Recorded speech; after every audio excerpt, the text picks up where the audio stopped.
Chapter 201 Slave Market. Gervais, act more handsomely. When Pat saw Gervais getting up, he really didn't expect Gervais to have such a hobby.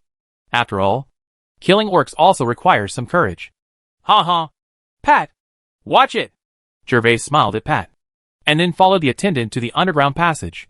Before entering the arena, Gervais handed 6 gold coins to the person in charge of the arena, and then entered the arena. Brave! Brave! Brave! As long as the pig-headed leader dies, those who made the right bet can go and collect the bonus. So they cheered Gervais without any hesitation. When Gervais walked onto the stage, several members of the demon hunters, although tired, still respectfully saluted to Gervais. After all, Gervais was their financial backer, and Gervais's 6 gold coin accounted for half of their income from today's battle. Choking. At this moment, the pig-headed leader has been pulled up with a rope by the demon hunter team. Gervais nodded to several demon hunter members, and without further delay, Gervais directly pulled out the long sword from his waist. The long sword made of mithril flashed with cold light under the sunlight. Before anyone could react, the cold light flashed past. Gervais smoothly completed a swing of the sword. In the blink of an eye, the long sword was blocked again. Wise slipped into the scabbard. After completing the slashing gracefully, Gervais walked off the high platform and returned to the underground passage without looking back. 1 second, 2 seconds, 3 seconds. Snap. When Gervais stepped off the high platform, it took 3 seconds for the pig-headed man's head to fall from his fat body, and the spurting blood dyed the entire high platform red. Buzz! Buzz! Buzz! Kill! Kill! Kill! When the pig-headed man's head fell off, the audience, who had been a little confused at first, realized what was going on. Everyone stood up and cheered loudly. In the past, the braves who killed the orc leaders were not without the higher level than Gervais, nor were they less ferocious than Gervais. There were even those who directly split the orcs in half. But such a B-level, and Gervais is truly the first person to be so elegant. Ha ha! Gervais, I have to say, you are so handsome today. I guess there are many noble ladies here who are interested in you now. I paid 6 gold coins, so of course I have to be more handsome. Ha ha! Gervais was in a good mood at the moment. Although he paid 6 gold coins, he got 1 energy point in exchange. This was already a big profit. Gervais even had the idea of settling down in Linong City. You can search for 1 elf insect amber with 1 energy point, and the market price of elf insect amber is generally around 50 gold coins. This is a huge profit, and more importantly, you can also exchange it for energy points. Come on, Pat, let's go to the slave market. Gervais had just learned from the attendants in the arena that there was only 1 game in the arena today, which frustrated his original plan to gain 1 or 2 more energy points. After coming out of the arena, Gervais did not go to get his unicorn, but walked directly to the slave market with Pat. The slave market in Winterfell is actually very simple. It is surrounded by walls made of wooden piles, which are only more than 2 meters high. There are several towers around it, which should be used to prevent slaves from escaping. In the market, there are no buildings inside. They are all tents, and some even just have a roof, which can barely protect them from wind and rain. Pat, is this slave market run by the Jones family? Gervais was a little curious. The slave market was also an important economic trade in the world, but he didn't expect it to be so crude inside. It can be said that it is, or it can be said that it is not. Except for the Jones family and us vassals who sell slaves every year after the Southern Expedition. Slave merchants usually sell them here. The Jones family only provides the venue. Pat has long been accustomed to this slave market, and he has no plans to buy slaves. So he walks side by side with Gervais quite comfortably. He only takes a closer look when passing some stalls displaying young female slaves. Gervais, are you going to buy a slave today? Kekin withdrew his eyes from the female slave behind, and then Pat asked Gervais curiously. I do have the idea of purchasing some slaves. The population in my territory is too small, and there is simply not enough manpower, let alone farming the land. If I want to recruit a few more qualified guards, there is nowhere to find them. Although Gervais is currently following the trade route and does not have as big a demand for population as other seigneurs, the population in his territory is too small and cannot even meet the needs of trade and infrastructure. So he has no choice but to then, I wanted to buy a few slaves back. If all the wine is sold this time, Gervais will have a lot of money, and building the territory will be his next main task. And more importantly, the summer harvest has begun. which means that this year's autumn expedition is about to begin. If Gervais cannot arrange the population and territory construction properly before the autumn expedition, everything will have to wait until next year to start. Build territory. There are 3 principalities in this continent. In addition to the Principality of Jean, there are also the Principality of Xisus and the Principality of Alban. Every autumn, when the second season of rice seedlings are planted, the king will issue a recruitment order to recruit him. All the vassals below launch an attack on the Principality of Alban. Following the king's conscription order, the vassals below will also issue conscription orders to their own vassals, which are passed down layer by layer. In the end, of course, small nobles such as Gervais and Pat cannot escape the conscription order. They all need to bring soldiers and horses to fight a 2-month war for their monarch. When the war ended and we returned, it was almost winter. Other people's territories could still rely on the winter to recuperate. However, after Gervais returned, he would immediately face the invasion of the orcs again. While talking to Pat, Gervais suddenly saw a slave stall that was more suitable for his needs. So Gervais stopped in front of this slave stall. Most of the slave stalls in front sold teenage children and young women. But in this stall there were men, women, old and young. Gervais wanted to sell some slaves to farm or build his territory. So of course, he would not do it alone. Choose women or children. In fact, what Gervais wanted most in his ideal world was a kind of serf who could take care of his family. Such slaves would be much more settled, avoid accidents, and be willing to work hard because they were bound by their families. 2 adults. Let's see if anyone is satisfied. These are authentic Alban people. They are hardworking and good at whatever they do. Moreover, we have trained them, and they are extremely obedient. Seeing Gervais stopping in front of his stall, the slave trader immediately put on an attentive smile, bowed and nodded enthusiastically to Gervais and Pat. What, Orban? You slaves are all dirty. They look like they don't have much meat. And you can't even see their faces. I tell you, don't cheat us. Otherwise you won't be able to eat and walk around. Of course, Pat would not be polite to the slave traders, and gave him an angry compliment. Yes, yes, you 2 gentlemen. Don't worry. I am very honest. How dare you lie to these 2 gentlemen? The slave trader was not angry even after being squeezed by Pat, and still had a flattering smile on his face. Although these small slave traders are secretly supported by some small nobles, they themselves have no status. Of course they dare not offend the nobles when they meet them. And in their line of work, Pat's words of encouragement are really nothing. After saying kind words to Pat, the slave trader turned around, raised the whip in his hand, and hit the slaves in the stall whose hands and feet were shackled with iron chains. But fortunately, these slaves were also goods. Of course, the slave traders would not break the goods in front of the customers. The whip just made a crack in front of the slaves. And then the slave trader yelled, "Please put your face straight and let the 2 gentlemen have a good pick. If the 2 gentlemen are dissatisfied with you today, don't eat tonight and just stand here all night." The slave trader was very vicious when facing his slaves. He turned around faster than turning the page in a book.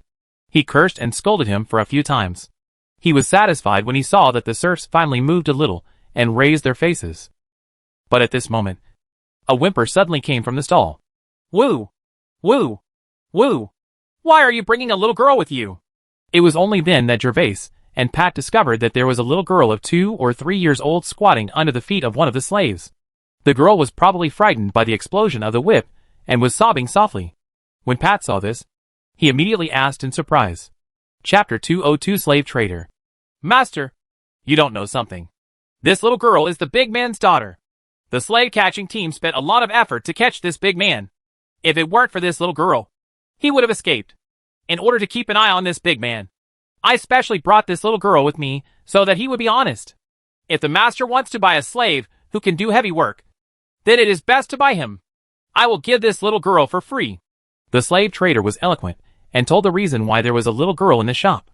Then he pretended to be generous and started selling. "Do you have many slaves like this with families here?" Before Pat could continue, Gervais spoke directly. As for what the slave trader said about the big man's strength, Gervais didn't care much. He just wanted to choose some ordinary serfs to go back to plow the fields or do other things. Working as coolies, Gervais cared about whether these slaves had families. "A slave with a family?" The slave trader did not expect that Gervais would make such a request. When buying slaves, not only do you want to buy strong ones, but also want to buy agile ones. He has never seen anyone who wants to buy a slave with his family. Men, women, old and young. Why? No. Seeing that the slave trader was in a daze, Gervais asked impatiently. Yes. Yes. Yes. Master. Of course there are. I just don't know how many people you need. Of course there were those with families, but they were usually sold in pieces. Now Gervais wanted to buy them by the dozen. After the slave trader reacted, he hurriedly nodded his head like a woodchuck. Since there is, then first tell me how you sold these slaves. After hearing the slave trader's affirmative answer, Gervais asked about the price first, so as not to be taken advantage of. Master, these slaves of mine were purchased from Alban and have been trained for 2 months. They are well fed and fed on the road. Look at their bodies. Hearing Gervais asking about the price, the slave trader rolled his eyes, brightened slightly, and began to describe the quality of these slaves. Finally, he walked up to the big man and lifted up his shirt, hoping to use the big man's strong body to verify his words. But unfortunately, he was interrupted impatiently by Gervais before he finished speaking. Just tell me, how much? Master, it will cost 15 silver coins for those over 35 years old, 30 silver coins for adult men under 35 years old, 26 adult women, and 5 silver coins for children over 7 years old. The big man will be 50 silver coins more expensive, and this little girl will be free. Give it to the master. The slave trader's words were interrupted by Gervais. He immediately knew that the master in front of him would not accept this trick, so he stopped playing tricks and truthfully stated the price. After speaking, the slave trader stared at Gervais and waited Gervais' reaction. But what disappointed him was that after hearing his quotation, Gervais frowned, glanced at the slaves in the stall, turned around and prepared to leave without even saying a word. Alas! Master, the price is negotiable. The price is negotiable. Seeing that Gervais actually walked away, the slave trader was anxious. It was hard to get a customer, and he seemed to want to buy quite a few. So he immediately stepped forward to persuade him. After being hurriedly persuaded by the slave trader, Gervais looked at the slave trader like an idiot and said, Are you entertaining me? Why should I come to you for so much money? I can do it for your price. Sitting in the castle waiting for someone to send a strong slave. Although Gervais has never bought a slave, he has some impression in his mind that for 30 silver coins, he can buy a strong captive soldier. And some beautiful young women only cost about 30 silver coins. Except for the big man. Everyone else looked like ordinary serfs. They were obviously selling low-end slaves. The price was obviously to take advantage of him. Reduce all prices by half. Otherwise don't block the master's way. Gervais said calmly to the slave trader. Master, there is really nothing we can do about it. The price you mentioned is too low. When the slave trader heard the price of Gervais, he felt half cold. The price he quoted just now was indeed too high. But it was only an extra 3 levels of price. But now that Gervais has cut it in half, he has nothing at all. Profitable if Gervais doesn't increase the price. This business will be ruined. Master, I won't even pay for an extra penny. Gervais stepped forward slowly. Gervais, how many slaves are you going to buy? When Pat saw Gervais walking forward, he immediately followed Gervais and deliberately asked Gervais loudly. At least 400 to 500 people are required. If there are more, I'm not afraid. As long as there are suitable ones, I will accept them. Anyway, my territory is so big. There are not too many people. Gervais also knew Pat's intention, raised the corners of his mouth slightly, and loudly stated the quantity he planned to buy. Hey! Wait! Gentlemen! Wait! I sell! I sell! The words of Gervais and Pat fell completely in the ears of the slave trader. The slave trader suddenly became anxious. 400 to 500 people were a huge deal. He didn't care about many, so he ran to go away again. Beside the two of them, Weiss bent over and licked his smiling face and said, Oh, do you have so many slaves? Master, I have to support my family. Gervais stopped and looked at the slave trader. Yes, sir. Don't worry. I guarantee you will take care of your family.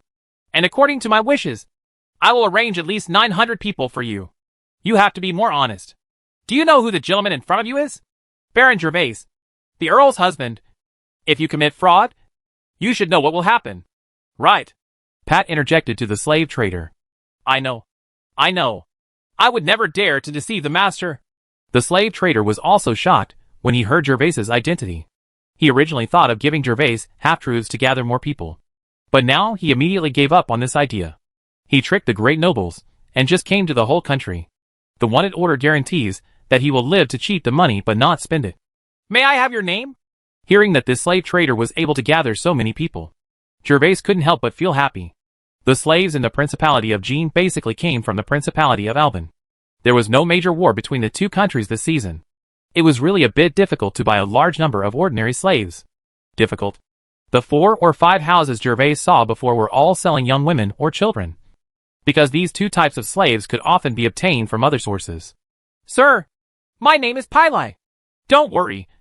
Sir, the identities of the little people doing business in this market have been verified, and they will never commit fraud. Piri immediately reassured Gervais that the slave trade of hundreds of people was a rare and big deal for a small slave trader like him. Although Gervais's price was low, because of the large number of people, when this transaction was completed, he earned more than he had earned in half a year. Okay, these 5 gold coins will be used as a deposit. After 15 days, I will take you outside the city gate and wait for me. If you have anything during this period, you can come to Rose Castle to find me. Gervais simply took out 5 gold coins and threw them to Pili. Also, if there are masons, tailors, carpenters, and other craftsmen, I will add 1 silver coin to you for each of them. Gervais is not worried that Piri will abscond with 5 gold coins. Selling in this slave market does require registration information. And the most important thing is that when registering, these slave traders must have the name of a certain noble Seignior. Proof of creed. This is actually a disguised guarantee. However, in order not to tarnish their reputation, the nobles will only provide this creed to the owner of the slave market. That is, the city hall of Winterfell. If there is a dispute, the slaves will if the dealer runs away. You can just find the guarantor directly through the creed. Thank you, Master. Thank you, Master. I will definitely choose the right one for you. After receiving the 5 golden coins handed over by Gervais, Pili was very excited. With the deposit in hand, he could now recruit people for Gervais in a down-to-earth manner. Count that big man and little girl into my account too. Gervais nodded to Piri, then glanced at the big man who was chained and the little girl at his feet who had stopped whimpering, and added something to Piri. Yes. Yes. Go away, Master. Chapter 203 Slave Soldiers. Gervais's main purpose of coming to the slave market today has been completed, and he has become more leisurely. It is a rare visit to the slave market, so Gervais is not in a hurry to leave. So he and Pat continue to wander in the slave market. Although the slave market is only separated by wooden walls, the space inside is very large, just like the open-air market in the previous life, with slave stalls connected to the end. Moreover, at this moment, many people coming out of the arena also gathered in the slave market. As he walked, Gervais found that the people in the slave market began to get crowded. Gervais, let's go to the front and have a look. There seems to be something lively to see over there. Because it was quite crowded, Gervais walked slower and simply observed the shops on the roadside. Everything in the slave market was novel to Gervais. However, while feeling novel, Gervais could not bear it. After all, Gervais's 3 views were brought about by his previous life.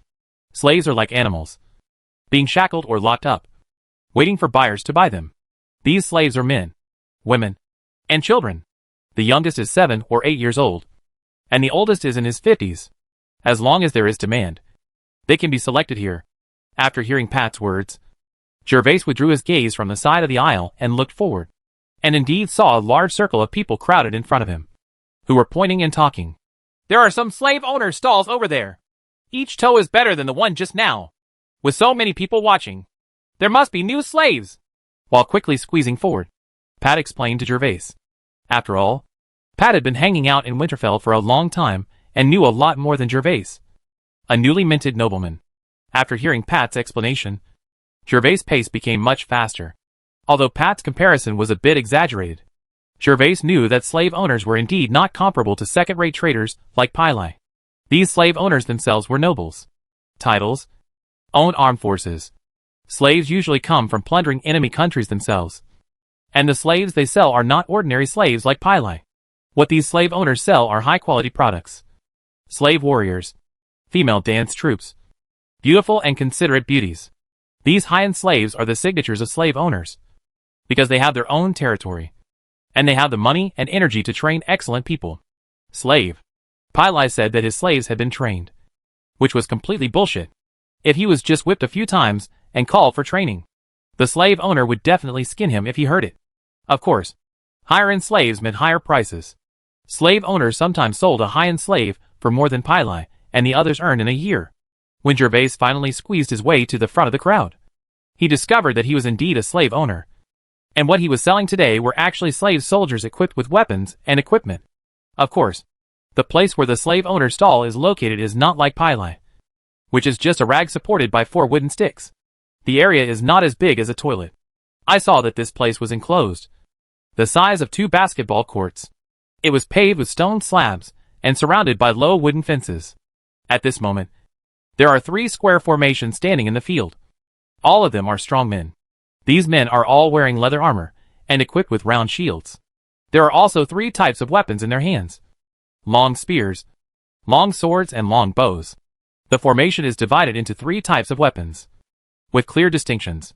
The crowd was talking about these murderous-looking slave soldiers. The largest number among the 3 square formations was the spearmen. Gervais initially counted them and found that there should be 50 people, while the swordsmen should have 30 people. The smallest number were the archers, with only 20 people in total.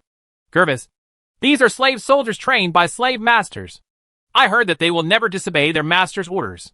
Even if a knife is held in front of their eyes and given an order, they will not hesitate to move towards the knife. Hit it! Pat's eyes widened when he saw these slave soldiers in the field. Such slave soldiers are not often encountered. Only once or twice a year. After all, training so many slave soldiers takes a long time. So Pat has a lot of fun. He started to introduce Gervais with interest. I heard that for 50 spearmen like this, 200 people were trained at the same time at the beginning. Through constant fighting and elimination, we finally got these 50 slave soldiers. It's a pity that I don't like fighting. Otherwise, I really have to buy some to keep. Then what will you do when the recruitment order is issued? It was obvious that Pat didn't like fighting Gervais. But there was a southern expedition every year, and Gervais was a little curious about how Pat had survived so many years. Cough! Cough! As the saying goes, it's better to slap someone in the face than to slap someone in the face. Gervais's question is indeed a bit sharp. But the two are now considered good friends, so Pat doesn't mind. Gervais will know it sooner or later anyway. So he gets closer to Gervais, and then he whispered to Gervais. Of course, there is no way to hide when the recruitment order is issued. But every time I go there, I am not the only one. After I know which team I am assigned to, I will take out the gold coins. Cough. You know. And then I became as long as I am not the forward. As long as I am not a forward. The team that guarantees the logistics. And those weaklings in the Principality of Alban will be safe every time. Occasionally, if there are 3 or 2 little thieves, my 30 cavalry can deal with them with a single charge. After listening to Pat's words, Gervais's eyes widened. Pat's little fat man's operation once again refreshed his 3 views. No wonder this fat man spent a lot of money to build his 30-man cavalry team. Not only using war horses, but even giving horses the little fat man put on light armor. It turned out that this little fat man was afraid of death. Of course, everyone has his own ambitions. And Gervais would not laugh at the little fat man. He said that when he forged the full-body armor, he did not put in enough effort. He wanted to be low-key and could be a little intimidating. After thinking for a while, Gervais was speechless in the end. He could only pat Pat on the shoulder and said seriously, I understand you. Is there any other master who is interested in buying? Please come and take a seat. These soldiers are rare weapons of war. The autumn recruitment order is coming soon. You masters must seize the opportunity and buy these soldiers. They will serve for you. We fought bravely to kill the enemy on the southern battlefield and gained military exploits. As the crowd gathered, a host in the fence started shouting with a big iron speaker. The seat he was talking about should be the high platform in the venue, where 7 or 8 noble-looking people were already sitting there. These people were sitting leisurely on the sofa and waiting. Following the host's shout, several more nobles walked in through the fence gate on the side. Immediately, slave attendants respectfully led them towards the high platform. Come on, Pat, let's go up and sit too. Suddenly, Gervais was stunned for a moment, and then looked at the slave soldiers in the field. Gervais pushed Pat beside him and said, Gervais, do you want to buy one too? Let me tell you, these slave soldiers are not cheap. It's better to train a few yourself. Anyway, you are the husband of the Earl, and no one will dare to send you as a vanguard. Pat was a little surprised. He really didn't expect Gervais to want to buy slave soldiers. After all, slave soldiers were bought to obtain military exploits during the southern expedition. In Pat's view, with what Gervais currently owns, There is no need to rely on military merit to improve yourself. Gervais is not only Alice's husband. He also invented wine. As long as he develops with peace of mind for 5 or 10 years, Gervais will definitely become a great Seignior. And his future achievements may not be worse than those of some earls. If you want to think about it now, trying to achieve success on the battlefield to secure a future is a misguided approach. Aren't you tired of standing here and watching? It's free to go up anyway. Not only are there drinks on the sofa, but there are also people to fan ourselves. We're standing here to bask in the sun. Aren't we fools? Gervais didn't say much. Just rolled his eyes and said to Pat while pushing through the crowd. Hearing Gervais's reply, Pat glanced at the high platform and suddenly understood. Then he used his strong body to open the way in front without hesitation, for fear that there would be no seats if he was late. Chapter 204 Maggots. 2 respected gentlemen, please come inside. Gervais and Pat were dressed in silk, with badges on their chests. This was a proper aristocratic dress. Of course, there would be no drama of looking down on others. When Gervais and Pat arrived at the gate, 2 slave attendants immediately came up. He walked forward, bending down to guide Gervais and the others. Under the leadership of the attendants, Gervais and the 2 came to the high platform. After sitting down, drinks were served immediately, and then a slave maid behind the sofa fanned them with a large fan. The heat just now suddenly disappeared completely. Gentlemen, please wait a moment. The review will begin in a moment. Seeing that Gervais and the 2 were enjoying the cool breeze quite contentedly, the attendant who had just led them said respectfully before retreating to the fence. Then several more nobles came one after another. But what surprised Gervais was that he met Caroline and others again. But the only people who came up were Caroline, Kevin and Carl. After people arrived at the high platform, they were stunned when they saw Gervais and Pat. And Kevin even glared at them. However, everyone who came to the high platform today basically had a purpose. And there was no conflict between the 2 parties. Caroline nodded slightly to Gervais, who smiled back at her. And then they took their seats. It is an honor for our actor merchant group to be honored by the noble lords.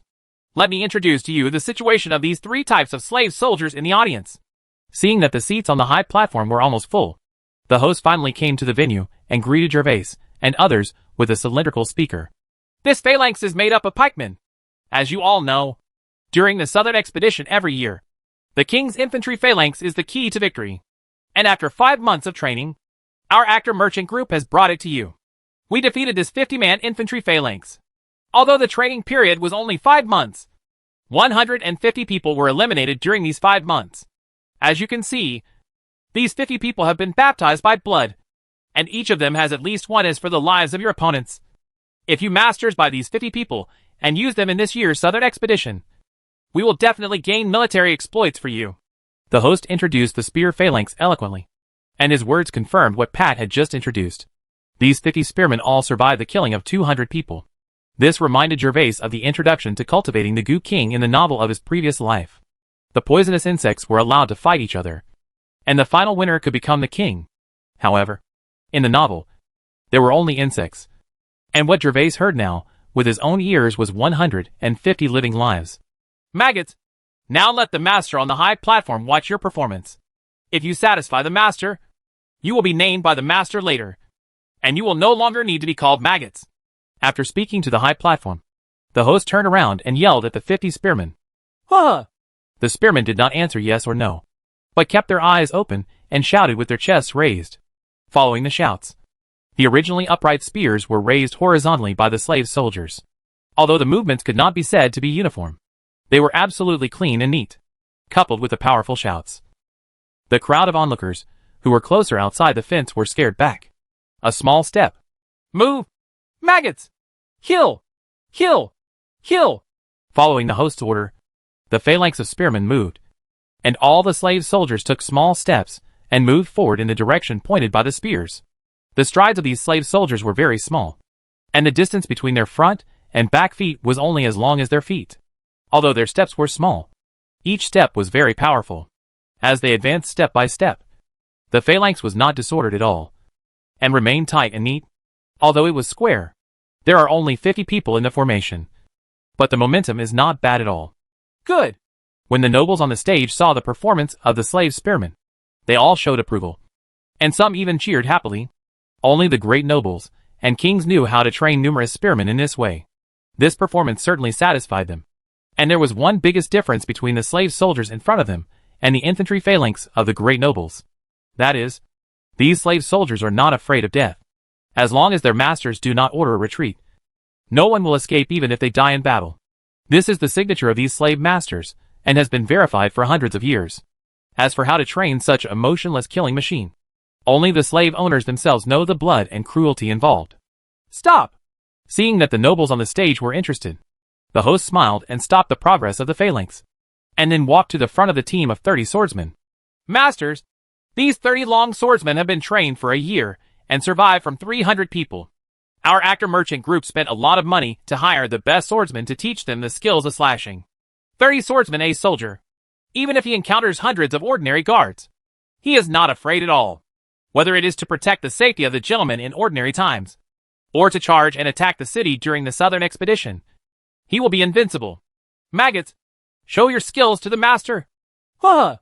As the host finished speaking, the 30 swordsmen quickly divided into 2 rows and stood facing each other, and then began to attack each other, although they are fighting with wooden swords at the moment. People like Gervais, who have been training in killing martial arts for a long time, can see that these long swordsmen are fast and accurate with their swords, and their bodies are stable and well controlled. They are indeed good at swordsmanship. They have good attainments, and they are all tall. It is really difficult for ordinary little Seigneurs guards to defeat them in close combat with just 2 or 3. After seeing the abilities of these swordsmen, even Gervais became a little jealous. The following are the 20 longbowmen. I want to explain something to you, gentlemen. Although they are longbowmen, their skills with swords are no worse than the 30 longswordsmen just now. If any gentleman waits a moment, after giving them names, you can also equip them with long swords, and their combat power will definitely not disappoint the masters. With the outstanding performance of the first 2 arms, the nobles all cheered up and looked at the field with eyes. Seeing such a scene, after the long swordsman finished showing off, the host immediately came to the long archer.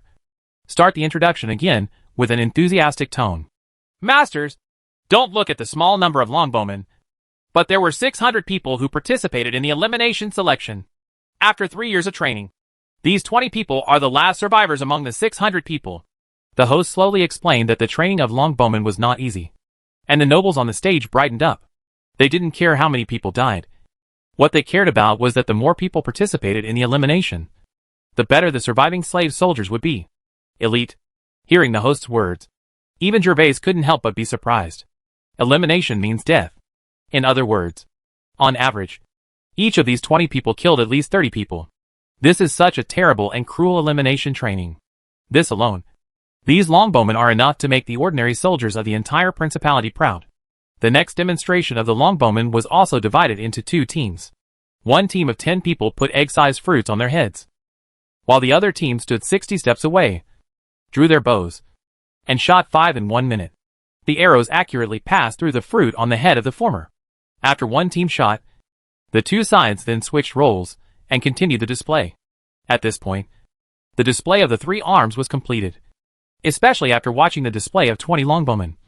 Every noble was extremely excited. Looking at the 20 longbowmen was like seeing 20 stunning beauties, with the beauty in their eyes revealing the passion was not concealed at all. It is well known that the training of archers requires a lot of effort, but these 20 longbowmen cannot be obtained only by training. Such fast and accurate shooting requires talent. Not to mention their swordsmanship is also extraordinary, and they are also advanced. After surviving a brutal fight, with all these conditions attached, no noble would dislike such a soldier. Moreover, actor, the slave owner, can still be trusted by everyone. There is basically no deception in what the host says. To become a slave owner, credibility is the most important part. Chapter 205 Whip. Dear gentlemen, the soldiers of these 3 arms are the gifts that our actor merchant group presents to you this time. I wonder if you are satisfied. Satisfy? Go ahead and tell me the price directly. The nobles on the stage are of course very satisfied, no matter which of these 3 arms they are, as long as they are in their pockets. And if they are not too unlucky, they can make a lot of money in the southern expedition. The aristocratic gentleman on the stage couldn't hold it any longer. Seeing that the host was still chattering, they asked directly, Yes, gentlemen, that villain will just quote the price directly. There are 50 spearmen in total, and they need 100 gold coins. There are 30 swordsmen, and we need 150 gold coins. There are 20 long archers, And we need 200 gold coins. The above is their base price. I wonder which master is willing to give them a name. The so-called naming means buying. Although the slave trade is legal in this world, the slave owners also have aristocratic status. In order to slightly modify their activities, they describe the transaction in a more elegant manner. And the slaves there is no name. The moment they are trained by slave owners, they only have code names. Only when they are bought by the new owner will they be given a name by the owner. After the host finished speaking, the crowd watching on the high platform and outside the fence suddenly became quiet, obviously frightened by the price. You must know that 200 gold coins, if equipped with ordinary guards, can be easily equipped by thousands of people. But now you can only buy 20 long archers. The host has long been accustomed to such scenes. He smiled and came to a spearman, took out a short blade from his arms, and then made a 5 centimeters long cut on the arm of the spearman. Mouth. When the onlookers saw the host's actions, and the sharp short blade swiping across the spearman's arm, especially the slightly averted flesh on the slave soldier's arm, they all felt itching on their arms and numbness on their scalps. Of course the host did not act like this because he was insane. He just wanted to show the value of the slaves. When the host took out the short blade and placed the short blade on the spearman's arm, the spearman didn't even blink his eyes, not to mention his figure, and looked ahead like a sculpture. When the short blade sliced open his arm and blood continued to flow out, the soldier remained completely unaware. He was still made of flesh and blood. No one onlookers felt that he could achieve such endurance. The host's operation and the performance of the slave soldiers finally stimulated the noble gentleman on the stage again. And several noble gentlemen, who could no longer hold back, spoke. Longbowman! I want it! I also want a long archer. And I'll give you 201 gold coins. I want a swordsman. As someone spoke, more and more people joined the competition. After all, even slave owners could not train such slave soldiers, who were almost dead soldiers every year. Although there are only 100 people in the field, they were eliminated from 1,000 people and trained with 900 lives. However, the focus of everyone's competition is on the 2 slave soldiers, the long swordsman and the long archer, because the people who will buy these slave soldiers are basically small nobles. The small nobles are just the vanguard of the big nobles, attacking cities and field battles. They will be used in sneak attacks. But when a large-scale frontal battle breaks out, the main force will still be the infantry phalanx and cavalry under the great nobles. Let dozens of small nobles make up a patchwork of stragglers to fight against the infantry phalanx of the regular army, and they will only be poked like hedgehogs. Longbowmen and longswordmen also formally meet the combat needs of small nobles. The 50-man spear phalanx is too limited for the small nobles. It can only be used in open fields in the field, so that it can exert its maximum power. The price/performance ratio is not high. If it is broken up and used for charging, it is not as good as its own. Recruit a few more guards. After all, the pikemen's spears are 5 meters long. Now there are better locations, which are of course more cost-effective and more in line with the aspirations of the nobles. When the host saw the nobles on the stage arguing fiercely for archers and longbows, he felt happy and did not hesitate. He immediately said, Dear lords, listen to me. Since all lords value it, longbowmen, then let's decide who will be named longbowman first. The gentleman just offered 201 gold coins. I wonder if there are any other gentlemen who have bid. Inviting so many nobles to the stage and offering them delicious food and drinks is what actor wants for this effect. 200 gold coins are also profitable for them. But everyone is happy to make more money. So in multiple parties, like the same person, when goods are sold, that's when their business group makes a profit through the one with the highest price. For 205 gold coins, I want to buy this long archer. As soon as the host finished speaking, a paunchy nobleman spoke. 210 gold coins. 215 gold coins. All of a sudden, 7 or 8 nobles on the high platform kept bidding. And the archer, which originally only cost 200 gold coins, had been raised to 240 gold coins. Although there were maids behind them shaking fans for them, the foreheads of some of the nobles participating in the bidding had already revealed their fine lines. Con. Obviously the price has reached the highest price he can afford. In fact, Gervais was also very jealous when he saw those longbowmen. After all, these longbowmen were excellent in swordsmanship and archery. Among ordinary soldiers, they were also considered the kings of soldiers in the world. However, when he heard the bidding price, he thought of his own bodyguards. They also had muskets, so they gave up the idea. 250 gold coins.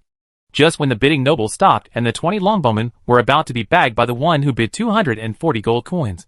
The bidding sound sounded again in the field. This sound was quite familiar to Gervais and Pat. It was Kevin's voice. 250 gold coins. That gentleman bid 250 gold coins. Is there any other gentleman who wants to bid? The host asked excitedly. But obviously 240 gold coins was the limit for those nobles. After the host shouted 3 times, no one bid again. Although he was a little regretful, he still had a bright smile on his face. And then said respectfully to Kevin, "Congratulations to this, the young master has been given the opportunity to name 20 archers." Soon, 3 attendants came to Kevin carrying a delicate tray. For a moment, everyone's eyes were focused on Kevin. Kevin stood up from his seat in high spirits, and then walked out of his arms. He took out 3 money bags, counted some gold coins from one of the bags, and gave the 3 money bags to the attendant. The 3 waiters returned to the tent with the trays containing gold coins. After a while, the host walked out of the house with a small whip in his hand. This whip looked quite good looking. It's just a little short, only 30 centimeters long. The host quickly came to the high platform, held the whip in both hands, and handed it to Kevin. Kevin took the whip, raised it high proudly, and looked around, especially when he saw Gervais and Pat. His eyes were full of provocation. Chapter 206, Trapping People. What the H.L.? Gervais ignored Kevin's provocation, but Pat on the side couldn't bear it and cursed in his mouth. However, in front of everyone, Pat couldn't stand up and fight with Kevin. So after cursing fiercely, he did nothing else. After the archers were auctioned away, it was soon the turn of the 30 swordsmen. Although the swordsmen were not as jealous as the archers, the bidding prices continued to rise. From the initial 150 gold coins, it quickly climbed to 170 gold coins. When the bidding reached 170 gold coins, the scene fell into silence again. Just when everyone thought that these 30 swordsmen would be bid away again, Kevin's voice rang out again. 180 gold coins. Buzz, buzz, buzz. In an instant, the audience, both on the high platform and outside the fence, began to whisper, and looked at Kevin with eyes full of respect. After all, Kevin's 2 shots were timed just right, which further highlighted his wealth and courage. 181 gold coins. But he was handsome for only 3 seconds. Just when Kevin was feeling triumphant and thought that the swordsman was about to be captured by him again, a voice came from the side, instantly shattering his complacency. 185 gold coins. Kevin gritted his teeth, because the person who made the bid was Gervais. But these slave soldiers, Kevin had been thinking about it for a long time. Even if Gervais was disgusted, he could only endure and continue to bid. After all, the one with the highest price got it, as it should be. Unlike Kevin, who was gritting his teeth, Gervais was drinking a drink and enjoying the cool breeze without even looking at Kevin. He looked so calm and calm. After hearing Kevin's bid, he took his time. Bid again. 186 gold coins. When Gervais raised the bar for only 1 gold coin, Kevin finally got angry and was about to curse. But remembering that he was in full view of the public at the moment, he could only hold back the breath and continued shouting. 190 gold coins. Congratulations. Gervais gave up as soon as he was ready. After all, he didn't really want to capture these swordsmen. If he continued to argue, Kevin would give up later, and he would suffer a big loss. Snort! After hearing Gervais's playful compliment, Kevin could only give him a hard look. Caroline beside him also glanced at Gervais meaningfully, but there was no expression on her face. Showed joy and anger. Congratulations again to this young man, with such a high price. When the long sword hand fell into Kevin's hands, the host immediately shouted happily, and his eyes lit up when he looked at Kevin and Gervais. After all, one was the big financier, and the other person raised the bar very well, allowing them to earn an extra 10 gold coins in an instant. When Pat saw such a scene, he was laughing so hard. If there weren't too many people at the scene and the venue didn't allow it, he would definitely spin the top again. Here's the spearman below. If you guys like it, you should hurry up and bid. Both the longbowmen and longswordmen have fallen into Kevin's hands. There are only 50 spearmen in the field who have not yet won the prize. The host does not delay, striking while the iron is hot and preparing to sell this long spear phalanx at a good price. However, longswordsmen and longbowmen are popular among small nobles because their fighting methods meet the standards of small nobles. After comparing the two, it is obvious that longswordsmen are not as popular as they were at the beginning. After all, they are restricted. There were quite a few, and the number of people was not large. It was only a square formation, neither up nor down. It took a long time for a noble to speak. I want 100 gold coins. Although 100 gold coins is more expensive, it is still quite cost-effective if no one bids. The noble saw that no one bid, so he shouted, 105 gold coins. After the noble shouted, Kevin's voice sounded again in the field. When Kevin spoke, the noble who just spoke knew that he had no chance, and had already added 5 gold coins. So he stopped bidding. He leaned back in his chair silently. This young master bids 105 gold coins. Is there any other bidder? The host was overjoyed. He became happy when he heard Kevin's bid, and then kept looking at Gervais. Gervais did not disappoint the host. He looked at the host with a smile and shouted lightly, 106 gold coins. Hearing Gervais's bid, the host was already happy. There was no words in his mouth, but his eyes were bright, and he looked at Kevin again, waiting for Kevin's bid. However, what disappointed the host was that Kevin was just about to bid. But when he saw Gervais's eagerness to give, he immediately suppressed the words he was about to say, picked up the drink, took a sip, and stopped talking. Congratulations to this young master for getting the opportunity to be named among 50 spearmen. The host had no choice but to look towards the high platform and found that no one was bidding anymore. So he could only announce that the 50 spearmen had fallen into the hands of Gervais at a price of 106 gold coins. Hack! Of course, this foul language was not from Gervais, but from Pat, who was Gervais's good friend. And Kevin's pretty boy was their common enemy. So I felt that Gervais was tricked by Kevin. Yes, Pat was quite unhappy. Pat, do you have any money with you? Lend me 50 gold coins first, and I will return it to you after the wine is sold in 2 days. Gervais did not show any scowl on his face as he was being teased. Instead, he smiled and approached Pat and whispered to him. Of course, Gervais was not angry. Instead, he was thankful that Kevin was so timid and only increased the price once before shutting down. Of course, the reason why Gervais came to the high platform was not just to escape the heat. In fact, he had no interest in these slave soldiers. This was just after talking to Pat. The voice of the system rang in Gervais's mind. Ding! Autumn is coming, and the southern expedition is imminent. As Lord Seignior, you should have enough troops to participate in the war. Character, buy any kind of slave soldier from actor merchant group. Purchase based on the full number of people. Reward, 5 energy points. When Gervais heard about this system mission, he was overjoyed on the spot. This system has not appeared for a while. And since Gervais knew that he could get energy points by killing the orc leader, he no longer thought about the system issuing tasks. Unexpectedly, after walking around the slave market, the bird system would issue a task, and the rewards are unprecedentedly rich. 5 energy points. Gervais thought it was as simple as picking up money, so he tricked Pat into coming to the high platform. Although it is only enough to buy this not very practical spearman, Gervais does not mind it. Who calls them the cheapest? Moreover, Gervais had originally planned to recruit guards again and train an infantry phalanx after returning to Stormland from Winterfell. This was Gervais's plan. In previous lives, what was the strongest infantry regiment in the Western Middle Ages? If it were a frontal decisive battle, of course, it would be the Macedonian phalanx. The Macedonian phalanx was an improvement from the Greek heavy infantry phalanx.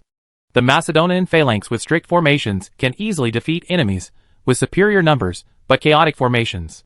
Although Gervais is now in a different world. Aside from the title knight, the social structure of this world is different from that of his previous life. It's almost the same as the Western Middle Ages. The Macedonian phalanx in its previous life also proved its brilliant record. So even if the number of people was small, Gervais felt that as long as they cooperated properly, this spear phalanx could produce unexpected effects in field battles. When Gervais bid for the long swordsman just now, it was purely to squeeze out Kevin. But he was worried that when he bids for the long swordsman later, Kevin, an aristocratic son who must retaliate, will definitely disgust him. So he might as well first. I was so disgusted with him. And then when I was bidding on the spearman, I could make Kevin lose his judgment and think that he was not interested in the spearman, but just to continue to squeeze him. The result was just as Gervais expected. Kevin immediately stopped bidding, which was much smoother than Gervais expected. Kevin only called out the price once and then stopped. Gervais felt that this might be because pikemen were actually dispensable to Kevin. After all, Kevin was the son of an earl, and for a great nobleman like the earl, pikemen were certainly not in short supply. Pikemen were better than longbowmen and swordsmen. Training can be heard from the host's introduction just now. Of course, Fatty Pat had money on him. Seeing Gervais smiling, he really didn't feel like he was being cheated. So he stopped talking and generously took out a money bag and put it in Gervais's hand. You can take the 100 gold coins first, and you can pay them back a few days later. Chapter 207 Storm Infantry Regiment. After borrowing 100 gold coins from Pat, Gervais took out 6 of them and put them in. He put the money bag in his hand directly into the tray in the hand of the attendant. Soon the host respectfully delivered the exquisite, of course. The long whips of the 3 arms have different shapes. The handle of Gervais's long whip is carefully carved with the appearance of a spearman. As long as anyone holds this whip in his hand, these 50 spearmen will absolutely obey him. In other words, when slave owners train their slaves, they are not trying to make them loyal to themselves, but to be loyal to Gervais. Of this whip, of course, in addition to whips, slave owners will also have various scepters and other items as tokens. It is with such tokens that the transactions of these slaves can be guaranteed to be effective and buyers can rest assured. Ding! Complete the purchase of any unit of the Actor Merchant Group. Mission reward, 5 energy points. Since then, Actor's 3 arms have been sold, and they have made a lot of money. Although it took more than 900 people to train these slaves. In the eyes of the slave owners, the population is not valuable, and ordinary people without training are the serfs were sold for only more than 10 silver coins. For 1,000 serfs, it was 1.5 W silver coins, and a total of 150 gold coins. Even if other expenses were included, the maximum amount would not exceed 200 gold coins. However, the total sold today was 546 gold coins, making a direct profit of more than 350 gold coins. Moreover, slave soldiers are only one of the commodities sold by slave owners. They also have other more distinctive slave commodities. It can be said that slave owners are richer than any small nobles, and the strength of their men cannot be underestimated. The slave trade has been completed, and all the nobles present stood up and left. The few nobles who were quite covetous of longbowmen just looked at the neatly arranged longbowmen reluctantly before leaving, and then left the high platform in disappointment. Gervais and Kevin each walked towards their own slave soldiers. Gervais first came to the slave soldier, who had just been scratched by the host, and took a look. The wound had been bandaged, and the 5 centimeter the small wound should not cause any problems. So Gervais felt relieved. Then Gervais came to the 50 spearmen with a whip, raised the whip token in his hand high, and then shouted loudly, "From now on, you belong to my command. My name is it's called Gervais Gale, and my territory is on the southwest border of Jones territory, and it's called Storm territory. Do you remember it?" "Yes, Master." "Very good. From now on your name will be Storm Lancers. Now line up in 2 lines and follow me." "Thank you, Master." The slave soldiers responded vigorously to Gervais and called him Master, but their faces were still expressionless, as if they were machines in human skin, and there was no color in their eyes. Of course Gervais was not surprised. If there was color in their eyes, it meant that they could not be 100% loyal and fearless of death. After leaving the slave market, Gervais first went to retrieve his unicorn, then rode the unicorn and returned to Rose Castle with Pat and his newly purchased spearmen. Today is the fastest day for Gervais to spend money. In the Storm territory, Gervais could spend dozens of gold coins for several months. But in Winterfell, hundreds or even thousands of gold coins really don't count. What? Hundreds of gold coins were consumed in just a few minutes. And Kevin even spent 440 gold coins in one go, which made Gervais want to make more money. When Gervais brought the well-equipped spearmen to the gate of Rose Castle, he was stopped by the guards. Of course, the guards did not dare to let in so many soldiers and horses. After Gervais revealed his identity, the guards went to find Lena to report. And soon Lena walked out of the castle. "Lord Gervais, did you just buy this?" When Lena came to the castle gate and saw 50 spearmen, she immediately recognized the details of these soldiers and asked in surprise. "Yes, Butler Lena. I went to the slave market today and saw that these soldiers were quite good, so I bought them. However, I had no place for them to eat and live in the city, so I had to bring them to Rose Castle. Do you want to inform Alice?" Gervais had no choice. Food, drink and accommodation for 50 people were not easy to accommodate in Winterfell, so he could only take him back to Rose Castle and shamelessly eat and drink at his cheap wife's place for a few days. "Sir, you are the Earl's husband. Of course you can take them in to stay. I will make arrangements for you later." After listening to Gervais's words, Lena did not hesitate at all. After all, Gervais was Alice's nominal husband, and these 50 spearmen could not pose any threat to Rose Castle. After saying that, Lena suddenly remembered something again, and then said respectfully to Gervais, "Lord Gervais, you can just call me Lena from now on. Then I'll trouble you. Lena!" Gervais smiled. To be honest, Gervais felt a little sorry for Lena at the moment. After all, yesterday, he thought of Lena as a bad character like Grandma Rome. After entering the castle, Lena immediately arranged Gervais's spearmen near the motorcade. This place was originally prepared for the servants of other guests, but the room in the front hall of the castle was sufficient. So for the convenience of Gervais summoning her men, Lena arranged this place for Gervais. After Lena left, Gervais asked Ike and several personal guards to escort the convoy to the store in the East District. Since the store did not need to be renovated, Gervais felt that it would be better to choose a day he would open for business this afternoon. Of course, there are reasons why Gervais is so eager to open the business. The first reason is because Gervais is in great need of money now. All the gold coins he has have been exhausted. When he came, he brought 30 gold coins and got 10 gold coins at Snowy Manor, 50 gold coins for selling wine to the 5 nobles, totaling about 90 gold coins. But today, Gervais spent a lot of money. He spent 6 gold coins in the auction to kill the pig-headed leader, 5 gold coins in advance to buy ordinary slaves, and 106 gold coins to buy 50 spearmen. Although the gold coins were paid to Pat, I borrowed 100 gold coins.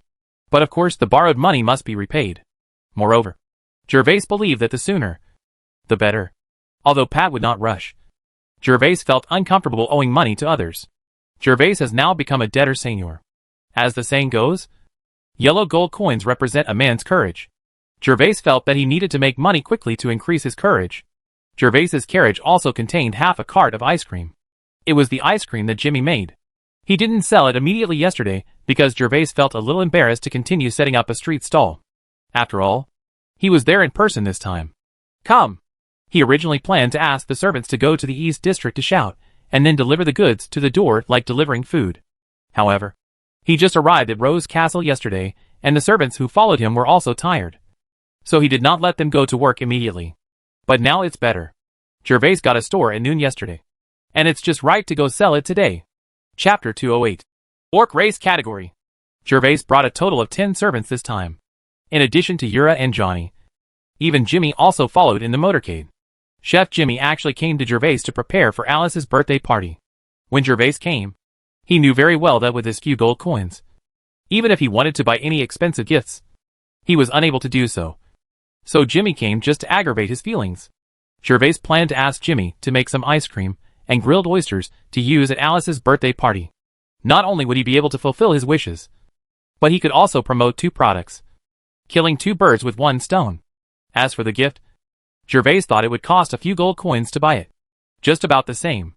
After Ick left Rose Castle with 6 carriages, Gervais found several valets from Rose Castle and asked them to carry a barrel of wine into the inner castle. Gervais did not take the wine to the cellar of Rose Castle. Instead, he asked the servants to move to the 3rd floor of the castle and go directly to Alice's study. Gervais wanted to see Alice for something today. Standing outside the study, Gervais raised his hand and knocked on the door. "Come in!" Soon, a pleasant voice came from the study, and Gervais opened the door of the study and walked in. When Gervais walked into the study, Alice was looking down at the letter in her hand. Her long golden hair was tied behind the ears on both sides of her face, leaving a large area of white skin in front of her. Gervais, after seeing it, I couldn't help but swallow my saliva, and looked hard at it several times, and then reluctantly moved my eyes away from Alice's pretty face. Cough! Cough! Gervais? What do you want from me? Alice thought it was Lena who came to find her, so she didn't look up and just read the letter intently. When she heard Gervais coughing, she realized that the person who came was not Lena. Alice raised her head and saw Gervais standing at the desk, accompanied by several male servants. After the male servants put away the wine barrels and left, Alice asked, "Is this golden wine?" "Yes, this is golden wine. For you?" "Oh, thank you." Alice glanced at Gervais, and just thanked Gervais, and then had no other reaction. She continued to lower her head and look at the letter in her hand. As the saying goes, being courteous for nothing is either adultery or theft. So Alice was having been an earl for several months. She felt that Gervais must have something to talk to her about, and Alice had had enough of Gervais's obsession. "Well, I have a request. I wonder if you can agree to it." Take the gold wine back. I don't want it anymore. I don't want to hear about the hat again. Alice put down the letter in her hand with a frosty look on her face. She felt that she had indeed guessed it right. Gervais was probably going to raise the question about the hat again. Every time she heard this, Alice would get furious. She was obviously in a good mood a second ago. The next second I felt personally insulted. Cough! Cough! Gervais was a little ashamed, knowing that Alice had thought wrong and thought that he was going to mention the hat again. However, Gervais is really not going to talk about this matter today. After all, he already knows that Alice is very resistant to this matter. If he mentions this matter all day long, he will definitely ask for trouble. Gervais has already made a plan in his heart. When he returned to the territory, he left a letter on her desk, so that he could express his position and avoid committing suicide in front of her. This wine is actually given to you as a birthday gift. You also know that I don't have any gold coins at the moment. I can't afford expensive gifts, so I can only give you a few more. As for my request, can I borrow your study room? Take a look at the book inside. Gervais came to see Alice specifically today because of the books in Alice's study. Since reading Cecil's Travels, Gervais has been full of curiosity about the world. But the collection of books in the Golden Castle is really limited, and Gervais looked through it a lot, but found nothing. Gervais guessed that the books left behind in the Golden Castle were basically ordinary books, and some unique or valuable books might have been brought back to the Rose Castle by the old Count. Moreover, the Jones family is a large aristocracy after all, and its collection of books is not comparable to that of the small Viscount family of Major. The rows of bookcases in the study room are filled with books like a vast ocean. Gervais really wants to take a look today, because he saw the pig-headed man. Gervais's mood became eager, hearing that Gervais actually wanted to read a book. Alice's face looked better. Then she looked at Gervais for a few times, and then said slowly, Okay, you can find whatever book you want to read by yourself. But these books are all my father collected them, and many of them are unique copies, so be careful not to damage them. Of course, I will pay attention. Gervais was immediately happy, responded to Alice, and then walked towards the bookshelf impatiently. Seeing Gervais walking towards the bookshelf, Alice stopped paying attention and continued to read the letters. The Earl of Jones was in constant trouble, and Alice certainly had a lot of things to deal with. Gervais came to the rows of bookshelves and looked at the books one by one. He found that the big nobles were big nobles, and even the cultural heritage was beyond the imagination of ordinary small nobles. Gervais saw various types of books on these bookshelves, and these books were definitely not comparable to the popular ones in Gervais Castle. Not only did these books have exquisite covers, but many of them had names that Gervais had never heard of. For example, Gervais had Classification of Orc Races and Detailed Explanation of Elf Bug Types and Functions in front of him. You must know that Gervais walked to the first bookshelf, and these books were placed here casually, in Gervais's own study room. There are all useless books such as The Travels of Triple X and The Autobiography of Viscount XX. It was only by chance that Gervais was able to read Cecil's Travels. Here is a description of the Dragon Knight. Gervais's eyes were immediately attracted by the title, Orc Race Category. So he pulled out the thick Orc Race Category from the bookshelf, and then flipped through it. When Gervais opened the first page, there was a long list of contents. Page 1, Orcs. Page 10, Kobold. Page 20, Tauren. Page 30. Gervais looked down and saw that this book actually recorded more than 20 types of orcs. Gervais did not hesitate and came to the sofa with the book in his arms and read it with gusto. Gervais opened the first page, and what he saw was a color sketch of an orc. This half-orc is different from the Kobold and Tauren. It has no obvious animal features on its upper body, but looks quite similar to humans. It's just that the facial features and skin color are different from humans. This half-orc's mouth has fangs. Its nostrils are also very large, and its ears are somewhat pointed, similar to the ears of a beast, but without hair. The skin of the orc's whole body is green, and the half-orc's skin is green. The orc's figure is unusually burly, and his ferocious eyes make people tremble with fear. Half-orcs, the average height is 2 meters, and their limbs are as strong as cattle. Different from other types of orcs, their male and female gender features are very obvious. They are cunning and can drive beasts and monsters, and their behavior is no different from humans. Orcs have a strict internal hierarchy and have an unknown force system. Chapter 209, Can I Make Money? Gervais flipped through page after page. The description of the half-orc reminded Gervais of the orcs in the games in his previous life. They looked similar to this. After reading orcs, Gervais turned to the introduction page of kobolds, and saw that the kobolds in the illustration were no different from the kobolds Gervais killed last time. The following description is basically consistent with what Gervais understood. Kobold leader. The skin is red, has a racial talent with lightning attributes, and can release electric arc balls.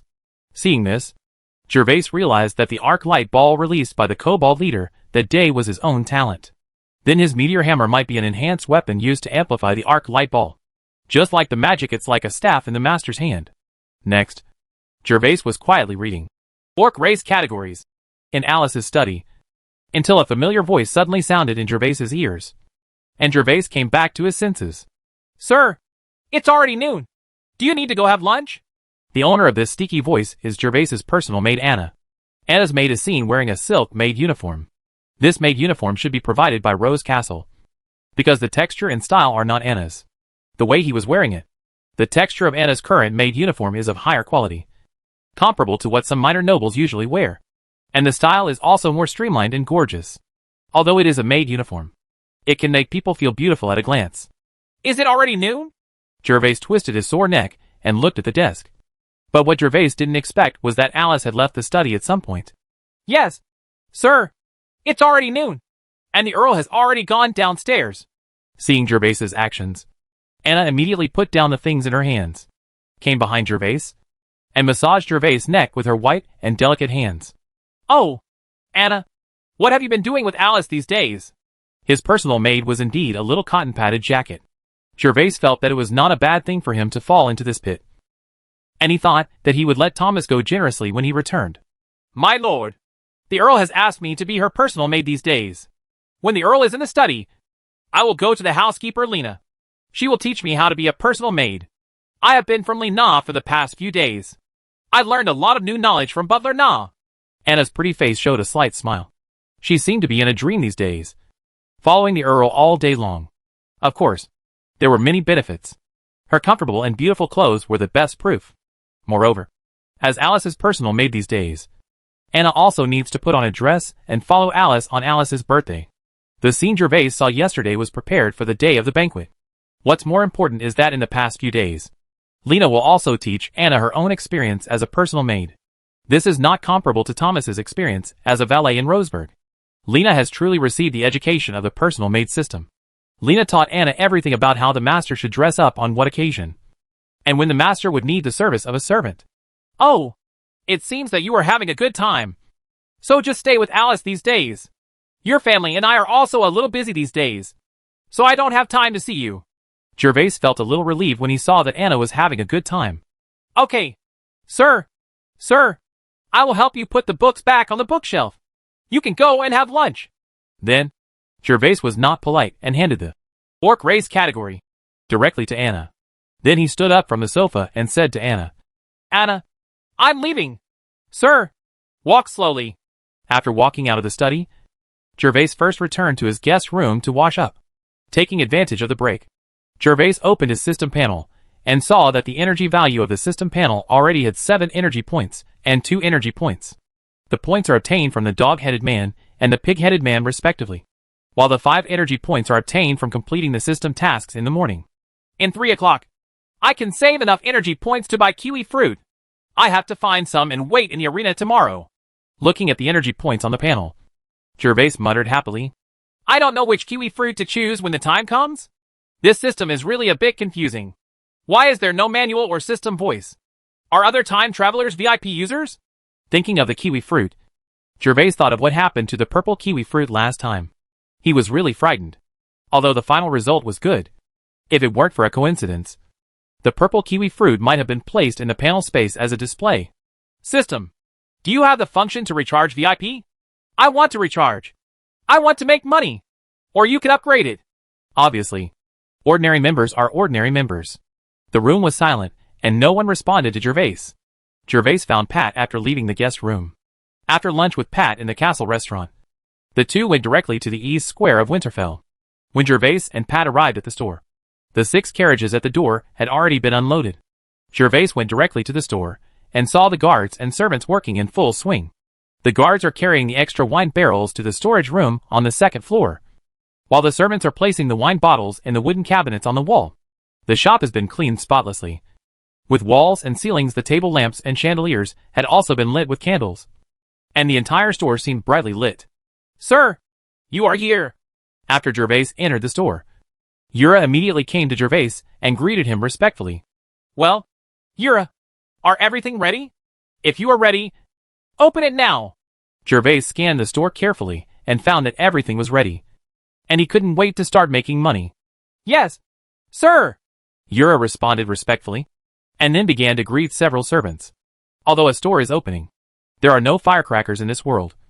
And there is no custom of placing flower baskets at openings. So the opening of this world is to start selling goods. Yura came to the door of the shop with 2 male servants. And then shouted loudly, "Ice cream! Ice cold ice cream! Ice cream from Stormcaller! If you want to buy it, hurry up and buy it. Golden wine. The best in the world drinking wine." The square at this moment was different from that in the morning. There were already many tourists. And Gervais's shop was on the main street. After Yura's crisp shout came out, it immediately attracted the attention of many people. But at this moment, they had not yet reacted to. Ice cream. A can of ice cream worth 2 silver coins. If you want it, hurry up and buy it. There is also golden wine. The best wine in the world. Have you ever drank wine other than beer? If not, you can come in and have a try. When Yura finished shouting for the second time, everyone was excited. The ice cream was very familiar to them. The taste they tasted in the square last time was still fresh in their memory. They had missed it for a long time. Unfortunately, since that time, the caravan never came to the square again. But what surprised everyone even more was that the little girl actually called out some golden wine. Is there any other wine in the world besides beer? And it's said to be the best wine in the world. Chapter 210 Shop Opening. In an instant, everyone gathered around, because they had countless doubts in their hearts at the moment. And there was something more interesting and curious to them than ice cream. Is what you just said true? Golden wine? Is there any other wine in the world besides beer? Masters, ladies and gentlemen, by God, I swear that every word I said is absolutely true. You have tasted the ice cream last time. You should know how delicious ice cream is. And we have brought it this time. A kind of golden wine that you have never tasted before. It tastes many times better than beer. The ice cream and golden wine were both created by our Lord of the Storm Lord, the great Baron Gervais. You can come into the store and take a look. Look! With the experience of setting up a street stall last time, and his Seignior was in the store, Yura was confident. Facing the crowd, he did not panic at all when facing the crowd's questions, and answered their questions neatly. Then let's go in and take a look. After listening to Yura's words, several people had actually tasted the deliciousness of ice cream. So they also walked towards the store with doubts. Although they were a little unbelievable. Even if it was fake, they and others just went in to have a look. There is nothing to lose. When everyone came to the store, they immediately smelled a sweet smell that made people salivate. However, the smell was not the same as beer. So everyone was just slightly confused as to what the fragrance was. In other words, it was a kind of incense they had never smelled before. And no one thought about the smell of alcohol. Smelling the fragrant aroma, everyone began to look around the shop and saw that the shop was filled with wine bottles, wine cans and wine barrels. It really looked like a liquor store. While everyone was looking at the store, Yura quickly came to the store and walked directly to the center of the store. There was a counter here, and on the counter were 5 transparent crystal cups. The crystal cups contain formal ware. The purple-red transparent liquid contained in it is golden wine. The 5 crystal cups were borrowed by Gervais from Rose Castle. Pat knew that Gervais would be opening in the afternoon. So when the motorcade came, he reminded Gervais that Rose Castle had several crystal cups that could be used for display. Golden wine, after all, is bottled in black wine and can't be seen by customers in the winter. And because wine is scarce, Gervais is not prepared to let everyone taste it for free like ice cream before buying it to satisfaction. So using crystal glasses to display wine is the limit of what Gervais can do. In fact, Gervais had no hope of selling gold wine on the first day of opening. He speculated that it would take at least 3 to 5 days to sell the first bottle of wine, because the 5 nobles who bought the wine last night will definitely show off when they go back. As long as others know that besides beer, there is really golden wine and it is extremely delicious, then people will immediately think of their newly opened store. Although the aristocratic circle is said to be large, it is actually not very big. Any disturbance will spread throughout the aristocratic circle immediately. Especially in Winterfell, where these nobles are concentrated. Gervais is now waiting for the 5 nobles to brew wine. With its reputation, gold wine will be hot selling at that time. My dear ladies and gentlemen, this is the most precious golden wine in our store. The wine has a sweet taste, a noble purple color, and a stronger alcohol content. It is definitely a delicacy in the world. Yura spoke clearly and with a smile on his face. He raised his palms together and pointed at the 5 crystal cups to introduce them to everyone. Everyone was looking around just now. After hearing Yura's words, they looked at the 5 crystal cups next to Yura. After seeing the crystal cups, everyone was secretly stunned. I thought to myself that the owner of this shop is really amazing. He even has crystal cups. Although crystal is not a particularly rare item. How many large pieces of crystal are needed to make a crystal cup that is 10 centimeters high and 6 or 7 centimeters in diameter? Such a large crystal is definitely not easy to come by. And this shop can even take out 5 of them at once. What surprised them even more was that the girl actually said that the crystal cup contained the golden wine. The glass of yours is clearly a drink. There are no bubbles at all. How could it be wine? Yes. Doesn't the more bubbles in the wine, the better the quality? You can't even see a single bubble in your wine. Is that a lie? Everyone's understanding of wine comes from beer. And of course they use the standards of beer to identify other alcoholic beverages. If it weren't for the confidence of the shop, someone would have come up and flipped the table. Dear lords and ladies, wine does not have to have bubbles. Every word I say is absolutely true. If any lord doesn't believe it, you can buy a bottle and look at it often. If it is fake, you will be compensated 10% if it is fake. Faced with everyone's suspicion, Yura also started to get a little anxious. The situation now was different from last time. So Yura turned his head and glanced at Gervais aside, but saw that Gervais did not make a sound. Prepared and encouraged her with a smile. Yura could only suppress the nervousness in her heart. Gervais had long expected that some people would question the authenticity of the golden wine. So Gervais had prepared for this moment by saying, if it's false, you'll pay 10 for it. Then how much does your golden wine cost? When everyone saw Yura's vow, they were actually a little shaken. And even more so after hearing that he would pay 10 for a false one. They became eager to take action. No matter which nobleman opened this shop, he would never break his words in front of everyone. Otherwise, he would definitely be laughed at by all the nobles. And this shop would never do business again in the future. When Yura heard people asking about the price, instead of feeling relieved, Yura became even more nervous. However, his performance this time was directly related to his future status in front of his own adults. So he mustered up the courage to say to everyone, Masters, because gold wine is rare, each person is limited to purchasing 5 bottles. And the price is 1 gold coin per bottle. Hiss. Suddenly, there was a gasp in the store. And everyone looked at Yura with disbelief, feeling as if they and others had been tricked. Of course, as Alice said, although the nobles were stingy towards the serfs and civilians, their wealth should not be underestimated. Several of the nobles were not frightened by the price. Instead, they believed it because they had eaten ice cream and heard the promise of 10 for every fake one. However, these 6 points are only 6 points. It is absolutely impossible for them to take out this gold coin with these 6 points of trust. So one of the noblemen said, Last time you sold ice cream when I was there, people were given free tastings. If I could taste your golden wine and then buy it, I would definitely buy a bottle. Yes. Is your manager from last time here? Tell him and let us taste it. If it is really wine and it is as delicious as you said, we will also buy a bottle. Suddenly, many people present started to echo. Masters, I'm sorry. The steward last time was actually the castle steward of the Storm Territory. And these products this time are all made by me. Because the golden wine is too rare. I can't let you taste it. Please forgive me. Forget it. I'll just buy ice cream. Boss, where is your ice cream? That's right. Who knows if it's real wine or if it's that delicious? The few people who were actually interested in buying didn't say anything. Instead, some spectators in the crowd started to boo. Seeing such a scene, Gervais was convinced that Yura could no longer cope with the next scene. So he prepared to step forward in person. My Lord Count. My Lord Count. Just as Gervais stood up, greetings came one after another from outside the store. The moment they heard the greetings, everyone in the store couldn't help but look outside the door. Alice? Why is she here? Gervais was also extremely surprised. He did not expect Alice to come to his shop. Gervais had never told Alice the address of his shop. Chapter 211 So many unicorns. My Lord Count. An aloof goddess like Alice can be said to be a character with built-in buffs.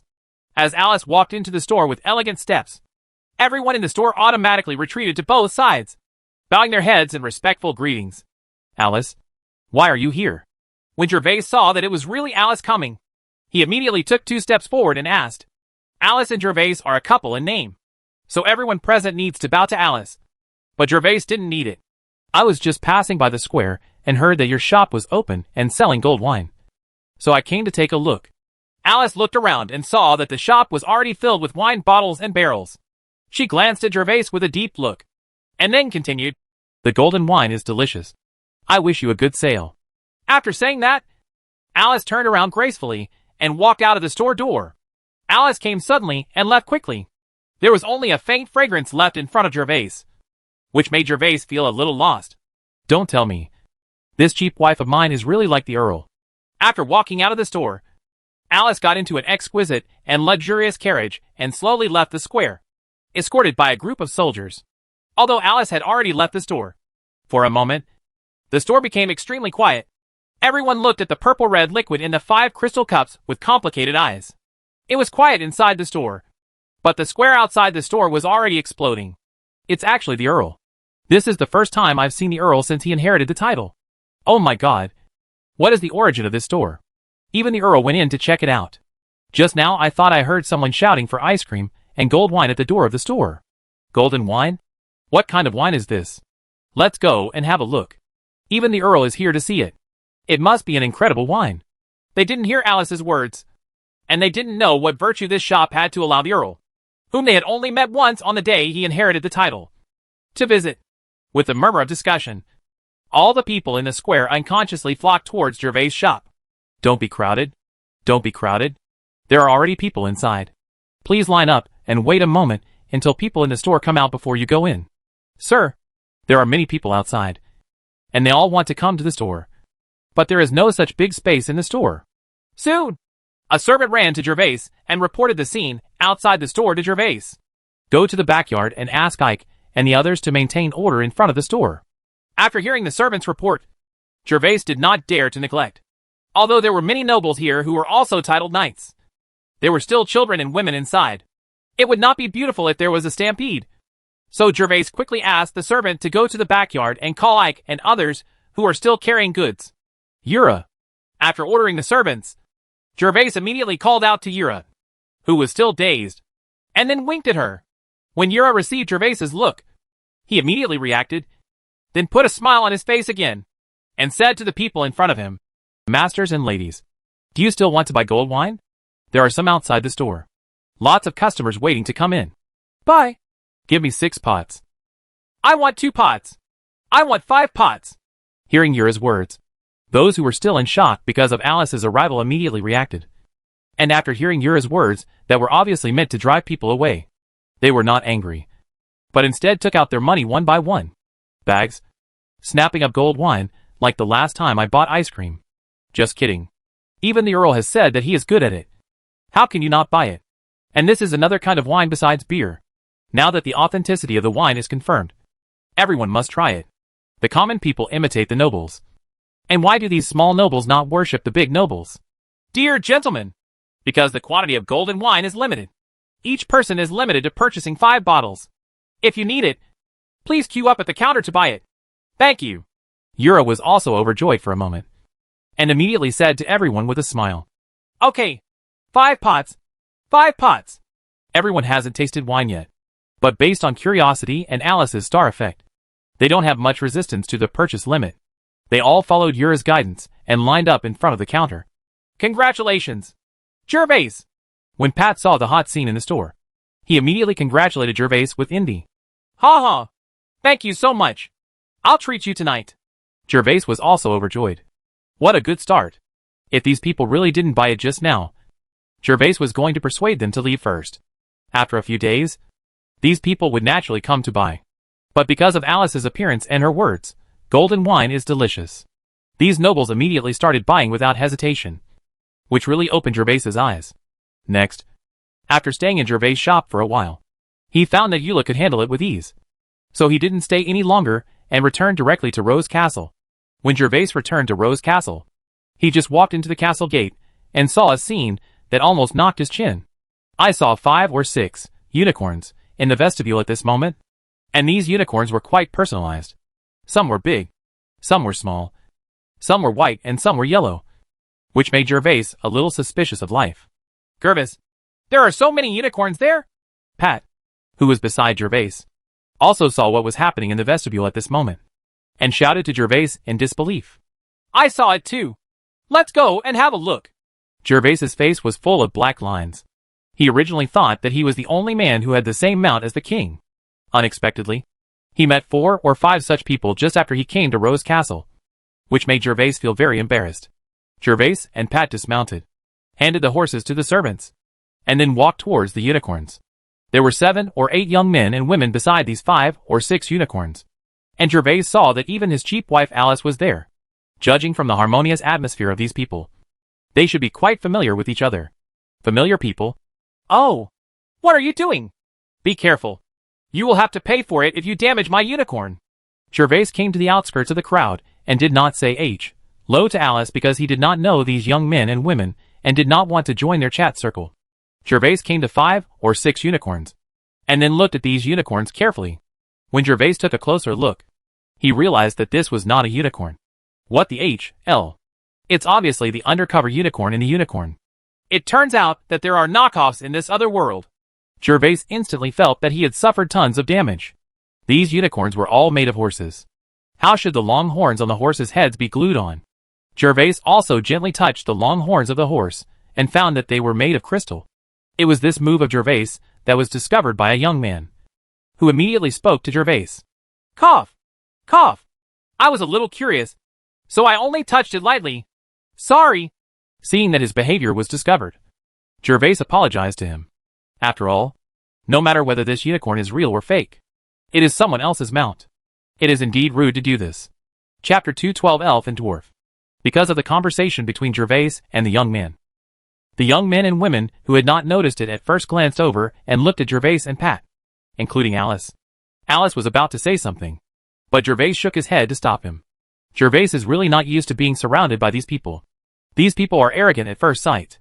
If Alice calls out their identity, they will definitely look at him with a cute look. So Gervais is too lazy to deal with him. Huh? Pumpkin! One of the young men saw the appearance of Gervais and Pat and thought that they had never seen the appearance of a unicorn. So he stepped forward to watch and let out a disdainful snort. You? Let's go! Pat! Pat couldn't bear it. These people were obviously fake unicorns, but they were still arrogant. Just as he was about to curse, Gervais pulled him back and walked directly into the inner castle. Gervais, why are you pulling me? What do these people have to be proud of? Just pull your unicorn out and make sure they are ashamed. Pat was a little aggrieved. They were also seniors after all, and there were really few people who could call him a country bumpkin like this, especially since he was still a small tycoon in Jones territory. Forget it, Pat. I think those people should be Alice's classmates. I hope they won't make things difficult for Alice if we start a fight. Alice had a good conversation with those people, and these people looked like they had just traveled a long distance. They were probably Alice's friends or classmates. So Gervais didn't want to make things difficult for Alice.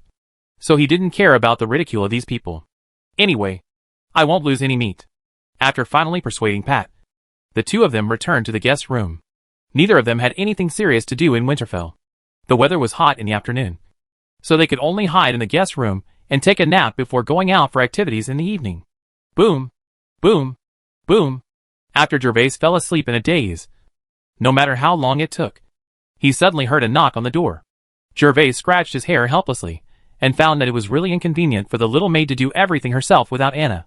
He had promised to have a secretary to do it, but now his little secretary was borrowed by Alice, and he couldn't even sleep there. I can't even take a peaceful nap. Sir, a young lady named Caroline has asked me to give this invitation to you. When Gervais came to the door of the guest room and opened the door, a male servant held an invitation in his hand and handed it to Gervais respectfully. Oh, thank you. After receiving the invitation from the servant, Gervais closed the door and returned to the room. Caroline? Invitation? What is this woman up to? Arriving at the living room, Gervais sat on the sofa, frowned, and opened the invitation in his hand. Sir Gervais, I am holding a banquet at Snowy Manor this evening. Please be sure to come and enjoy it. Caroline. This invitation looks like a greeting card. It is not made of extravagant silver like Alice's birthday invitation. It is just an ordinary piece of hard SHL paper. Of course, this is not the point. The point is that Gervais is very confused as to why Caroline invites him. After all, he and them have become enemies anyway.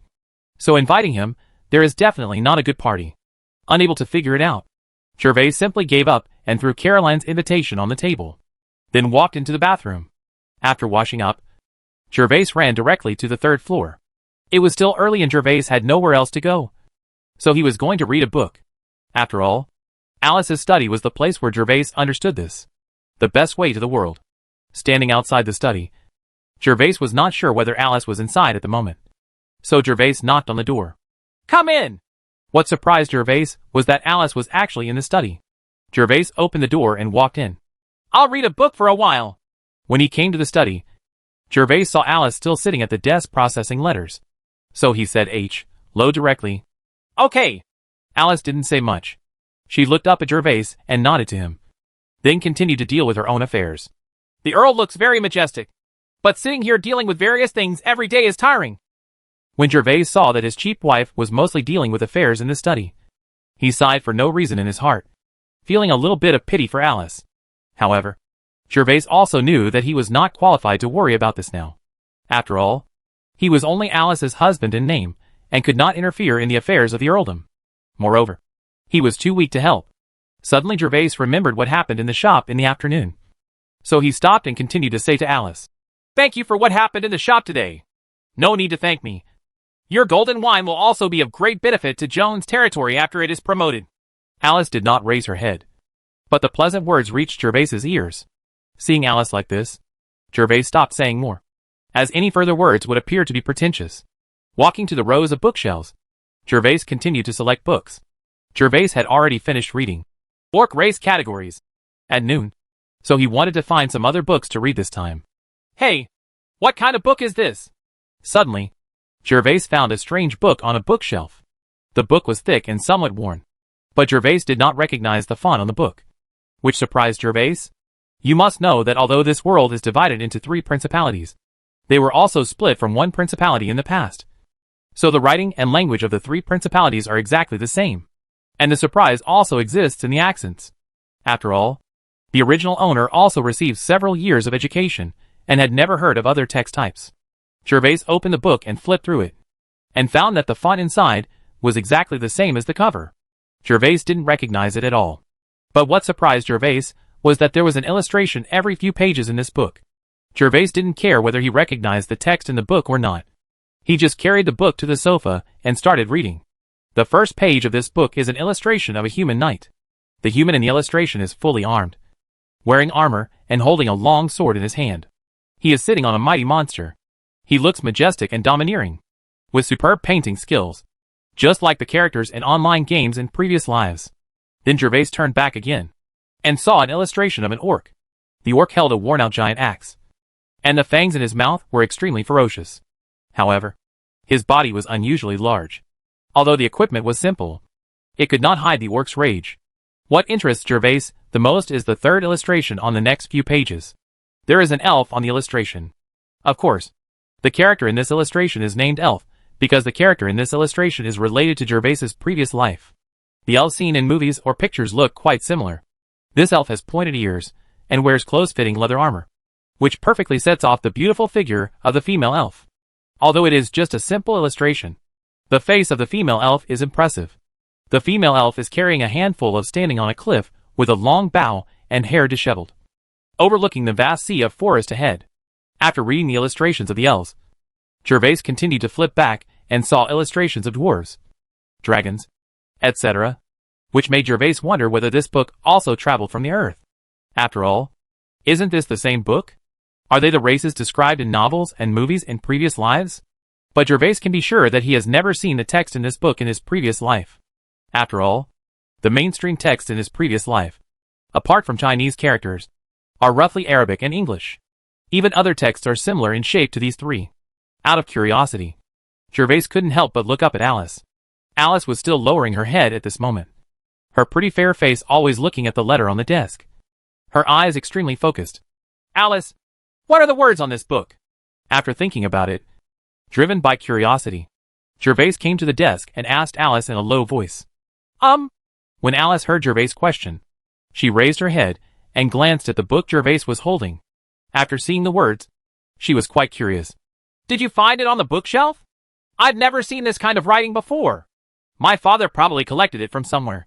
Is there any problem? After looking at it carefully, Alice shook her head, indicating that she didn't recognize it. Oh, no problem. It's just that I haven't seen this kind of writing before. So I'm a little curious. You go ahead and I'll go take a look.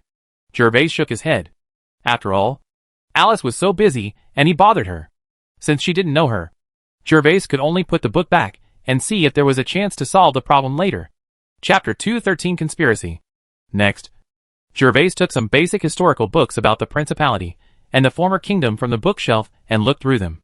These historical books were all different from those popular books on the market. It recorded many wars and political events that even the minor nobles didn't know about, which gave Gervais a little understanding of the current situation and origins of the three principalities. Time passed unknowingly as Gervais read. During this period, the little maid Anna came twice, poured tea for Gervais and Alice, and then exited the study. After briefly reading a few books, Gervais put the books back on the bookshelf, then said goodbye to Alice, and then returned to the second floor.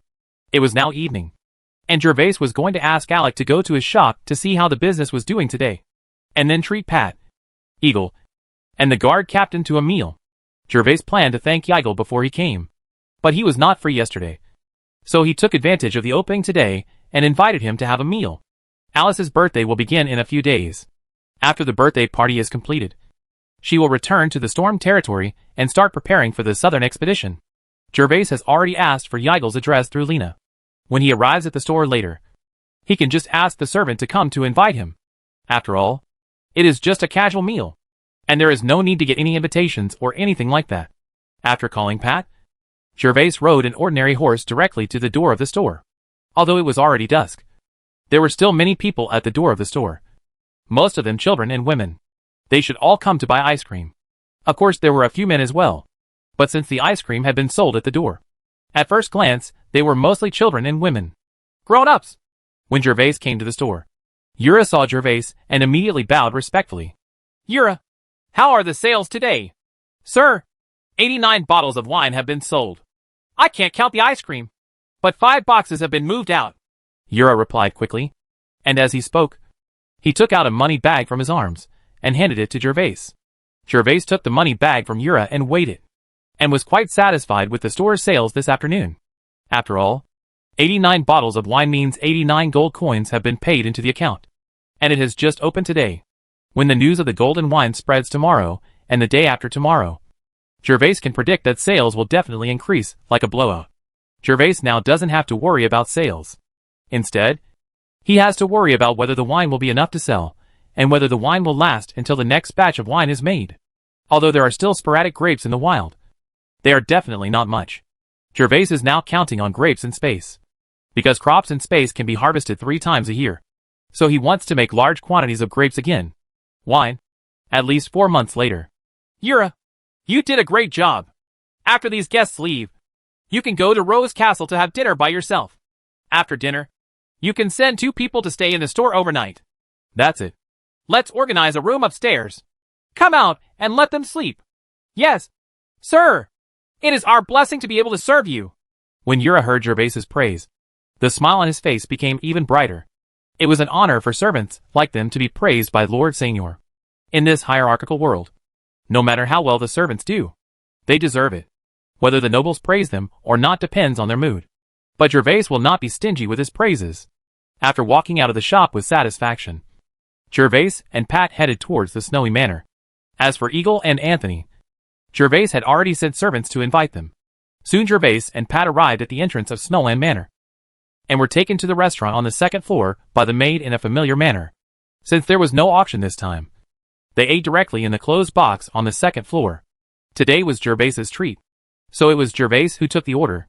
Gervais originally wanted to order some delicious Warcraft meat, but unfortunately, this time the 2 of them were not as lucky as the first time. There was only Snow-Eating Rabbit's Warcraft meat in the Snowy Manor today. Gervais actually didn't want to eat it, but thought that Yigel and Anthony would come later, so he ordered 5 kilograms of Snow-Eating Rabbit's Warcraft meat. After all, he and Pate is used to eating monster meat that tastes good. But Igor and I probably don't have much chance to eat it. Since I am thanking others, the snow-eating rabbit's monster meat may not taste as good. But it is also the signature dish of Snowland Manor and must be ordered. Gervais didn't have to wait long. When Gervais ordered the food, Yigal was led by the maid to the door of the private room. When Gervais saw Yigar, he immediately stood up from his chair with a smile and greeted Yigar warmly. Your Excellency Yigar, it's a pleasure to meet you again. Baron Gervais, it's an honor to meet you again. Baron Gervais's ice cream impresses me. Ha. I wanted to thank Mr. Yigal for your help last time. But why is Captain Anthony not here today? Gervais discovered that the only person who came was Yigal, and there was no sign of Anthony. So he asked, Baron Gervais, Anthony has not been able to go out at the Knights of the Rose these past few days, so he cannot come. It seems that the Knights of the Rose need to undergo a review in 2 days. Eagle explained to Gervais. I see. I can only thank Captain Anthony next time. Sir Yigal, please come and take a seat. After listening to Yigal's words, Gervais was not surprised. After all, the Knights of the Rose are the elite of the Jones family. When the time comes, they will show off in front of a group of guests, which can also be regarded as a display of their own strength. After all, Jones the family is now suffering from internal and external troubles. In the east end of Winterfell, the sky was completely dark at this moment. A luxurious carriage was driving along the neat streets. After traveling for a certain distance, the carriage turned into an alley at a corner. This alley is the back door of a luxurious mansion. When the carriage arrives at the back door of the mansion, the back door of the luxurious mansion has been opened. A man with a rather majestic appearance and an aura of superiority between his brows is standing inside the door waiting. After the carriage stopped, a middle-aged man in white linen clothes quickly got out of the carriage. His white linen clothes were incompatible with the luxurious environment around him. And in addition to the clothes, the aura of the man in linen white clothes is also in sharp contrast with the majestic man. The man in linen white clothes has short hair and a peaceful face, which makes people feel good at first sight. Please come in. When the mighty man saw the man in white get off the carriage, he didn't say anything else. He just made a gesture of invitation, and then led the man in white towards the luxurious mansion. In the study, the mighty man and the man in white sat opposite each other. The mighty man was the owner of the mansion. After clearing out all the servants, the mighty man said, We have no relationship since the last transaction. You are here this time. What means? Lord Viscount, calm down. There is actually a huge benefit in coming here this time. I want to cooperate with Lord Viscount again. Facing the mighty man's oppressive questioning, the man in white showed no fear at all. Instead, he spoke calmly with a smile. I don't want to cooperate with you anymore. Also, I hope you won't come to me again in the future. Otherwise, don't blame me for being rude. At worst, everything will be broken. The reason why I met you this time is to tell you these words. Lord Viscount, calm down. Don't you want to hear what great benefits it is? When the man in white heard the mighty man's desperate words, a hint of cold light finally rose in his pupils. But this cold light only flashed past and was immediately covered up by the man in white. Put away your sweet words. I have finished my words. You can go now. The mighty man was unmoved. The man in front of him had a kind face, and his power was even more famous. But at this moment, the mighty man already knew how dirty they were, so he hated them even more. What if it's about the benefits of advancing to the Golden Knight? Sir Viscount? Chapter 214 Despicable Savage. Hearing the words behind the man in white, the mighty man was shocked, and his majestic face couldn't help but reveal a hint of shock. He looked at the man in white with disbelief and said, Didn't you say there is no more? When the man in white saw the mighty man's expression, the smile on his face became even brighter, and he smiled and said, That's not true for the principality. But do you think we will really be without it?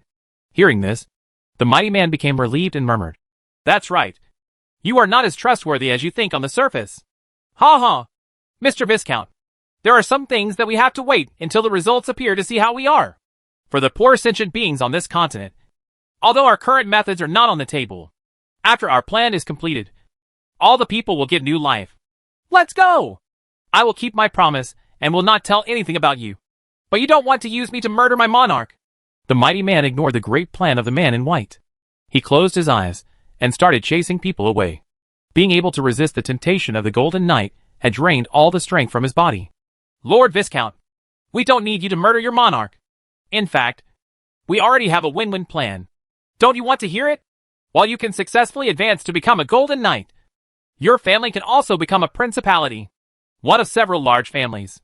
An hour later, the man in white walked out of the luxurious manor and got on the carriage he came from. As the driver urged the horse, the carriage entered the street again. Despicable savage. The man in white clothes sitting in the carriage showed an expression that was disproportionate to his face, as if he had encountered something extremely disgusting. Then the entire carriage fell into silence, and the carriage swayed towards the distance. Boom, boom, boom, while the three of them were eating delicious food and tasting the wine they brought. There was a knock on the private room door. Come in, my lords. I'm very sorry to bother you. It was Miss Caroline who sent me to invite Lord Gervais to the banquet. The door of the private room was pushed open, and the maid from the snowy manor walked in. The maid came into the room and saluted the three of them. Tell Caroline that I appreciate her kindness, but I'm inviting friends to dinner right now and don't have time to attend the banquet. Gervais frowned. He had no interaction with Caroline, and he didn't want to have any interaction with a woman like her. He refused directly to the maid without thinking. My lord, Miss Caroline said she wants to discuss a business deal with you. The maid obviously did not leave immediately after being rejected by Gervais after Caroline's instructions, and continued to speak respectfully. Gervais glanced at Pat, and then said to Yigel, Your Excellency Yigel, I'm very sorry. I'll go over there and have a look. You and Pat will eat first, and I'll be back soon. Business matters. Baron Gervais, go ahead and do your work first. Of course Yigel had no objection. After all, someone who could hire a maid to call the guests definitely had a high status. After the maid left the private room, Gervais was taken directly outside the manor by the maid and came to a beautiful small garden at the back. Although it was completely dark at the moment, oil lamps were lit everywhere in the garden, which gave it a unique mood. After walking to the small garden, Gervais saw many young men and women drinking wine and talking loudly, while there were several musicians playing music attentively. The maid did not take Gervais to the place where the group of men and women gathered, because Caroline was not there. Brother-in-law Gervais, you are really hard to find. Caroline is sitting at a marble round table, and there is a wine bottle and 2 crystal glasses on the round table. And Caroline is obviously dressed up specially today, with a strapless dress, long fiery red hair, and the beautiful figures are all the focus. Although the environment is relatively dark at this time, the snow-white skin that cannot be completely covered up by the night becomes more attractive. The maid approached with Gervais, and Caroline spoke to Gervais. Miss Caroline, the rules of Snowy Manor really need to be changed. This is my second time coming to Snowy Manor to dine. I heard that Snowy Manor is the top restaurant in Winterfell, but every time I come here everyone will be disturbed. And I think if this continues, the reputation of Snowland Manor will definitely be tarnished. When Gervais came to the round table, he was not polite, and sat down face to face with Caroline. When Gervais's eyes moved from Caroline to the crystal wine glass on the round table, Gervais was basically sure that Carol what is Lynn looking for. Brother-in-law Gervais, I really want to discuss a business deal with you this time. I didn't expect you to be so ungrateful. I sent you the invitation, but you didn't come to attend. It's helpless to ask the maid to invite you this time. Lift. Caroline waved away the maid, then took the jug and poured a glass of wine for Gervais herself, saying with a delicate smile, In that case, then Miss Caroline, just tell me directly. I still have a friend waiting for me over there. Gervais was not prepared to be hypocritical with this woman, so he took a sip from his wine glass and spoke directly. Baron Gervais, you are beautiful, but you care about your friends. Am I not as attractive as your friends? Caroline looked at Gervais with a smile. Although the words she asked were quite ambiguous, there was no hint of provocation on her face, as if the words did not come from her mouth. Beauty is beautiful, but not as beautiful as my wife. Miss Caroline, don't you think so? Gervais is not someone who can't move when he sees a woman. Although Caroline's words today are full of temptation, her performance that day is enough to show that this Caroline is not a vase, but is very scheming. Baron Gervais is so loyal to my cousin. Caroline's tone was slightly sarcastic. She was already a little angry. This was the second time Gervais said that she was not as good as Alice in front of her, even though Caroline was quite capable of scheming in other aspects. As a woman, especially one who was arrogant, she was already a little angry. Woman, she cannot tolerate this. After saying that, when Caroline saw Gervais about to get up and leave, she also put away her smile, returned to seriousness and started talking about business. So she said, One of the reasons why I invited you here this time is to have a talk with you. talking about the golden wine business. After hearing this, Gervais turned around, continued to look at Caroline and said, "How many jugs do you need? Since you have also bought wine in my store, we don't need to talk more about the taste and price. Baron Gervais, I need a large quantity. Our solemn family has restaurants in the 8 counties and the royal capital. In addition, I also have a private store in the royal capital. I hope Baron Gervais can sell the quantity in the royal capital. Leave the power to me. Of course, the price will still be based on your current pricing. 1 gold coin per pot." Chapter 215. Want to put a hat on me? Caroline is very confident. To promote food, it is an easy task for the Solom family, because the Solom family's restaurant has a supply of Warcraft meat all year round. Just like this Winterfell snow, same as Domain Manor. Although most of the Warcraft meat sold is snow-devouring rabbit. For the Warcraft meat that is scarce in this world, just a slight lack of taste does not prevent wealthy nobles from enjoying it. Miss Caroline, please forgive me for not agreeing to your request. I will not give the right to sell to anyone. Anyone who wants to buy gold wine needs to come to Jones to receive the transaction. As for whether to resell it or drink it myself, I can't decide. Asked. Gervais is not stupid. And of course, he will not hand over the distribution rights of a certain place to others. Moreover, he has promised Alice that he will only conduct transactions in Jones' territory. Although he is just his cheap wife, Gervais still has a good reputation. Yes, since you have agreed, you will not regret it. Moreover, 89 bottles of golden wine were sold this afternoon. What Gervais is worried about now is not the sales of wine, but the supply of goods. If the wine is sold out prematurely, and there is no wine for sale, it will be embarrassing. Moreover, the current production of golden wine is limited. So if Miss Caroline really wants to buy golden wine, I can only supply you with 50 bottles, or 2 barrels, per month. 50 bottles per month is the limit that Gervais can give these big customers. After all, his current wine reserve only has about 2,200 bottles. Even if the territory continues to have some out-of-season grapes, it will definitely not. There are many. Autumn is coming, and it will be impossible to find wild grapes by then. Caroline was originally full of confidence. After hearing what Gervais said, her smile suddenly froze, and she frowned and said, "Only 50 pots? Gervais, is this too little?" Caroline only mentioned the sales rights of the royal capital, but she didn't expect that the quantity of wine was so small. 50 bottles was really not enough for Caroline. "It's not that many. The 50 pots are only for big customers like you. If it is an ordinary individual purchase, each person is limited to 5 pots. Miss Caroline should know this." "Right. Of course. This is only temporary. Wait for it later. Production has been expanded, and Miss Caroline can have as much as she wants." "That's okay. 50 pots is 50 pots. I'll have someone go to your store to buy it tomorrow. I hope you can talk to the manager of your store in advance." After confirming that Gervais was not seeing a joke, Caroline was helpless. However, Caroline knew about the limited purchase of golden wine. She originally thought it was just a gimmick, but now that she thinks about it, the production of this golden wine is indeed not much. "Don't worry, Miss Caroline. I will take care of things when I get back."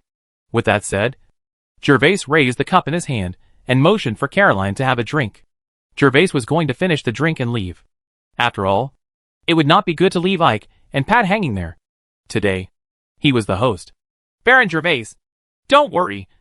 I have another thing I want to talk to you about." Seeing that Gervais was in a hurry to leave, Caroline did not raise her glass to clink with Gervais, but continued to speak.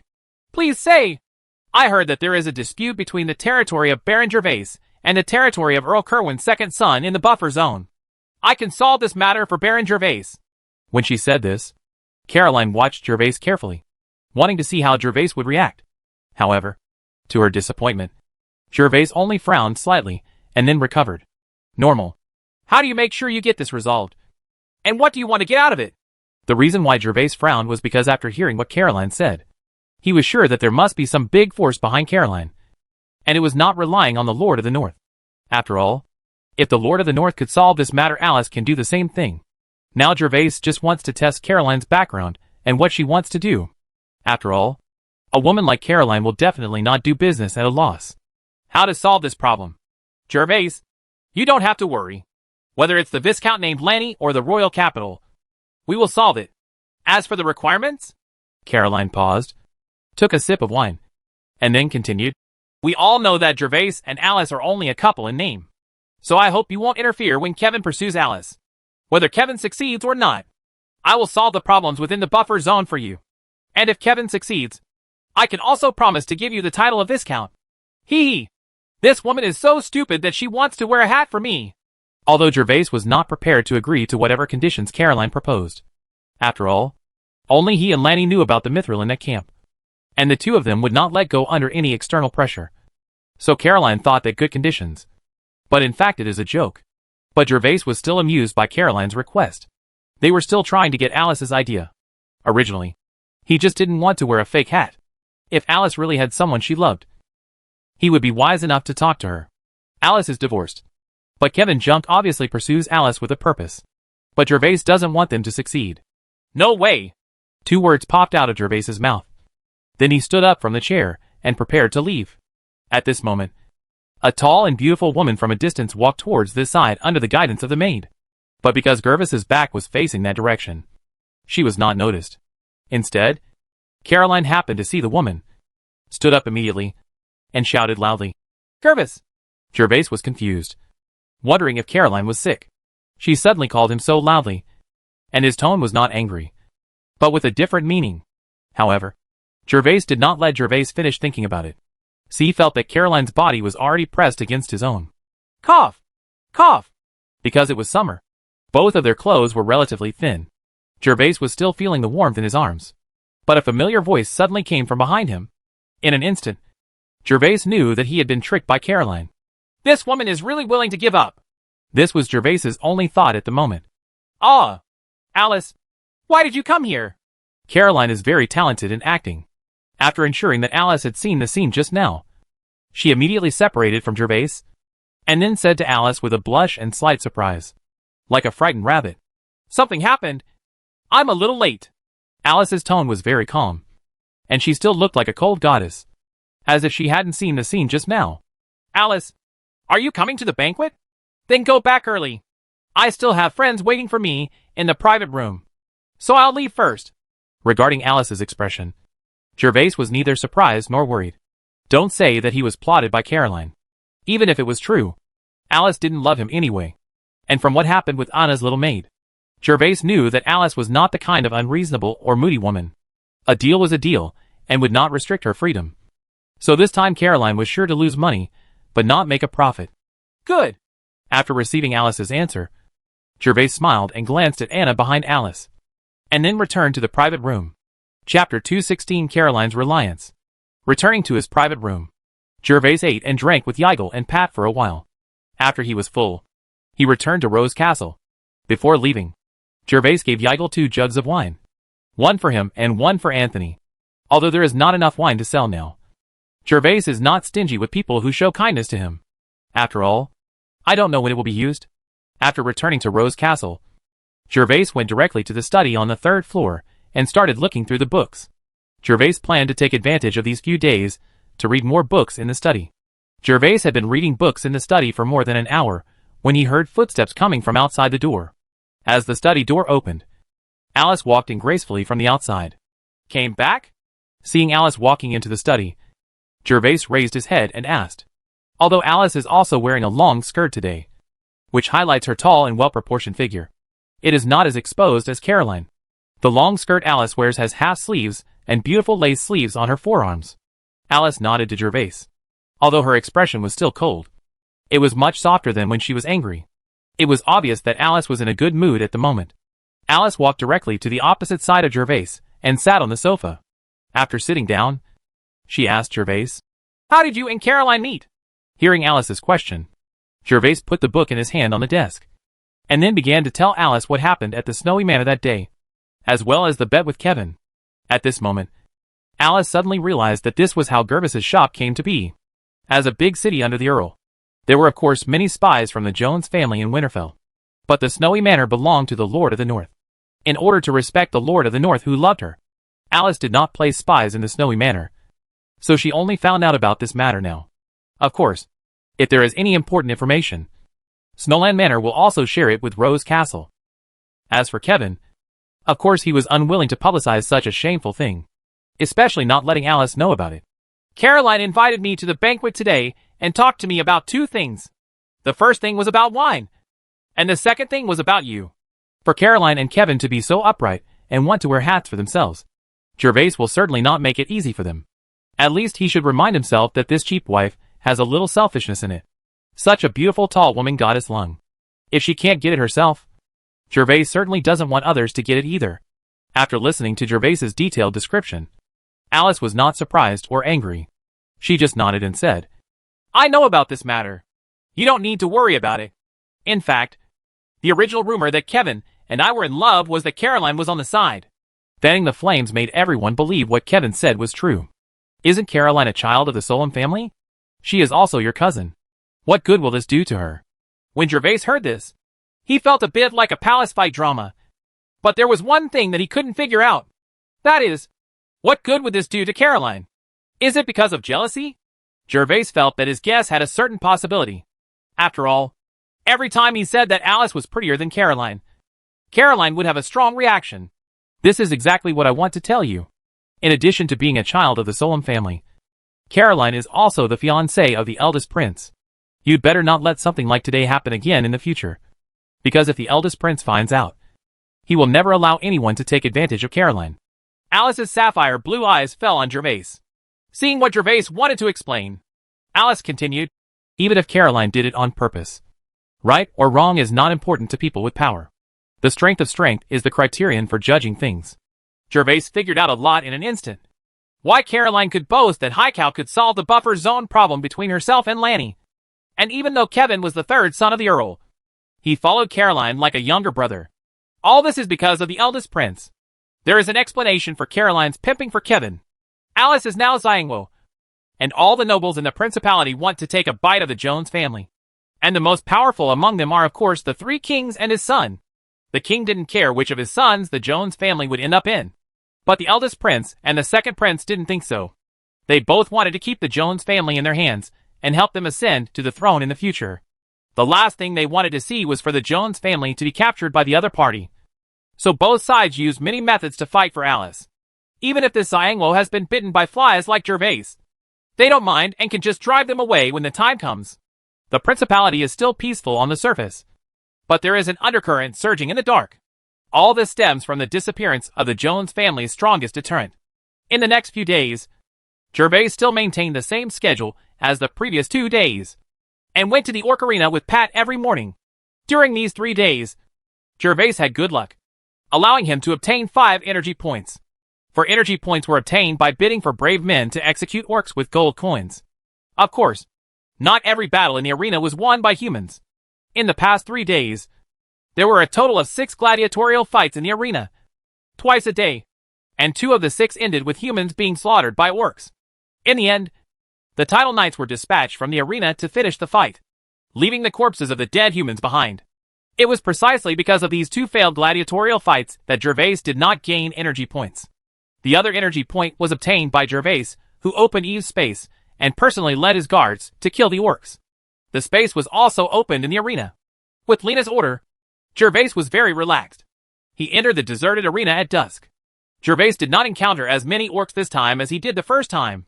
This time, there were only 8 orcs in the orc space opened by Eve, and they were gnolls that were quite similar to kobolds. Although gnolls were smaller than kobolds. He is slightly stronger and moves faster, but when faced with guards armed to the teeth, he can only be beaten and suppressed. Moreover, Gervais was just looking for energy points, so he did not give the orc leader a chance to use his skills like last time.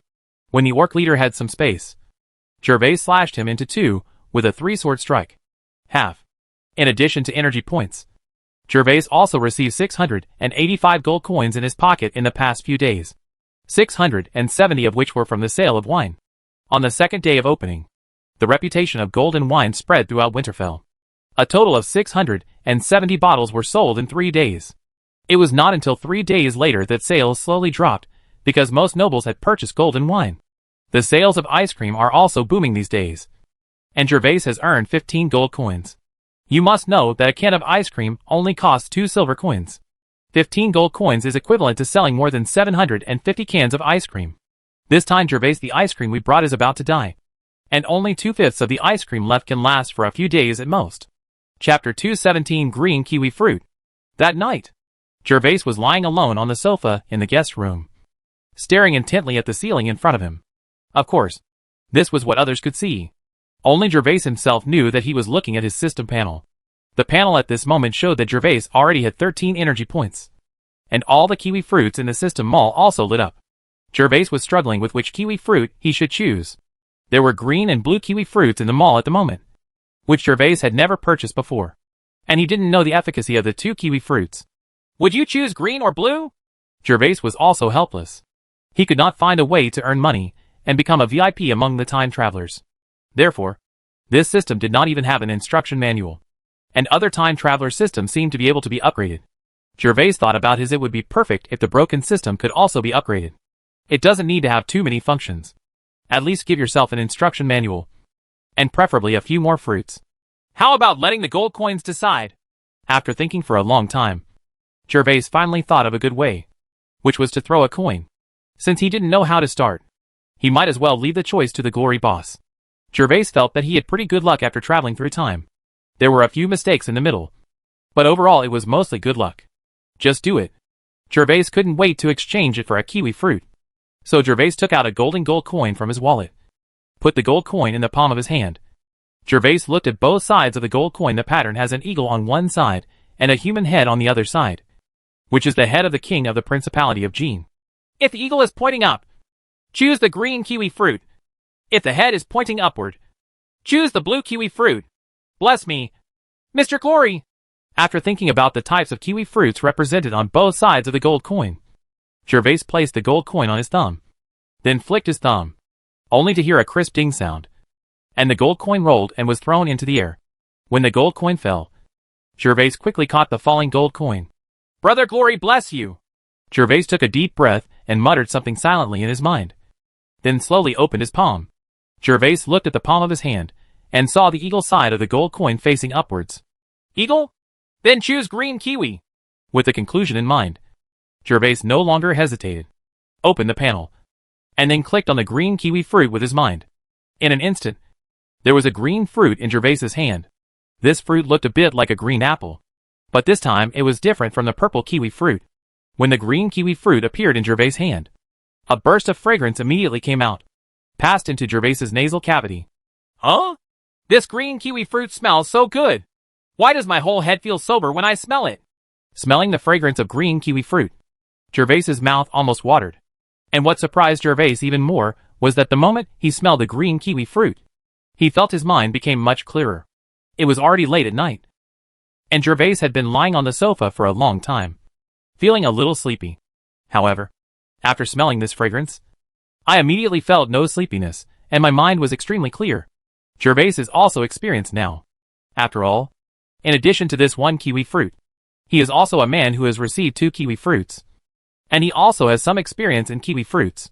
The golden fruit has an attractive aroma, and after eating it, it strengthens his body. The purple kiwi tastes unpleasant, so it is prepared for warcraft. And now the green kiwi also has a fragrant aroma that makes people salivate. Gervais thinks it is obvious it was also prepared for him. Hey, is it a kiwi fruit that enhances mental power? Gervais's mind was spinning, and he suddenly laughed, feeling that his guess was very possible. With this guess, Gervais directly raised the green kiwi fruit to his mouth, and then opened his mouth to eat it. Gervais took a hard bite of the pulp from the green kiwi fruit, and the sweet taste instantly filled his mouth. Before Gervais could chew the kiwi pulp, it turned into a warm current and fell into Gervais's mouth. Weiss's belly. Gervais swallowed the apple-sized green kiwi fruit in 3 strokes. After eating the green kiwi fruit, Gervais lay quietly on the sofa and observed his own situation. But after waiting and waiting, Gervais found that his body had not changed at all. But his spirit had indeed improved a lot, and he was not sleepy at all. 1 hour, 2 hours. Gervais waited until early in the morning. Of course, this was not caused by Gervais's persistence. Gervais even wanted to curse at this moment because he had insomnia. Gervais was already lying on the bed, his eyes wandering around the dark room like lanterns. Gervais no longer wanted to wait for the kiwi fruit to have any effect. He just wanted to have a good sleep. The tidal night has been able to adjust his body slightly, and there is absolutely no insomnia. If he wants to rest, he can basically fall asleep in 5 minutes. But Gervais cannot do it at the moment. No matter what he did, Gervais couldn't make himself fall asleep. Looking at the stars outside the window, Gervais could only count the stars to see if he could use this method from his previous life to make himself fall asleep. I don't know how long it took, but when it was getting dark outside, Gervais finally fell asleep in a daze. In his sleep, Gervais seemed to have had countless dreams and seen many different things. However, this dream was hazy and vague, which made Gervais feel like he was seeing flowers in the fog, unable to see or touch. Boom, boom, boom. Gervais, get up. Boom, boom, boom. It was already 3 strokes a day, but Gervais was still confused. Ah! What's wrong with my head? It feels like I've been stuffed into a firecracker and blown up. Gervais was woken up by a loud knock on the door. But before he could react, he felt as if his head had been stepped on by 100,000 mud horses. He had a splitting headache and felt like his head was going to explode.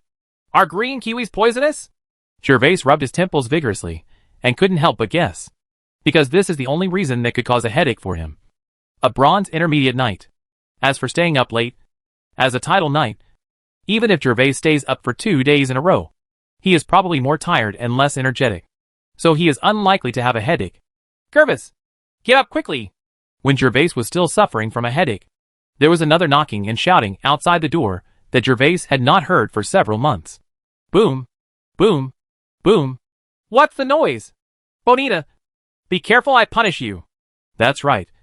Such a familiar knock on the door, and such an unreasonable shouting came from Gervais's cheap sister Bonita. Humph! Gervais, you are mean to me. I just told you to get up. What Gervais didn't expect was that if he yelled at Bonita like this before, the girl would definitely go crazy and say harsh words to repair herself. But today it didn't happen. Instead, she showed signs of giving in. Gervais rubbed his head and put on his clothes, then went to the bathroom to wash up. After washing, he opened the door to his room. Bonita! Vivian? What Gervais didn't expect was that 2 girls came to the door of his guest room. Apart from Bonita, the cheap sister, the other one was his childhood sweetheart Vivian. Chapter 218. As handsome as me.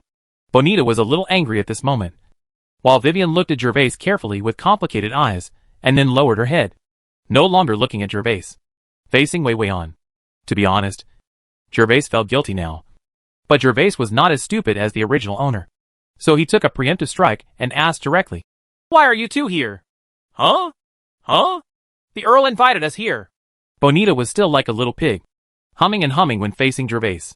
However, Bonita's words did not deceive Gervais. They were indeed invited by Alice. Bonita was also Gervais's sister after all, so the whole family was invited. As for Vivian, Alice, who is also a woman, took away her childhood sweetheart because she chose Gervais as her nominal husband. So this time, she specially asked Lena to send one to Nathan when she sent out the invitation. As a result, young lords like Nathan also got the opportunity to come to Rose Castle, which was also considered as compensation for Vivian. Okay, come in and sit for a while. Although he was a little surprised that Vivian was also invited by Alice, Gervais didn't think much about it, so he prepared to step aside and let the 2 of them sit in the room for a while. Gervais, I want you to take Vivian and me to Winterfell. Seeing that Gervais was about to return to the guest room, Bonita grabbed Gervais's arm, and then her tone became softer, finally looking like a girl. Where's father? Where's Darius? Gervais was a little speechless. It turned out that these 2 girls came to disturb people's dreams for a purpose. However, Gervais had a headache now, and did not want to bring 2 oil bottles. So he asked. At this moment, Vivian continued to lower her head, and did not say any words. However, Bonita became a little worried when she saw that Gervais did not agree. Now that she had a request from Gervais, she could only answer Gervais's question first. Father was called away by the Earl. It seems there was some kind of meeting. Driss just arrived at Rose Castle, and he went to play with his own friends. Gervais, just take us to Winterfell. Besides, I'm not the only one. There's Vivian too. Seeing that Gervais was hesitant, Bonita said to Gervais in a pleading tone that was rarely seen in Gervais. After speaking, he was still worried that Gervais would not agree. So he immediately pushed Vivian, who had her head lowered next to her, and motioned for Vivian to also say something nice. Usually when Bonita and Vivian are together, Vivian is Bonita's supervisor and often corrects some of Bonita's inappropriate behaviors. But after Wei saw Gervais, she completely changed her appearance, which made Bonita furious. Gervais, if you have time, take us around. I haven't been to Winterfell yet. After being pushed by Bonita, Vivian finally summoned up some courage, raised her head, and whispered to Gervais. Okay, but we agreed in advance that we will only stay for a while. I have something to do at noon. Even Vivian had spoken, and Gervais really had no reason to refuse. After all, he was just accompanying the two of them to visit Winterfell. Of course, no matter in his previous life or now, Gervais felt that it was not easy to go shopping with a girl. So he vaccinated them both in advance to avoid having to go shopping all day. Yeah, Gervais, you are the best. Gervais, I heard that something called ice cream is very delicious in Winter City. Do you know where it is? Please take us there first. Seeing that Gervais agreed, Bonita was so happy that she started making requests. Okay. For Bonita's character, who has breasts and is a mother, Gervais had no choice but to walk out of the room and lead Bonita and Vivian downstairs. Tomorrow is Alice's birthday, and Gervais hasn't bought her birthday gift yet. He and Pat, two grown men, can't go to shops selling women's items. So the matter has been postponed again and again. Gervais originally, I was going to ask Yura to see if there was anything suitable today. But now that I have such a cheap sister, Gervais could just ask Bonita to pick something for him later. Although his birthday gift budget is not high, Gervais subconsciously wanted to pick something beautiful to give to such a beautiful woman. After all, this is human nature and animal instinct. On the streets of Winterfell, Gervais and Bonita Vivian were riding horses on Champagne Avenue, followed by 3 personal guards. Bonita kept chattering and asking questions all the way. Gervais answered her questions very perfunctorily, but this still did not dampen Bonita's desire to ask. Everything in Winterfell was very interesting. It's all new to Bonita. Gervais, have you tried that ice cream? Is it really delicious? Seeing Gervais's lack of interest, Bonita still didn't want to let him go and continued to ask. I've eaten it. It's delicious. I heard that this ice cream was invented by a young Seignior, and his territory is very remote. Gervais, have you seen the ice cream owner? Is he handsome? Very handsome. As handsome as me. Humph. He must be more handsome than you. Seeing Gervais's insincere answer, Bonita finally felt a little angry, rolled her eyes, and then said to Vivian, Vivian, if this ice cream owner is very handsome later, just go make friends with him and marry him. I heard that this ice cream is very expensive and costs 2 silver coins. That boss is so good at making money. You will definitely be happy to marry him. But he is much better than some people. He. Bonita, what are you talking about? Vivian was very angry at Bonita's words, and immediately retorted. After speaking, she looked at Gervais with a guilty conscience, and found that Gervais showed no signs of being angry. So she felt relieved. Of course Gervais will not be angry. In fact, he really wants to say to Bonita, isn't it me who is the handsome boss of the ice cream? However, in view of the suspicion of pretentiousness, Gervais was still prepared to let nature take its course, in order to prevent Bonita from messing around again. Gervais turned his head to Vivian's side and asked Vivian, Vivian, how is the progress of your fighting spirit training? I'm almost reaching my peak as a training knight. Vivian replied quietly, Gervais, you don't know that Vivian's cultivation talent is very high. Better than mine. After a while, she will be able to break through and become a titled knight. Vivian just answered briefly, but Bonita heard the conversation between the two and quickly interjected. Oh, that's not bad. Keep up the good work. In fact, before Gervais traveled through time, Vivian was also practicing dochi. But at that time she and Gervais spent more time playing together than practicing. And there was no training space in the Nathan family. So at that time cultivation is not that obvious. Later, Gervais left, which stimulated Vivian. With Vivian's hard training, the progress of her training immediately accelerated. During this time, she could practice in the training space. Vivian's breakthrough to become a titled knight was just a matter of time. In the near future, soon the group of people came to the square along Champagne Avenue. From a distance, Gervais saw a group of children and women queuing up to buy ice cream in front of his store. Gervais, look, is that a place that sells ice cream? I heard that you have to queue up to buy ice cream. So that's probably where it is. Bonita had been looking around. The crowd there was so conspicuous that Bonita saw it immediately. Gervais, hurry up and ask your men to help us line up. I can't wait to have a taste. Hey! Gervais, what are you doing? Get your men in line. However, Gervais did not listen to Bonita's words. After helping the two people off their horses, they walked towards the store. Bonita became anxious because from time to time, the queue to buy ice cream would increase by one person. The two of them were queuing up. If Gervais's subordinates were not asked to queue up now, they would have to wait for a long time. Chapter 219, What are the effects of green kiwi fruit? No need to line up. I am the handsome young owner of the ice cream. Did you drive it? Bonita's eyes widened instantly, and she was a little suspicious. She looked at Gervais for a long time, and even Vivian on the side didn't believe it. Hey, what do you two look at? Do you still want to eat ice cream? Am I not handsome? Gervais rolled his eyes, feeling a little depressed. Eat. Eat. I want to eat. Since this is Brother Gervais's shop, I want to eat more. Bonita jumped with joy when she saw that Gervais didn't seem to be faking it, and that a clerk had already come out to greet Gervais, and was about to salute and greet him. But Vivian on the side remembered what Bonita had just said about asking her to make friends with the handsome young boss, and her face suddenly turned red. Then come in quickly. It's so hot outside, Gervais said unhappily, taking Bonita and Vivian directly to the store. Yura also walked up to Gervais to greet him, confirming the fact that Gervais was the handsome boss. Yura asked the servant to bring 3 bowls of ice cream. After ordering Yura, Gervais took Bonita and Vivian directly to the backyard. At this moment, there were many people buying wine in the shop, which seemed a little crowded. Gervais, you are so rich. How did you invent this ice cream? Coming to the backyard, Bonita looked at the small garden in the backyard with envy. She never thought that Gervais could own such a shop in Winterfell, knowing that even his father could not afford it. If Gervais had not become Alice's husband, Gandalf had originally planned to buy a cheaper small shop in the South District of Winterfell as Bonita's future dowry. And he also found out the cost of the shop. Which one was the best in the South District? A good shop costs more than 200 gold coins, and the worst one costs dozens of gold coins. Gandalf originally planned to buy a small shop with dozens of gold coins, but he didn't buy it because Bonita was not yet an adult. And Vivian also looked at Gervais with complicated eyes. There was a huge difference between the current Gervais and the original Gervais. Since knowing that her brother opened the ice cream, Bonita has become much more at ease. After the 3 of them finished eating the ice cream, Gervais took them to a nearby jewelry store and asked Bonita and Vivian to pick out a necklace worth 10 gold coins as Alice's birthday gift.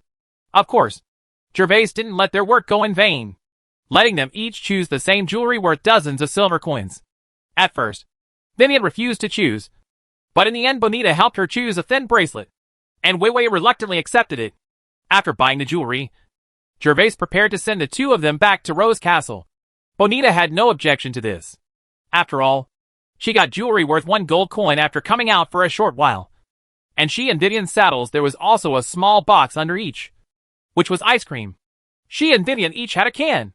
After sending Bonita and Vivian back to the castle, Gervais rushed to the arena without stopping. Regarding energy points, Gervais did not dare to give up. After all, the opportunity was rare. He would return to the Storm territory in a few days, and then he would only be able to obtain some energy points through even a week. Gervais originally wanted to ask Pat if he was going, but was informed by his personal servant that Pat had also been called away by the Earl. Like Gandalf, there was a meeting to be held, so Gervais did not wait any longer. 1 man went to the arena with 3 guards. Gervais originally thought that going to the arena today would be the same as usual. After watching the arena, he would spend a few gold coins to become the most handsome boy in the arena, and then pocket the energy points. However, things were not as he expected. Simple. When Gervais arrived at the arena was already filled with cheers.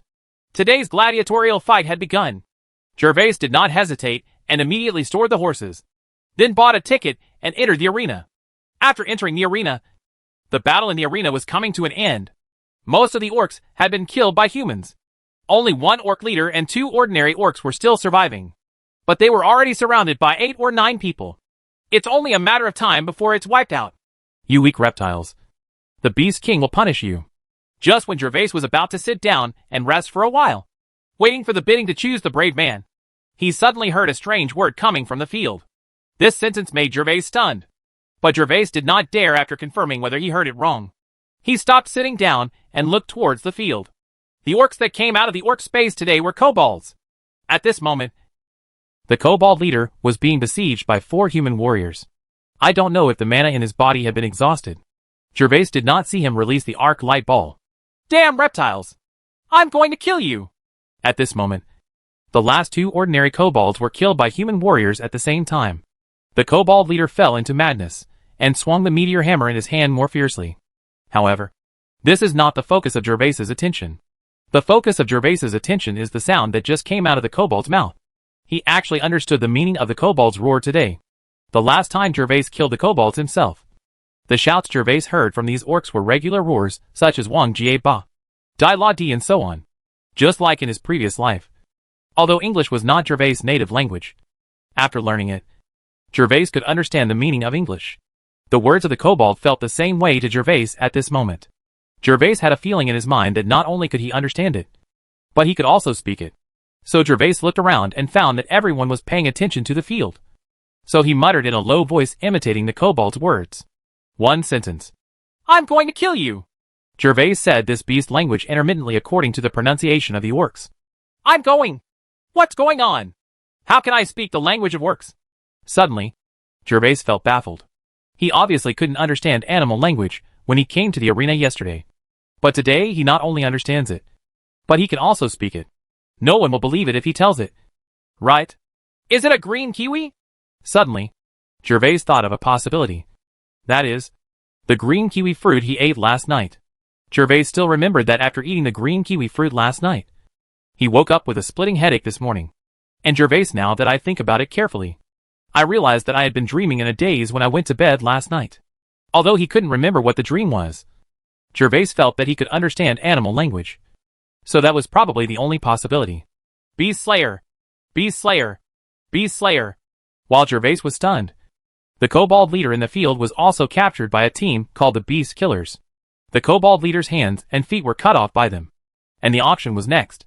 Seeing this, Gervais could only suppress the thoughts in his heart and began to wait for the host to announce the bidding.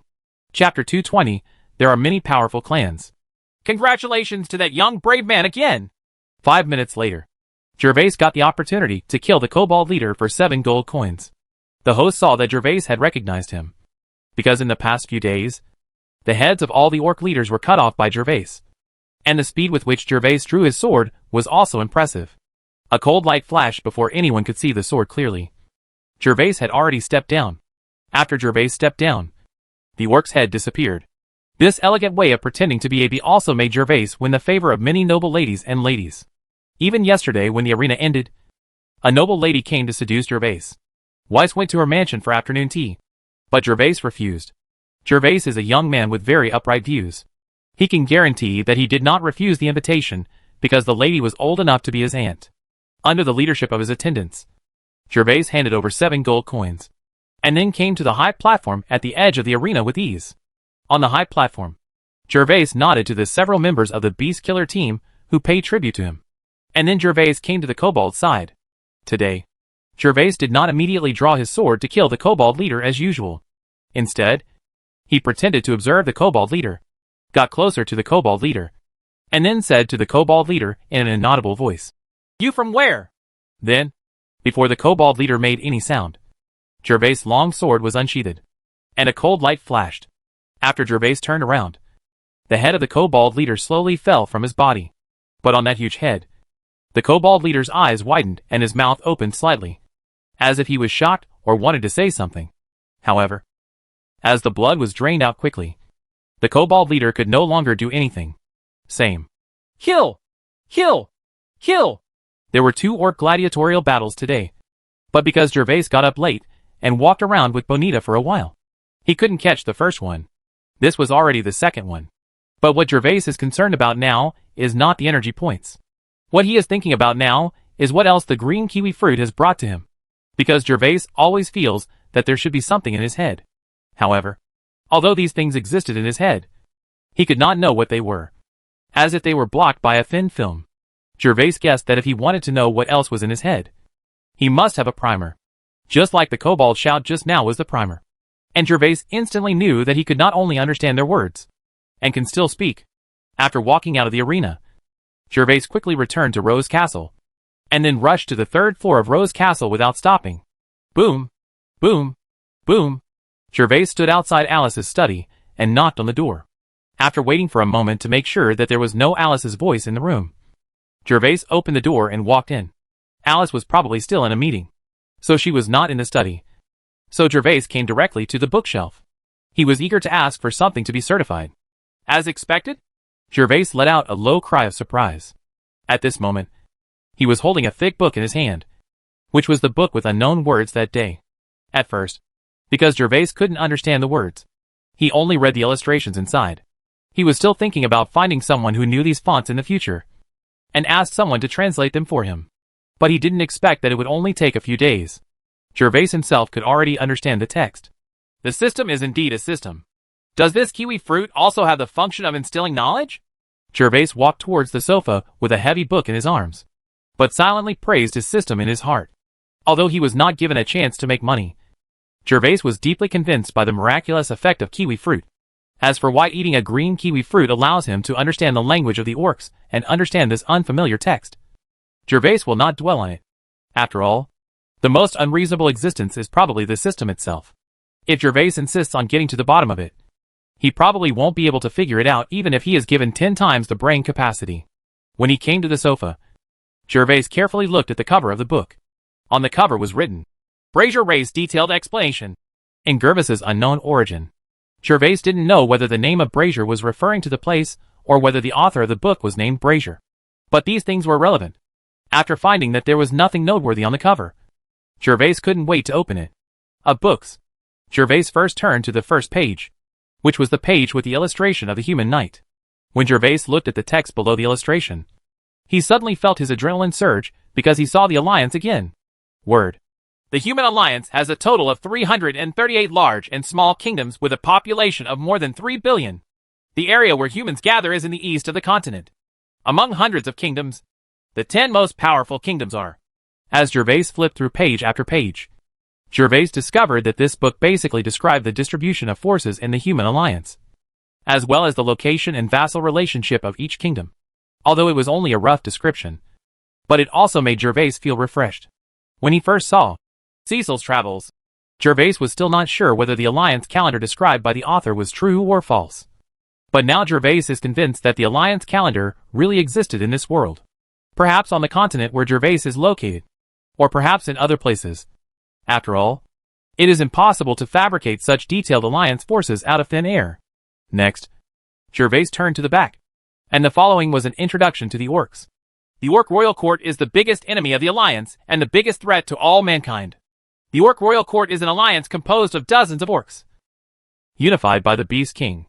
In addition to half-orcs, there are 8 types of orcs with the strongest combat power. The orc race is the Tauren. The introduction to the orcs is in line with the book on the orc race category that Gervais saw last time. But this Brazier Race Detailed Explanation introduces more orc types than that book. The orc race category. Quite a few. Moreover, this Brazier Race Detailed Explanation describes the internal structure of the Orc Royal Court and the distribution of forces. The elves, the darlings of nature, are beautiful in appearance and have long lives. They live in the vast forests of the western mountains. Their number is unknown. There once was a kingdom that mobilized the whole country to go deep into the forest to capture the elves for trafficking. But within a month, the entire 50,000-strong army was wiped out. Later, the elves sent at least tens of thousands of warriors to attack the kingdom in retaliation. 5 days later, when the alliance's reinforcements arrived, the human kingdom had been breached, and the king died in the palace. The more he looked at Gervais, the more frightened he became. He originally thought that this world was just a different world with more fighting spirit and warcraft. But he did not expect that there were many powerful races. Humans were not the overlords of this world, not to mention the elves. That is, in the book Gervais has never seen the 8 major races of orcs described, such as Tauren, tiger-headed orcs. Fortunately, the powerful orc races recorded in this book do not appear every year in the winter season. Otherwise, these kobolds and pig-headed men alone would cause the 3 major principalities to be troubled. If there really were Tauren and the like, a powerful orc, humans basically can't stand it. The church is undoubtedly the strongest among humans.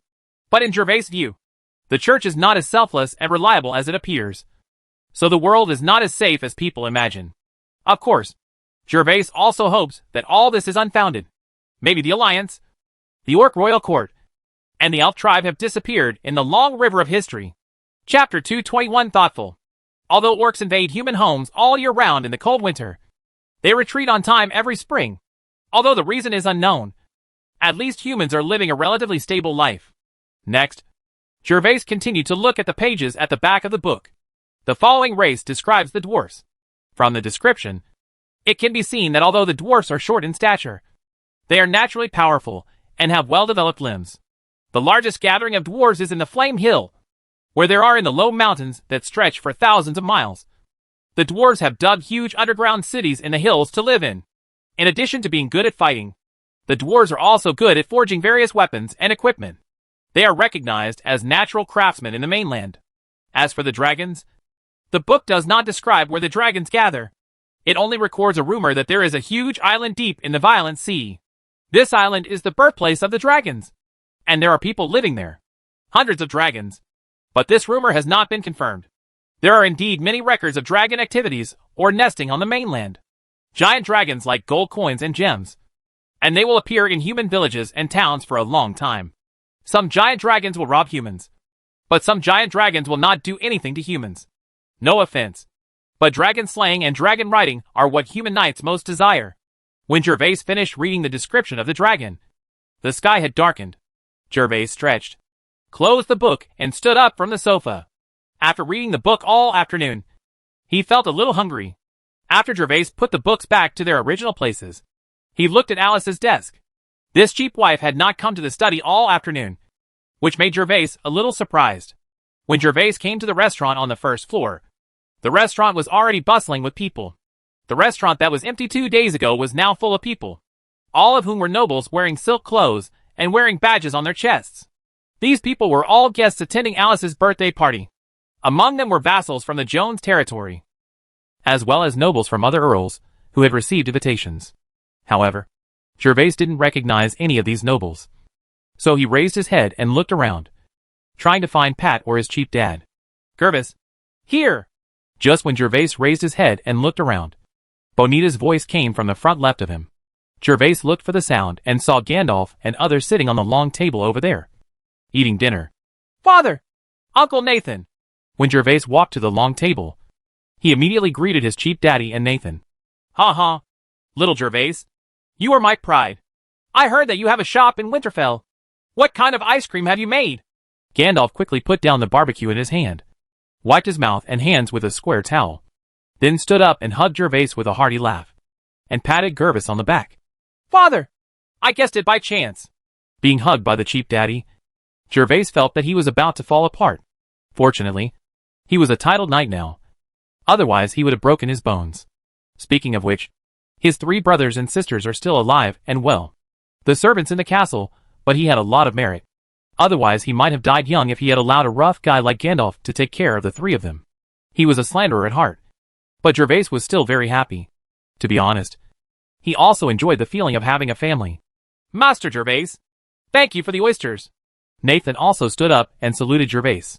The oyster technology was worth 1 gold coin. Nathan had already heard about it, so he was very grateful to Gervais. The other thing was Warcraft meat. But Nathan was not here about the Warcraft meat mention. After all, there are too many people present. Uncle Nathan, you're welcome. Oysters are not worth much. From now on, my caravan will supply oysters to the Seigneurs every month, and I will continue to send them to my father and you. Come on, little Gervais. Sit down and eat quickly. I asked Bonita to look for you just now, but she said she couldn't find you. As he said this, Gandalf pulled Gervais to push him into a seat. Gandalf was currently sitting at the head seat of this long table. However, it was certainly impossible for Gervais to occupy his father's seat. The long table was very spacious, and there were several seats next to it. Gervais directly shook off Gandalf's hand and pushed him back to his original position. Then he walked towards the empty seat beside him. That was right next to Vivian and Bonita. Before Gervais could walk over, Vivian saw Gervais's actions and quickly stood up, pulled out the chair next to her, and waited for Gervais. Wise sat down. Thank you, Vivian. Gervais also didn't expect Vivian to be so considerate to him now, so he thanked Vivian when he walked to a seat. Vivian didn't think much about it just now. She was just used to it. But suddenly, she found that everyone present was looking at her, including her father Nathan. She immediately blushed and sat back in her seat. And then she said with a slight smile, Wynn's voice responded to Gervais. After Gervais sat down, he cut a large piece of barbecue from the dinner plate on the long table and began to eat. While eating, he asked Gandalf, Father, What meeting did Alice call you to today? Ah? Today. Vassals such as Gandalf and Pat were called to some meeting by Alice. But he did not receive the notice. Gervais was a little curious. Actually, it's nothing. The Earl just wants to take this opportunity to show off the power of the Jones family. Tomorrow, we will review the Knights of the Rose at the Orc Arena during the day, and then select a few vassals to compete with other Earl's vassals. So the Earl selected a few of us today to make preparations in advance. Gandalf ate the roast while answering Gervais's questions. Oh, I see. Gervais was still a little surprised as to why Alice didn't let him participate. It turned out that she was looking for someone to compete in martial arts. He was her nominal husband now. So of course, he couldn't compete in the martial arts competition. If he lost, the Jones family would be embarrassed. Moreover, in their view, my current level is only that of a junior bronze knight. It is estimated that the other earls really cannot choose vassals who are comparable to themselves as opponents. So the vassal competition can only choose veteran silver knights such as Gandalf. Well, I will also participate in the competition tomorrow. I will beat them until they are full of teeth and let them know that our Jones territory is not that easy to bully. Gandalf took a big bite of the roast and said with a glare, "Ha ha, then Dad needs to beat me harder." Looking at Gandalf's casserole-sized fist, Gervais was not worried about Gandalf's safety. This was just a martial arts contest, and there should be no life-threatening danger. Besides, if necessary tomorrow, he would equip Gandalf with the mithril he forged. Giving it to him would definitely guarantee Gandalf's victory. Chapter 222 Alice's Smile. The next morning, Gervais got up early. When Gervais walked out of the door, a manservant stopped him respectfully. It turns out that as Alice's husband, Gervais cannot dress as casually as usual.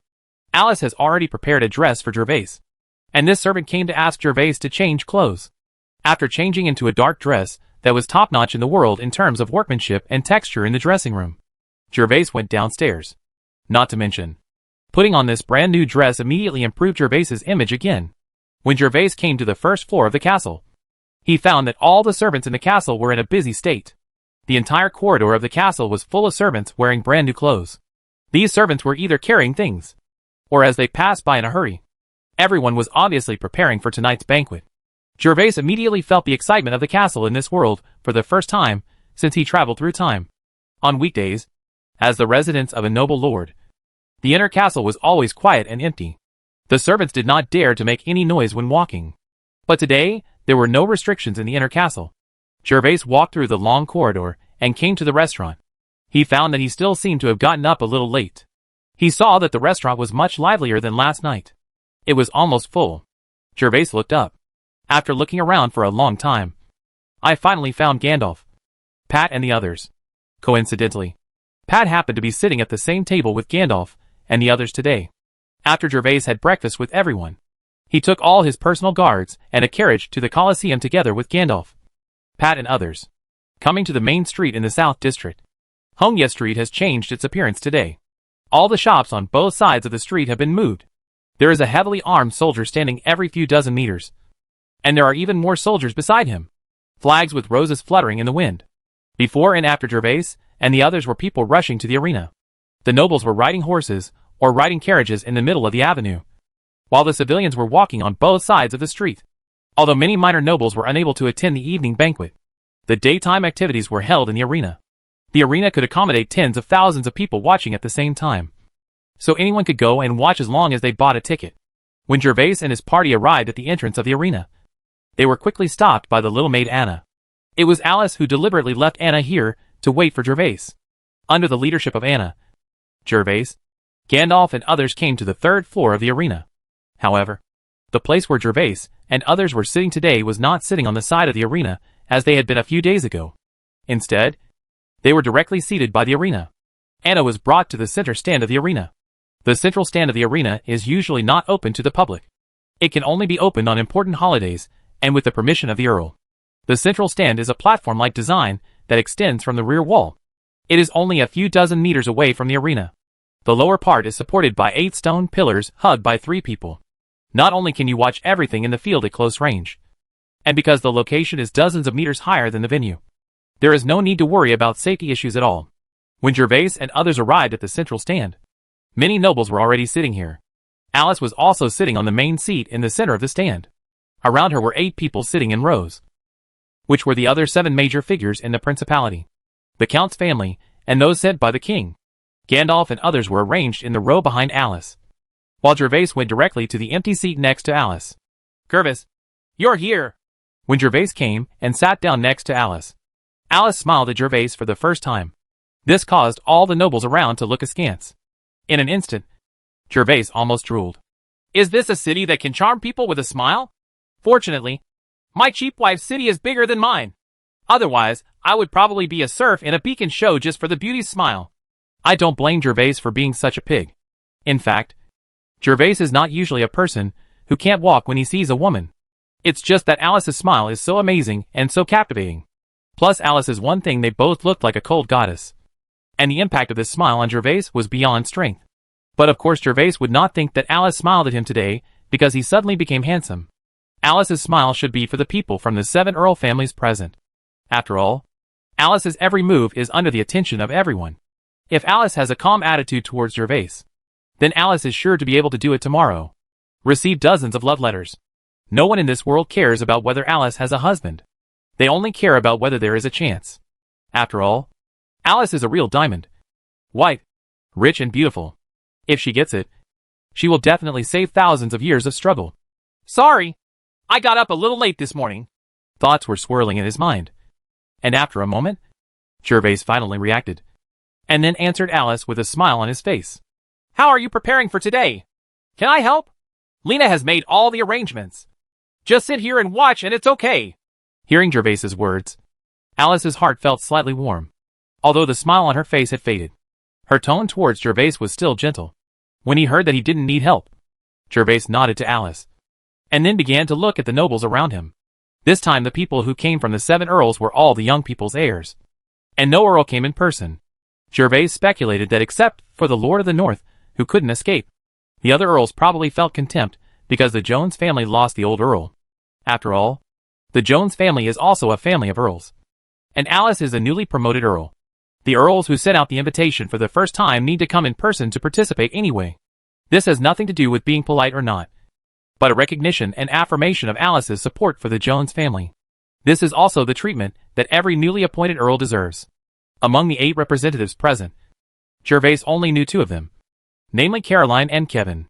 They were both representatives of their own families, while Gervais did not know any of the other young people. When Gervais was looking at these aristocratic young men, they were also looking at Gervais, and from time to time, they would whisper to people they knew well. The most intense conversation was with Kevin. Kevin's eyes were full of jealousy when he looked at Gervais at this moment. You must know that Kevin and Alice were classmates. During the years of schooling in the royal capital, Alice had never shown such behavior to any of their male classmates. Smile. But now the second son of a baron, who was originally unable to inherit the title, now has Alice's favor. "Kevin, is that pretty boy Gervais? He doesn't look very good either," a young man next to Kevin asked. "He's just a lucky pretty boy." Kevin's face was even more ugly. He had been pursuing Alice for so many years, but in the end, Gervais held the beauty in his arms. How could you be happy? It's like you worked hard for a month to move bricks, but in the end your salary was paid to others. This is what Kevin was thinking at the moment. Alice chose Gervais as her husband, which not only made Kevin sad, but also made him lose face in front of his friends. In order to save some face, Kevin continued to talk to the young man next to him. "I guess Alice chose him just to make it easier to deal with the king's orders and then kick him out later. After all, if she chooses a good husband, if Alice divorces her husband without justifiable reasons, other nobles will gossip behind his back." "Kevin, what you said makes sense. Then your chances are quite good. Remember, if you succeed, you can invite me to the Fork Manor in the royal capital for a night of fun. Don't say 1 night. I'll invite you for 10 nights. But you have to remember what I told you yesterday." Kevin gritted his teeth and looked at Gervais, who was sitting next to Alice, and responded to the young man. "Don't worry. Keep it with me." Chapter 223 Knights of the Rose. Half a quarter of an hour later, Lena came to Alice. After reporting a few words to Alice in a low voice, Alice nodded and said to Lena, "Then let's start." "Yes, sir." Lena received Alice's instructions, saluted to Alice, and then quickly walked aside. After a while, more than a dozen guards walked out of the underground passage of the arena. Although these guards wore robes marked by the Jones family, They did not have weapons in their hands. Each of them held a huge horn. Beep! Beep! Beep! The guards holding horns came to the high platform at the edge of the arena and lined up. Everyone raised their horns and blew the horns. When the horn sounded, everyone in the arena knew that this meant the official start of today's military parade. So both nobles and civilians stopped their voices and stood up from their seats. After everyone stood up, Alice finally stood up slowly. After Alice stood up, she looked up and glanced around the entire arena and said slowly, "Dear guests, on behalf of the Jones family and myself, I would like to thank everyone for coming to Rose Castle to celebrate my birthday.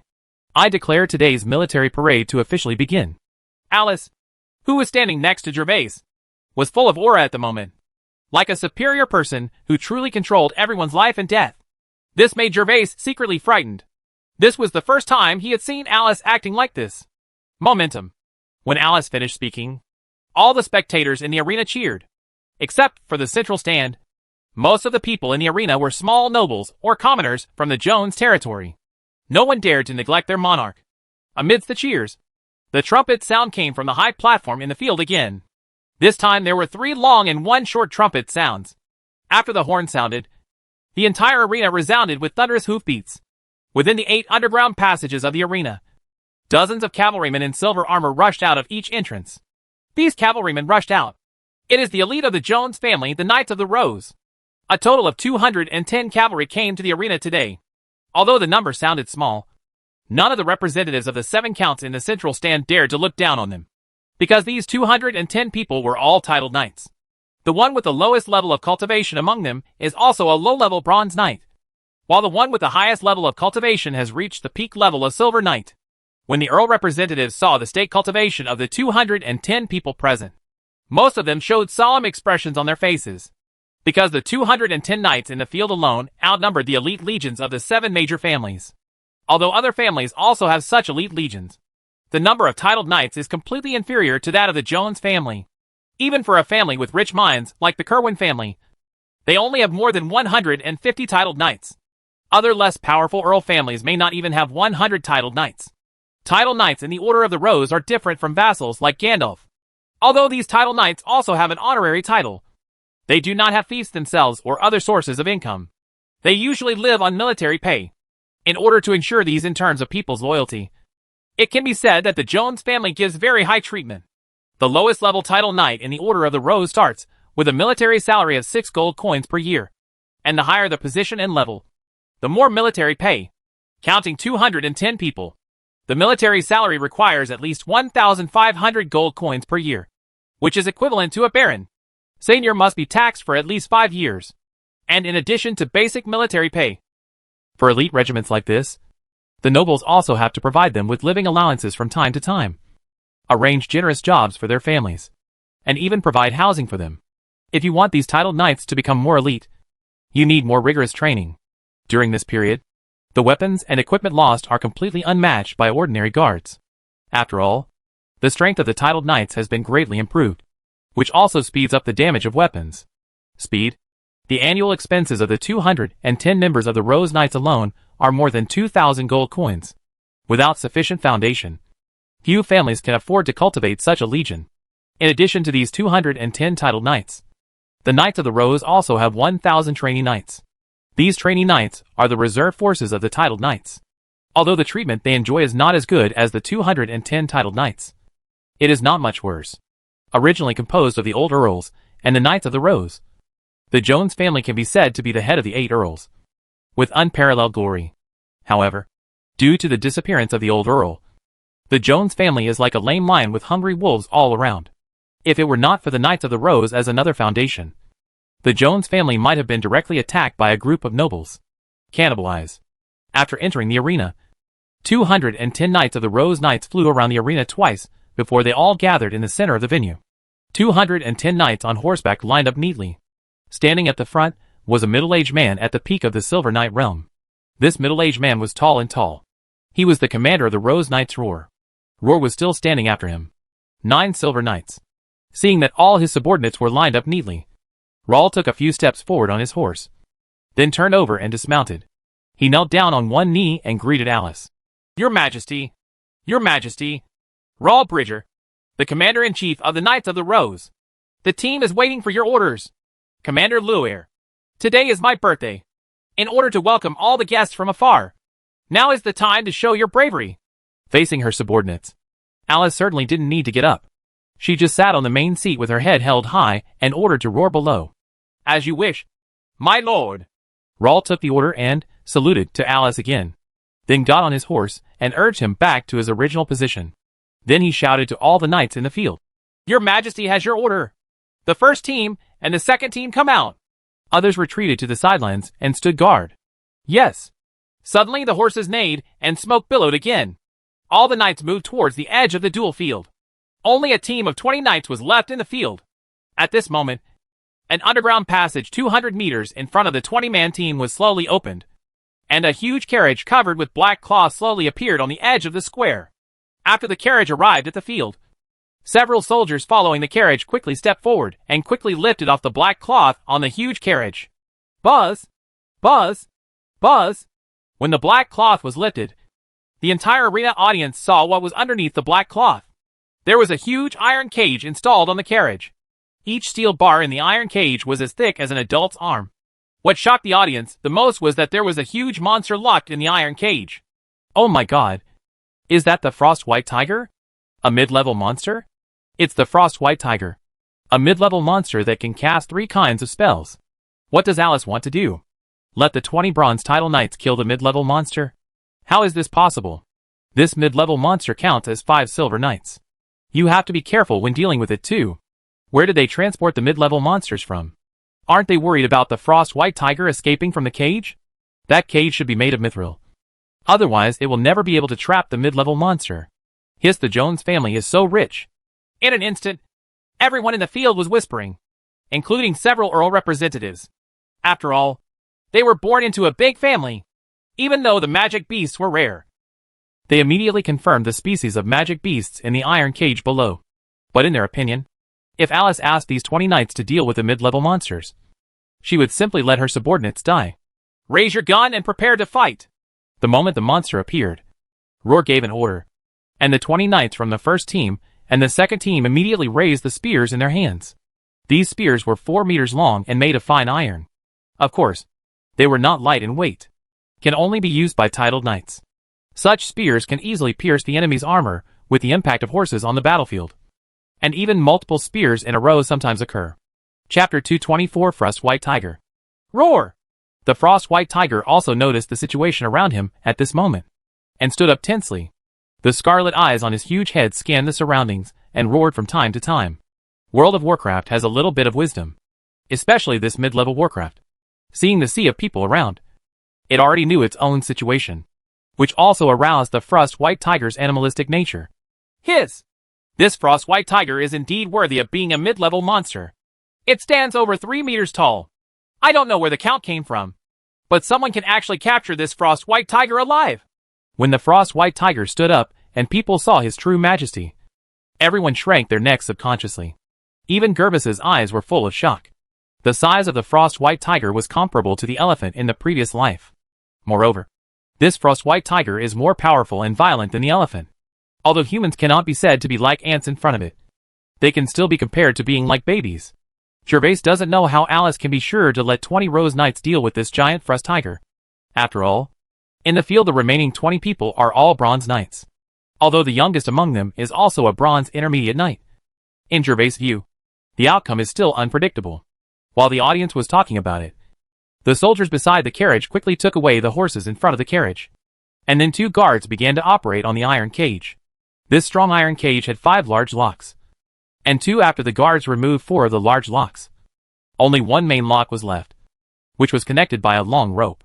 The 2 guards held one end of the long rope and ran quickly towards the lower passage of the arena. As the 2 guards also left the arena, the door of the underground passage began to slowly lower. At this moment, the long rope on the main lock, it was pulled hard, and as the long rope was pulled, the last main lock on the iron cage door was also opened. Bang! Without the lock, the thick iron cage door fell down and landed on the dirt floor of the arena, causing a burst of smoke and dust. Roar! The moment the iron door opened, the Frost White Tiger came to the field with a single bounce. and its agile posture did not conflict with its huge body at all.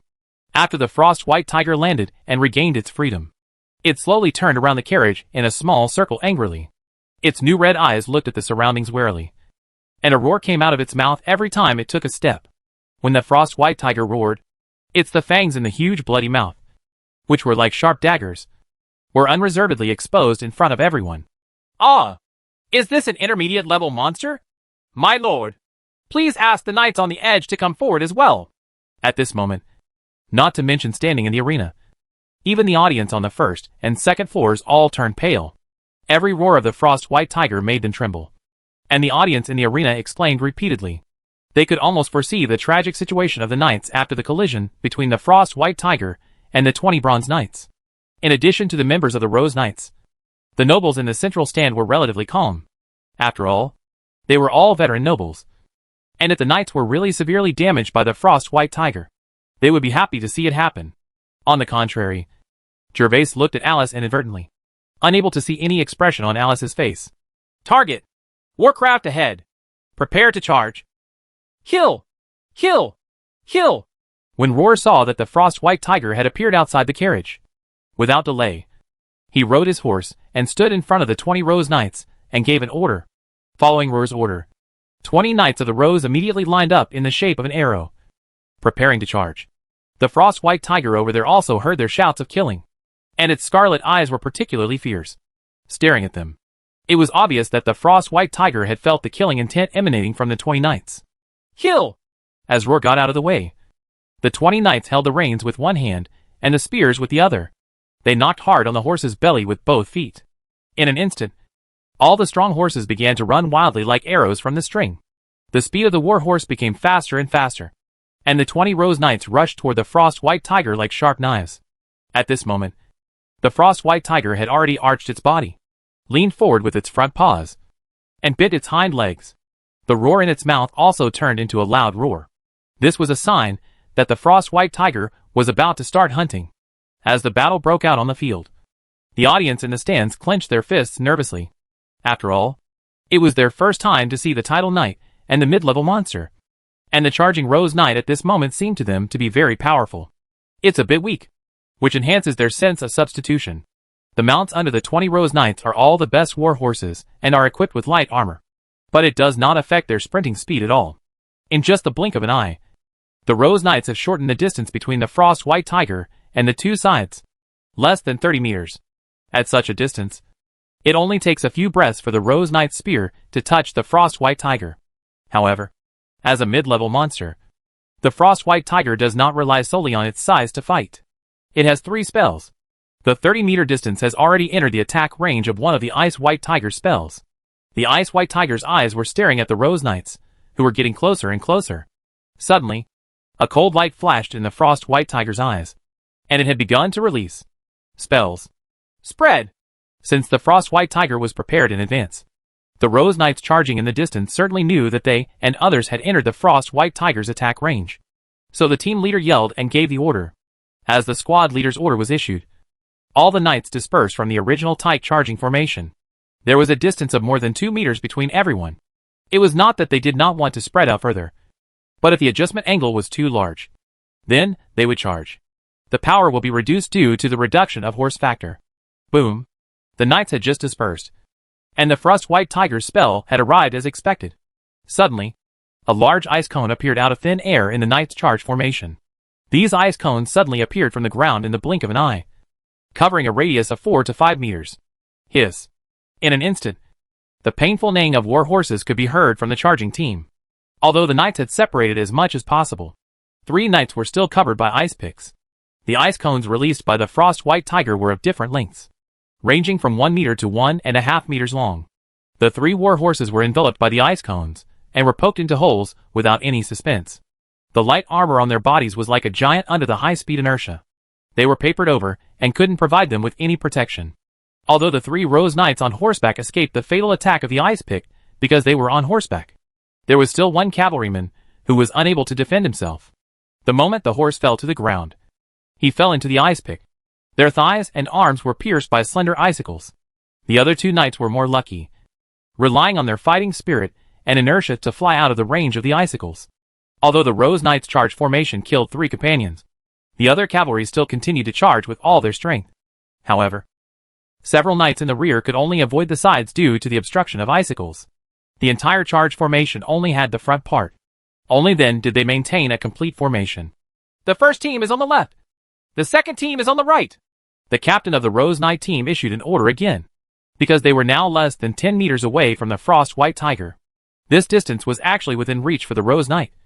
But the closer the Frost White Tiger was, it did not mean that the greater the hope of victory, the greater the danger.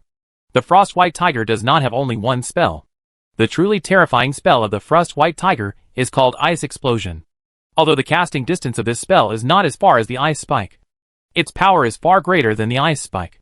The squad leader who gave the order saw the cold light brewing in the Frost White Tiger's mouth and did not dare to neglect to order the knights to separate.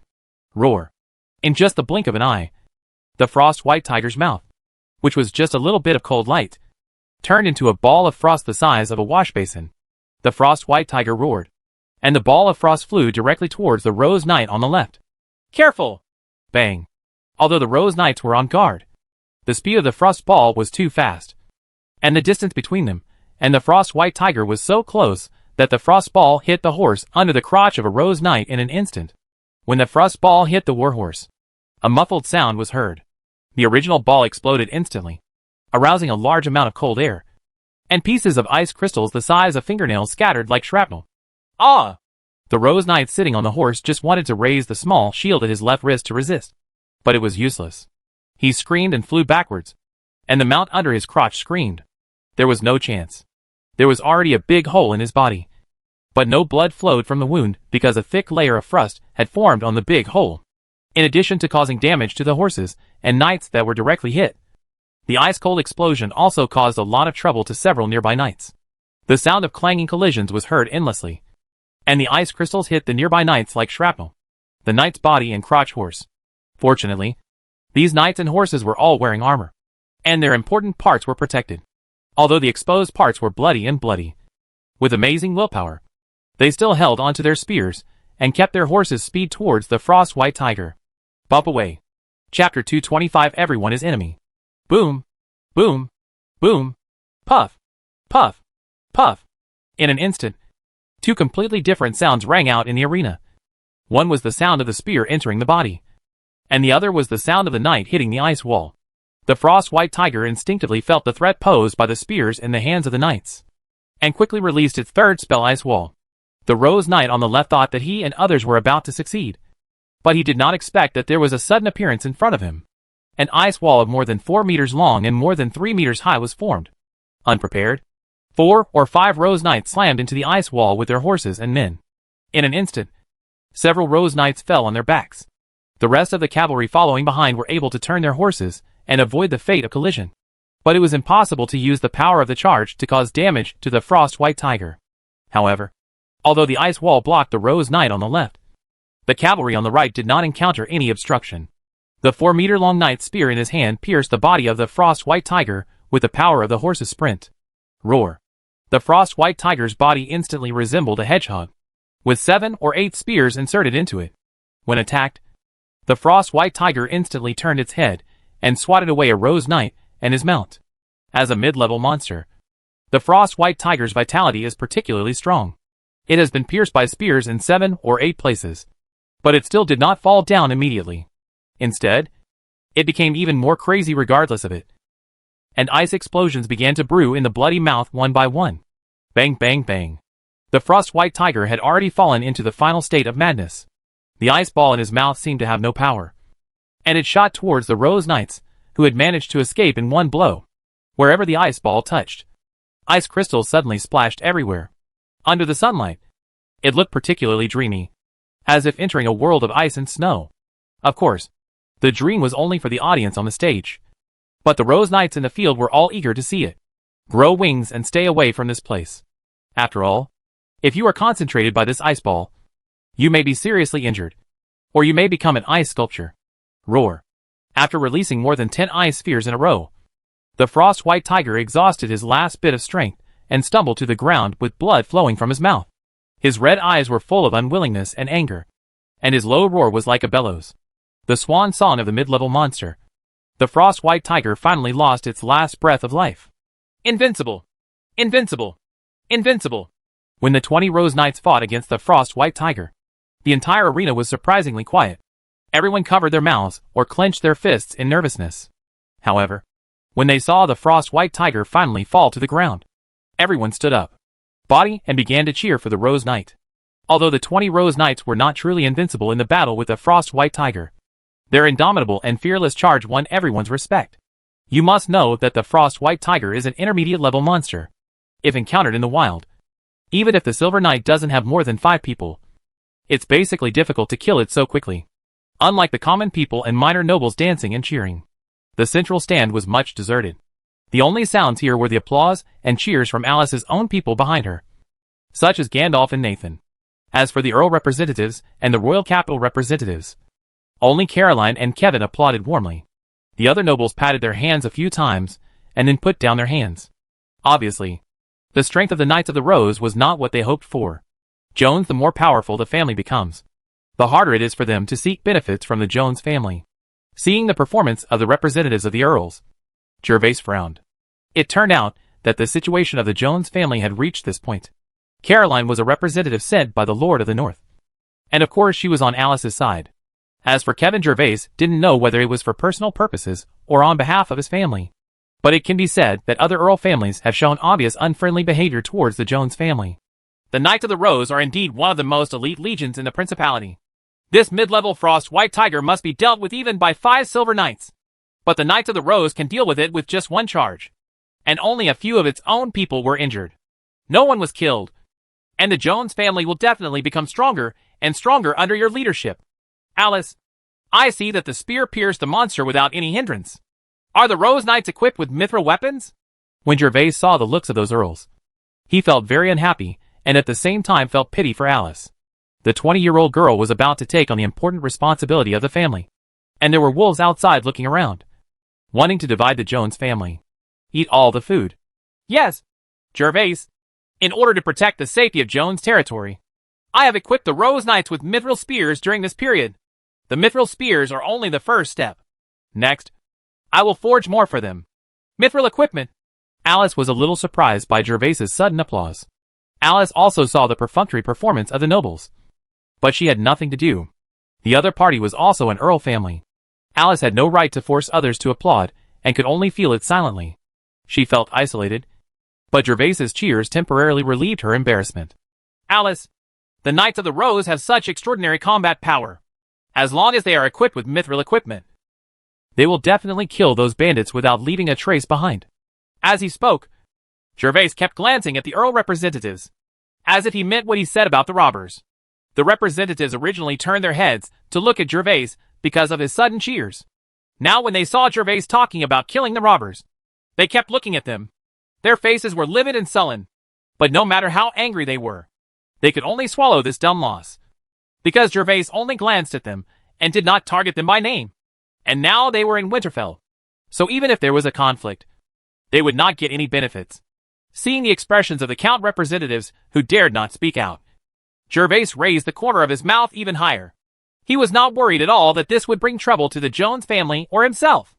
After all, those who could mind this sentence were already secretly talking about it. The Jones family is in trouble, as Alice's husband and the Seignior of the Storm territory. Gervais knew full well that there were intact eggs under the overturned nest. So he glared back at them unceremoniously, telling them in his eyes, I'm just talking about you. You guys. Come and bite me.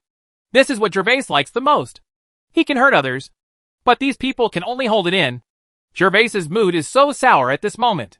Feeling so good, Gervais's mind suddenly became hot, and he remembered his mithril. So he continued, Alice, I very much agree with your approach. As your husband, I will provide you with 50 yuan for free. Graham's mithril is used to forge equipment. Wow.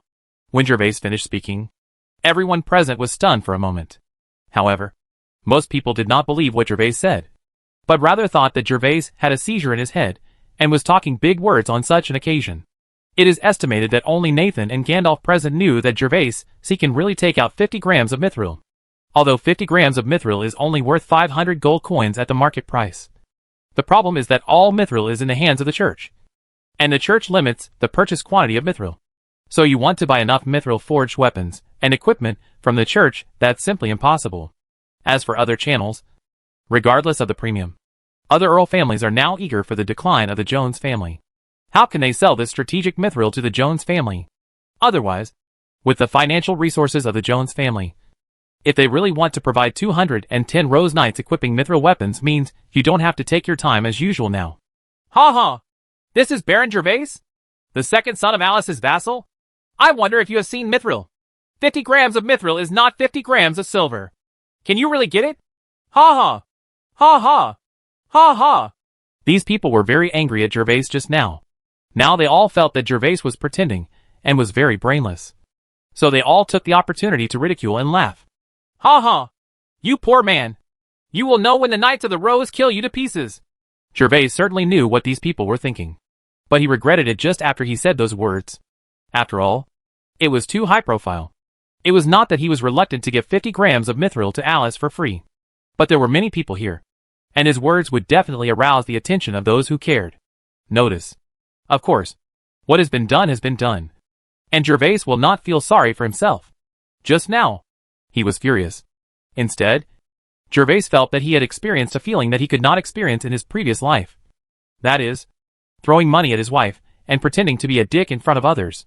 The feeling of the face. Although these nobles would most likely regard his words as a mindless lie in the end. When Alice got the mithril he gave her and thought of her adoring and grateful eyes towards him, Gervais felt that it was enough. Thank you, Gervais! Alice did not expect that Gervais, who was usually out of tune and always talked nonsense to her, would have the courage to stand up and confront these Earl representatives. However, Alice thought of Gervais's performance at the banquet for choosing her husband. And she was immediately relieved. Wasn't Gervais like this back then? Don't be afraid of your status. Just go your own way. Gervais didn't know that at this moment Alice had a different perspective on his rudeness at the banquet. In fact, Alice did not believe that Gervais could come up with 50 grams of mithril, let alone whether Gervais had so many gold coins to buy it. Even if he had money and wanted to buy it, someone would have to be willing to sell it to him. It's just that Gervais was able to stand up and speak for the Jones family today. And she also accepted Gervais's favor. So whether it was true or false, Alice's thanks came from the bottom of her heart. No need to thank me. I just saw that those robbers were too shameless. Gervais smiled proudly. It was rare today. Not only did he see the smile of the cold goddess Alice, but he also received her sincere thanks. Gervais could feel that Alice's thank you was not perfunctory. Chapter 226 Show Mercy. Although the cavalry team suffered casualties, their bravery and tacit cooperation all demonstrated the extraordinary combat power of the Rose Knights. Even if the Frost White Tiger was prepared in advance, the Rose Knights must have studied the battle strategy. But they could do it with such it is also extremely difficult to kill it quickly with small casualties. Sir, the arena has been cleaned up. Well, let's start the vassal competition. At this moment, the center of the arena has been cleared, and the more seriously injured Rose Knights have been carried down for treatment, and their lives or deaths are unknown for the time being. 8 or 9 of the other Rose Knights were injured to varying degrees. They all limped into the underground passage. Some were injured when they hit an ice wall while sprinting, while a few were injured due to frost. White Tiger was injured by the last dozen or so frost balls. Woo! Woo! Woo! The sound of the horn sounded again in the arena, and the originally noisy arena suddenly became quiet again, and everyone stood up again. The Knights of the Rose have brought you a wonderful battle between knights and monsters. Next is the competition between the vassals. I will send 3 of my vassals to accept anyone's challenge. If any one of them is defeated, they will be rewarded with 50 gold coins. After saying that, Alice sat back on the sofa again. At this moment, all the Rose Knights in the field have retreated into the underground passage in an orderly manner.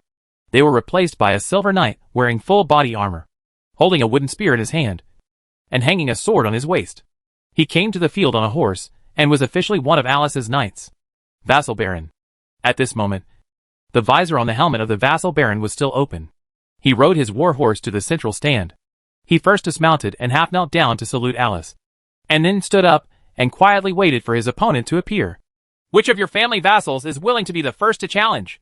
After Alice nodded to the Vassal Baron, she turned to look at the 7 Earl representatives and asked, Your Excellency Alice, our Charlton family is willing to send vassals to be the first to compete with your vassals.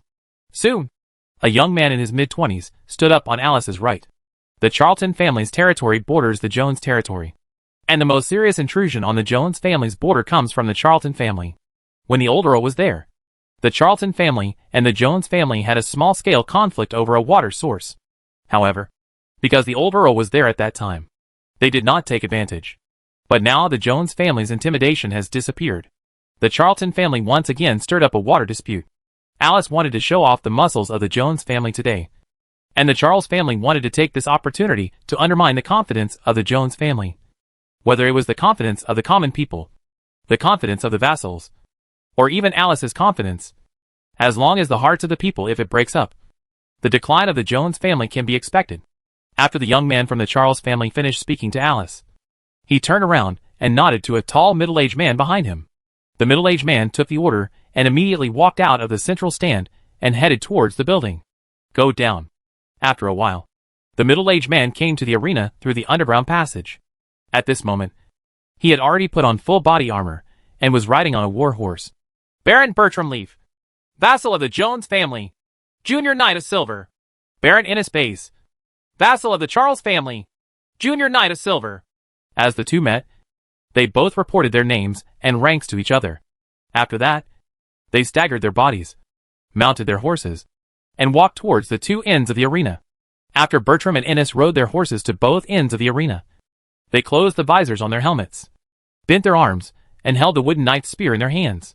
In order to make the spear more stable, the back end also tucked under the arm. Following the cheers in the field, the two men simultaneously urged their horses to rush forward quickly. As the horses ran, the speed of the two became faster and faster, and the spectators on the sidelines waved their hands crazily, waiting for the two to collide head-on. Boom! Boom! Both Bertram and Innes were battle-hardened title knights. There was no chance of a miss in such a spear duel. The wooden spears of both sides poked into each other's armor without any suspense. In an instant, the hard wooden spears burst into pieces. After a few quarters, sawdust suddenly flew across the field, and the two men were both thrown upside down from their horses due to the huge impact of the spears.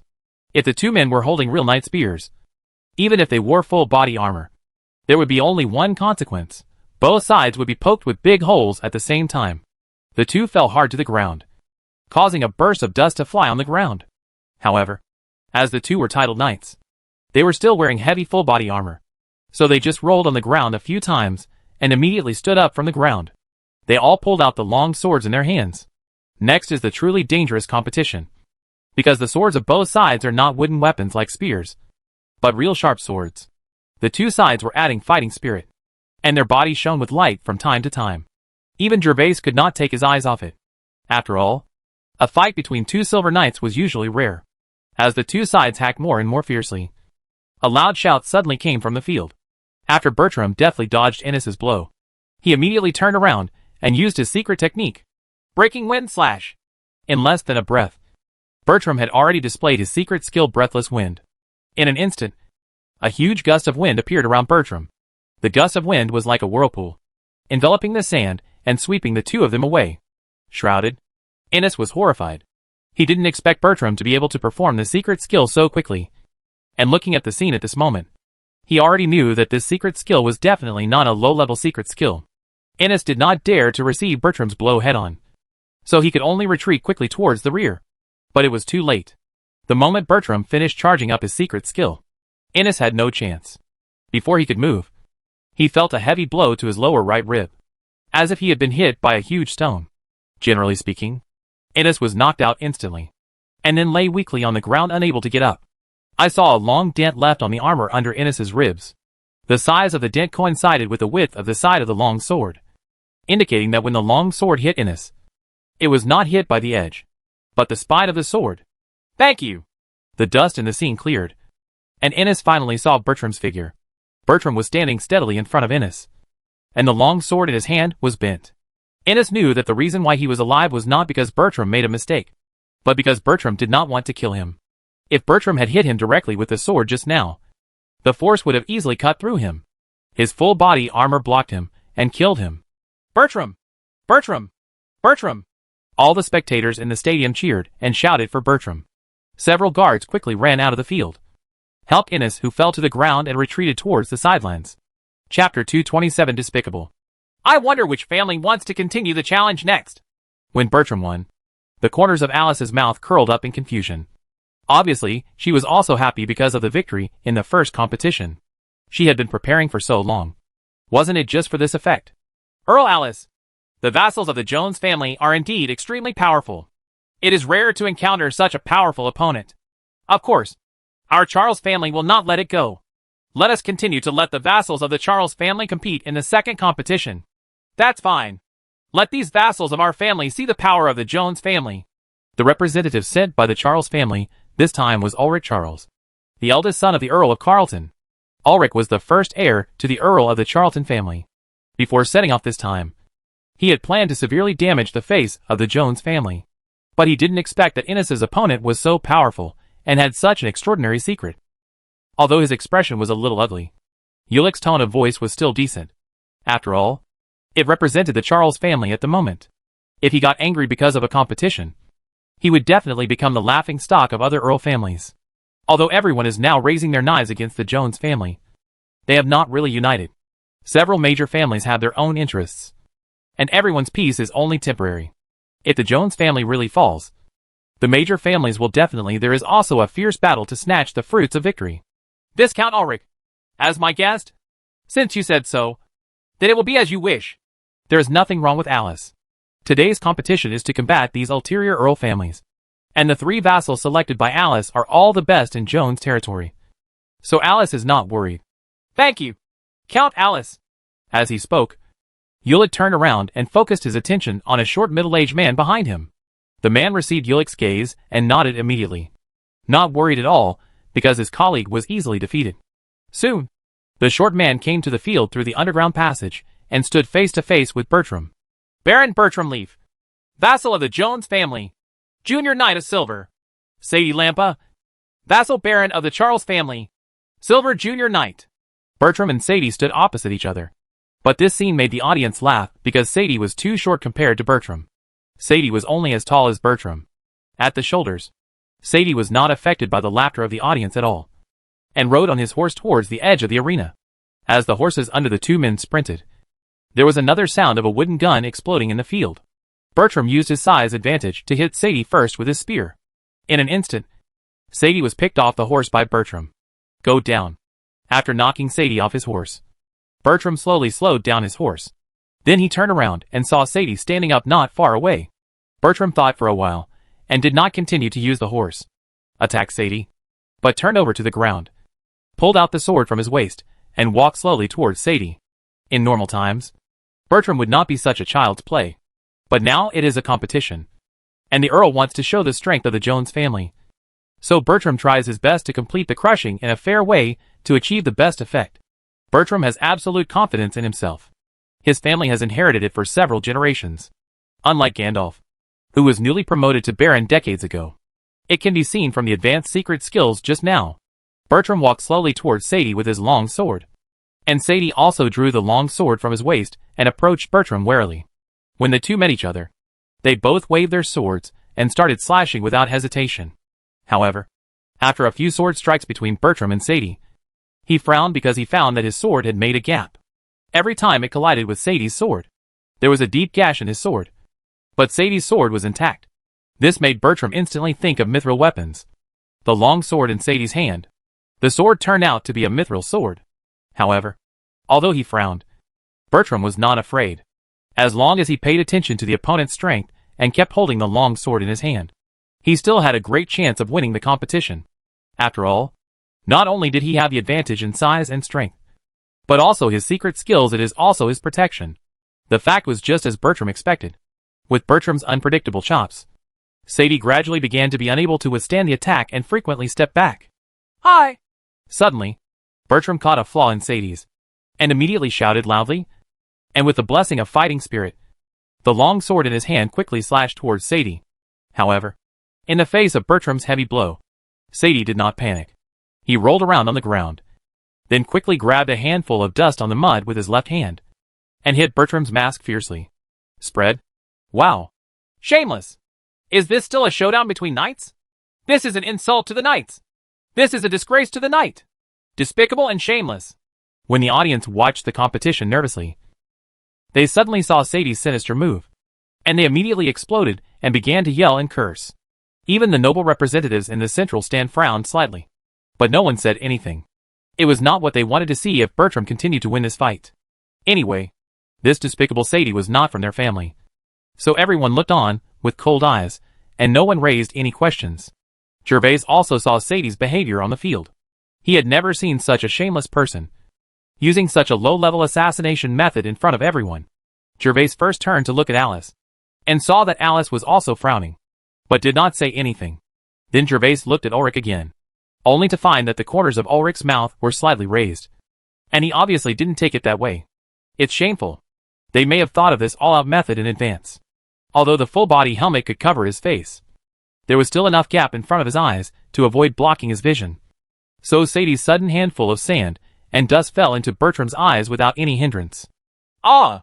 Hearing Bertram scream, he subconsciously wanted to wipe the foreign matter in his eyes with his hands, but was unable to do so because of the obstruction of the helmet. In the end, Bertram could only endure the discomfort and closed his eyes to watch Sadie's eyes. Attack! He seems to be invisible. Alice, let someone go in and pause the competition. Bertram's reaction was seen by Gervais, who had already confirmed his current state. Moreover, Gervais could tell from Ulrich's smile that Sadie was not just trying to defeat his opponent. So Gervais, he urged Alice with some worry. Lena should go. Alice frowned, clutching the armrest with her fingers, and her face was cold. She didn't expect that the Charles family, which was also an Earl family, would dare to ignore their reputation in front of everyone. Sure enough, as soon as Alice finished speaking, one of the underground passages in the arena was slowly opened. However, Lena and others arrived quickly, but Sadie was even faster. After confirming that Bertram could not see him, Bertram turned around several times and used the boos from the surrounding audience to conceal his position. He was a little afraid of Bertram's secret skills. Otherwise, he would not have waited so long, not attacking Bertram yet. But at this moment, the underground passage on the side of the field has been opened. Sadie did not dare to wait any longer. With a cruel smile on his lips, Sadie clenched the mithril sword in his hand and slashed towards Bertram's back. You dare! Lena and Roar in the distance were stunned to see such a scene. But no matter how anxious they were, they couldn't rush to the field in time to save Bertram. Roar even rushed to the field with more fighting spirit. Chapter 228, Trapping People. Ding! Puff! However, Sadie still underestimated Bertram's fighting ability. When Sadie swung the sword, Bertram reacted immediately, turned around quickly, and blocked the sword in front of him. There was just a ding sound, and Bertram's long sword was cut off by Sadie's sword, slightly blocking the speed of Sadie's sword. However, Sadie was a knight in white after all, and he slashed with all his strength. The mithril sword still slashed hard on Bertram's chest and abdomen, and the full-body armor made of fine iron was completely opened, and bright red blood flowed out of Bertram's armor in an instant. You despicable bastard! I'm going to kill you! Roar's eyes were a little red, and he had already drawn his sword and charged towards Sadie. Count Alice, is this the way your Jones family treats guests? At this moment, Ulrich, who was originally smiling, finally couldn't sit still and immediately asked Alice righteously, You still have the nerve to say that Sadie used a mithril weapon? And even more so, he used despicable means to plot against Bertram and still wants his life. Even if he is not hacked to death by Commander Roar, I will be hacked to death later. Before Alice could answer, Gandalf behind him couldn't sit still anymore. He stood up and yelled at Ulrich. Although it is a competition, swords have no eyes, and casualties are always inevitable. If Sadie is injured, I promise not to resent anyone, although he used a mithril sword. There seems to be no law in the Principality that stipulates that it cannot be used in a duel. Mithril weapons, right? If you have them too, just use them. Ulrich ignored Gandalf's question. If it was normal, he would have asked Alice if she still had a way of treating guests with dignity. However, Sadie was already in danger at the moment, and Sadie would never be able to stop the name Roll, the Silver-Peaked Knight. So he continued to speak to Alice. Roll, stop.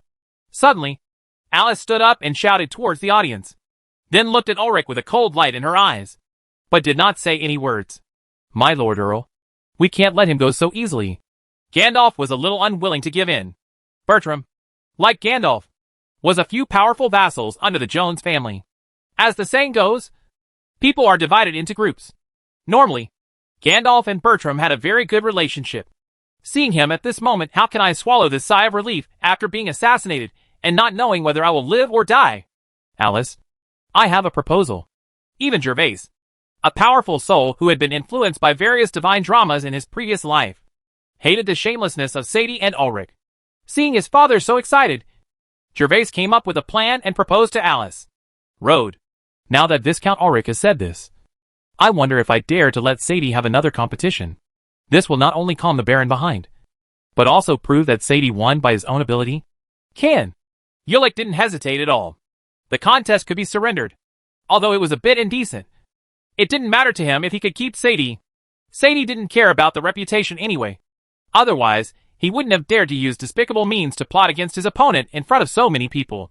Sadie made a great contribution to Charles today. And of course Ulrich wanted to keep Sadie. After receiving Ulrich's response, Gervais raised the corner of his mouth. This bastard had fallen into a trap. Although he didn't know whether his father and Bertram had the same fighting power. Sadie had a mithril sword. But with a mithril sword and full-body armor forged by Gervais for him. If it were not a horse-riding duel with only wooden knight spears, Gervais is sure that Sadie would be killed like a skewer by Gandalf immediately. Give me a chill. Alice, I'll go down and see how Baron Bertram is injured. At this moment, Bertram in the field had been quickly carried into the underground passage by several guards. Gervais found an excuse to talk to Alice. Well, go ahead. Let the doctor do his best to treat Baron Bertram. Of course Alice had no objection. She originally wanted to go in person.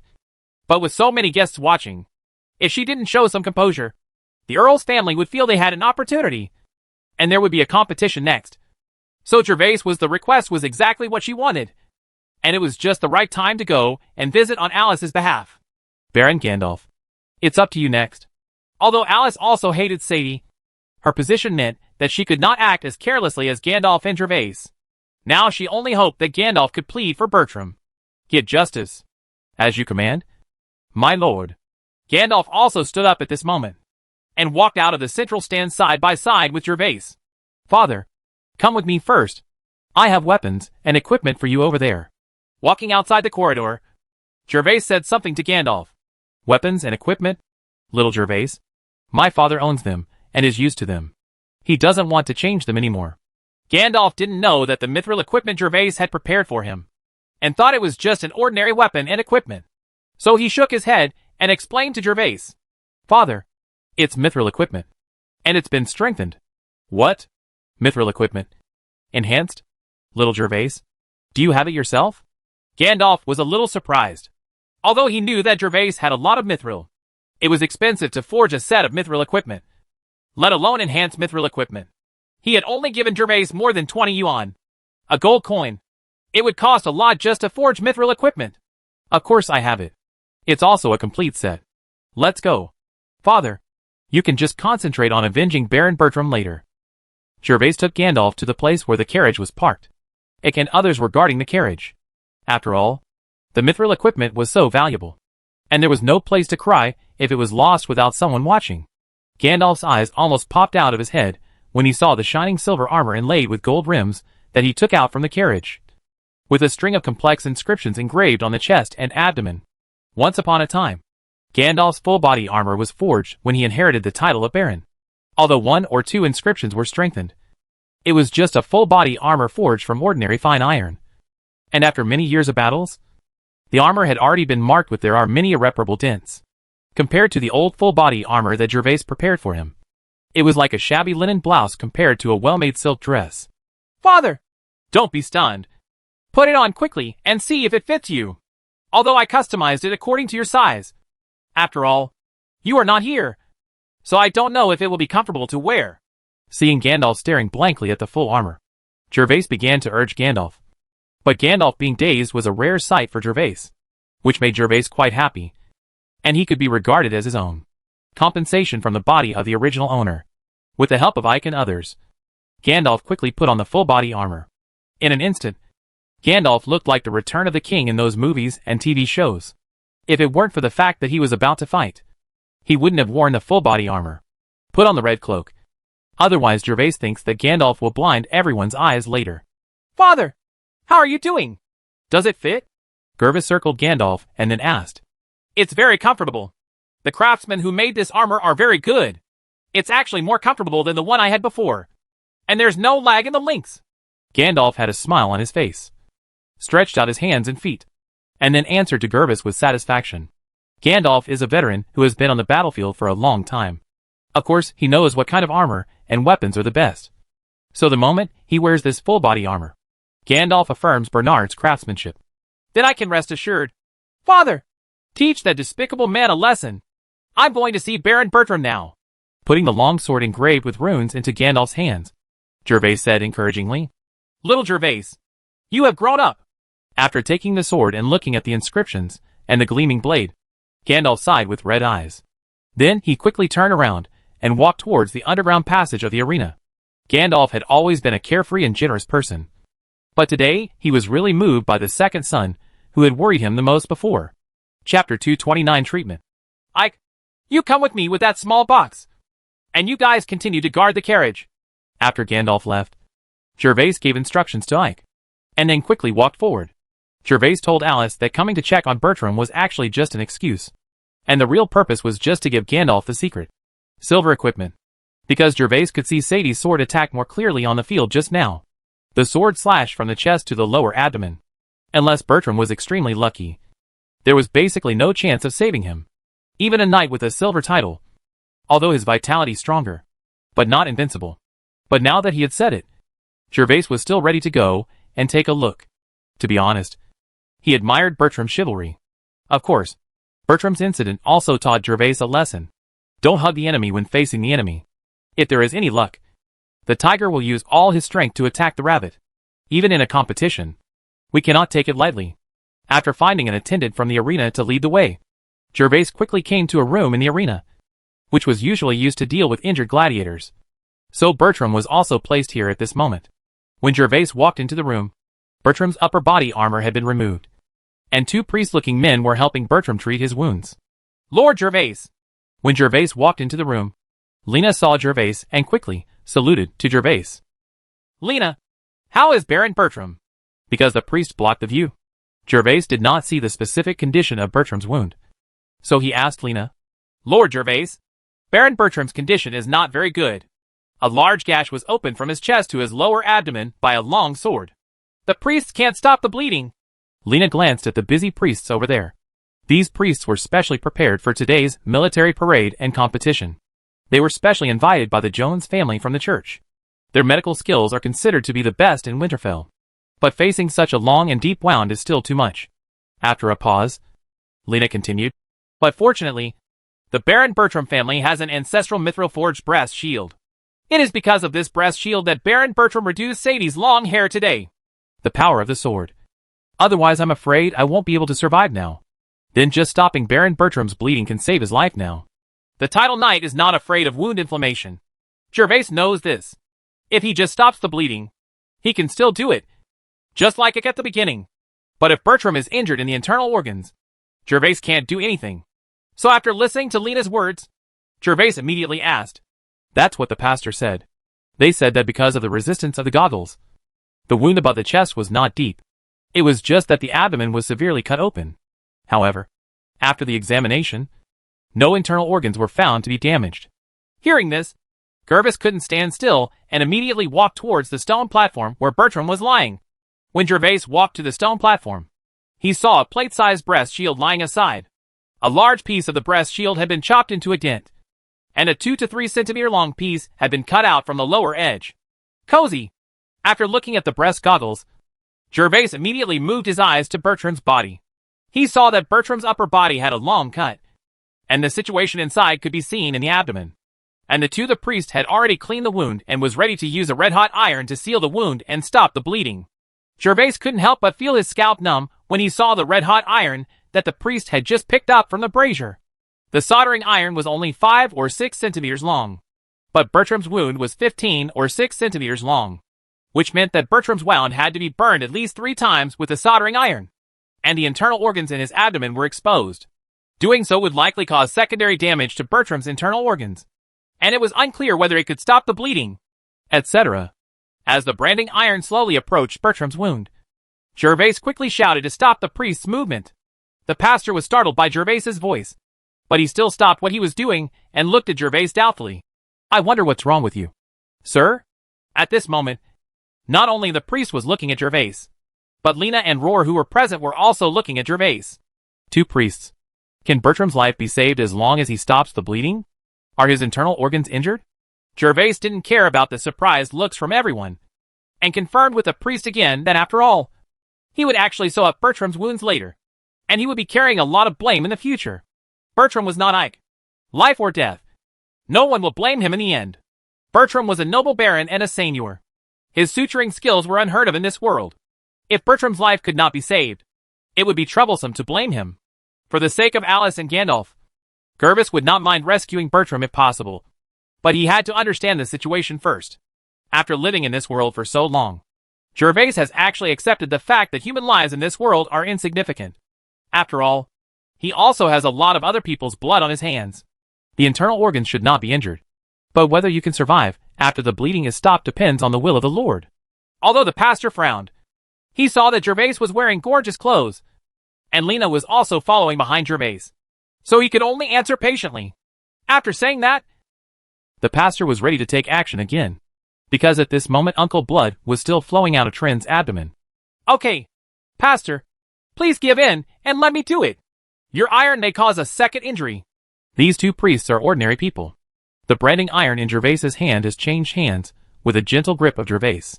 Lena behind Gervais doesn't know what he wants to do, but Gervais disturbed the pastor's action of rescuing Bertram. But very serious. Sir, what are you doing? Gervais was quite favorable in Lena's impression.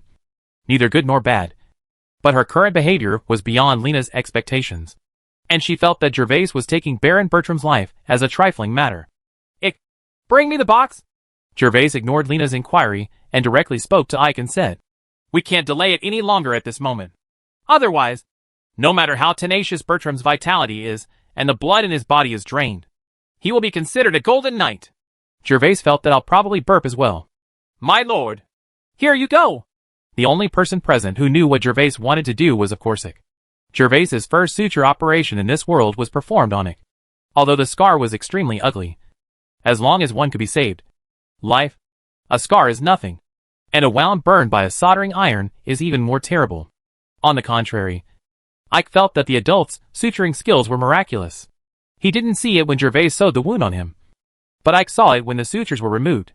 At this moment, Ike can actually see how the adults miraculously sewed the skin and flesh with threads on the human body. And Ike was already looking forward to it. Chapter 230 Gandalf's Wisdom. Lena wanted to say something, but when she saw that Gervais had already picked up the tools, and she was just the housekeeper of the castle, she had no right to stop Gervais from doing anything. So Lena stamped her feet and immediately walked towards the passage. He ran out to find Alice. After Gervais took the toolbox, he quickly opened it.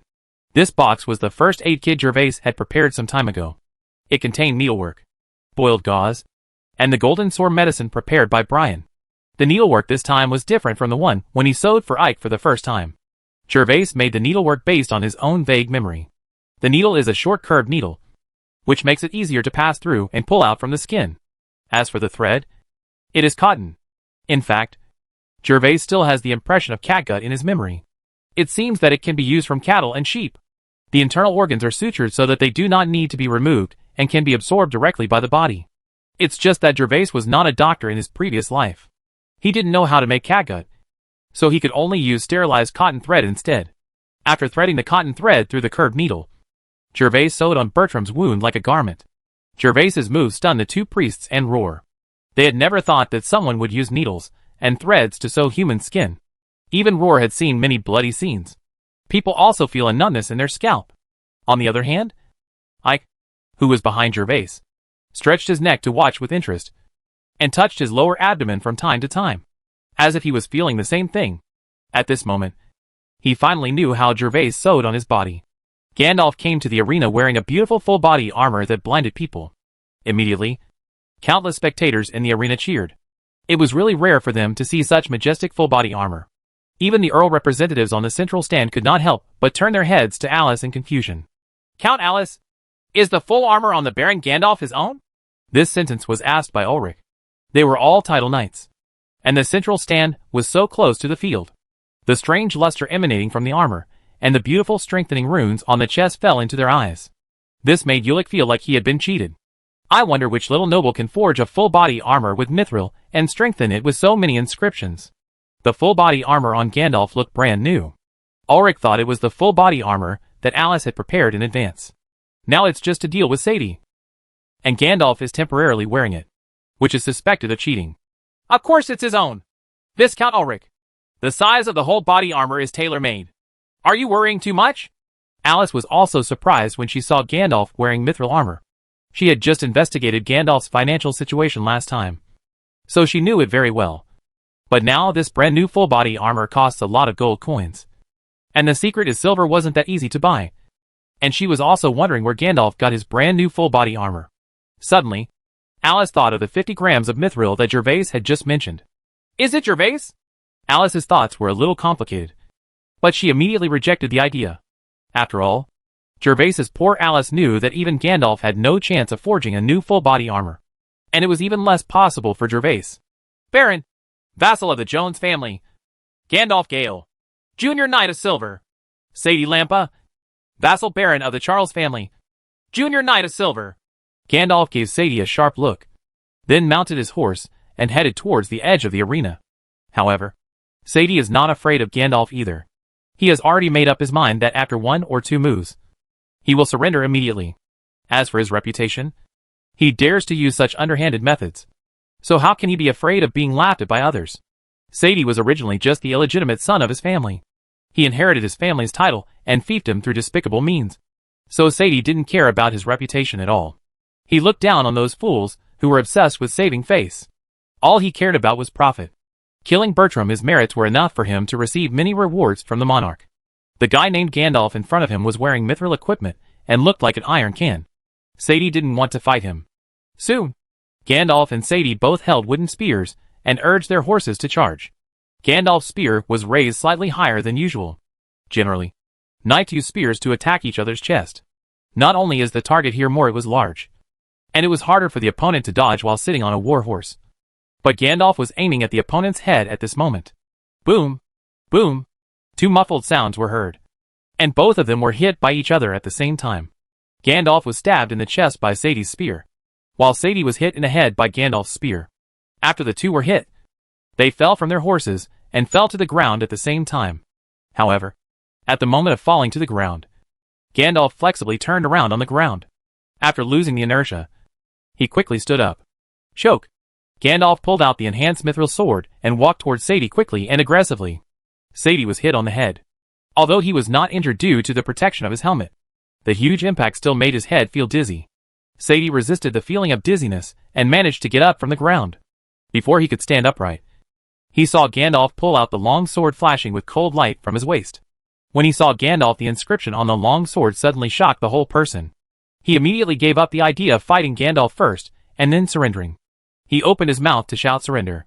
Splitting sky slash! I vote. Puff! Unfortunately, Sadie was still a step too late. Gandalf had already planned how to kill it immediately before entering the scene. Although Gandalf looked tall and tall, he had been a Seignior for so many years and had experienced so much. How can someone who is still alive after years of war be a truly simple-minded person with well-developed limbs? Gandalf didn't give Sadie any chance. He gathered all his fighting spirit, gave up any defense, and directly used his secret technique to slash Sadie's body from top to bottom. The mithril sword that Sadie gathered on his head to defend was cut off in an instant.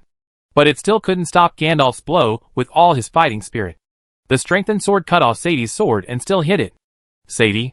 It was exactly like Sadie slashed Bertram with his long sword just now. Gandalf's sword struck Sadie's waist directly from top to bottom, and Sadie's helmet and heavy armor were also split in half. GG. Gandalf raised his foot and put it on Sadie's body, and then slowly pulled out the long sword stuck in Sadie's armor. After losing its support, Sadie fell directly to the ground with a bang. Who else wants to challenge? Gandalf held up the long sword that was still dripping with blood, looked at the central stand, and roared. Mighty! Mighty! Mighty! In an instant, all the spectators stood up and cheered wildly for Gandalf. Yeah! Father is so awesome! Yeah! Yeah! Yeah! At this moment, Nathan, Bonita and others in the central stand all clapped and applauded. Bonita even jumped up and cheered loudly. Finally, she was gently pulled by Vivian, who was also applauding on the side. And she realized that the Earl was still there. What's ahead of me? I wonder why the family is willing to send someone to challenge the third competition. Alice was very happy. Gandalf not only avenged Bertram, but also severely damaged the arrogance of these Earl families for the Jones family. So Alice showed a rare smile and asked the representatives of the Earls. When she said this, the person Alice focused on was the livid-faced Ulrich. Chapter 231 Starved to Death. When Alice's question ended, there was a silence. Looking at Gandalf, who was like the god of war in the field. Everyone gave up the plan of sending their own people to play. Who would dare to send his family's vassals to embarrass himself with the shining silver full-body armor of Mithril? And the inscription-enhanced sword that could cut even the Mithril sword? Ulrich was already the best example. Everyone looked at Ulick's uncertain face in silence and with pity. And the mood of gloating arose spontaneously. Although Alice was able to win the game back, it was a lose-lose situation. After all, both of them had lost. A silver knight. While Alice was waiting for everyone to answer, Lena's words came from behind Alice. Grown-ups! Coming to Alice's side, Lena quietly reported to Alice what Gervais did in the medical room. Alice frowned when she heard that the joy of Gandalf's victory just now dissipated a lot. Especially after hearing that Bertram still had a good chance of saving his life. Gervais suddenly took action to stop the priest's treatment. Alice frowned and said to the silent Earl representatives, I'm sorry, everyone. I have to go see Baron Bertram, and will be back soon. You can think carefully about the candidates for the competition later. After speaking, Alice walked out of the central stand without waiting for anyone to answer. In the medical room, after Gervais's stitches, Bertram's wound had been completely sutured, and the spilled blood was also restrained. Gervais opened the gold sore medicine contained in a small clay pot and sprinkled it evenly on Bertram's wound. Superior. Only then did Gervais take a long breath. Although he had killed people in battle, this was only the second time he had sutured the wound like this.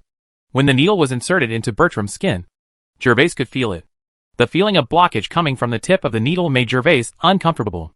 By God! This gentleman doesn't know what you call him? Seeing that the blood from Bertram's wound had been stopped, and that it was not a primitive method like a branding iron that could cause secondary damage, a priest sighed and asked Gervais. Gervais! Gervais was already preparing to bandage Bertram's wound. Hearing the priest's question, he simply replied, I don't know where Mr. Gervais learned such a clever suturing method. As an apostle of our Lord, I want to find that doctor and humbly ask him for advice, so that I can help more poor people for my Lord. People? The pastor made a gesture of faith with his hands. His eyes were full of sincerity, and he humbly asked Gervais. I learned it accidentally. I saw a serf rescuing a sheep like this before, but the serf later starved to death. Come and hold this piece of gauze down for me. I'm going to start bandaging it. Gervais looked carefully at the pastor beside him, and found that the pastor's expression was extremely sincere. So he answered casually, To be honest, Gervais is now deeply wary of priests. Whether it is the matter of the Hammer family or the monopoly of Mithril, Gervais feels that the church is not as simple as it appears. May he return to the arms of our Lord. Hearing Gervais's answer, a look of disappointment flashed in the pastor's eyes. And then he made a gesture of compassion again and stopped talking. At this moment, Alice, who came in a hurry, also arrived in the room. When she walked into the door, she saw Gervais standing in front of the stage. While the two priests were rushed aside, Alice couldn't help but feel nervous. If Bertram had never been able to be cured, it would have been easier. But if there was a chance to cure him, he lost his life because of Gervais's willfulness. Not only would the Jones family lose a silver vassal, it is even more likely that the vassals will be alienated from the Jones family due to rumors from people who are interested. Gervais, what are you doing? Alice only took 2 steps forward when she saw Gervais slowly helping Bertram up. Alice's head buzzed. How could a person who was so seriously injured be lifted up so casually? Even if he wanted to take him away, they had to be carried away carefully on a stretcher. Even Alice knew this. But she didn't expect Gervais to be so reckless. Alice yelled at Gervais with a complaining tone, trying to stop Gervais. Action. My Lord Count! My Lord Count! Bandage his wounds! Gervais was a little surprised when he suddenly heard Alice's voice. But after seeing Lena, he understood that Lena must have called Alice. So Gervais paused the bandaging and waited for Alice to come forward to check the wound to prevent Alice from misunderstanding. Hearing Gervais bandaging the wound, Alice was mentally prepared to see Bertram's wound being destroyed by Gervais. However, when she saw Ike taking away the gauze, the neatly sutured wound was, I couldn't help but be stunned. Did you do this? Yes. I sewed it. Have you finished reading it? I'm going to bandage him after reading it. Gervais was a little helpless. The cheap wife's tone was obviously questioning, which made Gervais very unhappy. Originally such a miraculous thing, according to the flow in the novel. Shouldn't Alice's beautiful eyes flash at this moment? Making secret glances, making things out of nothing, secretly scheming, and finally reaching the pinnacle of life with Gervais? Although the slanderer in his heart did not follow the rules, Gervais still bandaged Bertram's wound neatly with the help of Ike, and then washed away the blood stains on his hands in the water beside him. As long as you can wake up, it shouldn't be a big problem. Don't let the wound touch water during this period. Change the medicine once a day. Boil the gauze in boiling water and dry it before using it. After 2 weeks, find someone to cut off the threads, and then just pull it out and it'll be fine. After explaining the follow-up matters, Gervais was a little depressed, regardless of whether everyone took notes or not. He packed up the first aid kit and prepared to leave the room. Gervais, wait a minute. I'll go with you. Alice also knew that she had indeed wrongly blamed Gervais, so she immediately walked out of the room side by side with Gervais. I didn't know you knew medical skills. I'm worried that if Baron Bertram dies because of your involvement, someone will make a fuss about it. Walking in the corridor, Alice remembered that Gervais had helped her ridicule the Earl representatives earlier, and then thought that she had misunderstood Gervais. So she took the initiative to break the silence and explain to Gervais. Gervais turned his head and looked at Alice, a cold goddess, with some surprise. He really didn't expect that one day Alice would actually apologize for his explanation. Immediately, Gervais's mood improved a lot, and all traces of resentment were eliminated. He said to Alice, I don't know any medical skills. I just have some experience in how to suture wounds. How about the competition between my father and Sadie? Did you? Have you avenged Baron Bertram? Gervais and Alice walked back to the center stand side by side, for the first time in harmony. Chapter 232 Sapphire Blue Elf A. When Gervais and Alice returned to the central stand, all the Earl representatives were still silent at this moment. Occasionally, two familiar people chatted in low voices for a while, and then shook their heads with a wry smile. Obviously no one was ready to continue. Send someone up to increase the prestige of the Jones family. I don't know if the representatives have decided on the candidate for the third competition. If not, I won't force it. Today is just to celebrate my birthday, so don't worry. Alice sat in her luxurious chair and asked the few people present. At this moment, Kevin winked at the young man next to him. The young man understood, immediately looked at Alice, and then said, Count Alice, it seems that no one is willing to compete in the title night competition. I'm sending people to attend again, but I have a request that I don't know if Count Alice can allow. This young man is called Boris Elvo, and he is a scion of the Elvo family. However, the territory of the Elvo family does not border the Jones territory, so the conflict with the Jones family is not as deep as that of the Charles family. He stood up and spoke at this moment. Alice was still a little surprised. Viscount Boris, you can tell me your request first. If possible, I will try my best to satisfy it. Alice nodded and let Boris state his request first. I heard that your husband, Earl Alice, is an excellent baron, so he was chosen by you to be your husband. There was no indication on Boris's face whether this sentence was against his will. If Alice hadn't chosen her vassal to be her husband, it would have spread throughout the principality and become a joke. Gervais probably really believed that Boris didn't know anything about it, so he listened to the rumors. However, as the heir of an earl, and also knowing Kevin, it is impossible for Boris not to know. So there is only one possibility for Boris's praise, and that is flattery. Sure enough, when the thought of Gervais appeared, Boris continued, I really can't imagine how good Baron Gervais is to be worthy of Count Alice. I wonder if Count Alice can take advantage of today to let him go. Baron Gervais show off his excellence? After Boris finished speaking, Alice did not answer directly, but frowned. Alice looked at Gervais, as if asking him if he knew or offended this Boris. Of course, Gervais didn't know Boris, but Gervais had seen him and Kevin sitting together and communicating in low voices before. Gervais guessed that this was Kevin's fault.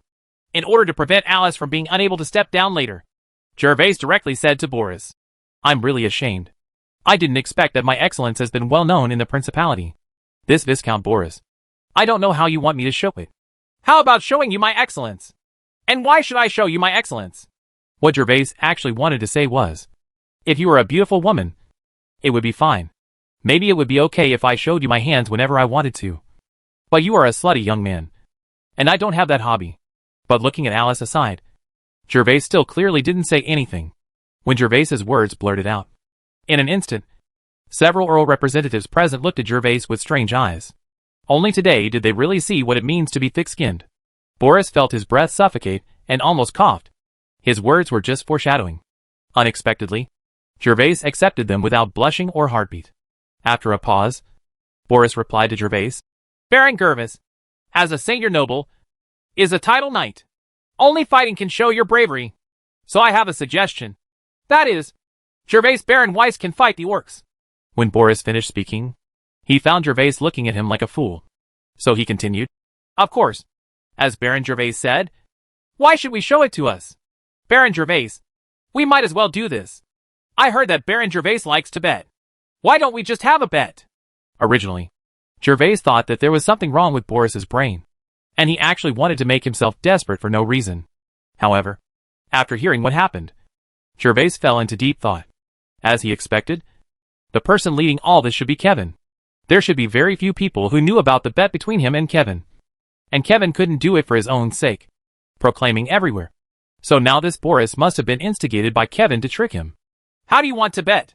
Although it is a trap, Gervais still wants to hear it, since Boris is so sure that he will fall into the trap. Then the bet they put out must have something exciting.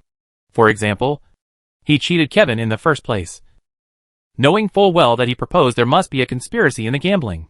But Kevin was still tricked by him because of the temptation of the Warcraft crystal. After Gervais asked these words, he suddenly felt as if he had been bitten by a mosquito, and there was a stinging pain. Gervais quickly turned around and looked back, only to see Alice frowning at the question. Weiss shook her head slightly. It turns out that the stinging pain just now was not caused by a mosquito bite, but by Alice holding a fork in the fruit plate and pricking her. Of course, Gervais couldn't be angry about Alice's actions. It is estimated that Alice also saw Boris's evil intentions, and was reminding herself at this moment. Gervais blinked at Alice and gave her a reassuring look, then turned around and continued to look at Boris. I happened to hear Boris tell me how to make a bet. Baron Gervais, I open 2 orc spaces. As long as you can kill all the orcs in the orc space, you will win. Otherwise you will lose. Of course, the number of people participating in the battle, including you, cannot exceed 15 people. And everyone must be your subordinates. Baron Gervais, what do you think? Where's the bet? The betting method Boris mentioned was quite satisfactory. There were also 15 people fighting in the arena. However, he was a titled knight, so it made sense to use 2 orc spaces, as long as he was not too unlucky, and it was not the first time he met. If you have more orcs, you should definitely win. Gervais estimated that Kevin and the others must have touched their bottom.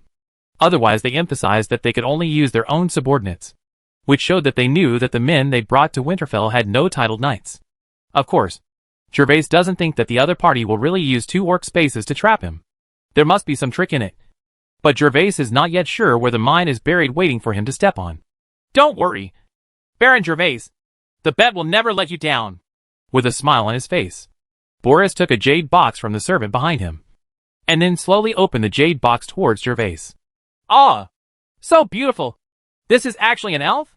It's really an elf. So cute. I wish I had one too. When Boris opened the jade box, exclamations and discussions instantly erupted from the central stand, including Gervais, who was also stunned. Smuff? Gervais asked Boris subconsciously. Chapter 233 Sapphire Blue Elf, B. No wonder Gervais was so surprised. You must know that although the original owner and Gervais, who traveled through time, knew the existence of elves, they had never seen an elf with their own eyes. When this little elf appeared vividly in front of him, Gervais was instantly attracted to this wonderful little guy. The facial features of this elf are exactly the same as those of humans, just like a Barbie doll. However, the 4 transparent and thin wings on its back show that the elf is extraordinary. After the jade box was opened, the elf flew out from the jade box and circled around everyone's heads, letting out a cheerful laugh like a silver bell. The elf was wearing a purple princess dress, and her long golden hair echoed her fair skin. She also held an exquisite little magic wand in her small hand. There was a sapphire blue ball the size of a rice grain on the top of the magic wand. Gem, which is why Gervais guessed that she was a purple elf. As the elf continued to fly with the magic wand, the naughty elf even waved the magic wand. Immediately, the magic wand scattered blue light spots. As the elf moved forward, the blue dots looked like shooting stars. The tail flame generally pulls out a dreamy light trail in the air. Baron Gervais is right. This is the sapphire blue elf. Although there is only one last chance to recognize the master. This purple elf can still survive for 30 years even if it cannot transform into a big elf. I wonder what Baron Gervais thinks of the bet I have prepared for this bet. Does he dare to bet against me? Boris became even more proud when he saw Gervais' surprised look, and proudly introduced Gervais. 30 years? Gervais knew that as long as the elf bug successfully transforms into an elf, the elf will have the same lifespan as ordinary humans in this world, which is basically more than 60 years. Moreover, the space of the elf is 10 times that of the elf bug, which is almost 10 acres of land. Of course, I am attracted by such a baby Gervais. Sapphire blue elves are very rare, and they are basically in the hands of the big nobles, whether it is through purchasing and exchanging benefits, or through plundering. In short, the reason why the big nobles have an elite legion of titled knights is because they have elves. Just like the Knights of the Rose. All members of the Knights of the Rose are selected from serf guards. Soldiers who are serfs are not only more loyal, but also prevent them from having the same ambitions as those of vassals. After all, they can become titles from serfs. The knight has reached the sky in one step, and can satisfy the appetite of most people. Although soldiers with training talents are also selected during selection. Only by combining the training space can they speed up the process of becoming titled knights, and increase their chances of breaking through to a higher level. If it were just elf bugs, the space that could only be used by 3 people would not be able to meet the needs of so many people. However, this elf can be used by 30 people at the same time. So every Earl family relies on the sapphire blue elf to have it. So many elite troops. I came to Winterfell, and saw the streets full of title knights in the East End. In fact, Gervais had already planned to select a few personal guards and let them practice basic fighting spirits. After returning, however, there are no elves in fighting spirit alone. In this case, no matter how talented the candidates selected by Gervais are, it will take several years to break through and become a titled knight. And Gervais can't wait. How much is this royal blue elf like you worth? Gervais felt that he really looked like Kevin in the Snowy Manor that day. He clearly guessed that there must be a trap. But he couldn't stop his heartbeat. Although Gervais had not yet made up his mind to participate in the competition. But I still couldn't help but ask about the price to see if I could exchange money for this sapphire blue elf. This sapphire blue elf is worth 4,000 gold coins. But Baron Gervais, I am only going to use this elf to gamble with you. And I am not planning to sell it for gold coins. The more Gervais coveted the elf, the happier Boris became.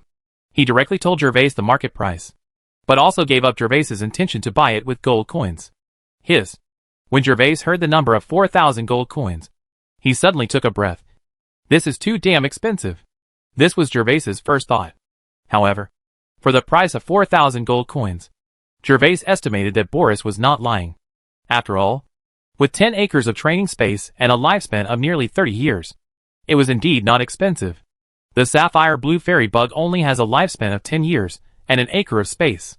Gandalf spent 1,000 gold coins to buy it. Although it was a bit of a premium, it was almost the same.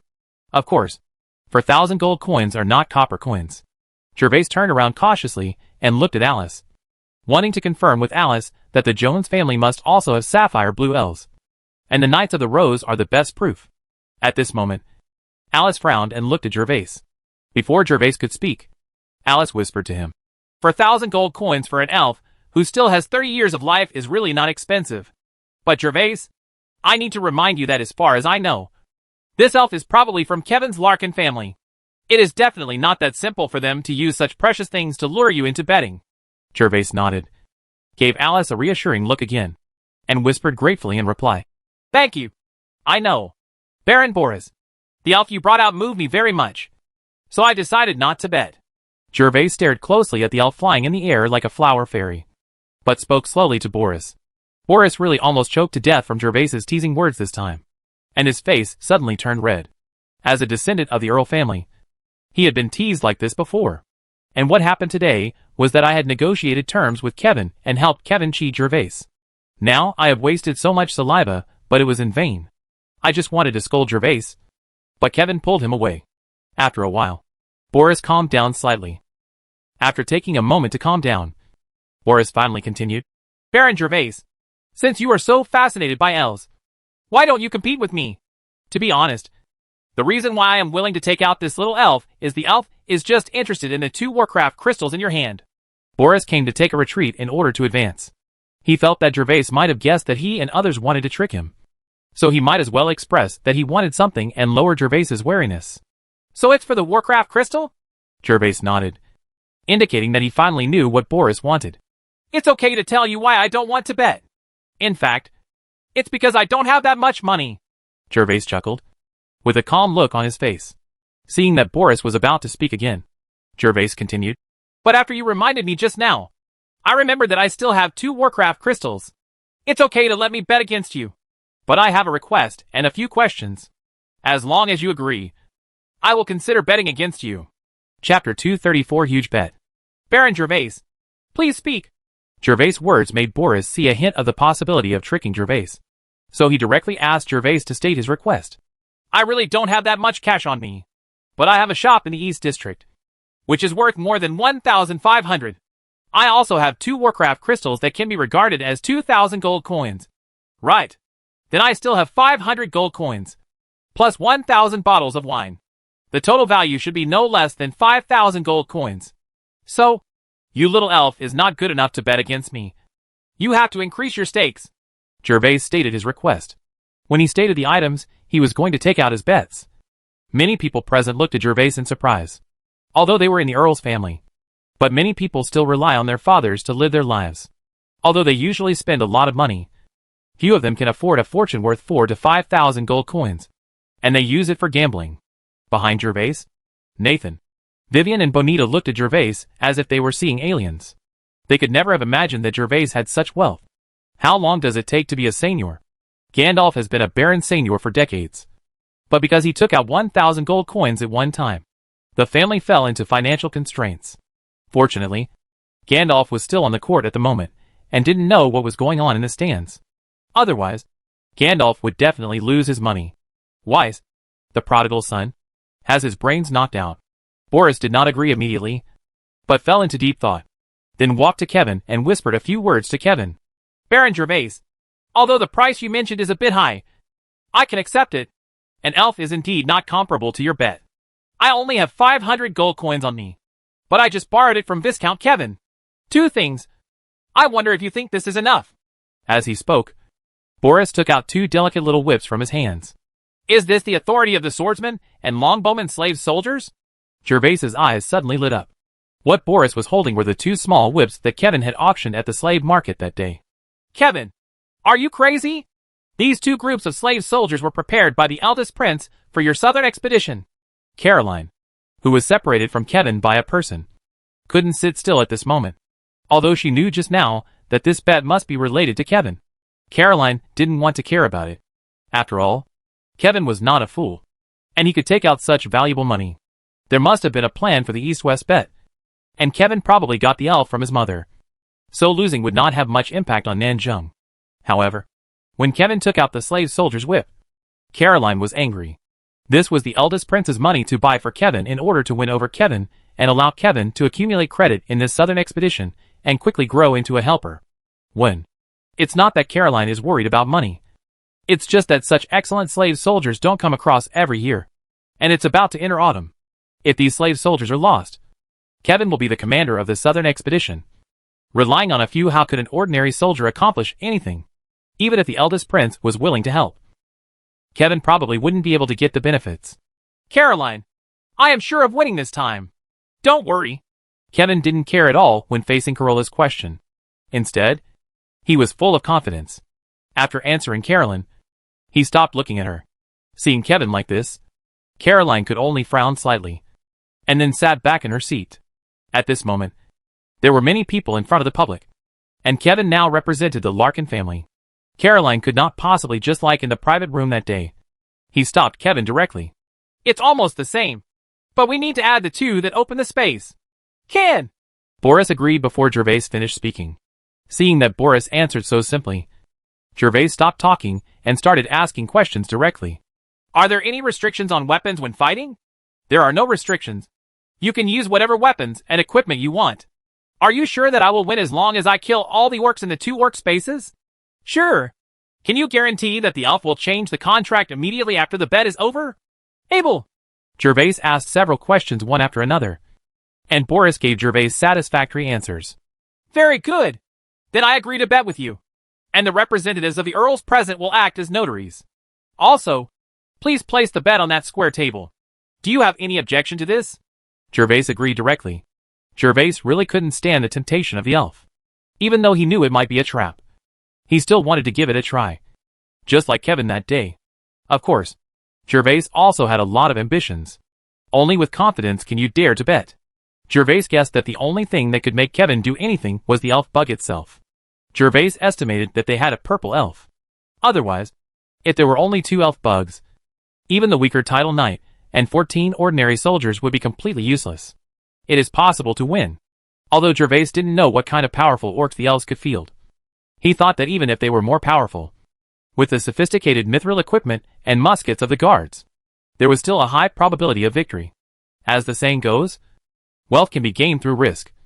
So Gervais felt that the elf was worth the risk. As you wish, Baron Gervais. Boris and Kevin never thought that they would lose. And with so many counts representatives there, even Alice couldn't be partial. So Boris consciously put the elves in the jade box. Gold coins and small whip were placed on the square table next to Gervais's seat. Gervais also immediately took out 2 gem-like Warcraft crystals, gold coins, and the deed of the store from his arms. As for the wine, there was no need to take it out because it was not here. Anyway, so many people at the scene heard it. Boris didn't take out the purple elf bug that opened the space. After all, he would use it later. Give me half an hour. I still have people in Roseburg. The bets were all placed.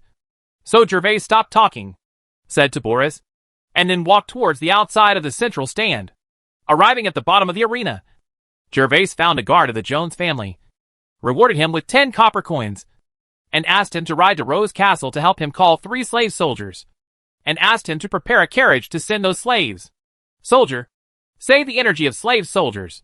The guard of the Jones family already knew Gervais's identity. After accepting the 10 copper coins, he agreed even more diligently. He immediately got on his horse and galloped towards Rose Castle. Chapter 235 Purple Elf A.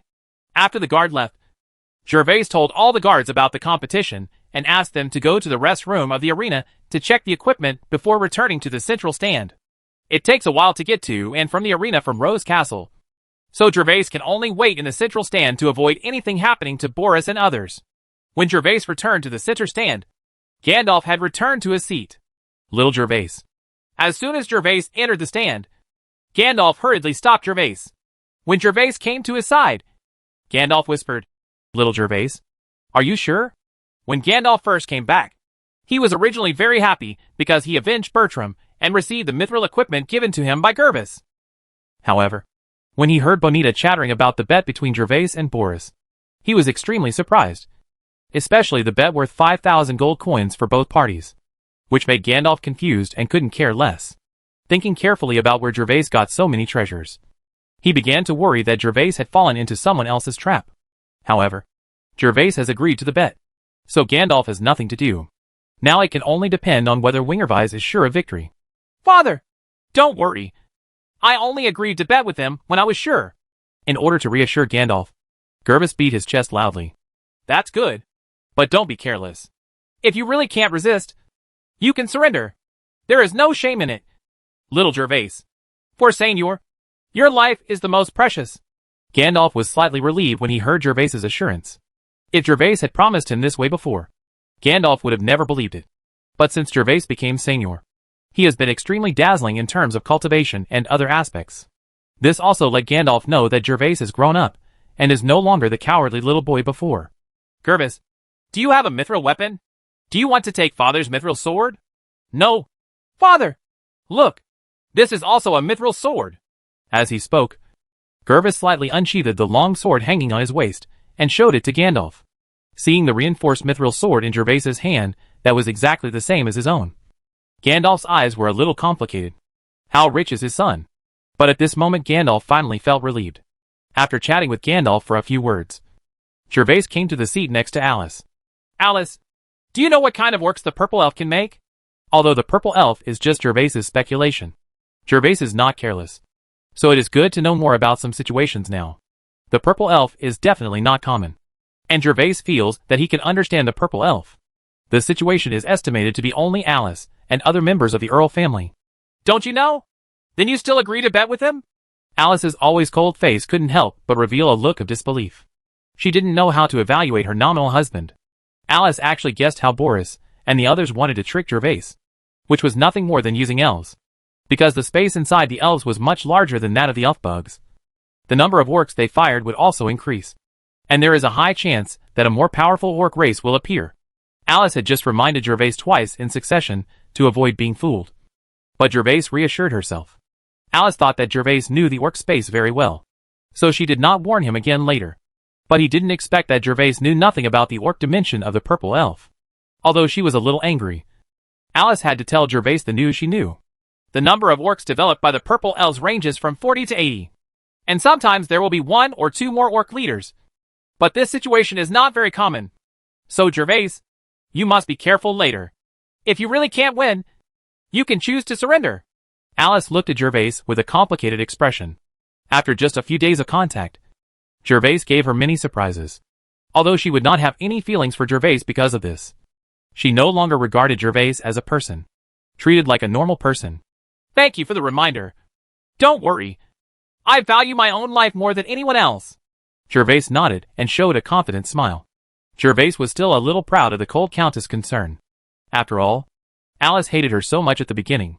But now she can remind herself that this is her own progress. To be honest, which man doesn't have a little bit of vanity? A cold countess like Alice will ignore those licking dogs. But will pay attention to herself. Gervais's vanity is still slightly satisfied. If one day cough, Gervais began to have sex as he thought about it. But suddenly thinking of Alice's strength, Gervais still extinguished this fantasy. As a macho man, even if he really wanted to fantasize about something, he would have to wait until one day to face him.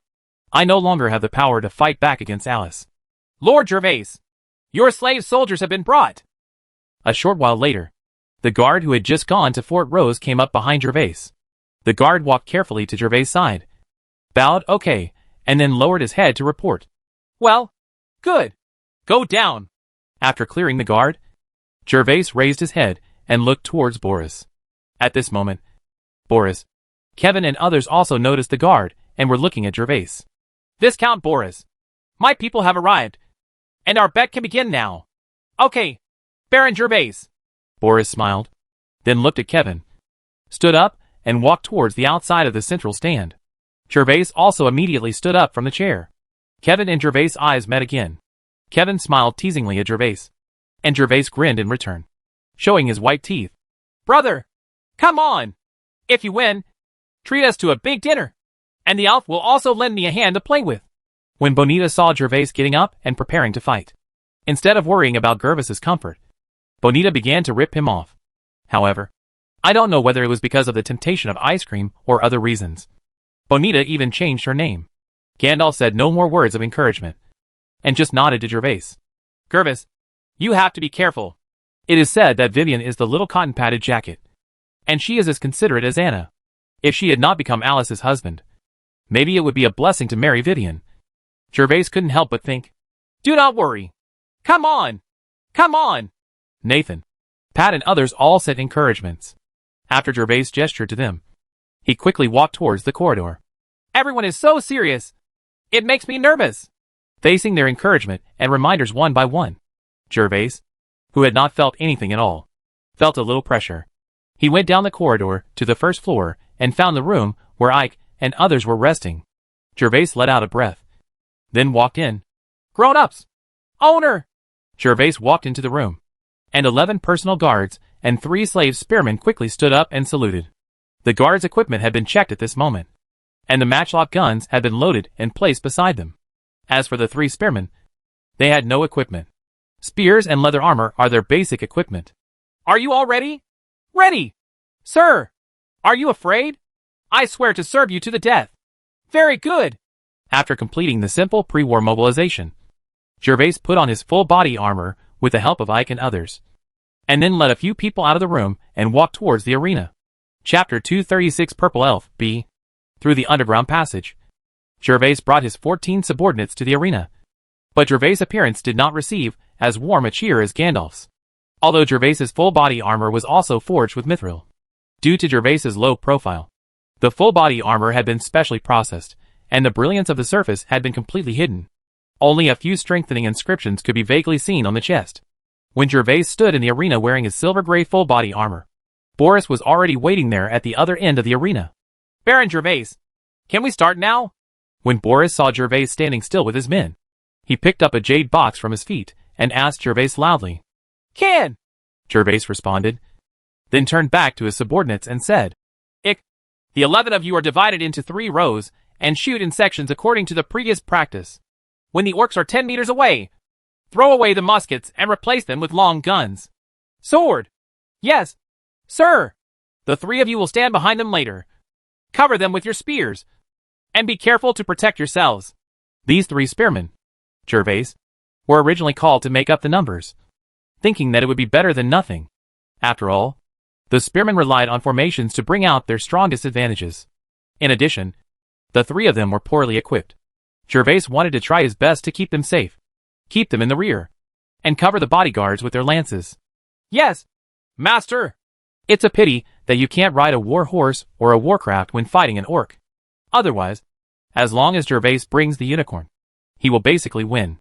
After explaining everything, the next step was to prepare for the appearance of the orcs. Gervais turned his attention to Boris again, but when his eyes were fixed on Boris's jade box, Gervais secretly thought, "Sure enough, I saw a small and exquisite elf flying out of the jade box in Boris's hand. The purple skirt and the purple gem on the magic wand all showed that this was a purple elf." Boris also felt Gervais' gaze, and smiled at Gervais with the corners of his mouth raised. "Elf. That's an elf. Oh my god! This is the first time I've seen an elf. So beautiful. What color is that elf?" "Purple elf.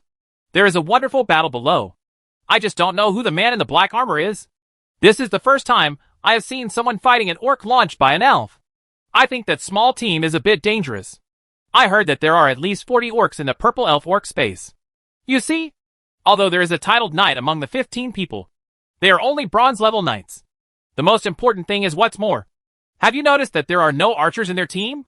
At this moment, the civilians and minor nobles in the stands also noticed the purple elf flying happily above Boris's head. Everyone let out one after another exclamations, followed by heated discussions. Most people's attention was on Gandalf just now, so the audience didn't notice the sapphire blue elf in the center stand. The purple elf in the field was the elf they saw for the first time. Some young nobles also had some knowledge reserves. Although it was their first time to see an elf, they immediately recognized what kind of elf Boris took out and immediately started looking forward to it.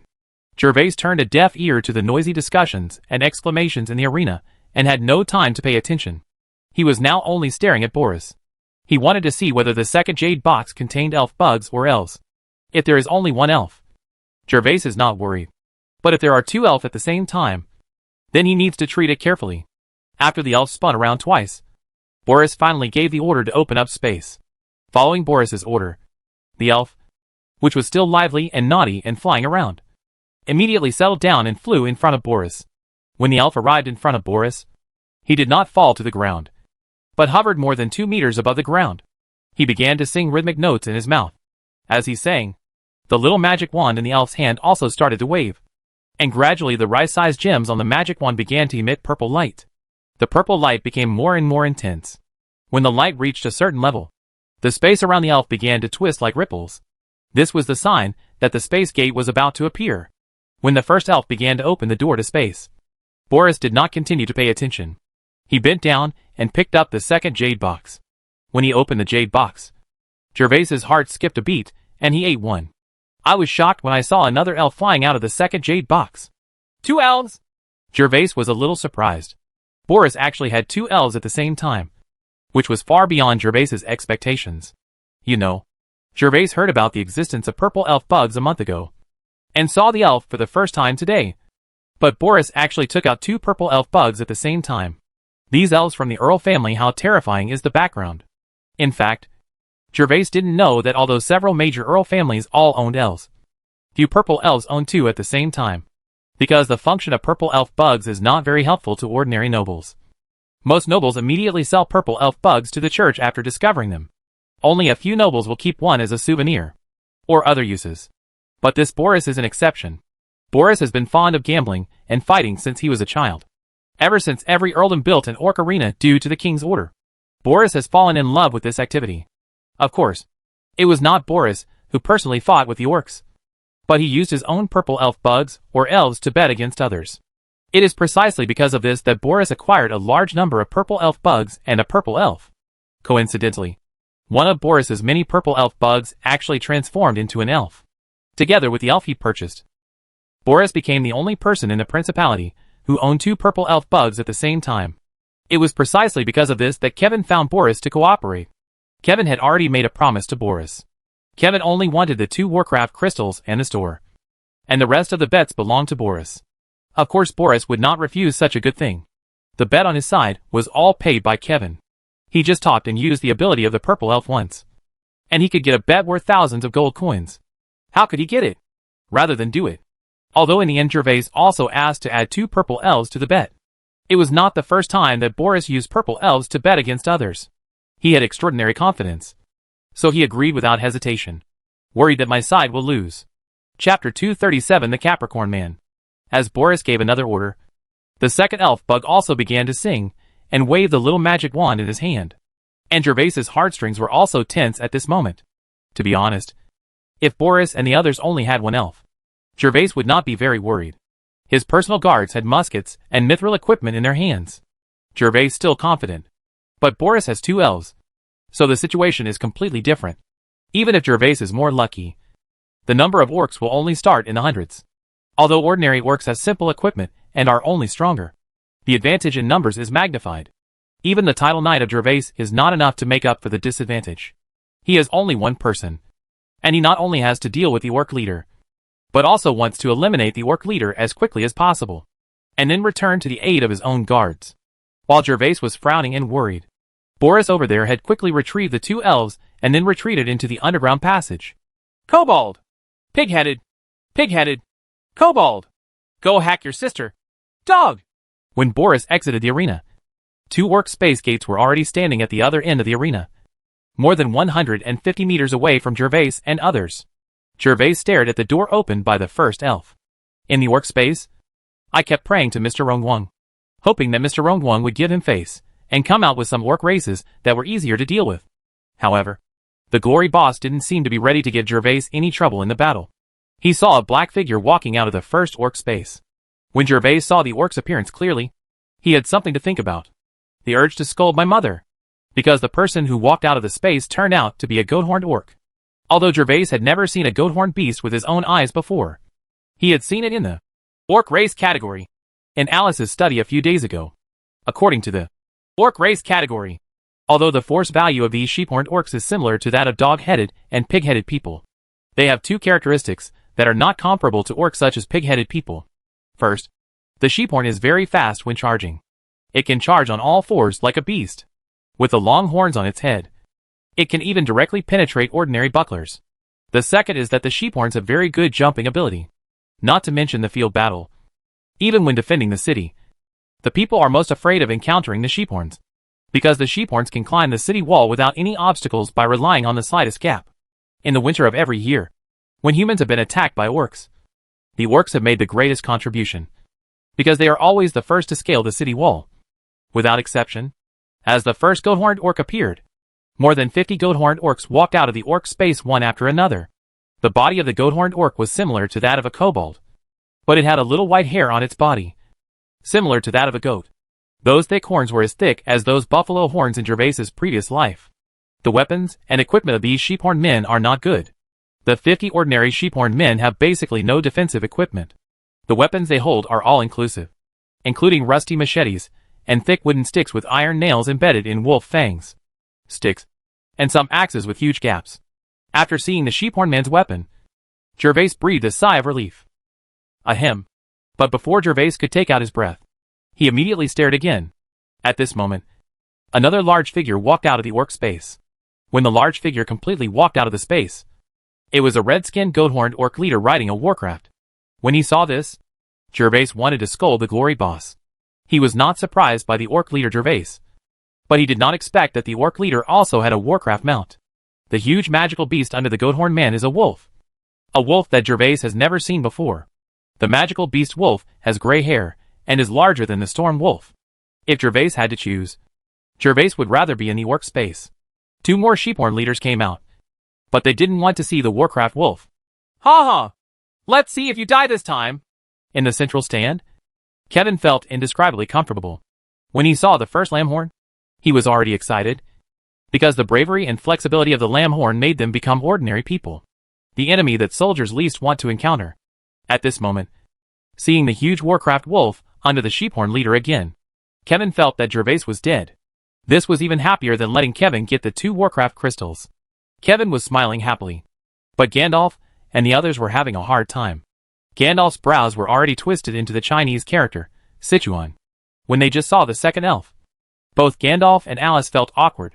There was no hope for Weiss to win, now that they saw the sheephorns and warcraft mounts appearing on the field. They no longer expected Gervais to win. Now they just hope that Gervais will be wiser later and surrender quickly if they can't win. Saving their lives is the most important thing. Lord Baron Gandalf. Suddenly, Anna, Gervais's personal maid, came to Gandalf from beside Alice.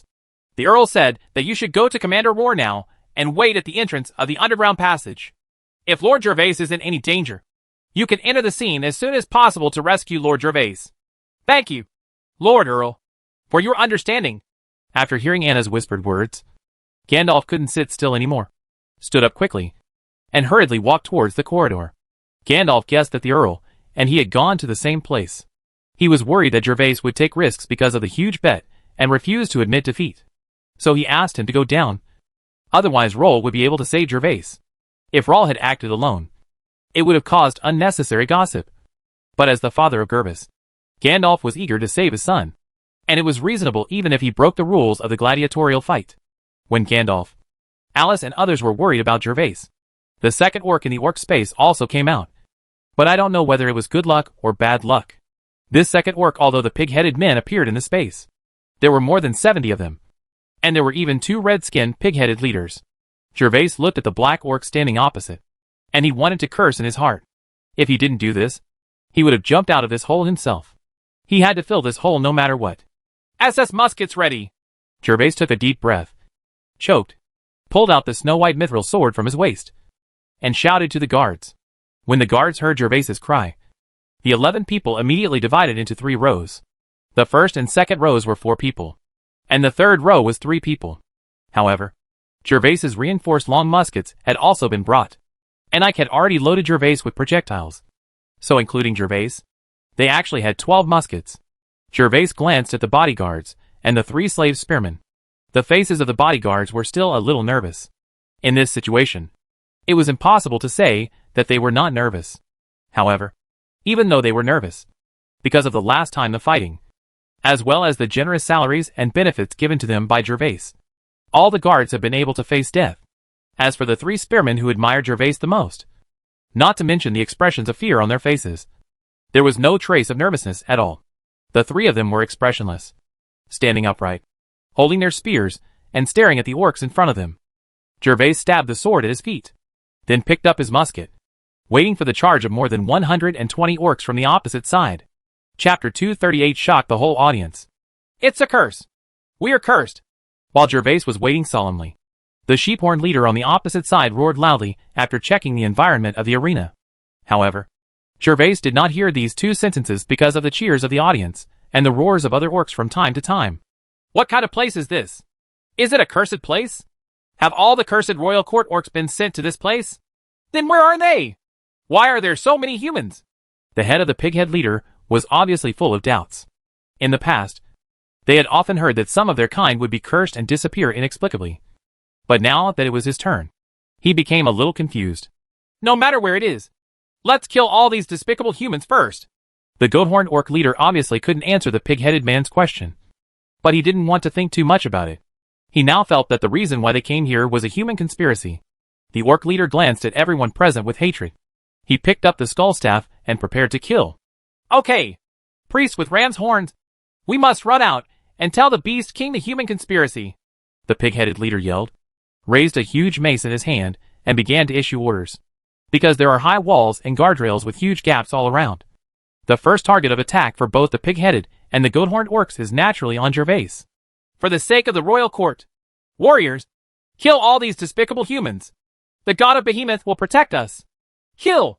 As the orc leaders of the two races issued orders, the ordinary orcs, who had long been unable to hold back, rushed towards Gervais and the 15 others in a swarm.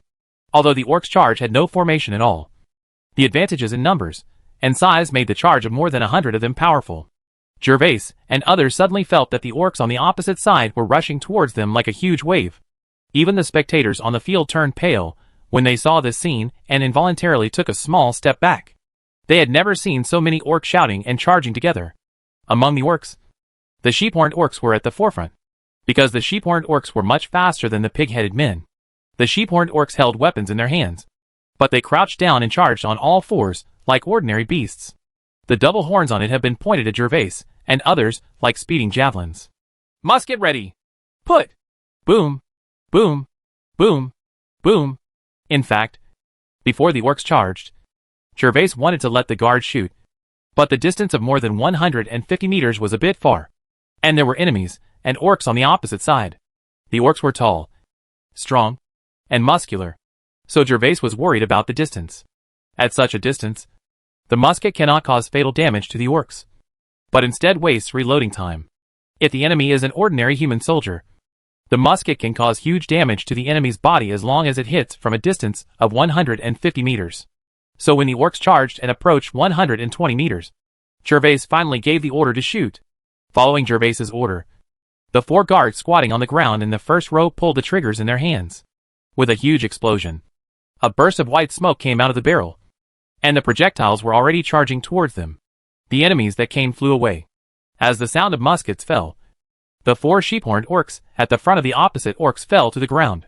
This situation made Gervais's eyes widen. Boom! Boom! Boom! Boom! Next, without Gervais's order, the second row of guards also stood and pulled the trigger in their hands. And then Gervais saw 4 of the opponent's goat-horns fall to the ground. It wasn't until this moment that Gervais discovered to his surprise that wasn't his musket the nemesis of the charging sheep-horns? The advantage of the sheep-horns is that they charge on all fours and use their horns to attack the enemy formation with their heads in front. However, this characteristic is destined to teach them a painful lesson today. Because the orcs have strong bodies, if a musket hits them, the orcs may not be killed directly with one shot. But it is different if it hits the head, especially if the head is lowered. The Tianling cap is completely exposed to Gervais and the others. As long as the sheephorn is hit in the head, and the projectile is shot into the brain, no matter how powerful the sheephorn is and how developed the muscles are, it will fall to the ground and die immediately. Boom! Boom! Boom! Boom! Another burst of smoke filled the air. Gervais and the last row of guards also fired the projectiles in the gun chambers. The orc charging formation on the opposite side was dense. And thanks to Gervais's training, this first round none of the shots missed the target. A volley of muskets from Gervais and his own bodyguards of 12 men directly knocked down the opponent's 12 sheephorns.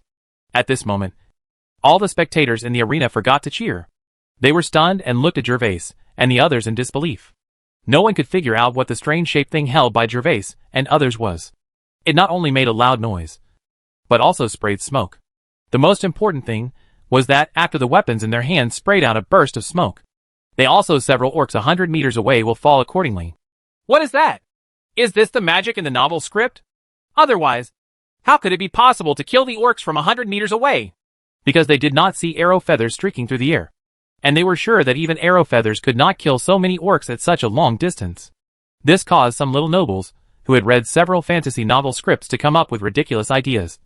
Just like how people on Earth saw such a scene and thought they had seen Superman in movies and TV shows. Not only the minor nobles, but also many representatives of the earls were deep in thought. They looked at Gervais with weirdness and greed in their eyes. As heirs of a big family, in addition to being curious about new things, they also had extremely possessive, especially a weapon that can kill monsters 100 meters away. In the central stand, Alice was also looking at Gervais in a daze. She suddenly remembered that when Thomas came to Winterfell to sell ice cream, he mentioned to her that Gervais used a powerful weapon to kill the monster. Alice originally wanted to wait for Gervais to come to Rose Castle to ask about the weapons in person. but she has been so busy recently that she has forgotten about it. But now seeing the sharp musket in Gervais's hand, I remembered this immediately. Alice basically believed that the powerful weapon Thomas was talking about might be the thing in front of her. Anna, were the weapons Gervais and the others were holding invented by Gervais? Alice suddenly remembered that Anna was Gervais's personal maid. She should be able to get answers if she asked these things. So she turned to Anna and asked, Yes, Lord Earl. The muskets in the hands of you and your guards were invented by Lord Gervais. And they were forged with mithril. They are so powerful. Anna has now fully accepted Alice as the mistress. Of course, she will not hide the things that the mistress wants to know about her master, and immediately tells Alice about her master's achievements with admiration. As expected, when Alice heard this, she was finally sure that this was the reason why Gervais killed the monster. Of course, Alice did not expect that the powerful weapon Thomas mentioned that day was not actually a musket, but Gervais's otherworldly grenade. The reason why Gervais's musket can cause such damage to the orcs today is entirely due to the work of the sheep-horned orcs themselves. If the pig-headed men are charging at the front, then it is estimated that 4 people can shoot together and kill 2 pig-headed men. Good luck. After all, except for the head, the orcs have rough skin and thick flesh. Unless it hits a vital point, it will basically be seriously injured. It is difficult to kill the orc directly and fall to the ground with one shot. Chapter 239. I regret it very much, because the first round of volleys shocked the orcs so much. Even the orcs, who were always brave and fearless of death, couldn't help but slow down their charge and looked at their fallen companions beside them in horror. The orc leader at the rear did not know what was happening in front of him, but he heard banging noises from the front from time to time. The sound was loud and urgent, and the circular arena acted as amplification, reminding the orc leader of the situation. A kind of terrifying existence among human beings. Kill! Rush up! Otherwise you will die! Regarding the slowdown in the charge in his own thoughts, the orc leader no longer dared to hesitate. If he was really that kind of human, then taking advantage of the gap between the opponent's spells and charging up would be the best choice. If he just stayed like this from a long distance, it's completely like waiting to die. 90 meters, 80 meters, 60 meters. Boom, boom, boom, boom. Because of the hesitation of the orcs, their attack speed was much slower than Gervais expected. Gervais had already taken out 2 grenades, preparing to throw 2 when the orcs approached, so that the guards they were able to successfully fire the second round of muskets. But they did not expect that they did not need the help of Gervais's grenades. It took the guards in the first row more than 20 seconds to finally complete the loading. After the loading was completed, without Gervais's order, the 4 guards pulled the trigger again, with the sound of 4 gunshots. 4 more sheephorns fell on the opposite side. Then came the second row and the third row. When the gunfire of the 3 guards in the third row fell, the orcs charging at the front were already close to 30 meters. Gervais did not hesitate to put the grenade fuse on the igniter prepared in advance. Boom! Boom! This was truly earth-shattering. As Gervais threw the grenades one after another, there were 2 huge explosions in the arena. The entire arena shook, and the sheephorn charging team became even more fragmented. Gervais's 2 grenades were loaded with the charge required to destroy World of Warcraft, which was a disaster for the orcs, who were crowded together and charging. A grenade caused the casualties of at least 15 sheephorns. 7 or 8 people were killed directly in the center of the explosion. Several others were either seriously injured and fell to the ground wailing, or were hit by shrapnel. Although they could continue to charge, their blood was still there. The flow doesn't stop. Despicable human being. I'm going to kill you! You stupid pigs. What are you waiting for? Hurry up and rush forward! Gervais's 2 grenades and 2 rounds of musket fire directly killed all the sheephorns, who originally posed the greatest threat to Gervais and others. In addition to more than a dozen scarred sheephorns, they were also charging at the front. The rest of the orcs are all pig-headed men. The leader of the goat-headed orcs was already furious at this moment. All the warriors under his command were killed and injured.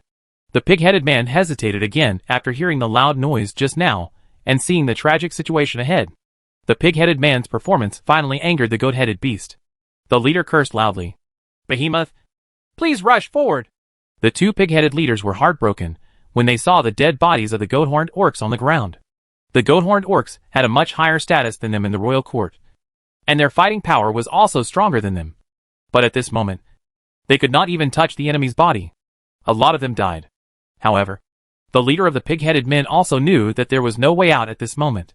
The only option now was to kill the 15 strange humans in front of him. Kill! Under the leader's scolding, the pig-headed man finally regained his courage, quickened his pace, and rushed away. And all the personal guards on Gervais' side have also stood up, because the orcs have been away for too long at this moment, and there is no longer time to reload their muskets. Gervais also secretly hated himself for not bringing 2 more grenades. Otherwise he would have won for sure today.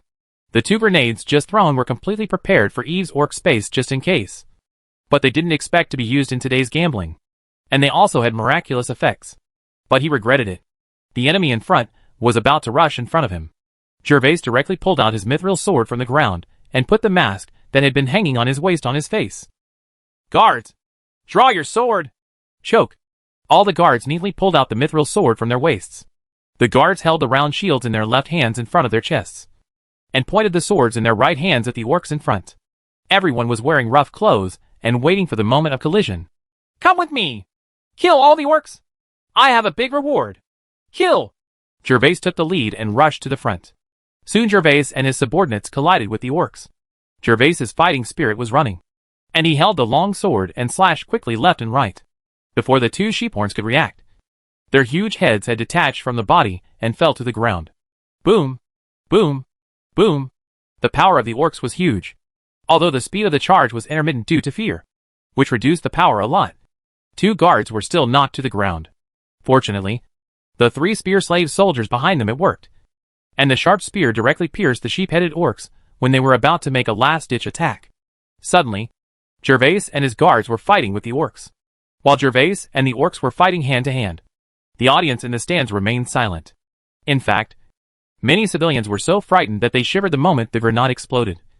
And some people almost wet their pants. The shock brought to them today can be said to be no less than that of seeing a golden knight in person. The 2 earth-shattering loud noises just now wiped out most of the goat-horned orcs. A deep mud pit appeared at the place where the explosion occurred. The pit was surrounded by the broken limbs and broken arms of the goat-horned orcs, and there was a lot of wailing. All these scenes made them feel unreal. A bit like a dream. Many people pinched themselves unconsciously to see if they were dreaming when they fell to the ground. When did this world have such powerful weapons? Kevin could no longer laugh at this moment. Although the possibility of Gervais defeating the orcs was still unlikely, the weapons Gervais had just used all frightened Kevin. The long stick-like weapon was better. But the scariest thing was the 2 shiny objects Gervais threw at the end. Those 2 objects were only the size of a small clay pot. But the power they produced was even more powerful than even his bronze one. Even the top knights can't do it. This dealt a huge blow to the self-confidence he had built up. There were many others who were similarly hit, but they were all below the level of the Silver Knight. Title knights like Gandalf and Alice did not feel any fear, although the power of the grenade was huge. It was not enough to threaten the safety of the Silver Knight when the existence of the grenade was known. Anna, was the weapon that made the loud noise just now also invented by Gervais? Alice was already a little numb. Just now, she thought she had guessed that the thing called the musket was Gervais's secret weapon to kill the monsters. But now Alice found that she seemed to have underestimated Gervais. Yes, sir. I was there when that thing was experimented with. It was scary, but it wasn't as powerful as it is now. Little Maid Anna still answers all questions. Then Alice fell into deep thought, looking at Gervais, who was fighting under the siege of the orcs with complicated eyes. Alice has never felt that a certain person is like a mystery like she did today. The more you get to know him, you find that what you know is only the tip of the iceberg. Alice improves Gervais's image in her heart time and time again. But every time Alice thinks that Gervais has these abilities, she suddenly discovers that Gervais can immediately break your perception of him. What kind of person are you? While Alice's thoughts were wandering, Gervais had already charged in alone and killed more than a dozen ordinary orcs. Although he was besieged by orcs from time to time, he relied on the powerful defense of Gervais's full-body armor and his superb skills. In terms of killing martial arts, almost none of the ordinary orcs could be an enemy of Gervais. The death mask on Gervais's face looked even more ferocious with the enemy's blood sprinkled all over it. The guards did not go too deep into the orcs. Gervais was now going to deal with the orc leader, and the guards only had to concentrate on dealing with ordinary orcs. What's more, they did not have full body armor, even mithril leather armor and chain mail armor. There is no guarantee that they will be able to advance and retreat as freely as Gervais after being trapped in a tight siege. Chapter 240 Boar Knight. Behemoth God, your servant, the sheep-horn priest, hereby asks for your blessing. The shadow of the demonic wolf, appear. When Gervais finally broke through the orc team, He ran into two pig-headed leaders head-on, and immediately fought with the two pig-headed leaders. The goat-horned leader on the side saw Gervais covered in blood and rushed towards him. And sensing the aura on his body, the sheep-headed leader immediately began to recite a spell. The sheep-headed men are slightly different from the pig-headed men. The leader of the sheep-headed men is the sacrifice in the group. Although the priest does not have the same tyrannical force as other orc leaders, he has many strange methods. For example, goat-headed priests can sign an equal contract with Warcraft. Of course, if they want to do this, the priest candidates must first go to the temple in the royal court to get the blessing of the orc god Behemoth. After receiving the blessing, the orc priests can learn spells. Spells not only allow priests to sign contracts with monsters, but also have various other spells. The spell that the goat-headed priest just released was the mirror clone. When the goat-headed priest finished reciting the spell, there was only one magical beast wolf in the arena. But now it has become 3. And the other 2 magical beasts. The wolf is the mirror image summoned by the goat-headed priest. Although the 2 mirror image Warcraft wolves are much smaller than the real one, they are still the same size as the storm wave that Gervais killed. So Gervais did not dare to be in vain. In an instant, Gervais was besieged by 2 mirror wolves and 2 pig-headed leaders. Die! Faced with the situation of being besieged, Gervais finally did not feel as relaxed as before. But he was not afraid. Although the attack of the mirror image wolf was very sharp, and when its claws scratched the body armor, it made a permeating friction sound. But it was not at all against the enemy. Gervais does no harm. Gervais glanced behind him out of the corner of his eye, and saw that the black pig-headed men were already forcing the guards back steadily. Gervais finally got angry. Gervais ignored the mace that was thrown at him by a pig-headed leader, and directly concentrated his fighting energy on his arm, and chopped off the head of another pig-headed leader. The broken long knife in the pig-headed man's hand was unable to do anything at all. The mithril sword that resisted Gervais was broken directly, and the huge pig's head was cut off by Gervais. The other brother, the pig-headed man leader, saw that his attack was ignored by Gervais. His full blow had no effect on the armor of the human in front of him. He only exploded a burst of sparks in exchange for the staggering figure of the human in front of him. Ruluk! But when he saw his companion's head being chopped off, he became even more furious. Damn humans! Priest of the Sheephorn clan! If you don't take action, the warriors of the royal court will die! The pig-headed man roared loudly and looked at the indifferent ram-horned priest. Gervais's sophisticated armor and sharp martial arts skills made him feel desperate. After shouting to the goat-horned orc priest, the pig-headed leader immediately left the battle circle and retreated 4 to 5 meters away. Then he roared and completed his transformation not far from Gervais. Roar! The leader of the pig-headed men transformed into the form of a mountain boar. Then roared, pointed at Gervais with the sharp fangs shining coldly at the corners of his mouth, and rushed straight towards Gervais with his huge body. When the pig-headed men charged towards Gervais, the ram-horn priest over there saw a pig-headed man leader die under Gervais's sword, and began to sing. The cone of the ram's horn! The goat-horned orc priest roared, and a long black cone condensed out of thin air in front of him. And then, the long cone quickly flew towards Gervais with a sound of breaking through the air.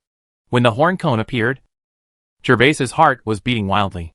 He cut off the mirror wolf's attack with a sword, and quickly retreated to the side. He only heard a hissing sound in his ear, and he narrowly avoided it again and again. Cone of horns. But this is not over yet. Although Gervais dodged the flying shot of the horn cone, but before he could stand still due to his haste, the pig-headed leader had already rushed in front of Gervais, and saw the horn flashing with cold light. The tooth is already very close to him. Gervais made a bold move without thinking. He let go of the mithril sword in his hand, and pounced on the pig-headed leader. Boom! The full body armor collided hard with the pig-headed man's body. Gervais instantly felt that his internal organs were about to be shattered. Although he escaped from the fangs, the huge impact force also shook Gervais to pieces. What? But no matter what, Gervais' life was saved for the time being. Gervais has seen a description of the transformation of the pig-headed man in Orc race category. After the transformation, the strength, speed and defense of the pig-headed leader have been doubled. Especially the 2 mouths. The fangs are as hard as a mithril sword. If Gervais had just been poked by him, there would definitely be 2 holes in his body. Even the mithril armor would not be able to withstand such a huge impact. The pig-headed man had already felt Gervais on his neck at this moment, and immediately twisted his body like a running bull, trying to throw Gervais out. But Gervais could not let it go as he wished. He quickly grabbed the 2 fangs on the pig-headed man's mouth. No matter how the pig-headed man shook it, Gervais lay firmly on the pig-headed man. Wow! Who is that person, and how can he be so brave? Ha ha. How funny! Is that man the boar rider? When Gervais rode the pig-headed leader around the field, the audience finally burst into laughter. The power of muskets and grenades made them glance sideways and forget to cheer.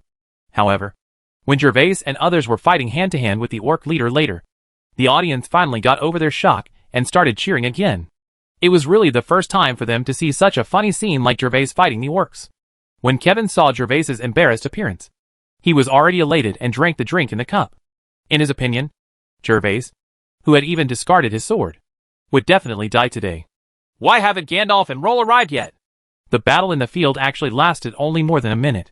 Even Alice was worried about the scene where Gervais was besieged just now. But Gandalf and others had not yet appeared at the door of the underground passage, which made Alice frown. The audience thought it was funny when they saw Gervais riding on a pig-headed man. But what Alice saw was something dangerous. At this moment, the pig-headed leader had transformed and was obviously in a rage. And there were also the sheephorn leader and the warcraft beside him. The wolves are watching eagerly. And if Gervais accidentally falls, it will definitely be a disaster. Gervais was also extremely depressed.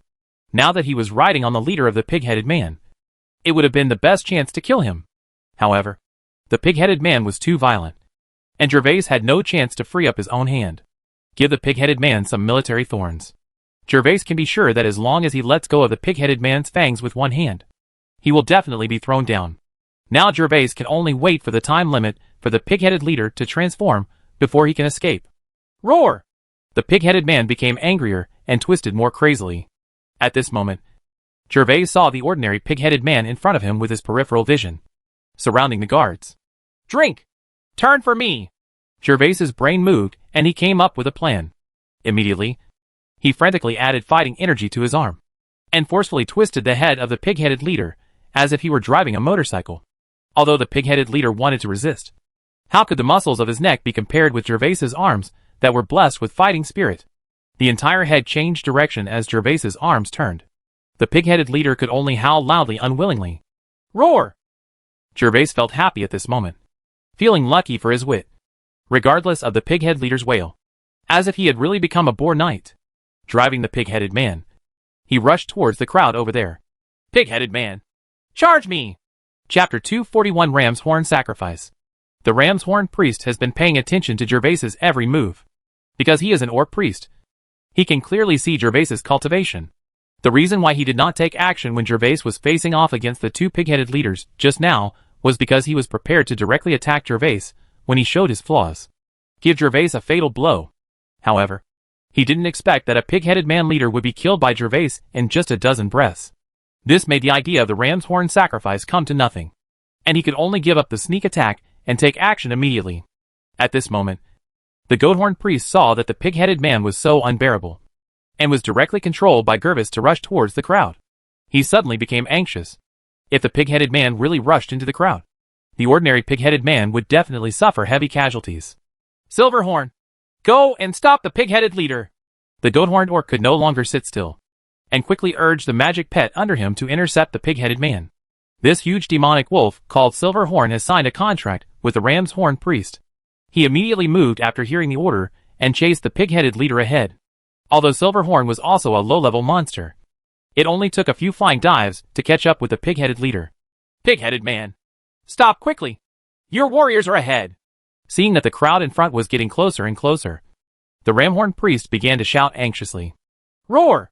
Because of the change in form, the pig-headed leader temporarily lost the ability to speak, and could only howl in frustration to express his anger. You stupid pig! The goathorn priest finally remembered that after the pig-headed man changed form, not only could he not speak, but his consciousness would also become blurred. Now the leader of the pig-headed man was completely irritated and had only one instinct, which was to keep twisting his body and running, trying to get rid of the human on his back. Throw it off. Do you think I don't exist? Gervais was shocked when he saw the ramhorn priest chasing him on a monster wolf. He immediately lowered his body and was always on guard against the ramhorn priest's attack. Fortunately, the ramhorn priest didn't seem to have any intention of attacking him, so he relaxed a little. He cursed loudly, then twisted the pig-headed man's huge head and hit it towards the giant wolf. Roar! Gervais twisted hard, and the pig-headed man quickly collided with the Warcraft wolf.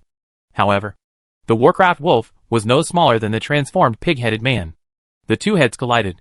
But the pig-headed man was still staggered by the collision, wailed, and almost overturned the car on the spot. When the Ramhorn priest saw the ordinary pig-headed men crowded together in front of him, he no longer hesitated and started singing. The Goathorn priest actually wanted to attack Gervais. But at this moment, the pig-headed leader was already very close to the crowd in front. Even if he attacked Gervais first, the frantic pig-headed leader would still rush into the crowd. Although his ram's horn casts spells quickly, the current situation only allows him to release the spell once, or attack Gervais, regardless of the life or death of ordinary pig-headed men. As for whether he can hit Gervais, there is no telling. Another option is to kill the pig-headed leader and save the many ordinary pig-headed men ahead. The call of the ram's horn! The ram's horn priest had already made a decision in his heart.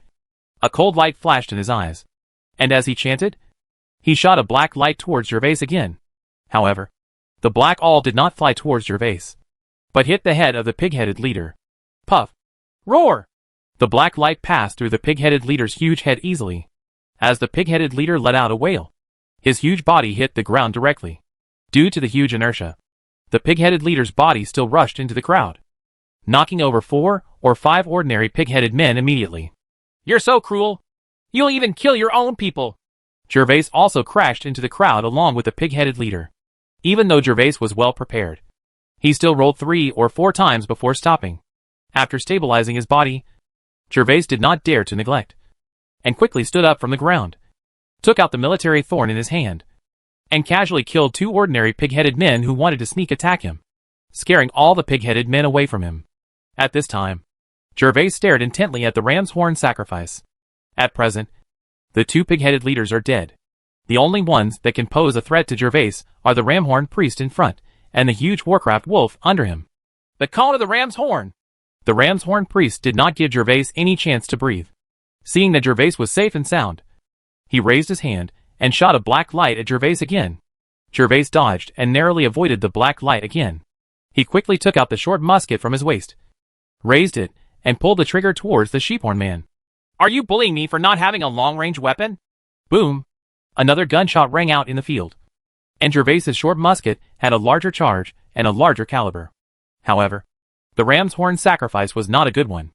After feeling the threat inexplicably, he immediately leaned over Silverhorn's body and avoided Gervais's design. However, although Wise's shot did not hit the body of the ram's horn priest, it happened to smash the skeleton staff in the ram's horn priest's hand. The moment the Goathorn priest reacted, he immediately flew into a rage and screamed orders to his mount. Despicable human being! You actually used a hidden weapon to destroy my staff. You deserve to die. Silverhorn! Kill him! The god of Behemoth is above! After the monster wolf set off, the ram's horn priest also began to chant a spell. However, without the support of the staff, the ram's horn priest's spell release time was more than twice as slow this time. Facing the menacing giant Warcraft wolf, Gervais took the mithril thorn and frantically began to mobilize his fighting spirit. Roar! When the giant wolf of Warcraft was 4 or 5 meters away from Gervais, it let out a loud roar. The moment the roar reached Gervais's ears, Gervais felt as if his head had been hit by a sledgehammer, and his body, that was mobilizing his fighting spirit, came to a standstill for an instant. The call of the ram's horn! When Gervais was at a standstill, the chanting of the ram's horn priest had just finished, and the black pointed cone floated on his chest. As the ram's horn priest thought, the black light immediately shot towards Gervais, and the giant wolf of Warcraft, he also made a wolf-like swooping action and attacked Gervais. The Yangju priest and Angju have signed a contract for more than 10 years. During this period, they have experienced countless battles. Every time they encounter a powerful enemy, if they continue to cooperate with this method, even enemies who are much stronger than them will be hated on the spot. The real name of the Silverhorn under him is Shadow Wolf. Although this name is completely different from the color of Silverhorn's hair, the reason why the Shadow Wolves have this name is entirely because of their skills. The Shadow Wolf spell is quite special. It is an invisible and intangible mental attack, when the enemy is unable to defend himself. After the Shadow Wolf activates the spell, the attacked object will be in a state of fainting. Even stronger enemies will not be able to protect themselves. It will also stagnate for 3 to 5 breaths. And these 3 to 5 breaths of time can completely allow the Yangju priest and Silverhorn to complete the killing of the enemy. Seeing that his ram's horn cone has been fired towards the human in front, and the Silverhorn has also risen to fly, The ram's horn priest suddenly became convinced that the most threatening human being in front of him was about to disappear.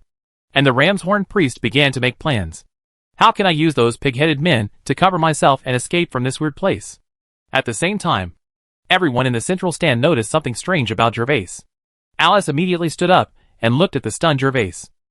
And the smile on Kevin's lips is brewing, looking forward to seeing the end of Gervais's body being pierced in the next moment. Chapter 242 Self-Destruction. But just when the ram's horn priest was thinking a lot, his eyes suddenly widened and he looked at Gervais with some surprise. Because Gervais was actually moving at this moment, with a sarcastic look on his lips. Ha ha! Mental attack? I'm so sorry! I just ate a kiwi fruit like this the day before yesterday. Although Gervais's face was a little pale, his body movements were not slow at all. Gervais first quickly avoided the black blind, and then summoned his fighting spirit to meet the giant wolf of Warcraft that was already flying in the air. In an instant, Gervais came under the giant Warcraft wolf. Because there was no point of leverage, the giant wolf of Warcraft, which was still in the air at this moment, had no way to deal with Gervais's approach. Puff! With an inaudible sound of flesh penetration, Gervais's military spur completely submerged into the neck of the giant wolf of Warcraft. After hitting the target, Gervais did not stop. One hand firmly grasped the hair of the giant monster wolf, and the other hand quickly pulled out the general's thorn again and stabbed it into the neck of the giant monster wolf. When the giant wolf of Warcraft fell to the ground, 4 or 5 blood holes appeared on its neck. The bright red blood spurted out from the blood hole, like a faucet being unthreaded, flowing gurglingly on the ground. Roar! The body of the giant wolf of Warcraft began to stagger, no matter how big it was, facing a bloodletting weapon like the Mitsubishi Thorn. Its body was drained out in an instant. Silverhorn! Is this a curse? God of Behemoth, why do you let your servant suffer such a curse? As the monster wolf fell to the ground, the ramhorn priest fell to the ground hard. But he didn't care much at the moment. He lay on the head of the giant wolf with a wailing sound, and watched the light in the giant wolf's eyes slowly disappear. There were tears in the eyes of the priest. Seeing such a scene, Gervais's heart beat wildly. In the past, he subconsciously regarded the orcs as higher-level beasts. From the beginning to the end, the orcs and humans had a hostile relationship. He never thought that the orcs would also be sad. But thinking about it, Gervais did not hesitate at all. Bertram's lessons were still there, so Gervais prepared to step forward and quickly deal with the ram's horn sacrifice. The guards were still fighting hard there, so he needed to go there himself. Help! Despicable humans! The royal court will one day break through your city to avenge us. The eyes of the ram's horn priest were not only filled with tears, but also filled with endless resentment. After gritting his teeth and telling Gervais, the ram's horn priest closed his eyes and began to chant. Suddenly, Gervais felt his brows beating wildly. His heart was frightened, and he hurriedly ran towards the rear. Boom! When Gervais ran 5 or 6 meters away, a violent explosion occurred around the ram's horn sacrifice. Although there were no fireworks, the violent spiritual energy fluctuations nearby were like strong winds and huge waves. The ram's horn priest launched a self-destruction and turned into powder, while the giant wolf beside him was also blown to pieces. It's so damn hateful. This explosion cost me at least 70 or 80 gold coins. Looking at the giant wolf of Warcraft that was blown to pieces, Gervais cursed secretly in disappointment. This monster giant wolf weighs at least 1,000 kilograms. If it is sold, it can be sold for hundreds of gold coins. However, most of the flesh and blood of the giant wolf's body has been blown away, leaving only 2 parts of the hind legs. The few pieces of intact flesh and blood weighed less than 200 to 300 kilograms at most. You must know that this giant monster wolf was bought by Gervais with his life. If he hadn't happened to take the green kiwi fruit the day before yesterday, Gervais would never have been spared when the shadow wolf launched a mental attack just now. Snap! Just when Gervais was about to turn around with disappointment on his face, he suddenly heard the sound of an object falling from his feet. When Gervais looked in the direction of the sound, he saw a chiseled black gemstone. Warcraft crystal? In an instant, Gervais felt his whole body tremble, and he didn't dare to think too much. He squatted down seemingly casually, and then quickly held the dark Warcraft crystal in his hand. Then Gervais put the Warcraft crystal directly into the small pocket on his waist without checking it, and quickly ran towards the guards. Lost? In the central stand, Kevin's whole body was limp. His palms and back were soaked with sweat. At this moment, he no longer had the same high spirits as when Gervais came off the field. His plan today was not only to win the bet, But what he wanted most was Gervais' life. Originally, everything went according to his wishes, especially when the sheep-headed orc and the huge Warcraft wolf appeared. Kevin thinking that you will get your wish. But the moment the battle began, the balance of victory began to tilt. First it was the mysterious weapon, and then it was Gervais' extraordinary combat power. Until this moment, Kevin couldn't believe it was true. He was going to lose, and he would lose the sapphire blue elf, which Kevin had begged and borrowed from her mother. If she lost it, Kevin wouldn't know how to go back and explain to his mother. In addition to the sapphire blue elf bug, that is 500 gold coins and slave soldiers. The loss of slave soldiers means that it will be difficult for Kevin to gain military exploits in this southern expedition. After all, those 30 excellent slave soldiers can deal with hundreds of people, not to mention ordinary guards. More importantly, Kevin is worried that this will cause him to lose the eldest prince as a backer. Kevin, what should we do? There are only dozens of ordinary pig-headed men left on the field. Just when Kevin felt that all his strength had been drained away, Boris's anxious voice came from beside him. Boris was already panicking at this moment. He originally thought that the bet would be a sure win, but he didn't expect it to turn into this situation. Gervais actually killed the orc leader and the giant wolf of Warcraft without any damage. This is such a terrifying combat power. You must know that Gervais is a bronze junior knight. Originally, winning or losing was not important to Boris. Even if he really lost, he would just not get paid. But now it's different. He has just agreed to 2 purple elves as bets, which he collected with great difficulty. Although a purple elf is not of much use to other nobles, it is Boris. The most important thing is that the purple elf cannot be purchased with money. Kevin became even more irritated when Boris asked him. He couldn't help but look towards the square table where the bets were placed. He had the urge to go up, put away the bets and leave. But when he saw Alice sitting beside him, I no longer have the courage. This is Winterfell, the home of the Jones family, let alone a peak bronze knight. Even a peak silver knight cannot force his way out of Winterfell. Just as Kevin's eyes were on the table for a second or two, Alice's cold face turned around at this moment. She must have noticed Kevin's gaze, so Alice's eyes were full of warning. Kevin also quickly withdrew his gaze, and then replied angrily to Boris. What should I do? I can't help it. Are you saying that no one under the Silver Knight can defeat the 2 purple elves? Orcs? Chapter 243 Strange. Gervais held the spur and quickly harvested the lives of ordinary pig-headed men like a real god of death. Although he occasionally suffered heavy blows, Gervais's figure only paused slightly and immediately returned to normal, and his backhand would kill the pig-headed man who attacked him was killed. The pig-headed man is a huge threat to ordinary soldiers, but for the title knight, if you are careful, you can still kill a few more. What's more, for Gervais, who has a full body armor of mithril, the pig-headed man can only walk. Although it is more difficult to chop Chinese cabbage, it is basically not dangerous.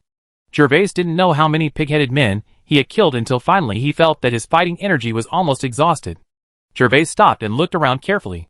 He saw that there were corpses everywhere at this moment, and blood was flowing on the ground. Shura field is average. There were 4 or 5 pig-headed men around him who were looking at him in fear. These pig-headed men surrounded Gervais, but they did not dare to move forward. On the other side of the personal guards, there were still more than a dozen pig-headed men under siege. Gervais could see that several of his personal guards were covered in blood, and only 5 or 6 of his personal guards were still standing and fighting the pig-headed men, and 3 slave spearmen in the rear who supported from time to time. Seeing the scene over there, Gervais did not dare to neglect. He glanced at the pig-headed men around him and saw that they did not dare to step forward. So he suppressed the fatigue in his heart and quickly ran towards the personal guards. Each of the guards was exhausted at this moment, and they looked like they had come out of a red dye vat.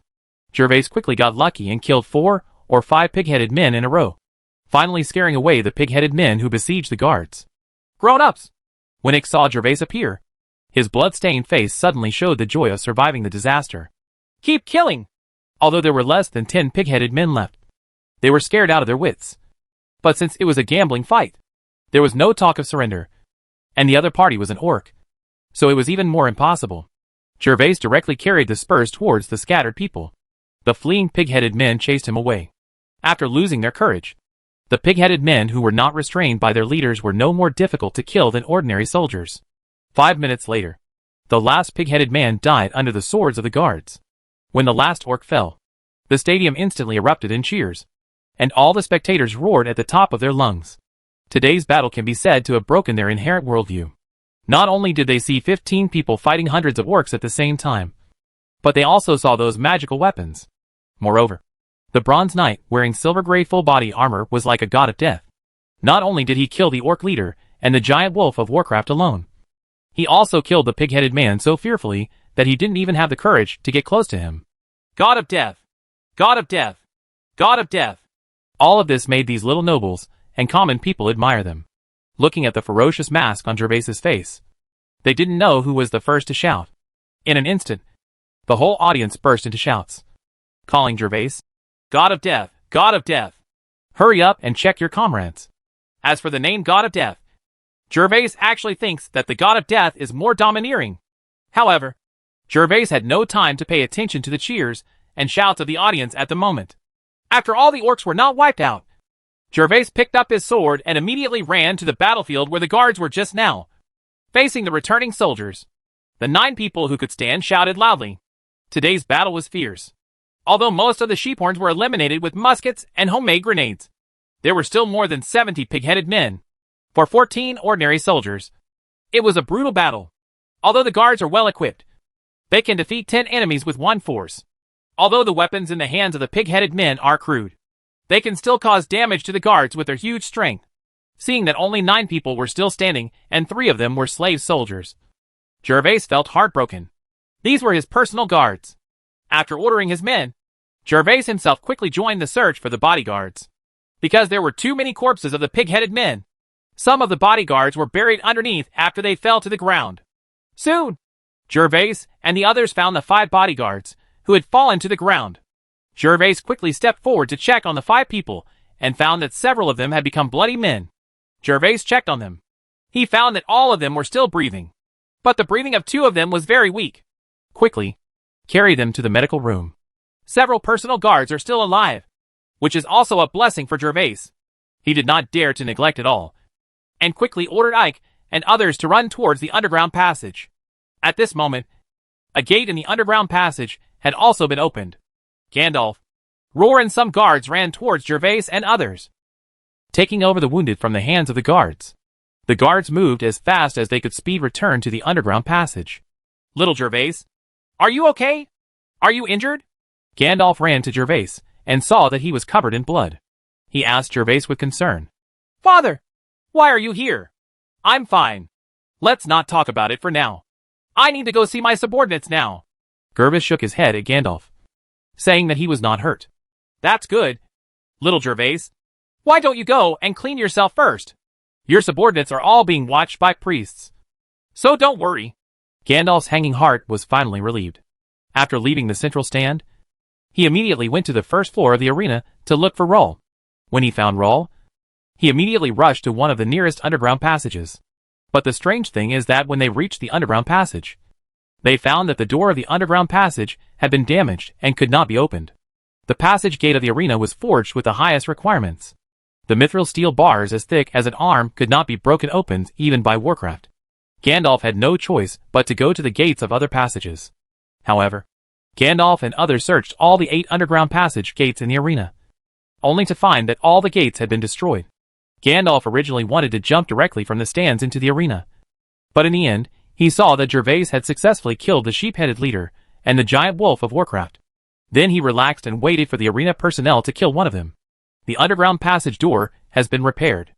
Gervais didn't know the situation outside the field. After listening to Gandalf's words, how could he rest assured to wash up now? So he replied to Gandalf, No, Father, I'll go see my subordinates first. Otherwise I won't rest assured. After saying that, Gervais waved to Gandalf and quickly ran towards the underground passage. When Gervais came to the medical room, all the personal guards were carried onto the wooden platform. 2 priests were treating the 2 most seriously injured, while the other 3 were being examined by the original doctors in the arena. Although there were only 2 priests invited from the church this time, their medical skills were the best in Winterfell. This made Gervais a little lucky. Gervais did not bother the 2 priests, but walked to a less injured guard and asked the doctor, Doctor, how is his injury? My lord, he must have been hit hard on the chest and 2 ribs were broken. Fortunately, he didn't vomit blood from his mouth, which means that his internal organs were not injured. The rest were just skin injuries. These resident doctors in the arena are the most expert in these types of bone injuries and trauma. After an inspection, they immediately came to a conclusion. When they saw the full body armor Gervais was wearing, they did not dare to neglect it. While setting the bones of the bodyguard, they examined the pattern. Weiss replied. Chapter 244 Taking Great Pains. After Gervais asked the 3 guards who were slightly injured. One had broken ribs. One had a dislocated arm. And one had his head knocked unconscious by a stone hammer. Fortunately, they were all saved. The guard, who was knocked unconscious by a stone hammer, was in the head. He was hit. But luckily he was wearing a helmet. Otherwise he would have been killed on the spot. But now, he has the least serious injury. As long as he wakes up later, he should be fine. After looking at the 3 guards, Gervais carefully approached the other 2 more seriously injured guards. Gervais was worried that it would disturb the priest's treatment. Gervais did not know any medical skills. And the only thing he knew was to sew wounds with his hands. In fact, Gervais had already checked the 2 people's bodies in the arena. And there were no large wounds. So there was no need for him at all. At this moment, Gervais saw that the hands and feet of the 2 priests had slowed down. And he finally couldn't help but go up and ask, Pastor, how are they injured? One of the priests raised his head and glanced at Gervais, only to realize that the person in front of him was not the person who had just done the unprecedented sewing of skin. So the pastor slowly replied to Gervais, Sir, these 2 people were seriously injured. Although there was no external injury, you can see that they were covered with bruises all over their bodies. They must have been hit by many blunt objects. Gervais looked down and saw that the bodies of the 2 guards were indeed covered in bruises and almost no intact skin. Although the 3 guards just now also had such scars, they were not as serious as the 2 of them. Moreover, both of them have fractures in their arms and chests. Although we have straightened their bones, even if they survive, they probably won't be able to do heavy work in the future. After saying that, the priest shook his head and continued to wipe the ointment on the 2 guards. Pastor, it doesn't matter if you can do heavy work in the future, as long as you can save people. When Gervais heard the priest's words, the corner of his mouth was slightly bitter. In addition, Ike's own bodyguards only had 11 people. Now these 2 people may not be able to fight again in the future. However, looking at the unconscious 2 people, Gervais, I just hope that the priest can save their lives. After all, they are subordinates who have shed blood for themselves. We will do our best. We have just given them crowgrass powder. As long as the congestion in their bodies is eliminated, it should be fine. My Lord will bless them. The priest nodded, then made a prayer gesture, and then continued to clean the bodyguard's wounds. Crowgrass Gervais knew that this was a kind of magic medicine on the grassland, which was very rare and precious. The growth of this crowgrass must be based on the corpse of the monster. Without the corpse of the monster as nourishment, it would not be able to grow. The monster it is already rare. Not to mention that the corpse of a monster should appear next to the seeds of this potion. One can imagine how precious this crowgrass is. And this crowgrass is the best thing to treat internal injuries. Many big nobles will basically reserve some. And even titled knights can use it.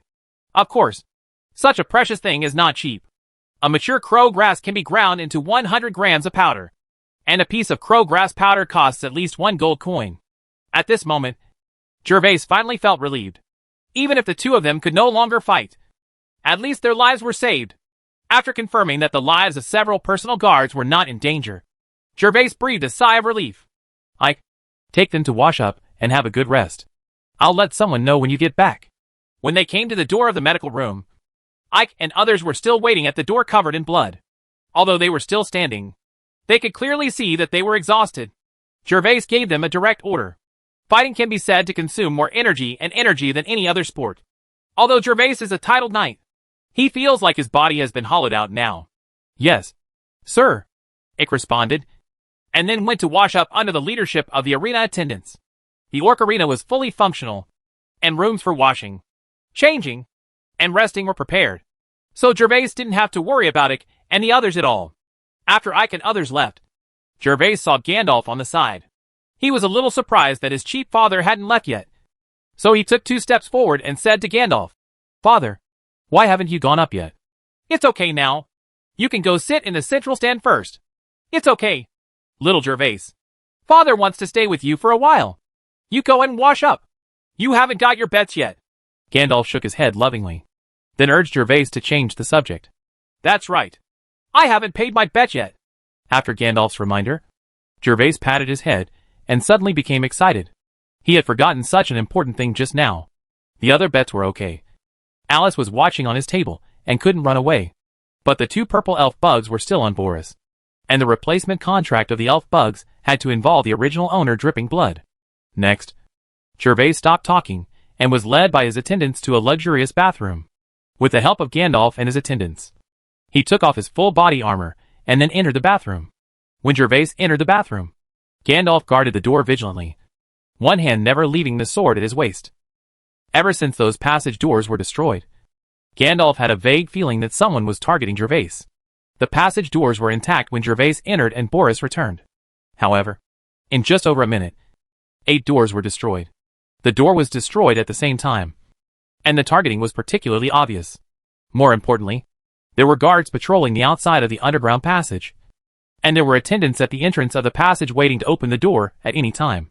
However, the patrol team did not find anything abnormal, and the attendant was directly attacked and knocked unconscious. Although he didn't know who did it, Gandalf didn't dare to be careless. As for why he didn't tell Gervais, it was because Gandalf felt sorry for him this time. Gervais had just gone through a fight, and was mentally exhausted. Gandalf didn't want to put any more pressure on him. Lena has already gone to report to the Earl about the underground passage. Commander Rahl has also personally checked in the arena to see if there are any qualified personnel. Gandalf hopes that it would be best to find out the mastermind before Gervais knows about this matter. Come out so that Gervais won't have to worry. In the bathroom, Gervais didn't know that Gandalf had gone to great lengths for his second son. He quickly washed himself, put on the ordinary clothes prepared by the attendant, and then walked out of the bathroom. When Gervais came to the central stand, everyone turned around and stared at Gervais intently. At this moment, even Gervais, who was not too thin-skinned, felt a little embarrassed. Cough! Cough! Gervais coughed twice in embarrassment before continuing to walk forward. Master Gervais! Well done! When Gervais passed by Nathan, Nathan gave Gervais a thumbs up, and Vivian's eyes on the side were so bright that Gervais did not dare to look at her. Why isn't Seong, this sweetheart, not shy now? Bonita, on the other hand, shrank when she saw Gervais, shrinking her head and not saying anything. Gervais came to a seat like this. Alice was talking to Lena. After noticing Gervais beside her, she just glanced at him with her royal blue eyes, and then turned her head to talk to Lena. Chat. Gervais didn't care about this either. At the moment, his eyes were focused on the bets on the table in front of him. Chapter 245 Replacement Contract. Hey! These are all mine now! Looking at the bulging money bags, slave whips and jade boxes on the square table, Gervais felt happy. Especially the jade box placed on the table, which was a sapphire blue elf. When he thought of this cute little guy, Gervais couldn't wait to pick up the jade box, and then stood up from his seat. Gervais took the jade box and walked directly towards Boris and Kevin. When passing by the Earl representatives, everyone looked at Gervais with complicated eyes, but no one spoke a word. Viscount Boris, I won the bet. Now let's settle the bet. Gervais came to the livid-faced Boris and opened the jade box in his hand. The sapphire blue elf flew out immediately. The sapphire blue elf did not know that he was about to change hands and flew around happily.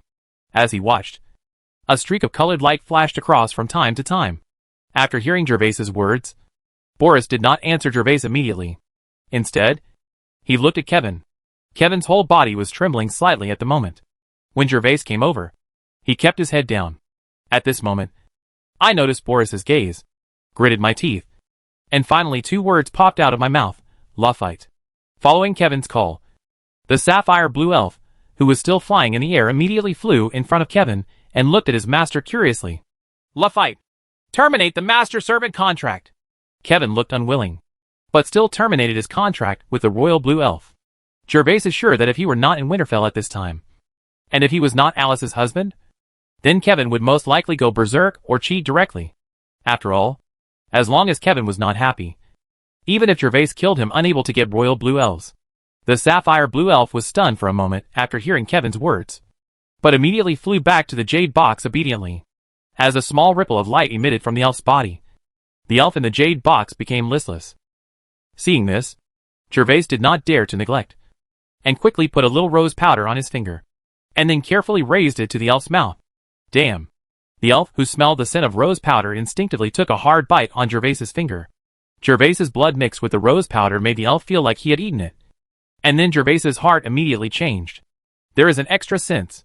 In this way, Gervais closed the jade box again with satisfaction and looked at Boris with a warm smile on his face.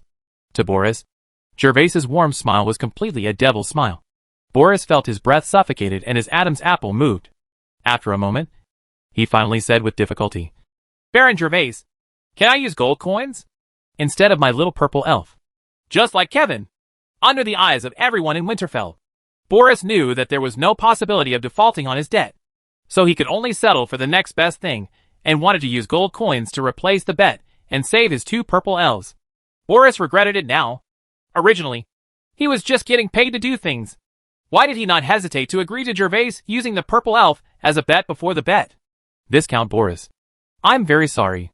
Although I am very interested in gold coins, I am more interested in elves than gold coins. How could Gervais agree to Boris's request? Purple elves and elf bugs represent energy points. If the gold coins are gone, you can earn them again. Now White has opened up the situation in Winterfell. As long as you give Gervais a few more in a few months, White will be continuously supplied, earning Gervais a lot of gold coins. But the energy points were different. Either the system would issue a mission, or the orc leader would be killed.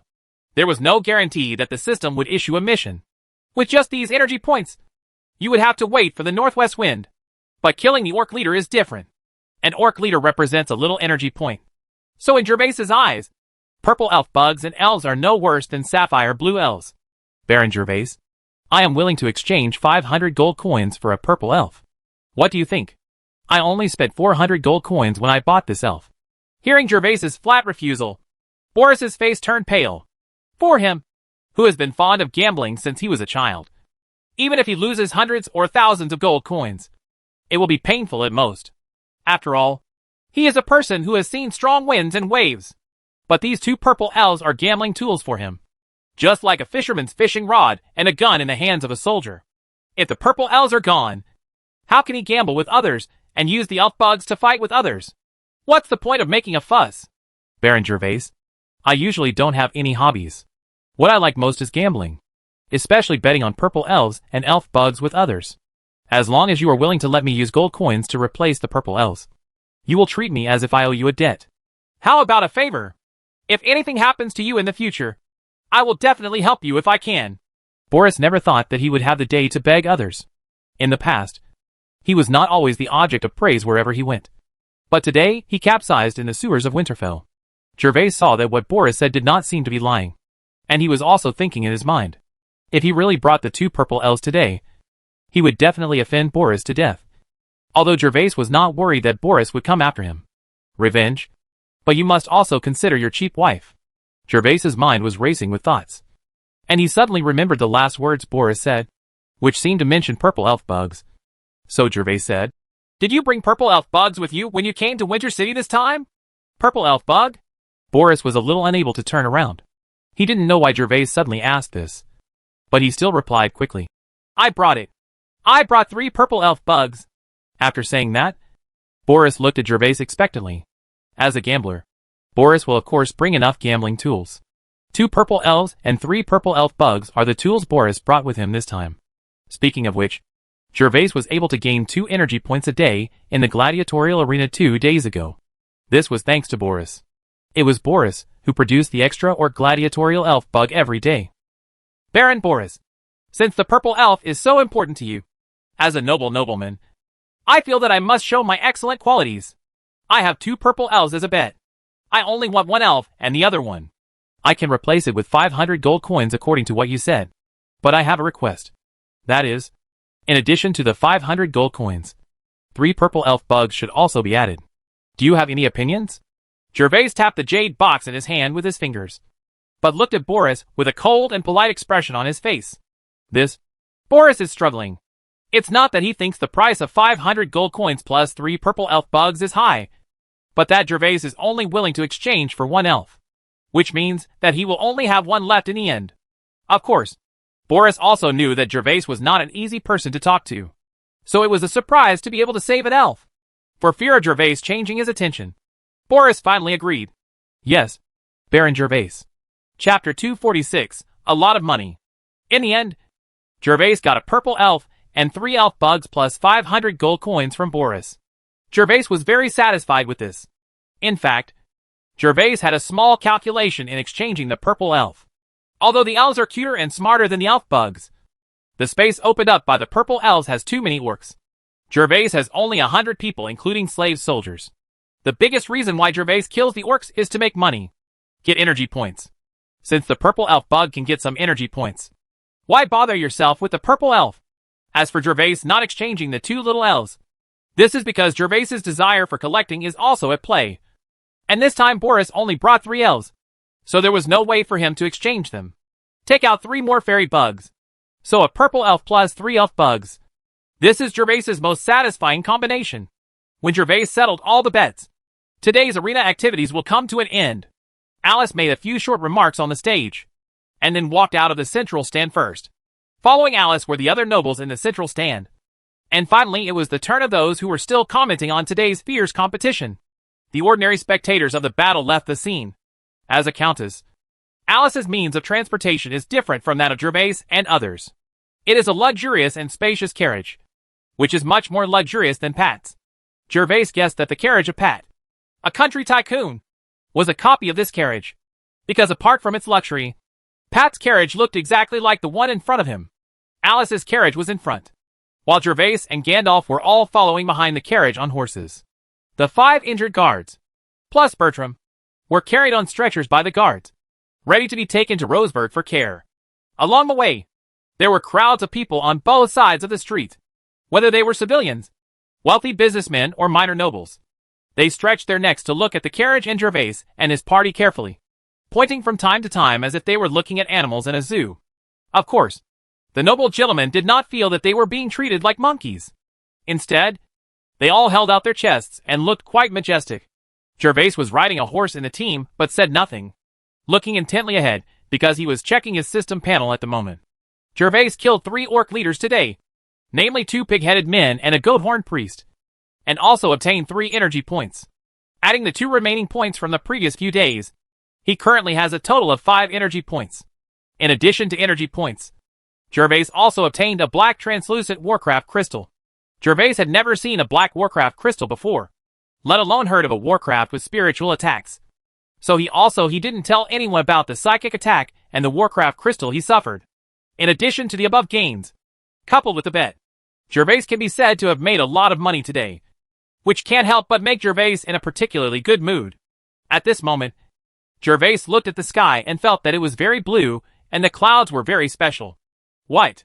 After returning to Roseburg, Gervais did not go to the study immediately to read, but rushed to the kitchen. As a time traveler, Gervais believed that a birthday without cake would not be a perfect birthday. Therefore, seeing that his cheap wife took good care of him, Gervais decided to let him have a perfect birthday. When Gervais walked into the kitchen, all the cooks and helpers were busy, and the busiest one was Jimmy. At this moment, Jimmy kept patrolling behind the 7 or 8 cooks, and those cooks were all making garlic paste in preparation for the charcoal grilled oysters for today's dinner. Grown-ups! When Gervais walked to Jimmy, Jimmy saw Gervais and immediately greeted Gervais attentively. Well, Jimmy, how are they doing? There are hundreds of guests tonight. If Jimmy is asked to cook charcoal grilled oysters by himself, of course, it will not be able to meet the demand. So starting from 2 days ago, Jimmy began to teach these Roseburg chefs how to make garlic paste and grilled oysters. Nowadays, the technique of grilling oysters has been sold throughout the Jones territory, and Gervais doesn't feel bad that his cheap wife has to learn it at home. Sir, they are all the best cooks in Roseburg, and they learn quickly. Jimmy was not shy about his praise. That's fine. I wonder what you are doing in the kitchen. Sir, do you want help from me? Now Jimmy is extremely excited every time he sees Gervais coming to the kitchen, because as long as Gervais enters the kitchen in person, it means that he can learn another craft. And it is also extremely delicious, and will be passed down from generation to generation. I don't need your help. Just do your work first.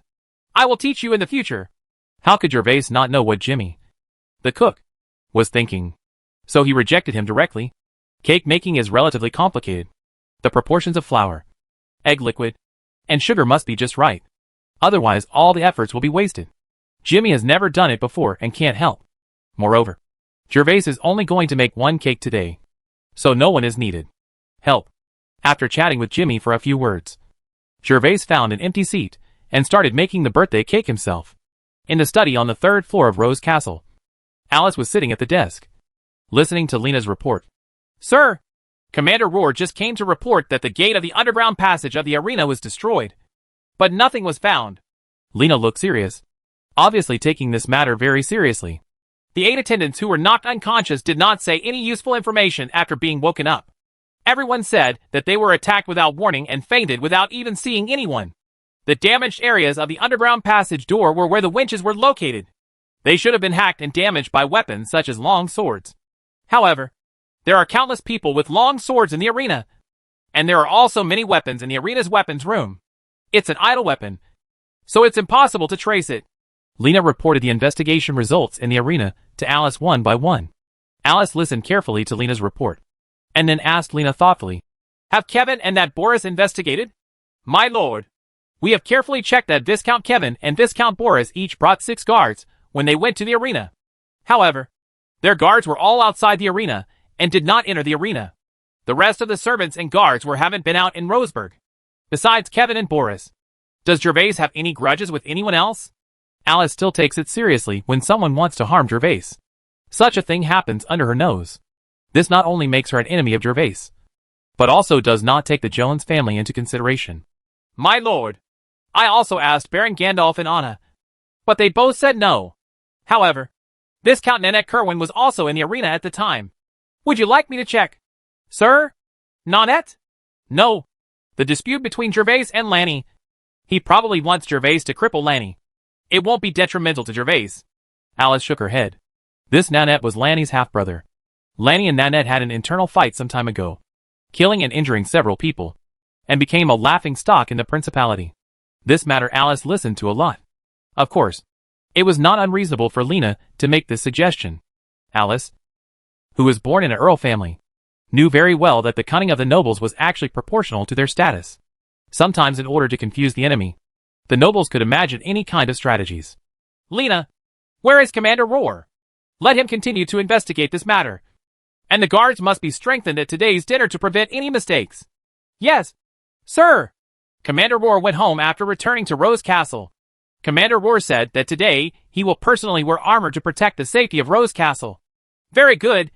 Then thank him for the hard work. Alice nodded.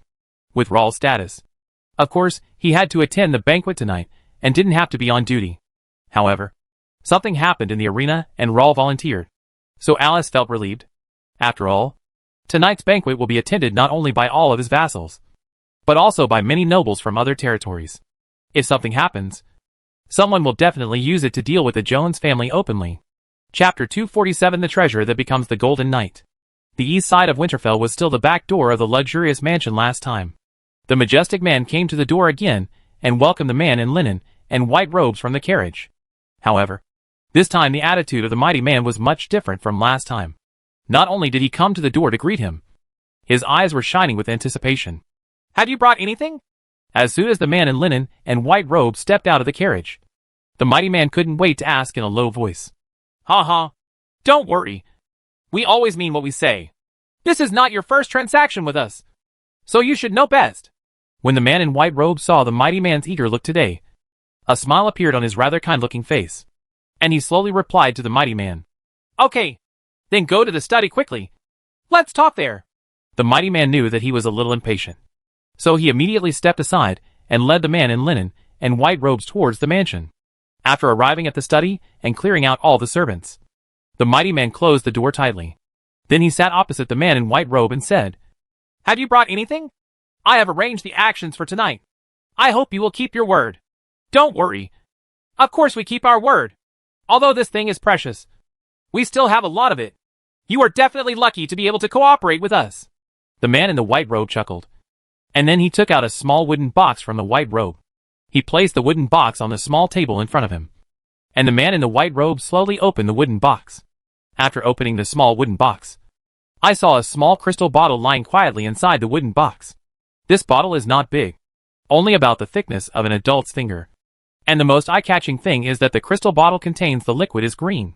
But it is not viscous, but rather clear and transparent. What is even more strange is that this green transparent liquid also exudes a faint light. This light is extremely soft, just like the moonlight in the dark night. Generally, when the mighty man saw the items in the wooden box, his whole body was shocked. His eyes gleamed, and his arms trembled slightly with excitement. Snap! Just when the mighty man wanted to raise his hand to touch the crystal vial inside the wooden box, the wooden box was quickly closed by the smiling man in white robe. How about it? Are you satisfied with this reward? As long as you have this thing. It can be as short as half a month or as long as a year, and you will definitely become a golden knight. When the time comes, you, including your children and grandchildren, will also become human beings. Master, there are only a few dozen golden knights in this continent. If you can really become a golden knight, you will indeed become a master, as the man in white robe said. Since what I promised, I will definitely do it. I have already arranged it, but I have to follow the conditions we negotiated before. You need to hand this thing over to me first. Otherwise I can't trust you. After the wooden box was closed, the mighty man reluctantly opened his eyes from the wooden box. After a while, his expression finally returned to its original state. The reason why he lost his composure today was really because of the man in white robe. Things are too precious. And now on this continent, even the great nobles may not have them. Of course, I am bringing this thing to give to you. Our credibility is not as bad as you think. After getting a satisfactory answer, the man in white robe simply pushed the wooden box pressed by his palm in front of the mighty man. An hour and a half later, would it be against the law to change it? Gervais looked at the 3-layer cake in front of him with satisfaction, feeling quite a sense of accomplishment. Today he had unlocked a new food in this world. The assistant cooks next to Gervais were also dumbfounded.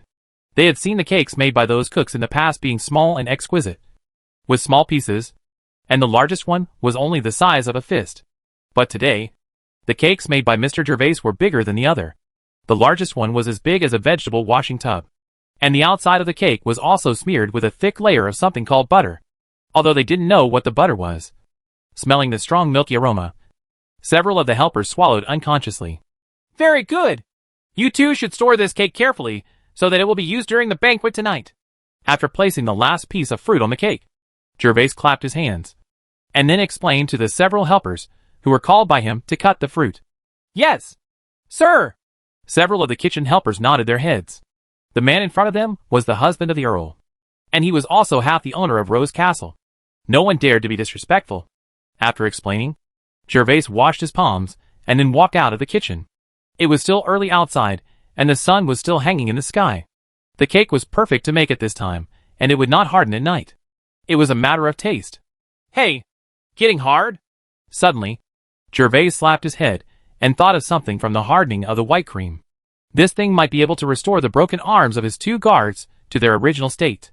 In fact, the fracture is not serious at all, as long as it is not a comminuted fracture.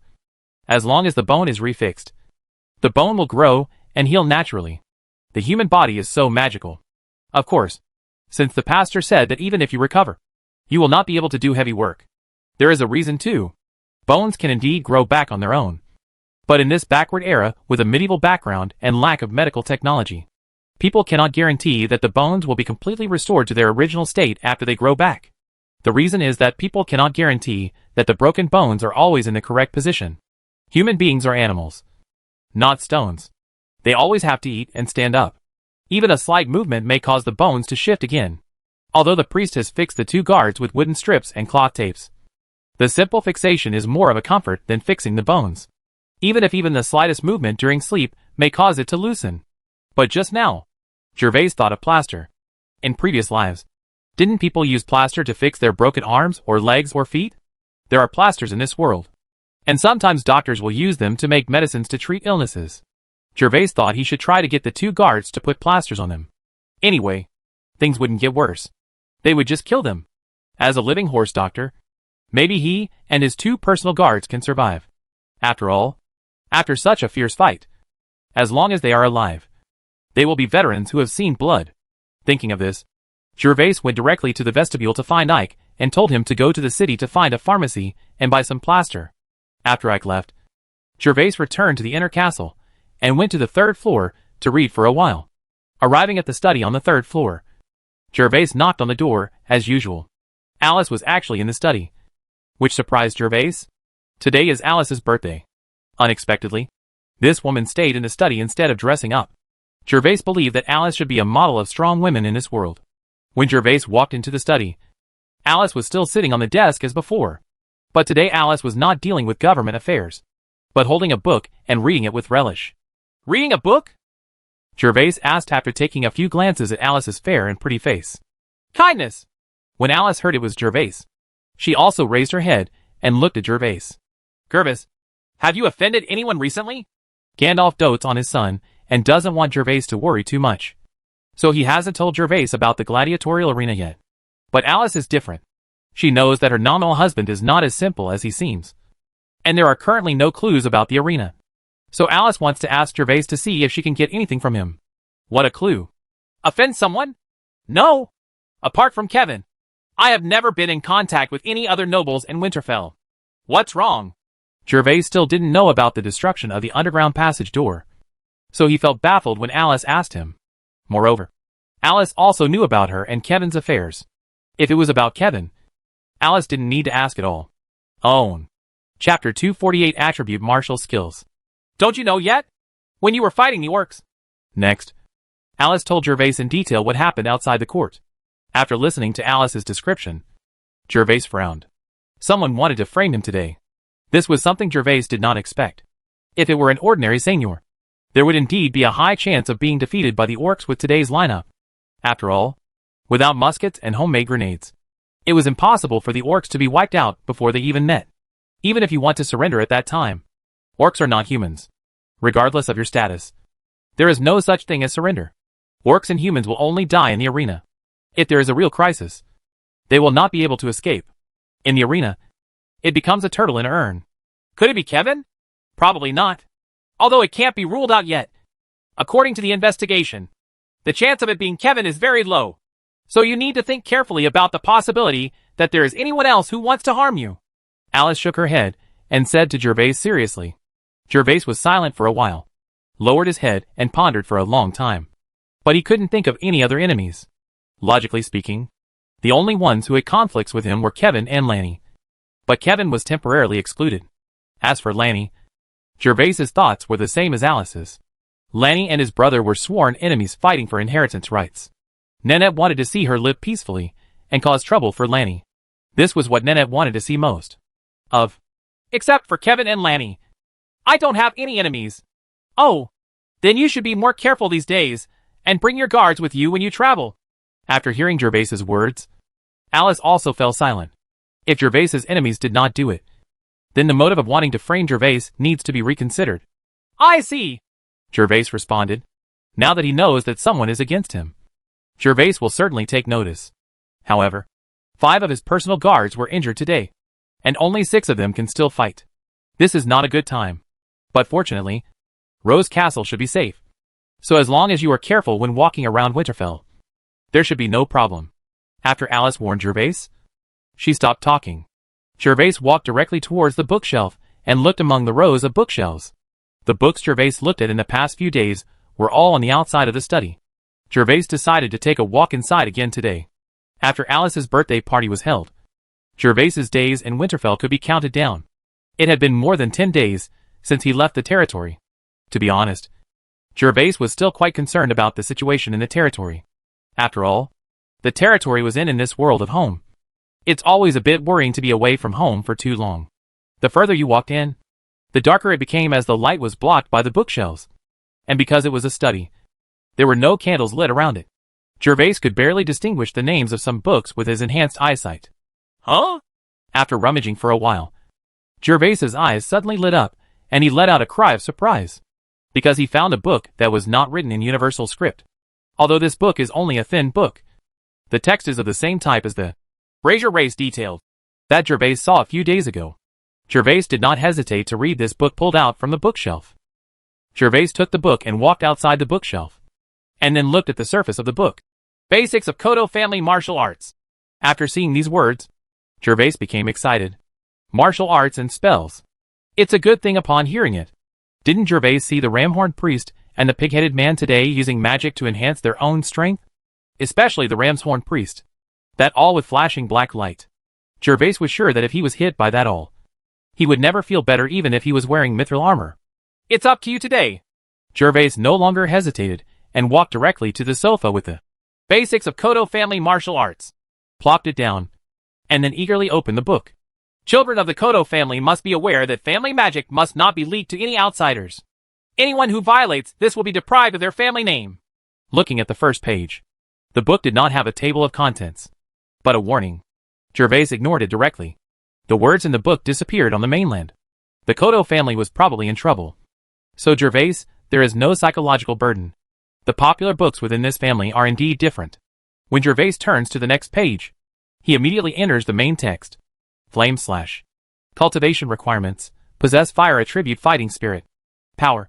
The first layer can attach high temperature fire to the sword when chopping to increase damage. The second layer of flames can separate from the sword and gather a fiery sword energy more than 1 meter long, causing substantial damage to the enemy. The third floor. Cultivation method. Use fire attribute fighting spirit. The next step is to introduce in detail how to practice this martial arts. Gervais carefully read the practice methods, and then sighed. This is really an amazing book. Gervais looked at the words. Basics of Martial Arts and Spells on the cover of the book. After being in this world for so long, Gervais had never seen anyone release spells during battle. But it seems that all the children of the Kodo family can practice it. And the martial arts and spells in this book are only their basic versions. Just like the elementary school textbooks in the hands of students in previous lives, there are also junior high school, and even college textbooks. Now Gervais is becoming more and more interested in that era in the Alliance calendar. It should be the most glorious moment of mankind. And besides humans, there are various races, some strong and some weak. I wonder if I will have the chance to see it in the future. Gervais muttered in his heart that such a powerful era in the history of the Alliance seemed to no longer exist. Even the original owner had never heard of it. He still read it in a book by chance. Now he could only learn from this. A little bit of information was obtained in 2 books. Then Gervais turned another page to the back, and a second martial skill appeared on the page. Ice Moonfrost Shadow. Cultivation requirements. Possess Wind Fighting Spirit. Level 1. Gervais could tell from the introduction that this is a body-shaped martial skill. Although it has no actual attack effect, it can make a person's body look like a shadow. It can not only speed up the speed, but also move as a special body shape, attack or dodge the enemy. Having just seen these 2 skills, Gervais had the guts to practice as they were described. However, he thought of the need to have the attribute of fighting spirit. Gervais made another burst of air barrier. This fighting spirit attribute is obviously the same as some of the current silver ones. It's almost the same for a knight to practice spells after absorbing the Warcraft crystal. If you successfully absorb the Wind Magic Beast crystal, you should be able to learn the martial arts of Ice Moonfrost Shadow. The same is true for the fire attribute. Gervais currently has the Warcraft crystal, but the problem is that he is an intermediate bronze knight. If he wants to absorb the Warcraft crystal, he must reach the silver knight. So it is impossible for him to learn these martial arts now. Chapter 249 Gathering Mental Power. Next, Gervais saw several more martial arts skills. However, although this book contained the basics of martial arts and spells, Gervais found that there were not many spells. He flipped through several pages before finally seeing one. The name of this spell is very simple. Just 2 words, illusion. But the requirement for practice has become a word that Gervais has never heard before: condensation of mental power. What are you doing? Logically speaking, isn't this what magicians should do in novels? When did even the title knight appear as a magician? Gervais was a little confused. It's a pity that I don't know how to condense mental power. Is it necessary to achieve the effect of retrieving objects from a distance? Gervais was full of curiosity. There were still some clues about the existence of spiritual power in this world. For example, when each titled knight practiced, he could release his senses or guide his fighting spirit to move around in his body. These manifestations showed that human beings do have spiritual power. It's just that such mental power is too weak. Apart from being used for training and guiding fighting spirit, it can't take objects from the air and release small fireballs like in the novels of previous lives. Of course, since this book says that mental power can be condensed, it means that mental power can indeed be cultivated. And after it is cultivated to a certain level, it can be used by others like fighting spirit. Just like the giant wolf that Gervais killed just this morning, it uses mental power to attack Gervais. By the way, I don't know if my current mental strength can meet the requirements stated in this book. Gervais suddenly fantasized. After all, when the giant wolf of Warcraft attacked him with mental power, he did not suffer huge damage. This shows that Gervais' mental power should not be weaker than that of the giant wolf. We'll try again later when we go back. Thinking back, Gervais would not give it a try right away. Alice was still in the study at the moment. It was better that only she knew these secrets. After all, it was related to the system and the kiwi fruit. Next, Gervais turned the pages of the book again. The most recorded martial arts in the book were the fire system. And there were only 1 or 2 wind and ice systems. Soon Gervais finished flipping through the entire book. With so many fire-based martial arts, I wonder if I will have the chance to possess fire-based fighting spirit in the future. To be honest, although the books recorded in this book are all basic martial arts, Gervais is also extremely jealous. It's just that he doesn't have the fire-type Warcraft crystals on his body yet. Even if he reaches the Silver Knight, there will be no Warcraft crystals for him to absorb. All in vain. By the way, I wonder if you can turn into fire-based fighting spirit if you practice the flame fighting chi art to a deep level. During the force shrinkage, Gervais immediately remembered the wonderful feeling when he was practicing the flame fighting arts. And the flame fighting arts also described that a small amount of fire attribute spiritual energy would be absorbed during practice. Gervais feels that this should be the fire attribute fighting spirit. But his current level is low, and he absorbs relatively little fire attribute aura. Maybe in the future, when his level is high, he can achieve the level of practicing this Kodo family martial arts and spells, even without using Warcraft crystals. Basic requirements. But Gervais doesn't know exactly what level he needs to reach to meet the requirements. Maybe he is a Silver Knight. Maybe he is a Golden Knight. Of course, no matter how long it takes. As long as there is hope, Gervais will definitely not let go of the martial arts and spells in this precious book. Of course, Gervais would not take this book away, because when he came to the study room to borrow books on the first day, Alice had already told him that these books were collected by her father. And the text of this book was not it would definitely be troublesome if Alice found out about the common script of the mainland. So Gervais's plan was to carefully memorize this book in his mind, and then write it out silently when he went back later. In this way, if he met the training requirements, he could start practicing these martial arts and spells immediately. Thanks to the Title Knight's memory, this book is not too thick. Gervais feels that he should be able to complete the task of stealing the book. He started to act as soon as he thought of it. So Gervais concentrated his attention and began to read the book silently and carefully, keeping every martial arts technique firmly in his mind. It took more than an hour in total. Gervais felt that he had almost remembered everything. So he put the book back in its place and prepared to leave. Alice, I'm leaving first. After putting away the books, Gervais came to Alice's desk, ready to say hello to Alice and then leave. Gervais, don't run around at night.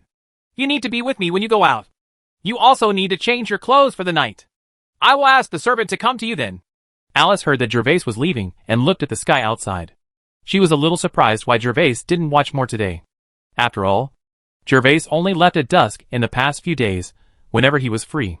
However, although she was a little surprised, Alice would not interfere too much with Gervais's affairs, and just explain the banquet smoothly. Okay, no problem. Gervais nodded, then walked out of the study under Alice's gaze, and closed the door. When Gervais walked out of the study, he did not return to his guest room immediately, but rushed to the vestibule first. Gervais was still thinking about his 2 injured subordinates. When Gervais came to the wooden house, where the guards lived in the vestibule, Ike had already bought the gypsum. Gervais picked up the gypsum powder that Ike bought and looked at it. It was quite fine, and had obviously been ground. After all, the pharmacy was used to buy it, to prepare medicine. If you want people to eat it, you have to grind it into powder, which is convenient for Gervais. In fact, Gervais didn't have much experience in how to use plaster to fix bones, but he knew that the plaster powder should be mixed with water first. Stir it evenly, and then wait for the plaster powder to slowly set into shape. To be safe, Gervais asked Ike to stretch out his arm and began to put a plaster on his arm. Because the 2 fractured guards had wounds on their arms, the wet plaster could not be placed directly on their hands. So Gervais directly made a model on Ike's arm according to the injured position of the 2 guards. Wait until the plaster is dry, and then put it on the 2 guards. Ike's arms are thicker than those 2 guards, so don't worry about the size.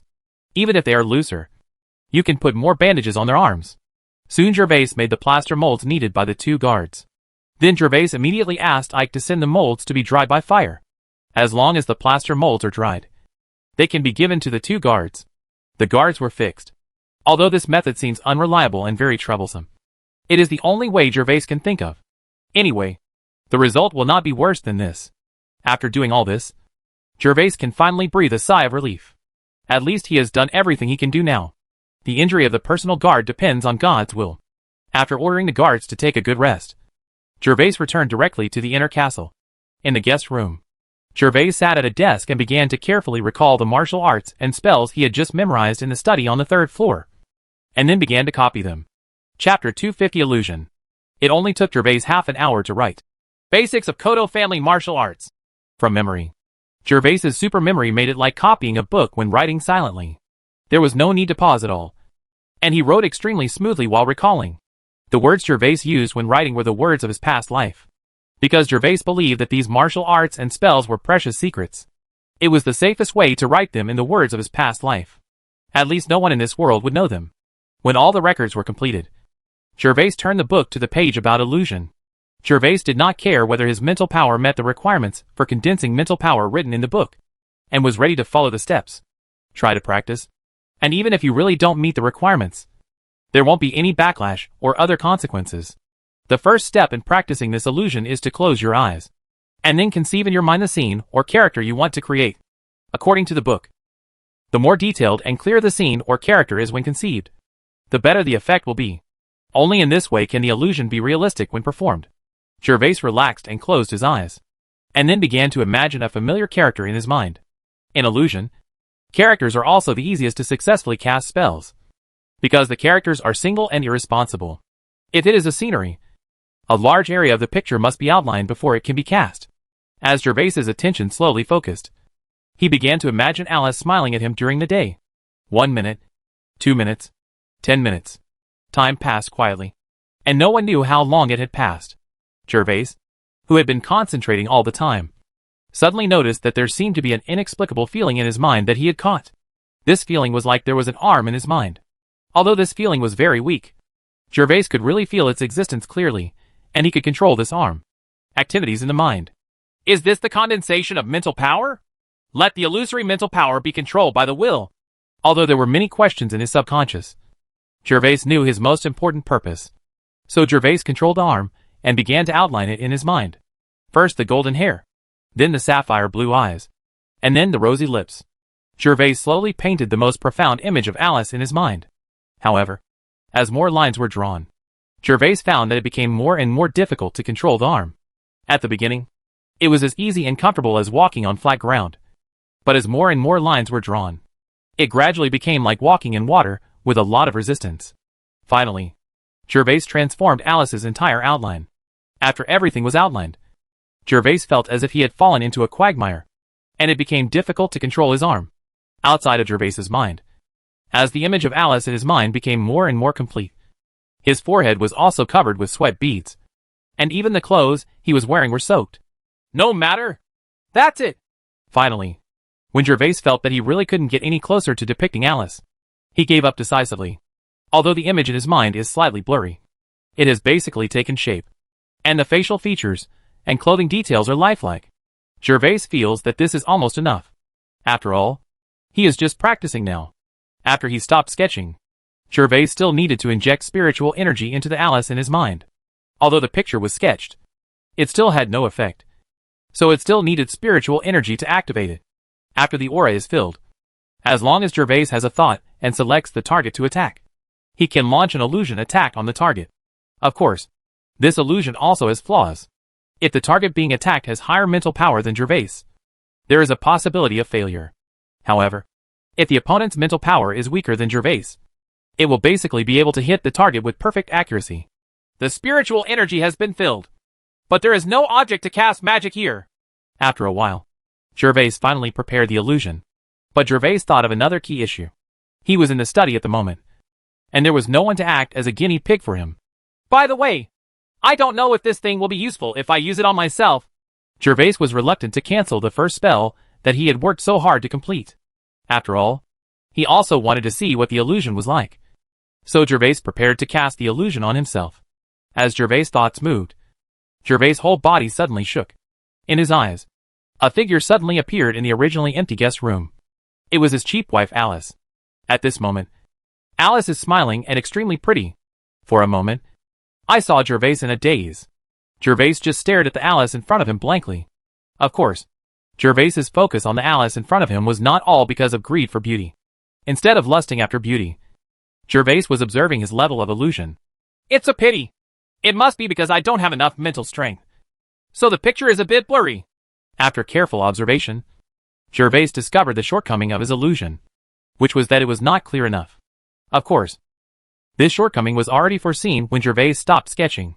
If the real Alice has 1080p high-definition picture quality, then the Alice in Gervais's illusion has the picture quality of the TS advanced version. It's okay if you see it from a distance, but if you get closer, it's horrible to see. If there are ghost legends in this world, they might be able to scare people by pretending to be ghosts. Phew? But don't worry. This is my first time practicing, and I will be satisfied if I can release it. But then again, this illusion really doesn't seem to have anything to do with fighting spirit. I think it should be a magician's spell. Haha. That's how I named it. From now on, I will be like the protagonists in those novels, practicing both magic and martial arts. Although there are still flaws, Gervais is not disappointed. On the contrary, he is very happy because he has an extra ability inexplicably. And at the same time, he feels a little jealous in his heart.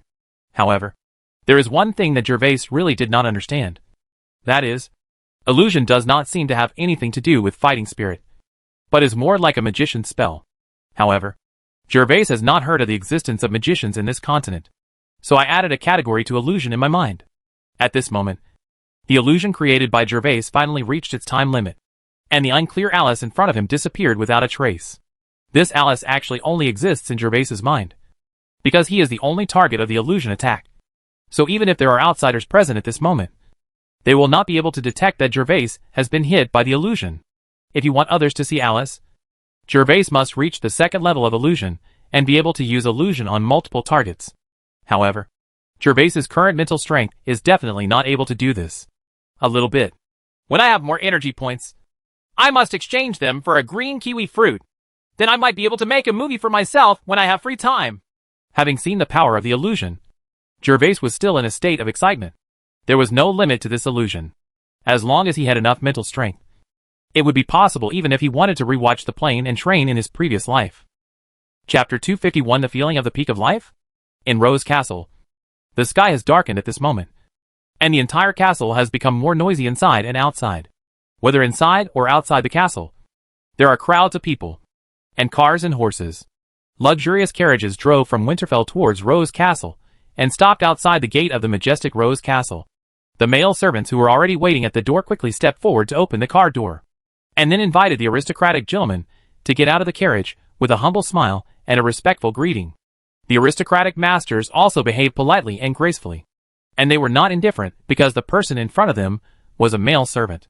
After getting off the carriage, the noble gentleman consciously handed the invitations in their hands to the male servants, who greeted them. The male servants took the invitations respectfully. After checking that they were correct, they became even more humble and bent down to make a gesture of invitation. He guided the noble man into the castle along the brand new red carpet. Tonight is Alice's birthday party, and everyone with a good reputation in the Jones territory or the principality has been invited. As long as there is no special political reason, as long as the nobles who receive the invitation will basically come to participate, there is a lack of entertainment in this world. And the best way for nobles to spend time is to participate in various banquets and dances. And for many people, being able to attend Alice's birthday party tonight means that their status has been recognized. The invitation issued by the Earl can be regarded as a symbol of status. When there was a lot of traffic outside the castle gate, Gervais was in the dressing room on the 3rd floor. At this moment, 2 male servants were busy around Gervais, dressing up the appearance of Lord Gervais. As Alice's husband, Gervais is also half the protagonist tonight, so his appearance must be in line with the decency of a great nobleman. A tailor-made, luxurious silk dress is indispensable. The style of the dress is also the most fashionable in the principality at present. It comes from the tailor shop with the best craftsmanship in Winterfell. The color of the dress symbolizes wealth and power. Purple. Sir, it's been sorted out. The 2 male servants had been busy in front of Gervais for more than 20 minutes. Just when Gervais was almost impatient, the 2 servants finally stepped aside respectfully and reported to Gervais in a low voice. Oh, very good. Gervais finally let out a long breath. In the past, he never thought that one day it would take more than 20 minutes to get dressed. In his previous life, Gervais thought it was unreasonable for a woman to do ink for an hour or two before going out. It was not until today that he discovered that dressing it really takes so much time to dress up.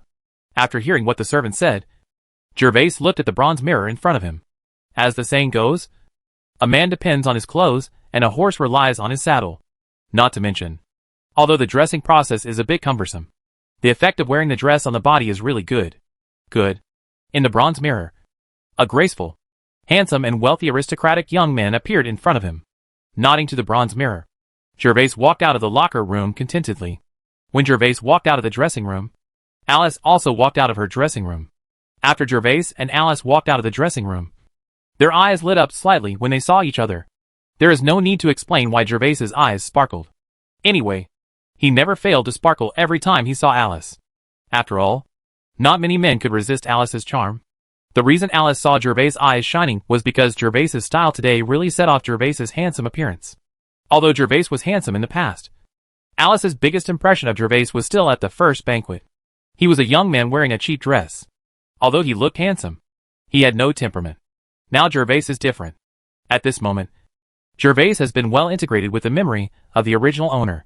Some of the characteristics of the nobles, coupled with Gervais's little confidence as a time traveler, make his temperament, and most people in this world are different. Temperament is a mysterious thing, but it is a real thing. Even if some people are more well-dressed, they still make people feel ordinary. However, some people can make people feel extraordinary regardless of what they wear. This is temperament. Gap. If a person with a good temperament is coupled with elegant and decent clothes, it will make anyone's eyes shine. This is the effect of Gervais at this moment. At this moment, he finally made Alice's deepest impression of him change from that of an ordinary aristocratic boy. Became a young man. The fluctuation in Alice's eyes flashed away, and she walked elegantly to Gervais and said to Gervais, "You will appear with me at the banquet later. After I finish my speech on the stage, you can free to move around." Alice was deeply afraid that Gervais would make the same mistake as last time, so she warned her again. After all, the guests coming this time were all the nobles in the principality. "I understand. Don't worry." Gervais was a little speechless. Knowing Alice's thoughts, he could only nod helplessly without any objection. Hearing Gervais's answer, Alice nodded, and then walked elegantly towards the front of the corridor. Gervais smiled at the little maid Anna behind him, blinked, and immediately walked away side by side with Alice. When Gervais and Alice arrived on the first floor, all the guests had already entered the banquet hall, and there were elegant male and female servants on both sides of the corridor. At this moment, Alice has once again become a cold goddess. Without the slightest trace of easygoingness, she had just carried on the third floor. This makes Gervais feel magical. It turns out that the real superior is like this. At this moment, Alice looked calm and calm. There was no expression on her beautiful face. Her slightly raised chin made Alice look like a real queen at this moment. "The Earl and Baron Gervais are here." When Gervais and Alice were about to arrive at the door of the banquet hall, the two barons standing at the door immediately shouted towards the inside. At this moment, Alice stretched out her left hand and gently blocked Gervais's right arm. Gervais only felt a warm jade-like feeling coming from his arm. At this moment, Gervais also felt a sense of pride in his heart. He subconsciously looked at Alice's pretty face and found that there was nothing abnormal on Alice's surface, which made Gervais slightly disappointed. What can best highlight a man's success is, of course, the woman next to him. At this moment, Gervais is the most successful man in Rose Castle. When Gervais and Alice walked arm in arm into the banquet hall, everyone in the room unconsciously moved out of the way. Everyone was first deeply amazed by Alice's coolness, and then glanced at Gervais with complicated eyes. Gervais was not afraid of these complicated eyes with a little jealousy, but was about to be pushed. He stood straighter, and the smile on his face became brighter. "Ha ha! Is this what it feels like to be at the peak of life?" To say that Gervais was unhappy at this moment would of course be false. After all, it was others who looked jealous, not himself. Didn't all men hope to have this day? Thinking about it, Gervais moved his steps closer to Alice. Gervais moved slightly closer, but felt Alice's arm trembling slightly, which made Gervais dare not push herself further. It was obvious that Alice had just been shocked by Gervais's actions. "This cheap wife is so shy." Gervais did not expect Alice to have such a big reaction. Chapter 252 Toad? Feeling that Alice was frightened by his actions, Gervais did not dare to wander and stopped approaching. After all, he had already received a lot of jealous looks. He had reached a small peak in his life. If he went too far, it would be bad if extreme happiness leads to sadness. Following Alice's elegant steps, Gervais and Alice followed the path pushed by the crowd to the high platform in front of the hall. After arriving at the high platform, Alice gracefully took out the delicate hand on Gervais's arm. "Thank you all so much for coming to my birthday party. I would like to introduce my husband to you now. This is my husband, Gervais Gale. Because the wedding was held in a hurry, I didn't invite everyone to attend last time. I would like to apologize to everyone. I hope today's dinner will satisfy everyone. The banquet will officially begin." Bang, bang, bang. As Alice finished speaking, the guests in the hall raised their hands and applauded enthusiastically. And the musicians on the sidelines also began to play beautiful music after Alice finished speaking. Although the banquet had already begun, the guests in the audience did not start to move immediately. Instead, they all took out the gifts they had prepared and prepared to go on stage to give them to Alice. This is why Gervais cares about choosing a gift for Alice. Because the birthday party customs in this world are really uncomfortable for poor people like Gervais. Birthday gifts must be given in front of everyone. The more precious the gift is, the stronger you are, and the more face you will have. Of course, giving a gift can suppress others. In addition to gaining something as nihilistic as face, it also means that you will have more face. There are substantial benefits. In order to show the host's reward for the gifts given to the guests, the host of the birthday party will dance the first dance of the banquet or dance with the person whose gift is the most precious. The first dance at the banquet and dance is always the most important. The person who danced the first dance was definitely the most handsome guy tonight. Moreover, the host of today's birthday party is Alice, a cold goddess. If whoever gives the most precious gift tonight can dance the first dance with Alice, even Gervais can't stop it. It's the rules of this world. Evelyn, what gift did you bring today? Can you show it to me? Show me your gift first. On the sidelines, 7 or 8 young men and women in gorgeous clothes gathered together. Several of them were Alice's classmates and came all the way from the royal capital. Except for 2 of the women, all the young men had a crush on Alice. Unexpectedly, today I finally seized such a good opportunity. And of course a few people would not let it go. What's the use of you 2 arguing about it?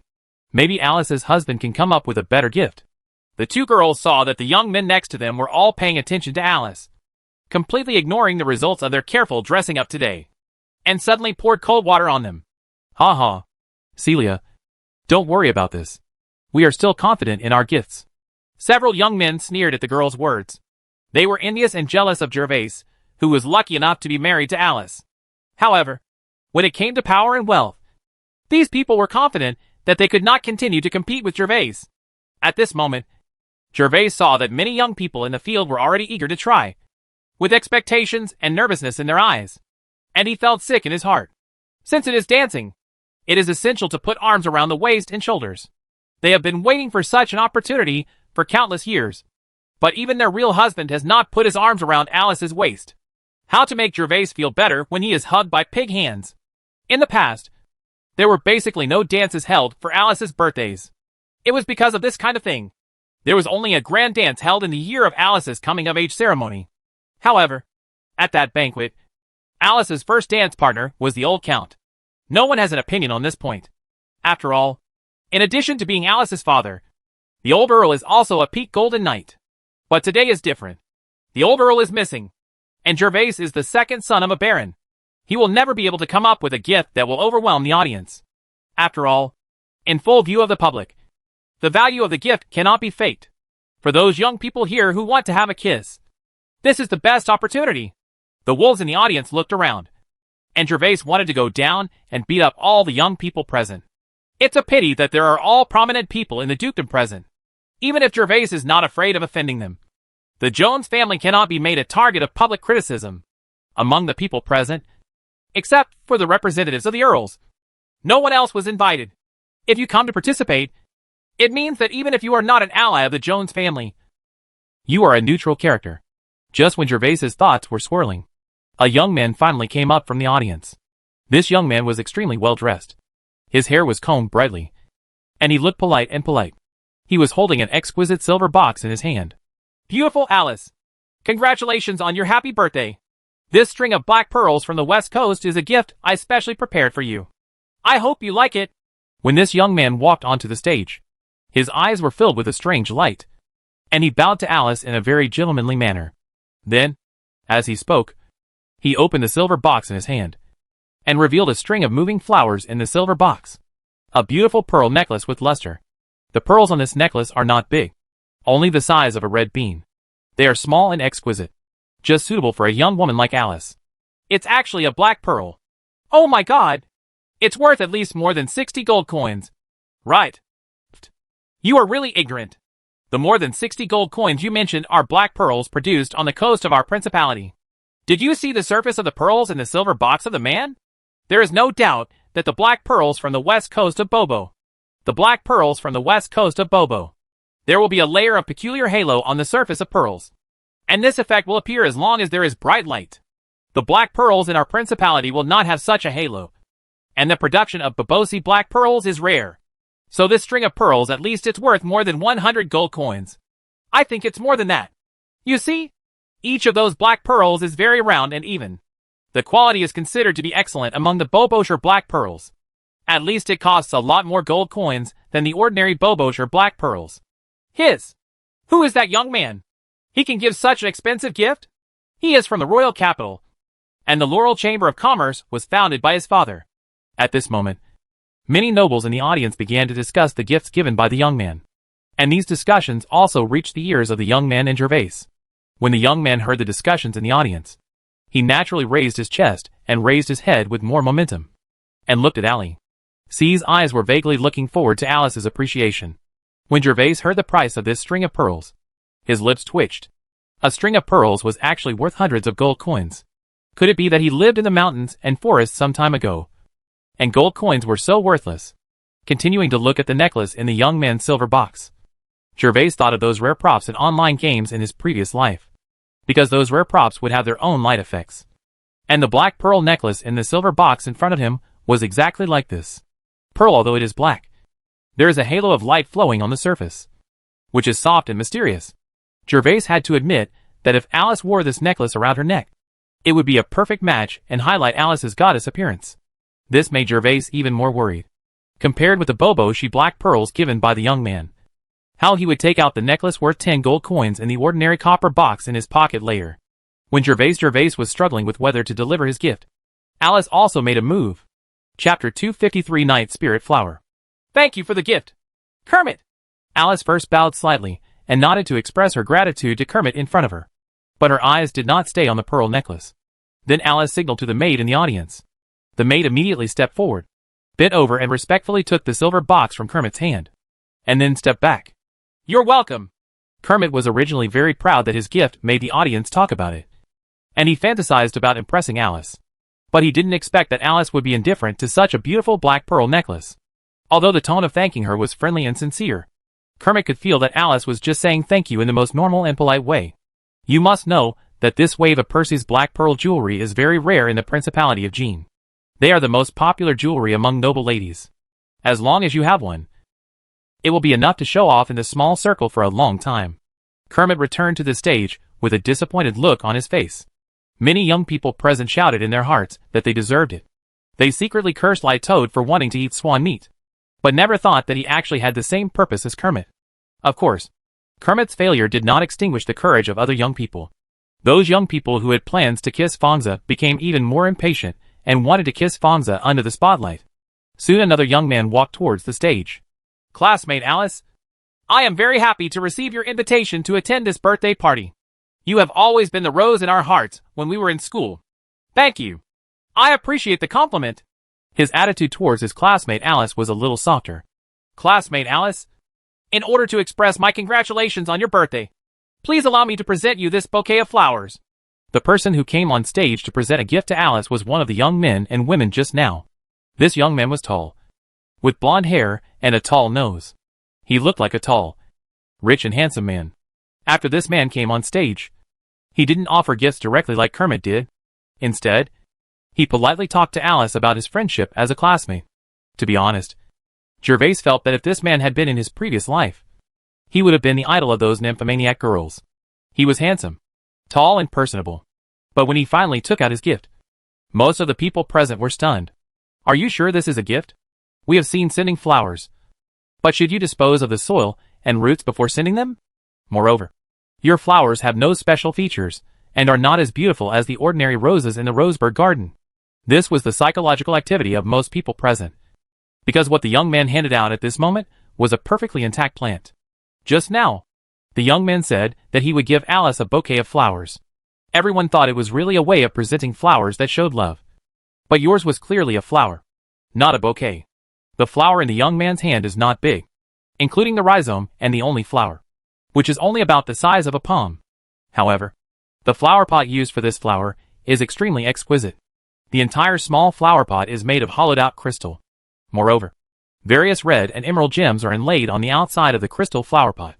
The pattern of these gems just forms a small rose. "O'Reilly, your gift is too precious. I can't accept it."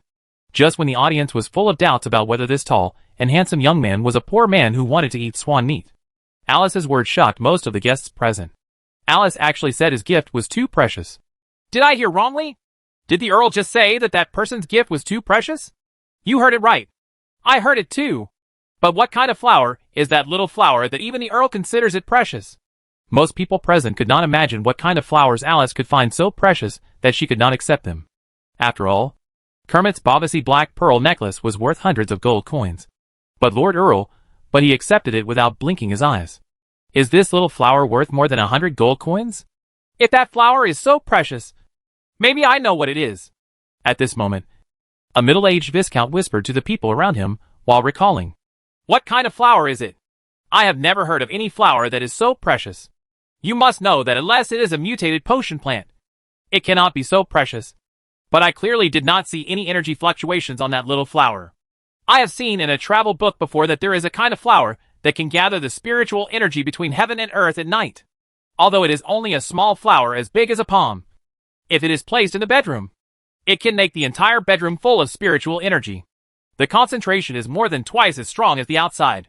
This little flower is called the Eidolon flower in the travel notes." The middle-aged viscount recalled for a moment and then continued.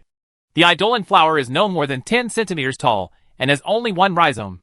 The Eidolon flower has only 2 flowers and leaves. And there is only a small purple-pink flower at the top of the rhizome. I thought it looked familiar just now. But then, I remembered that the Eidolon flower recorded in the travel notes is very similar to the small flower in the young man's hand. There are actually such flowers. I have never heard of them. That's right. This is too precious. The effect of this little flower is worth half of the cultivation space of the sapphire blue elf insect." Viscount Chesov. "Does the book say how much gold coins the Eidolon flower is worth?" 500 gold coins. The travelogue says that the author used 500 gold coins to buy the Eidolon flower from a young noble. As the middle-aged viscount revealed the efficacy and origin of the flowers in O'Reilly's hands, there were many gasps in the entire hall, regardless of whether the people present knew the plant or not. After confirming that the flower was probably the Eidolon flower, they were all moved by the strangeness of the flower. "Student Alice, please accept it. This is a gift from me, as a classmate, to congratulate you on your birthday. It has no other meaning. It can be seen from the Eidolon flower as Alice's birthday gift that O'Leary has put a lot of effort into tonight's birthday party. And as a classmate, he also understands Alice very well. Squeeze Alice. And Alice will definitely not accept the gift." Sure enough, when O'Reilly swore that the gift was given as a classmate and promised that he had no other intentions, Alice became a little embarrassed. Although a gold coin worth about 500 is nothing to the Jones family, it is indeed a considerable fortune to many nobles. It is normal to receive some gifts worth hundreds of gold coins, or even more than 200 gold coins at a birthday party, as long as the favor is returned in the future. But a gift worth 500 or 600 gold coins is beyond the scope of a birthday gift. Alice is now only thinking about how to stabilize the Jones family, and does not want to think about other things.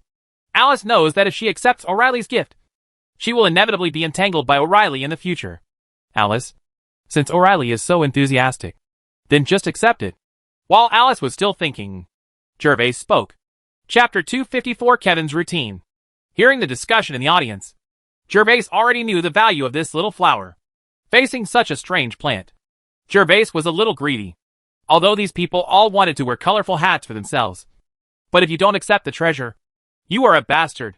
If you want to put a hat on me, let's see if you have the ability. I don't believe you will stay in Winterfell your whole life."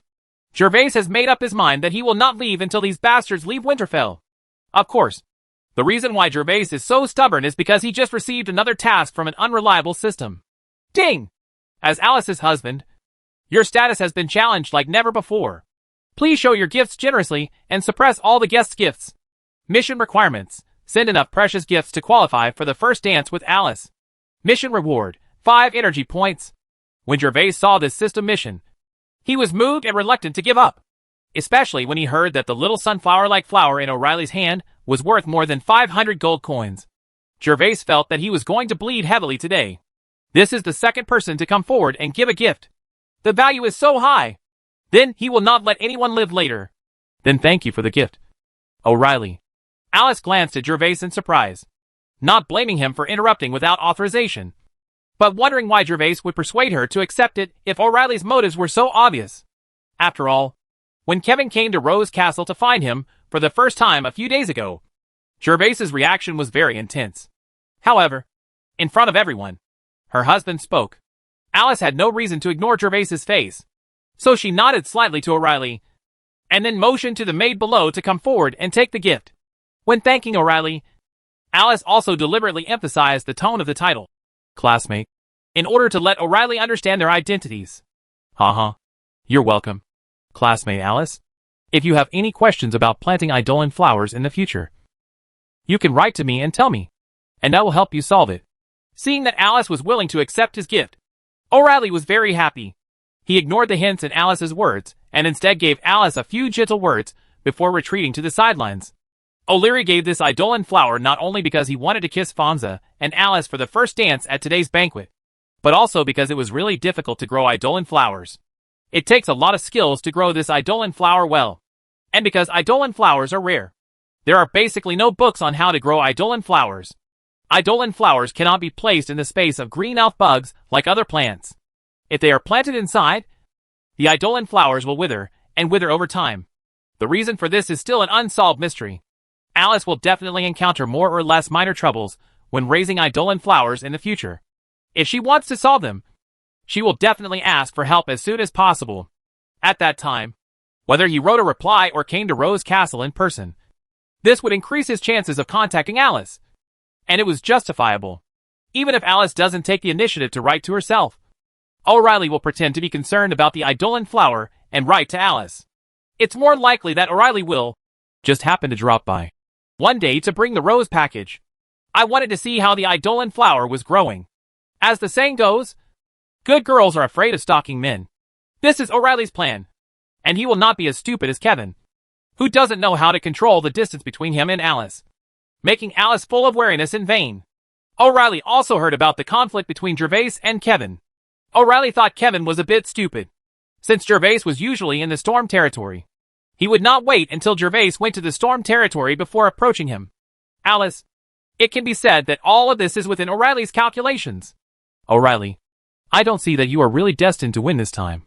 When O'Reilly returned to several classmates with a smile on his face, a female classmate said jokingly.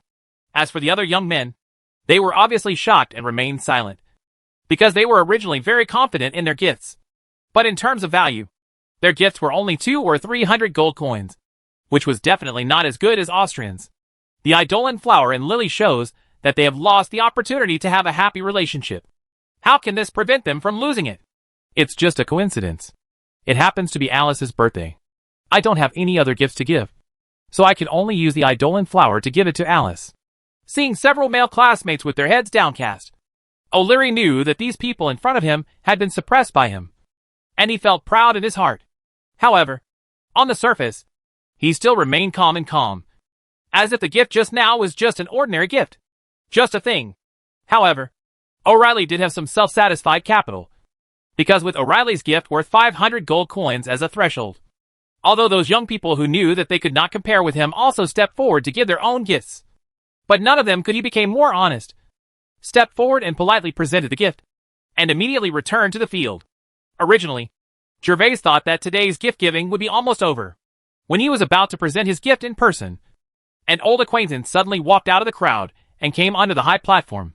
This person is Kevin, whom Gervais regards as a money-spreading boy. I saw Kevin holding a huge cage in his hand, and the cage was covered tightly with black cloth at the moment, making it impossible to see what was inside. Alice, today is your birthday party. I sincerely offer you my blessings. I hope your face will always be so beautiful. And I hope our friendship will last forever. Kevin is still the same as before, and doesn't know how to control the scale. There is nothing wrong with the first half of what Kevin said. But when Kevin says the next sentence, it changes. What does it mean that your friendship lasts forever? Everyone admires Kevin for actually playing a word game in front of everyone. Everyone present can hear the unexpected sound of the word friendship.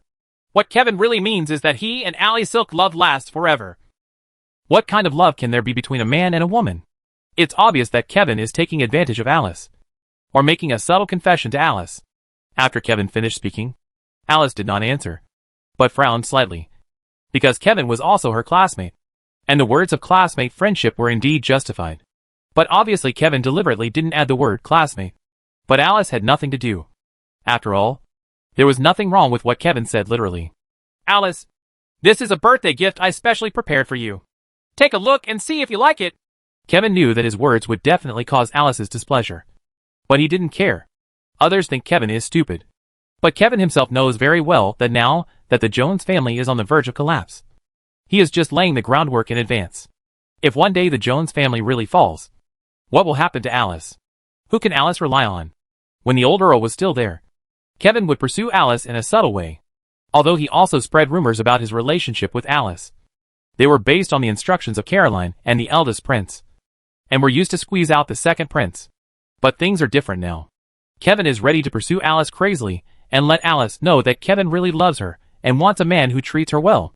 When the time comes, when the Jones family collapses and declines, he, Kevin, will appear in front of Alice again and extend his loving hands to her. Kevin felt that no woman could resist such a move, especially when a woman is the most helpless and hesitant. Chapter 255 Ice Crystal Silver Fox. As for whether Kevin really likes Alice so much, Kevin also thinks clearly about this. There is no man in the world who is not attracted to such a beautiful woman.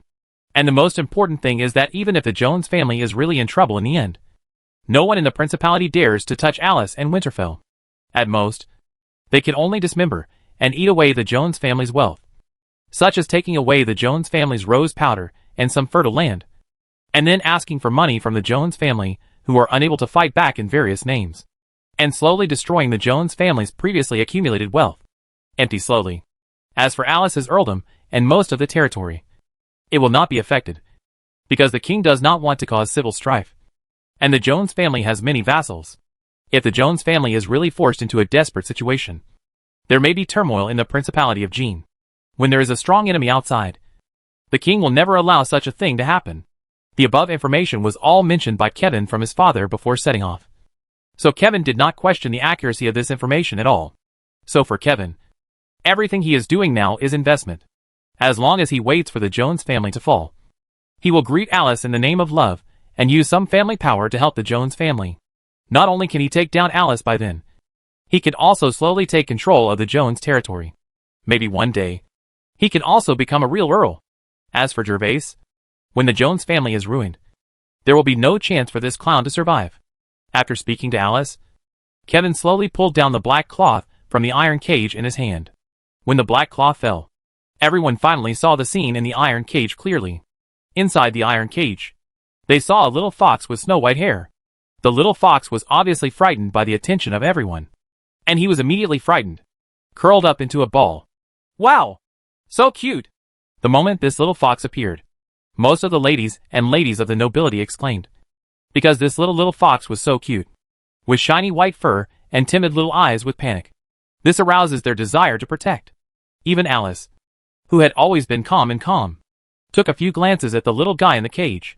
She was obviously attracted to the snow-white little fox. Except for the noble ladies and ladies, most of the male guests paid attention to another important point. Although the little fox was frightened by everyone, when he screamed, he would naturally gather the breath of mana, which showed that in the iron cage the little fox is not simple. Is this a Warcraft cub? An ice crystal silver fox? The little guy in front of me is all white, but there is a cluster of brown-red hair on his forehead, which grows like a red dot on his forehead. This is the most obvious sign of the ice crystal silver fox, because the IQs of Warcraft foxes are generally very high. Adult ice crystal silver foxes can basically advance to become mid-level Warcraft. If the little fox in the cage in front of you is really an ice crystal silver fox, that would be amazing. The gift is much more valuable than the night spirit flower. After all, the Eidolon flower has only one auxiliary function, although it also has many benefits for the tidal knight. Its function overlaps with that of the elf bug, which reduces its value. But the cub of this ice crystal silver fox is different. As long as it is carefully raised, it is very likely that after more than 10 years, it will be harvested as an intermediate monster as a pet. The combat power of the intermediate monster can be comparable to 4 or 5 junior silver knights. This is a truly valuable gift. Alice, I got this Warcraft cub by chance. I thought it was young and cute, so I brought it here specially for you. I hope you like it. Kevin looked at Alice with infatuation in his eyes, and his words were extremely sincere. However, the reason why Kevin was willing to take out this frost silver fox cub as a gift was actually due to another factor, which was that there was a half chance that the frost silver fox would run away when it grew up. Warcraft are intelligent, so not all Warcraft like to stay around humans and listen to human instructions. If this ice crystal silver fox is raised, and if the ice crystal silver fox is not willing to be a demon pet, it may take more than 10 years of careful care. All the investment was in vain. This happened several times in the Principality. Of course, there are examples in the Principality of demon pets that grow up to become masters with powerful combat capabilities. Therefore, whether you can finally conquer a demon beast and become a demon pet depends on your personal opportunities. Faced with a 50% chance and more than 10 years of meticulous care, Kevin didn't dare to be interested. So he gave the ice crystal silver fox cub to Alice, hoping to get the blessing of a kiss tonight. Chance. Alice also didn't expect that the gifts given by people like Kevin today would be more precious than the last. Alice also knew very well what they were thinking. So Alice was prepared to continue to reject Kevin's gifts. But this time, Gervais walked over first instead of waiting for Alice to exit. Thank you, Viscount Kevin. I accepted your gift for Alice. Thank you very much for everyone's love for my wife. Frost Silver Fox. This is an existence that can grow into a mid-level monster. The Frost Silver Fox can also possess 3 spells when he becomes an adult, and he will not be weaker than the Frost White Tiger in the morning. If he did not accept such a gift, Gervais felt that he would be sorry for the great love of the Rungwang boss. After all, even if Alice does not accept this gift, it does not mean that Kevin and others will stop pestering Alice. Gervais thought clearly about this. Thanks for the gift, Kevin! Alice did not expect that Gervais would take the initiative to accept Kevin's gift. At this moment, on this high platform, Alice could not ask Gervais if he knew what he was doing when he fell to the ground. So she could only reluctantly thank Kevin in a soft tone, and then watch Gervais take the iron cage from Kevin's hand and place it behind the high platform. Kevin was a little angry when he saw that Gervais actually took his gift. But there was nothing wrong with Gervais accepting the gift for Alice. So he could only let go of the iron cage in his hand obediently. And Alice did not expressing any objection, but thanking himself instead. It shows that he acquiesces to Gervais's actions. Alice, you're welcome. It's my dream to give you the best gift. Kevin was angry in his heart, but on the outside, he still forced a smile on his face, and replied politely to Alice. After a pause, Kevin set his sights on Gervais, and continued to speak to Alice. Alice, I'm very curious. I don't know that Baron Gervais is your husband. He gave it to you today. Can you let everyone know what your birthday gift is? I think if you can have a beautiful wife like you, as long as you are a qualified husband, you must give him the most precious birthday gift. After Kevin finished speaking, the place suddenly became quiet. All the guests present immediately craned their necks to look at Alice, waiting for Alice's answer. Indeed, everyone was curious about what gifts Gervais would give Alice. After all, everyone knew Gervais' conditions. He was the second son of a minor nobleman and had no family background at all. If the value of the gifts Gervais gave today was of decent value, that would be fine. But if Gervais sent some worthless things today, then Gervais would become famous in the Principality in the future. Seeing the expectant expressions of the guests, Alice's disgust for Kevin could not be greater. However, Kevin's question has been asked, and it is of course impossible not to answer it at this moment. So Alice started thinking quickly in her mind, trying to prepare a lie for Gervais, lest Gervais really become the laughing stock of the audience. After all, Gervais said when he brought wine to the study a few days ago that he didn't have much money, and the gifts he gave then might not be very valuable. Alice remembered this very clearly, and of course, he also expected it. Gervais did not have much money at that time, although a barrel of wine is worth 25 gold coins. Compared to most of the guests tonight, a gift of 25 gold coins is still a bit shabby, especially since Gervais is also Alice's husband. Chapter 256 Gervais' Gift. Alice thought for a moment, then looked at everyone in the audience and said, Gervais's birthday gift. I haven't given my birthday gift yet. But since you want to see it so much, I'll show it to you now. Alice was just about to lie, and casually mentioned a piece of jewelry she owned. Although those jewelry were not very precious. Some of them were worth hundreds of gold coins. Saying that they were given by Gervais would not only avoid embarrassing Gervais, but also doesn't make anyone suspicious. After all, if Alice manages to get a gift worth 5 or 600 gold coins, these people will definitely doubt whether Gervais is able to buy it. However, Alice's lie had just begun, but was interrupted by Gervais's words. Gervais knew what his cheap wife was thinking, and came to Alice again with a happy smile on his face. After groping for a while, he took out an ordinary copper box from inside. At this moment, everyone's eyes were looking at Gervais's hand. When everyone saw the ordinary copper box, the corners of their mouths twitched slightly. They just saw Gervais standing up and interrupting Alice's words without hesitation. I thought it was some precious gift from Gervais. But after seeing this copper box, no matter what was inside, it was estimated to be worth only a dozen gold coins at most. This gift was somewhat priceless for Gervais, the Earl's husband. Among the people present, except for some minor nobles and Alice's vassals, no one gave a gift that was not worth 80 or 90 gold coins. Even other Earl families made gifts that made it impossible to gossip. And they were all worth hundreds of gold coins. Come as a gift of gold coins. Even some sharp-eyed Winterfell nobles in the audience have noticed that the style of Gervais's copper box looks familiar. Isn't it the gift box from a jewelry store in East Square? However, as Alice's vassals, these people would not talk much now even if they knew the truth. They just looked at Gervais with a slight contempt. The second son of the Baron was destined to become the laughing stock of the principality today. Bonita couldn't bear to look at it. As the person who personally selected the gift for Gervais, she knew that the gift worth 10 gold coins would definitely embarrass her brother. Vivian on the side looked at Gervais with distress. But there was nothing Vivian could do. She could only see if she could comfort Gervais afterwards. After all, the bastard named Kevin would definitely continue later. He taunted Gervais, which everyone could see, including Vivian.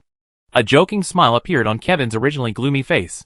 He originally thought that Gervais had really prepared some precious gift. But when he saw the copper box, he felt relieved.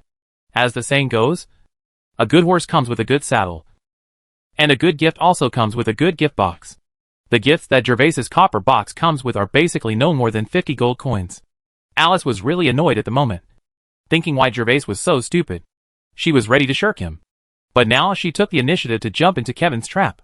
Seeing the copper box that Gervais took out, Alice was already thinking about whether to add a few more barrels of rose wine that Gervais gave her a few days ago, so that the gift Gervais gave her would be at least it can also be worth hundreds of gold coins. After all, the wine really exists and does belong to Gervais. After Gervais took out the copper box, he ignored the complicated looks of everyone in the audience, and ignored the hint of reproach in Alice's royal blue eyes. Gervais smiled and opened the jade box directly. Facing Alice said, "Alice, this is the birthday gift I prepared for you. Can you let me bring it to you now?" When Gervais opened the jade box, everyone stared at the gift in the copper box, wanting to see if today's events could be reversed. However, the real world is not a script novel. The necklace in the copper box, there's nothing too precious about it. An ordinary gold necklace. In addition to its novel style and good workmanship, the only attraction of this necklace is the pendant. The pendant of the necklace is inlaid with a large ruby. This ruby has sharp edges and corners, and it is considered a good gemstone. However, no matter how big the gem is, it is just a gem. This kind of necklace is sold in every big city. The market price is generally around 8 to 15 gold coins. Basically, the people who buy it are the ladies of some small nobles. What the ladies and ladies of the great nobility admire are really rare and delicate jewelry such as the Boboshi necklace. Gervais, you are so disappointing. This necklace of yours is not worthy of Alice. If Alice were to wear it, it would be worse than Popsy's black pearl necklace. In fact, this sentence was the sentiment of most people present. But the only one who could say it in front of Gervais was of course Kevin. The smile on Kevin's face was as happy as if he had picked up 1,000 gold coins. He could foresee it. Gervais's reputation as a pretty boy will last his entire life. Ken! Alice was a little angry and speechless. Gervais was usually very shrewd. But today he not only took out this gift worth more than 10 gold coins, but also asked himself to wear it. This was not something that the ladies would see later. Could this gift be organized more clearly and better? But Gervais is her husband in name after all. No matter how angry Alice is, she cannot blame Gervais at the banquet. On the contrary, She really needs to wear it as Gervais requested. Gervais ignored Kevin's ridicule and just looked at Alice intently. Hearing Alice's somewhat hateful tone, Gervais still smiled. After receiving Alice's promise, Gervais walked behind Alice. As Alice lowered her head slightly, a large area of snow-white skin was exposed on the back of her neck. This made Gervais swallow his saliva and smell the faint fragrance. Looking at Alice's snow-white slender neck and well-proportioned shoulders, it caused a great impact to Gervais. However, Gervais did not dare to seek death, so he could only endure the strange expression. But his breath became slightly heavier, and then he put the necklace in his hand around Alice's neck and brought his gift to Alice. After finally putting the necklace on Alice's snow-white neck, Gervais breathed a sigh of relief, then came to the front of Alice and looked at it for a few times before saying, "Hey, it doesn't fit well." Everyone present was speechless when they heard this. "Don't you feel that you don't deserve it now? Try it on yourself and see if it matches your noble status." "Baron Gervais, it seems that you are indeed not a qualified husband. Your deeds today will definitely be spurned by all men in the entire principality." "Don't interrupt. Viscount Kevin, I hope you can have the minimum cultivation of a viscount. It is very impolite to interrupt other people's thinking. Do you know?" Gervais suddenly turned around and snarled at Kevin. Although the gift Gervais is giving now is embarrassing, and it is indeed rude for Kevin to interrupt Gervais's train of thought. But Kevin finally seized the opportunity to scold Gervais in public. How could he let it go so easily? So he thought continue to refute. But before he could say anything in rebuttal, he heard Gervais speaking first. "Hey! It turns out this place is not a good fit." Chapter 257 Trust. "I finally discovered that the color of the ruby on this necklace is too vulgar and does not match Alice's temperament," Gervais exclaimed in surprise, and expressed his opinion without noticing that everyone in the audience rolled their eyes with disdain. Is this a problem of rubies being too tacky? Obviously this necklace is too cheap. Okay? Not good enough for Alice at all. "Alice, I'm very sorry. I didn't expect this necklace to be so tacky. But tonight is your birthday, and I can't buy another necklace for you." Alice was a little confused, and didn't know what Gervais was going to do. Even everyone in the audience didn't know what the purpose of Gervais's words was. Could saying sorry be enough to hide the cheapness of your gift? It's definitely impossible. In addition to Kevin, many other young people also had smiles on their lips. They felt that Gervais was like a clown in the acrobatic troupe tonight. It doesn't matter if the gift you give is cheap, but you still have to slap yourself in the face. Is this really good? Is this a different way to belittle yourself and make everyone present feel pity and stop making you a laughing stock? Just when everyone was about to whisper and laugh at Gervais, Gervais made another move. "But now I have a better idea." With that said, Gervais took out two sharp-edged and translucent crystals from his arms, which were the two Warcraft crystals that Gervais originally owned. One is a dark green wind magic beast crystal obtained from the storm wolf, and the other is a green wood magic beast crystal obtained from the tricolor deer. When Gervais displayed the two Warcraft crystals in front of him, both Alice and the Earl representatives were surprised. Especially Kevin. Kevin's originally rather joking smile froze in vain. His lips trembled a little, and he kept roaring in his heart. "How is it possible? How can you give it up? This is a Warcraft crystal, a rare Warcraft crystal stone, and you have two of them in your hand at the same time. Oh my god! That's the Warcraft crystal. Is Baron Gervais going to give the Warcraft crystal to Alice?" Many nobles in the audience also witnessed the gambling game between Gervais and Boris in the central stand of the arena this morning, and also learned about the existence of these two Warcraft crystals. But no one could believe that Gervais was willing to give the Warcraft crystal to Alice. Although the estimated value of the Warcraft crystal is around 1,500 gold coins. That is just the price. If anyone really wants to buy two Warcraft crystals at the same time, they will basically not be able to buy them even if they pay 5 times the price. This is why Kevin did not hesitate to use the Sapphire Blue Elf to bet against Gervais, and finally hooked up with 2 slave soldiers. Because Warcraft crystals are rare, but hard to find, let alone possessing 2 at the same time. Although there is a certain probability of failure in absorbing Warcraft crystals. If you have 2 Warcraft crystals at the same time and absorb these 2 Warcraft crystals at the same time, you will definitely absorb one of them successfully. This secret is only known to these big nobles. As for Gervais, Kevin knew from the first day, when he bet with Gervais, that Gervais must not know the existence of this matter. Otherwise, if he had 2 Warcraft crystals at the same time, Gervais would definitely hide them carefully. So how could he take them out for gambling? The existence of 2 Warcraft crystals means that they will definitely practice attribute martial arts in the future, which will increase the Silver Knight's combat effectiveness by more than a few layers. "Alice, This Warcraft crystal is the same size as the gems on the necklace. I will give you both Warcraft crystals. If you like to wear them, then replace them. If you are sure to absorb them, just take them and absorb them. Yes. Happy birthday to you, Gervis. These 2 Warcraft crystals are too precious. I can't. Anna, take the 2 Warcraft crystals and don't lose them later. Take them to Alice's room at night. Gervais ignored Alice's words of refusal and handed it directly to Anna in the audience. This was the first time Gervais ignored her in front of Alice, and he didn't feel guilty at all. I'm different from them, so you can't refuse my gift. Do you understand?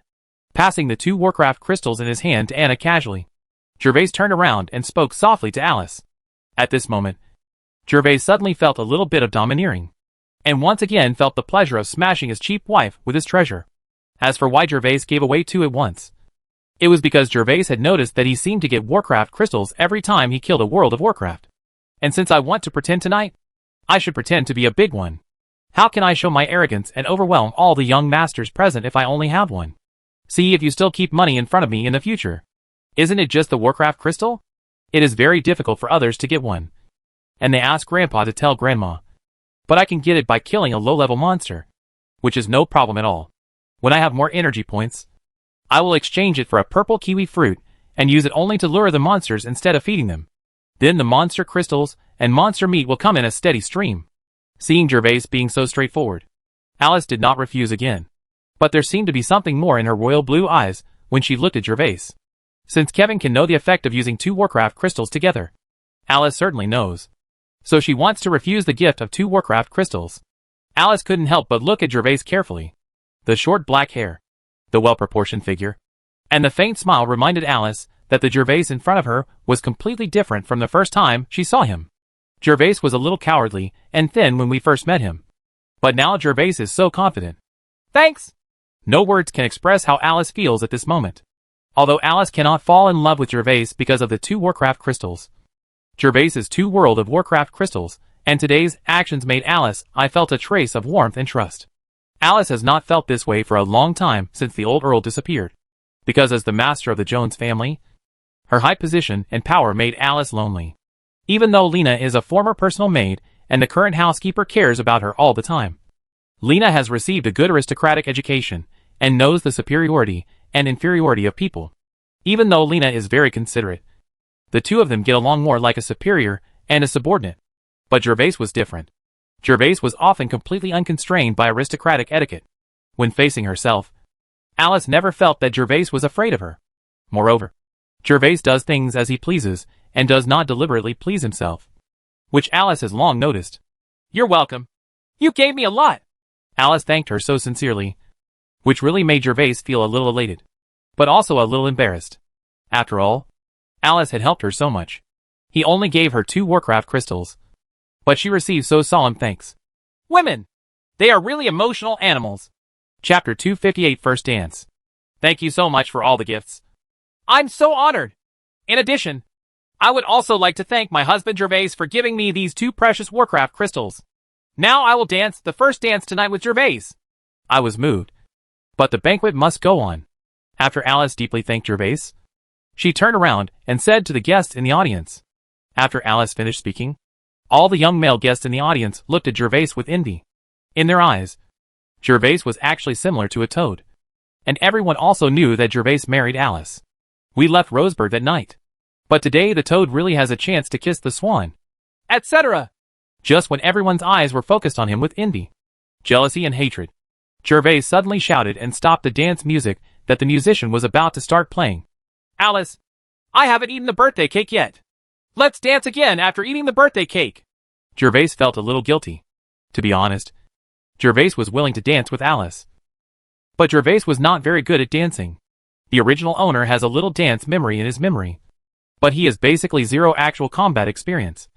So Gervais is going to cut a cake first so that he can remember how to dance. Otherwise, there will be so many people watching later that he will always step on Ellie.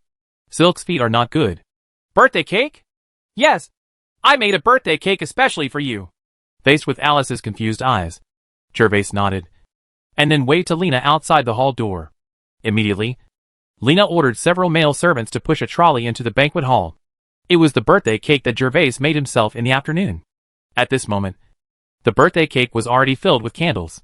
The cart was parked under the high platform, and 2 servants quickly lit 21 candles. Even though all the guests present were well informed, they had never seen such a weird cake with candles on it. So romantic. It's beautiful. Although this pastry called birthday cake is a bit weird. The carefully arranged fruits and lit candles on it quickly captured the hearts of the noble ladies present. They all whispered in low voices, and some young men nearby could be heard watching. The look in Gervais's eyes became even more jealous. Alice, close your eyes and make a wish. After you make your wish, blow out all the candles, and your wish will most likely come true. This is what I read from a book. There was no happy birthday song or lights out. After the valets lit all the candles, Gervais smiled and said directly to Alice, "Thank you, Gervais." Alice felt the slightest warmth in her heart again. She didn't know where Gervais learned so many ideas, but this 3-layered white cake with candles on it was very beautiful. Alice was also happy after celebrating her birthday. She is only 21 years old, so Alice is certainly not surprised that her birthday cake can win over other aristocratic ladies. Hurry up and make a wish. You don't have to say it out loud. Just say it silently in your heart. At this moment, Gervais seemed to have returned to the feeling of an elderly young man in his previous life. While Alice was a young little sister, Gervais smiled gently at Alice. Kindness! Alice was touched by Gervais's smile, closed her eyes, and began to make a wish. After a while, Alice opened her eyes again, and then blew out the candles on the cake one by one. Alice, happy birthday! When Alice blows out all the candles, Gervais congratulates her again.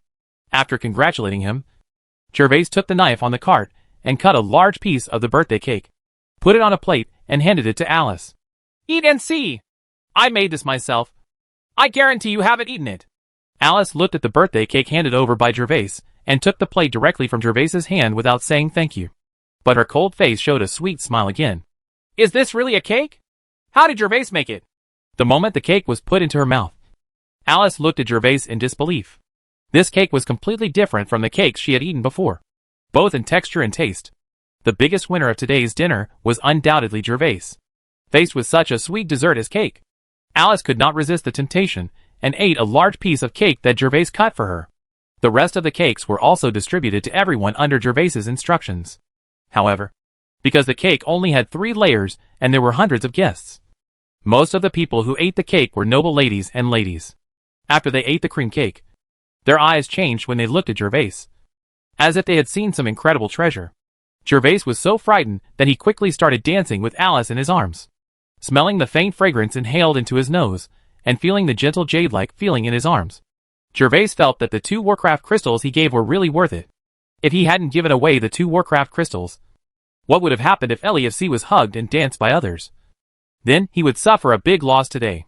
In fact, Gervais didn't know that no matter who gave the most valuable gift tonight, Alice would not dance the first dance with others in person, because Alice has already thought of an excuse and found a replacement for herself. That candidate is Anna. Anna is petite and lovely. Although she is younger, her appearance is top-notch. Coupled with the beautiful dress Alice prepared for Anna, Anna is also beautiful tonight. The host of today's banquet is Alice, even if others are a little angry and disappointed. With Anna as her dance partner, Alice believes that person will never refuse. Of course, in addition to Anna's outstanding appearance, Alice arranged for Anna to dance on her behalf. In fact, Alice also wanted to take revenge on Gervais.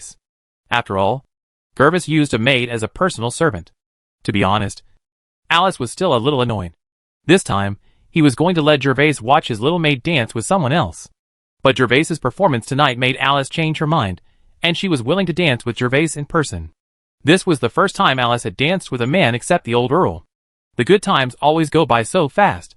I don't know how many times I stepped on Alice, when Gervais felt that his dance needed more time to practice and improve. The musicians on the sidelines finally finished playing this beautiful song. Dance music. When the song ended, Alice and Gervais paid tribute face to face, and the audience burst into warm applause. Gervais, you can move around freely later. I will definitely receive those noble ladies soon. Alice and Gervais came to the sidelines side by side, and the hall was really lively at this moment. Many aristocratic young men and aristocratic ladies had already entered the venue hand in hand and danced to the music, while the aristocratic ladies turned their attention to Alice. As long as Gervais and Alice separated later, Then they will all come to Alice to get closer. After all, the Earl is a woman. Noble gentlemen who want to close relationships cannot come forward by themselves. Otherwise there is a high chance that they will be rejected. Therefore, for Alice, it is most suitable to use lady diplomacy. Chapter 259 Help. After parting ways with Alice, Gervais came to the sidelines and prepared to eat something to fill his stomach. He hadn't eaten dinner today yet, so he was taken to the changing room on the 3rd floor by the valet early and has been busy until now. Gervais came to the long table and found that many guests were holding silver cups and talking about something. Gervais stepped forward and listened carefully, but he didn't expect that what they were talking about was wine. Alice actually used the wine I gave her at her birthday party? This wife seems very kind. Gervais really didn't expect that Alice would be willing to take out the wine for the guests to drink. Alice's doing so would not be of any benefit to herself, but it would be of great benefit to Gervais, because Gervais could still hear these guests being extremely surprised when they drank the wine, and there would be a valet beside them respectfully explaining to them. Honored sir, this wine is the second kind of wine besides beer in the Storm territory, and because the production of this wine is rare, there is not much of it. There is a shop selling wine in the East Square of Winterfell, but each customer can only buy 5 bottles of wine. The valet didn't boast about the wine, nor did he deliberately flatter it. These were all explained in advance. Wine does not need to be praised at all. Anyone who has tasted it will never forget the delicious taste of wine. When the valet told the address where the wine was purchased, all the guests silently wrote down the address. Wine is not only attractive to aristocratic gentlemen, but even many aristocratic ladies sip the wine in their glasses modestly. Apparently, the sweet taste of wine makes them drink it as juice. I hope you don't get drunk and take advantage of those toads. Gervais couldn't help but murmur in his heart when he saw a group of young people with gleaming eyes. Everyone was staring at the noble ladies, who had not yet finished dancing. But it was obvious that Gervais was overthinking this. These aristocratic ladies were all brought to the banquet by their parents, so there would be no safety issues.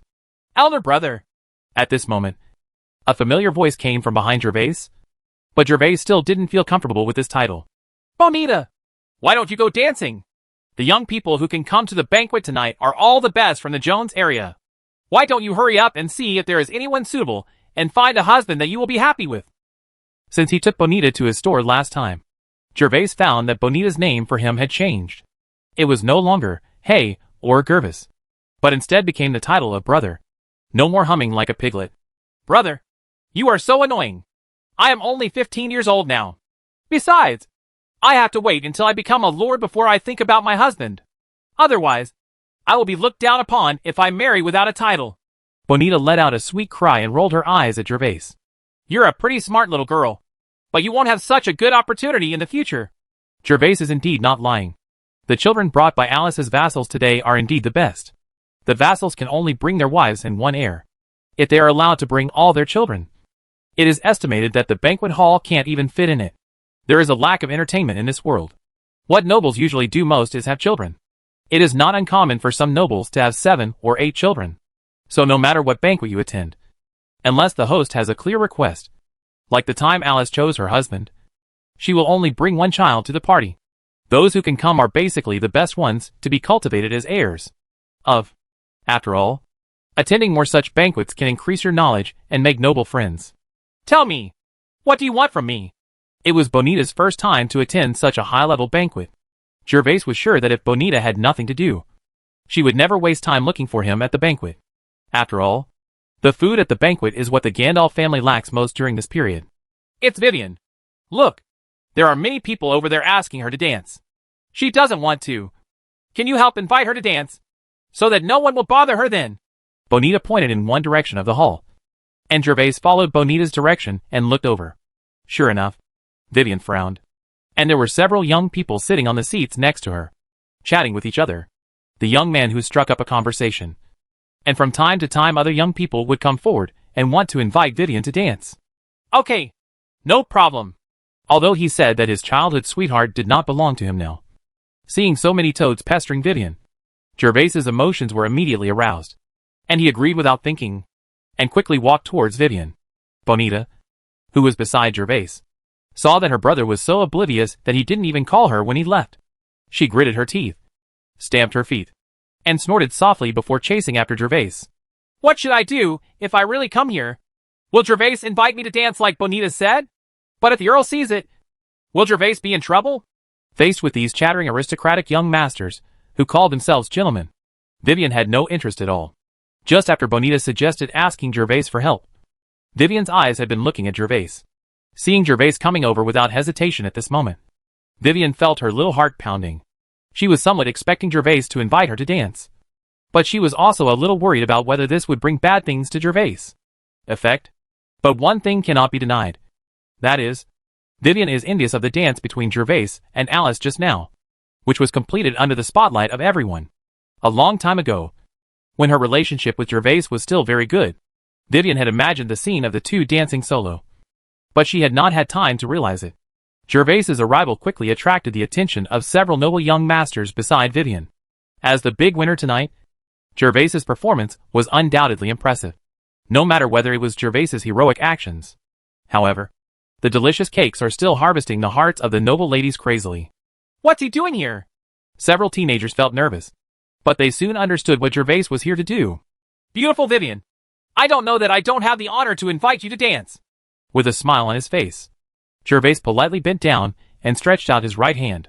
But of course, Vivian's cheeks turned red with embarrassment, and she answered with some pause. Vivian would not be so shy before, but Gervais now has a wife, which makes Vivian feel a little bit like she has done something bad. And she is still at Gervais's wife's birthday party. As for the complicated matter of Gervais and Alice being a couple in name only, of course no one would tell them, including Vivian and even Bonita. You bastard! You're eating from the pot, but you didn't even leave some of the food in the bowl for us. You're so cruel. Seeing Vivian, a beautiful girl with peach blossoms on her face, being led away by Gervais, several young nobles almost cried in anger. Chapter 260 Shocking News. Gervais led the shy Vivian to the venue, not caring about the sideways glances of the crowd, and directly used his dancing skills of half a bucket of water to pull Vivian and start dancing slowly to the music. Perhaps infected by the surrounding atmosphere, Vivian's expression slowly recovered and she began to dance seriously with Gervais. Although Vivian is only the daughter of a lord, her dancing level is really not comparable to that of a dabbler like Gervais. As the two people's bodies continued to change, Gervais discovered that Vivian was driving the dance of the two. Gervais was happy and relaxed, sniffing the faint fragrance from Vivian's body, and followed Vivian. Vivian's steps jumped. The good time was short-lived again. When the dance ended, Gervais let go of his arm around Vivian's thin waist, and then retreated to the sidelines with Vivian. Vivian! Bonita! You two have something to eat. There is a lot of delicious food at the banquet. I'll go outside the hall to get some fresh air first.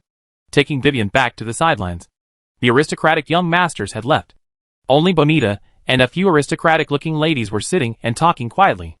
Gervais danced twice in a row and was about to go outside to get some air. So he told the two of them, although the banquet hall is spacious, it cannot accommodate the large number of people, and it does get a bit stuffy after staying there for a long time. I know. Go ahead. Humph! Kindness! Both Bonita and Vivian responded to Gervais immediately. Gervais didn't know where he made Bonita unhappy, but he was not worried. This little girl's temper was like a roller coaster. Gervais was used to it, so he said no more, turned around and walked towards the door of the banquet hall. When he was about to reach the door of the hall, Gervais looked in the direction of Alice, but did not see Alice. Gervais didn't care and walked directly out of the banquet door, smiling and clearing away the two servants who came up to ask if they needed help. Gervais walked directly towards the third floor of Rose Castle. The most suitable place to blow the wind in Rose Castle was of course the balcony on the third floor. The location is high there, and not only does the breeze blow by on summer nights, but the view is also the widest. Standing on the balcony, you could overlook the entire Winterfell. Gervais quickly came to the balcony on the third floor along the corridor. He also met many male servants stationed while passing through the corridor. However, after these few days, basically all the servants in the castle knew each other. Gervais. So he did not stop Gervais. Gervais is no longer the husband of an earl, who only knows his name, but does not know his person. Huh? A great noble is indeed a great noble. By staying in this place every day, even an ordinary person can develop the aura to see all the mountains at a glance. Looking at the brightly lit Winterfell, Gervais felt that the slightest trace of turbidity in his heart was blown away by the cool breeze. Now there are 10 more energy points. Do you want to try the effect of the last kiwi fruit now? After a while, Gervais withdrew his gaze from Winterfell at the foot of the mountain and opened his system panel. At this moment, The energy point card slot in the system panel has marked that Gervais has 10 energy points. In the mall on the right side of the panel, all the kiwi fruit icons also lit up, which made Gervais feel itchy and wanted to redeem the kiwi fruit now. Golden kiwi fruit, purple kiwi fruit and green kiwi fruit Gervais have all been eaten, and their incredible effects are basically confirmed. But Gervais has not eaten this blue kiwi fruit yet. Gervais is very looking forward to the effects of blue kiwi fruit.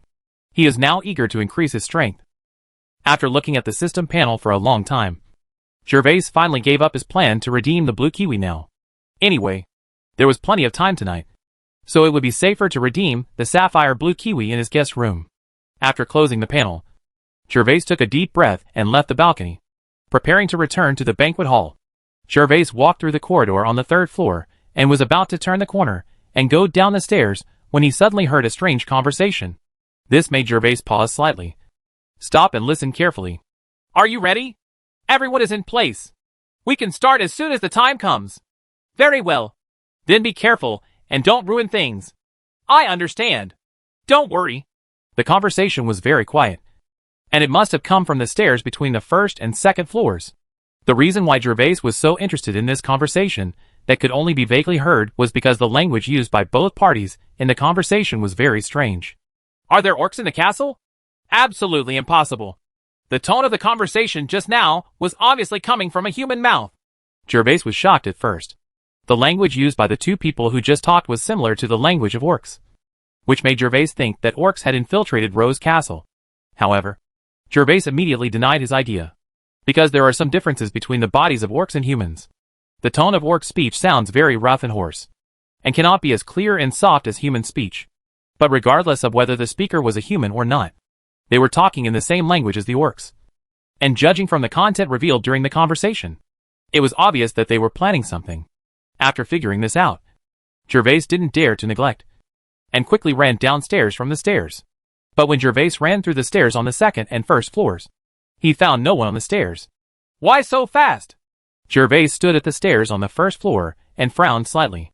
He had been eavesdropping on the 3rd floor just now, and when he ran down the stairs, it was also 3 or 4 seconds after the conversation between the two people.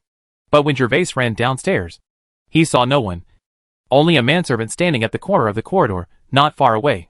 The male servant also saw Gervais standing at the top of the stairs looking around, and was already walking this way. Lord Gervais, is there anything I can do for you? When the servant came closer, he obviously recognized Gervais. He quickly came to Gervais and respectfully saluted Gervais and asked, Did you just see someone coming down the stairs? Gervais looked at the manservant in front of him carefully, but found nothing.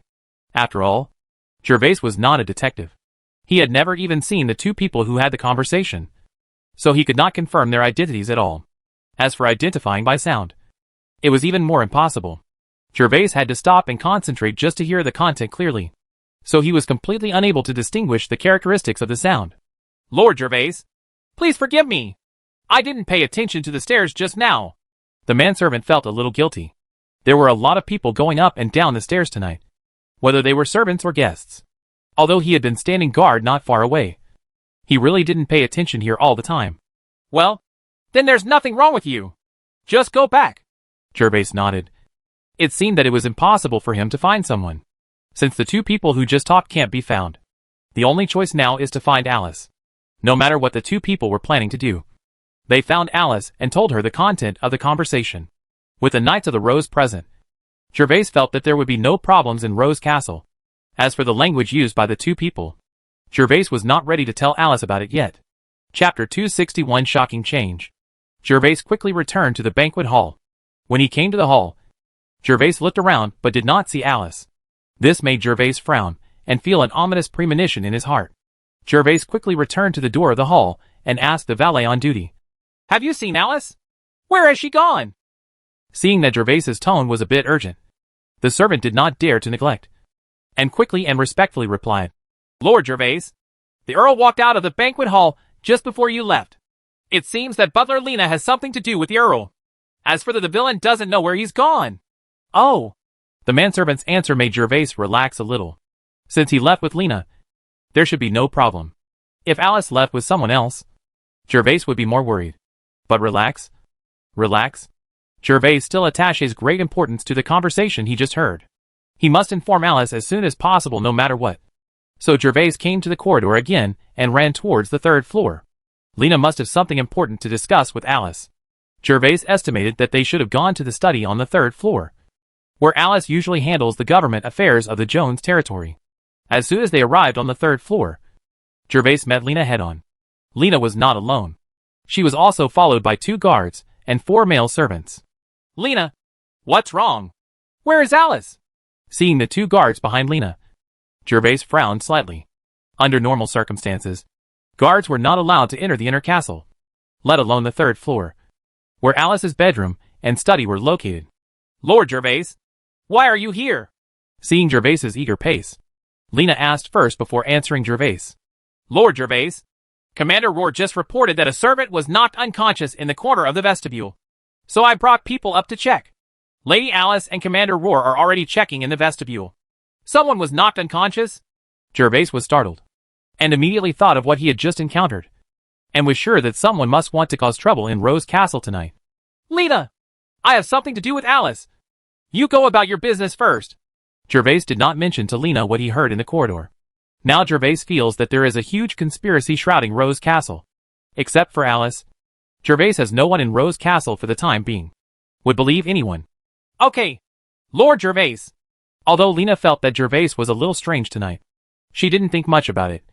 Responded, and then watched Gervais run downstairs. Gervais did not go directly to the vestibule to find Alice. Instead, he returned to his guest room, took his weapon, and then put on his chainmail under his dress. As for the leather armor, Gervais didn't wear it because there were too many guests in the castle tonight, and he didn't know whether the conspiracy he guessed was accurate, so he reacted too radically to avoid panic. After leaving the guest room, Gervais quickly came to the first floor and asked a few questions to the guard standing guard in the vestibule. Knowing that Alice and Rahl had gone to the side of the castle in the direction of the stables, Gervais hurriedly rushed over. As the Count's castle, Rose Castle was very large. Gervais turned left and right along the road and finally came to the vicinity of the stables. But after arriving here, the lights became dimmed. Because horses are parked here, the light source needs to be reduced at night so that the horses can rest better. Gervais looked around as he walked. There were slightly fewer guards here. There were only a few guards on duty at the entrance to the stables, and the entrance to the small courtyard where Gervais kept the unicorns. There were almost no people in other places. No wonder someone here was knocked unconscious. Looking at the darkness all around, Gervais felt a little chilly. Fortunately, there was a torch on the wall every few dozen meters for lighting, which prevented Gervais from walking in the dark. After walking for dozens of meters, Gervais finally found several torches swinging behind a small wooden house ahead. Under the light of the torches, 3 or 5 guards in armor could be seen. Gervais immediately quickened his pace and walked towards that. Just when Gervais was still more than 20 meters away from the guards, and could see the scene ahead just by turning around a small wooden house, his body suddenly stopped. What? It didn't rain tonight, did it? At this moment, Gervais felt as if he had stepped into a small puddle. But he was not entirely sure because the feeling under his feet was a bit sticky. If it were water, it would definitely not feel like this. After walking in the dark for a few minutes, Gervais's eyes could already see things slightly clearly through the moonlight. Gervais lowered his head curiously and saw that the ground was indeed liquid, because he could see the reflection of the moon on it. However, the reflection was very weak, and Gervais's heart skipped a beat.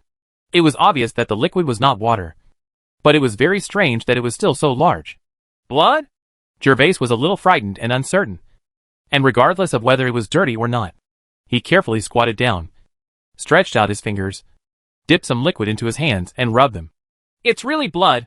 After several battles, Gervais was no longer new to this aspect.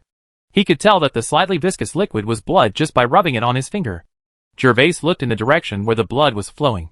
There was a flower bed there with a tree planted in the middle, and surrounded by flowers and plants more than 50 centimeters high. Gervais carefully moved a few steps to remove the flowers and grass, only to see that there were 7 or 8 dead bodies in the flower bed of only 4 or 5 square meters, and the blood was flowing from them. These 7 or 8 people are completely dead, and all of them are wearing the armor of the Knights of the Rose. Oh, it seems there is really a big conspiracy tonight. Gervais's brows jumped wildly. Seeing the armor on the 7 or 8 dead bodies, Gervais knew that something big was going to happen in Rose Castle tonight. These are members of the Knights of the Rose. although it is not known whether these people are titled knights or trainee knights. Those who can become members of the Knights of the Rose, even if they are trainee knights, are the best among the best in Jones territory. Not only is there a big conspiracy, but there must be a mole inside. Thinking of this, Gervais did not dare to rush forward as openly as before. Instead, he carefully retreated to the corner of the wooden house. And then Gervais stretched out half of his head to look in the direction of the torch. I saw a pool in front of me. This pool was specially used to provide drinking water for the horses in the stable. There were a lot of grass around the pool. Alice and Roll were beside the pool. In addition to the two of them, there were more than 10 people surrounding the pool. Soldiers of the Rose Knights. These soldiers and Roar are fully armed, with armor and swords. When he saw the situation over there clearly, even Gervais became a little frightened. Alice was actually held hostage. Chapter 262 Roar Rebels. The person holding Alice hostage was none other than Roll, the commander of the Knights of the Rose. Roll held the sword out of its sheath in his hand, and the sword was still stained with blood. A few meters away from Roar and Alice, the surrounding soldiers of the Knights of the Rose also had their swords unsheathed and were watching the surroundings vigilantly. They were obviously on the same side as Roar. Sir, as long as you agree to my request, I will guarantee your safety. I hope you won't make it difficult for me. Rawl has a majestic figure, holding a long sword in his hand, but his tone of voice is sincere. Roll, the Jones family has given you a title and glory. Why do you want to betray the Jones family? Alice fell to the ground at this moment. A trace of blood spilled from the corner of her mouth. Until this moment, she still couldn't believe that the commander of the Knights of the Rose, whom she relied on most, would betray her. Sir, I have not betrayed the Jones family. Everything I am doing now is for the Jones family. As long as you agree to my request, I guarantee that the status of the Jones family will be as stable as it was when the old Earl was around. Ha ha. You promise? What qualifications do you have to guarantee? Alice smiled coldly and sarcastically replied without mercy. Sir, I will be able to become a Golden Knight in the near future. Do you think I am qualified? But since you want me to protect the Jones family, of course you have to pay a certain price. As long as you agree to divorce the second son of the Baron and marry my son Carl, then we are a family. After I become the Golden Knight, the Jones family will be as solid as a rock. Roar didn't care about Alice's sarcastic tone and spoke to Alice seriously, word for word. After hearing Rawl's vow that he could become a Golden Knight, Alice was stunned and instantly guessed the reason for Rawl's rebellion. You obtained the original liquid of spiritual energy? Is it the king? Impossible. The king definitely doesn't want to see how powerful the Jones family is. Is it the church? You were instructed by the church, and now only they can produce the original spiritual energy solution. Where is my father? Roll, are you worthy of my father? Back then, you were a serf who was about to starve to death. How could you have what you have today without my father? Even the heart of a hungry wolf is not as vicious as yours. I'm sorry, sir. Although the disappearance of the old Earl is indeed related to me, the relationship is not significant. I don't know where the old Earl is now. As for other issues, I have no comment. But as long as you agree to my request, even if the old Earl disappears, the Jones family can still be strong. Isn't this great? Hearing that old Earl Roar's expression was a little unnatural, he thought that since he had already taken action today, there was no room for turning back. You shameless traitor. You want me to marry your son. You're dreaming. You'd better kill me now. Otherwise, my vassals are all in the castle, and you will never die well. Alice's eyes can spit fire at this moment. Rawl's achievements today are all thanks to the old Earl. It can be said that Roar is the most trusted person of the old Earl. But he did not expect that his father, the most trusted subordinate, would betray the Jones family and become a traitor, causing the old Earl to disappear. And now he wants to seize the Jones family's property. Alice is not that innocent. She really believes that Rawl can keep her after his plan succeeds. Roar frowned. Alice's attitude was resolute at the moment, and he didn't want to talk to her anymore. Since he could implement this plan, he must have expected Alice's attitude and had corresponding countermeasures. Sir, I know that all your vassals are in Rose Castle, and there are also many dignitaries from the principality here. But it is precisely for this reason that I chose to act at this moment. Do you think your vassals can come to save you? I'm afraid I'm going to disappoint you. I don't think they can help you even if they know it now, because I gave them the powder of Grand Canyon bellflower in the food at the banquet. You? Hearing what Rawl said, Alice was a little unbelievable. Rose Castle, which she had always thought was the safest, had been infiltrated by Rawl. and even the food at the banquet had been tampered with. Campanulaceae is a rare potion plant that grows in the Grand Canyon of the Principality of Alban. It is the most feared and hated thing by all the titled knights on the continent. Bellflower itself is not poisonous, but if it is dried and ground into powder and mixed with a few simple herbs, as long as the title knight takes it, the chi veins will be temporarily closed. If you want to regain your fighting spirit, you can only wait 2 days before it will be automatically released. Except this way, there is no antidote that can remove this effect. Although this medicine will not cause harm to the body except temporarily closing the chi meridians. However, if the chi veins are sealed, the title knight cannot use fighting spirit. Even if the golden knight is poisoned, the effect will be the same. If what Roar said is not booing, then with the existence of Roar's Silver Peak Knight, he can really sweep the entire Rose Castle. Of course, although the power of the Bellflower is incredible, it is also the object of resistance by all nobles. This makes the Bellflower extremely rare. 1 gram of Bellflower powder can be sold for a high price of 100 gold on the black market. If you want to have enough weight to poison all the nobles at the banquet, it would have to be at least several hundred grams. This is definitely a big deal. Alice's face turned pale, and she was basically sure that what Rawl said was probably true. Otherwise, as the commander-in-chief, Rawl would not take such a risk to betray her. Even though Rawl could not possess the Bellflower potion, it could give him the original liquid of spiritual energy. People definitely have enough foundation to possess. Sir, do you understand your situation now? So please agree to my request to avoid unnecessary conflicts in the castle. If you don't agree to my request, I will not let go of any guest in Rose Castle. Do you want to see those Count's representatives die in your castle? This was Rawl's trump card, using the Jones family as the price for Alice's rejection of him, killing all Alice's vassals, and then killing all the nobles from other families at the banquet. If Rawl really does this, even if Alice does not die tonight, the Jones family will be wiped out in less than a month. Several major nobles in the principality were already eyeing the Jones family. After all the vassals of the Jones family died, not only was their strength greatly reduced, they were unable to fight against other families. Moreover, so many of the Earl's heirs died in Rose Castle. The excuses for other families to invade are completely legitimate. Even the Lord of the North cannot intervene. The Jones family will become the real target of public criticism. The pool fell into silence for an instant. No matter how angry Alice was, she still had to think seriously about the consequences. If Roll only threatened her own life, Alice would not be afraid at all. But Roar is now threatening the Jones family and her vassals. This move really hits Alice's weakness. Sir, if you still can't make up your mind, I will have Baron Gervais brought here and kill him first. I hope you can think about it again.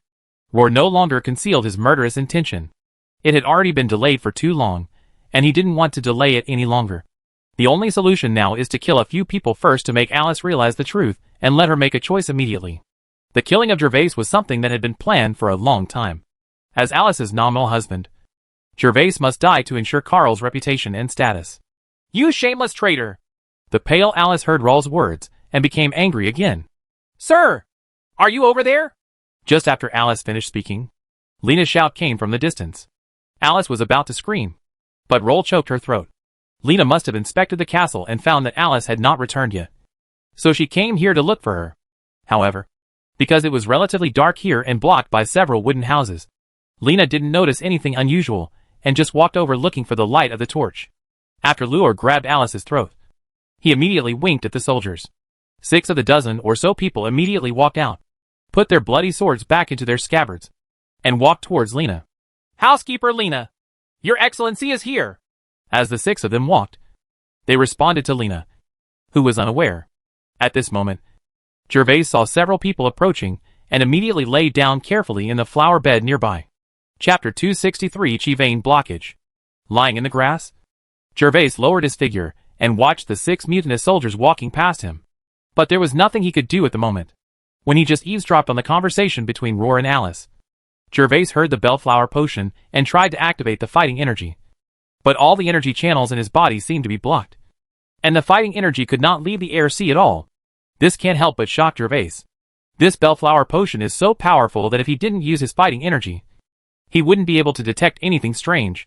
And without fighting spirit, even though Gervais is now an expert in killing, it would still be too much for a dozen or so ordinary soldiers. Gervais has opened his mind and observed that the 6 soldiers of the Rose Knights who passed by him were all titled knights. And their realms were not low. The 2 weakest were also bronze intermediate knights. And the other 4 were all bronze knights. A high-level title knight. What should I do? Do you want to escape? Thinking of Alice's pale face, Gervais wanted to rescue her. But now, he was no different from ordinary people. And anyone on the other side could easily kill him. Going to bring in reinforcements? This should be Gervais's best choice at the moment. But according to Rawl, everyone at the banquet has already eaten the potion of the bluebell, and has turned into a lamb to be slaughtered. In fact, in addition to the nobles in the banquet hall, Rose Castle also has a strong force. And that is the other soldiers of the Rose Knights. The 7 or 8 corpses next to Gervais are a good proof that the Knights of the Rose are still loyal to Alice. As for these dozen or so rebellious soldiers, Gervais estimated that they were Roar's only loyal subordinates. I hope Roll can be a little stupider. At present, the Knights of the Rose should be regarded as the hope of Rose Castle. But Gervais is not so optimistic. Not to mention that the realm of the soldiers of the Knights of the Rose is much different from that of Roar. If Roar plans to launch a rebellion tonight, he will definitely take this factor into consideration. What Gervais is worried about is that the soldiers of the Rose Knights, who are loyal to Alice, have already been dispersed. No matter what, go get the reinforcements first. At least find a chance to rescue my cheap wife. Gervais made up his mind, laid down in the flowers, and carefully retreated back. The 6 rebels also walked in front of Lena at this moment. Lena was still followed by 2 guards and 4 male servants. The 6 rebels first bowed slightly to Lena naturally, and then deliberately slowed down and walked behind Lena. Before the group took 2 steps, the sound of a sword being unsheathed was heard behind Lena. Puff puff. Before anyone could realize what was happening, 4 male servants and 2 guards were lying dead in a pool of blood, with disbelief in their eyes. Who are you? This is Rose Castle. Lena was stunned by the scene in front of her. She didn't know that the people in front of her had rebelled, and she thought someone had sneaked into Rose Castle. After all, it was really hard to imagine such a thing as Roar's rebellion. The 6 rebellious soldiers did not respond to Lena. 2 of them held down long swords and pressed Lena towards Alice and Roll. The other 4 followed the same pattern and dragged the dead bodies on the path aside, among the flowers. Damn! You're so cruel. It seems you're being reckless. 4 male servants and 2 guards were killed in a sneak attack. Gervais could see clearly that all of them were killed with 1 sword, and they could not even scream. Gervais groped all the way in the dark, and finally got away from the wooden house pool, and then tiptoed toward the stables in the front hall. Gervais took the lead and ran to the door of the small courtyard where the unicorns were stored. There were 2 ordinary guards at the door of the small courtyard. When they saw someone sneaking over in the dark, they were frightened and immediately pulled out their swords. Who? It's me, Gervais. Gervais lowered his voice and replied, then quickly ran to the 2 guards. Gervais was very familiar with these 2 guards. Because unicorns are monsters, Gervais had to come to feed them in person every day. Don't worry about leaving it to others. So I got to know these guards. I'm sorry, Lord Gervais. I didn't know it was you. The 2 guards saw Gervais' appearance clearly through the firelight in front of the door, although they were surprised why Gervais ran out of the dark grass like a thief.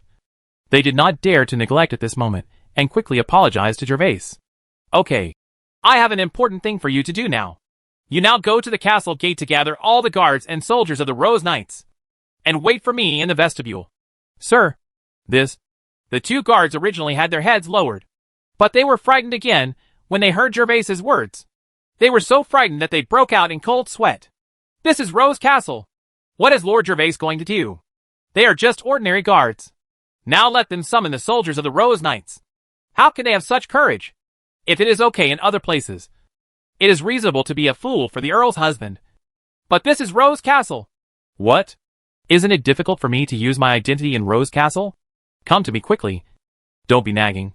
I will be responsible for all the consequences of whatever happens. Gervais' face instantly turned ugly.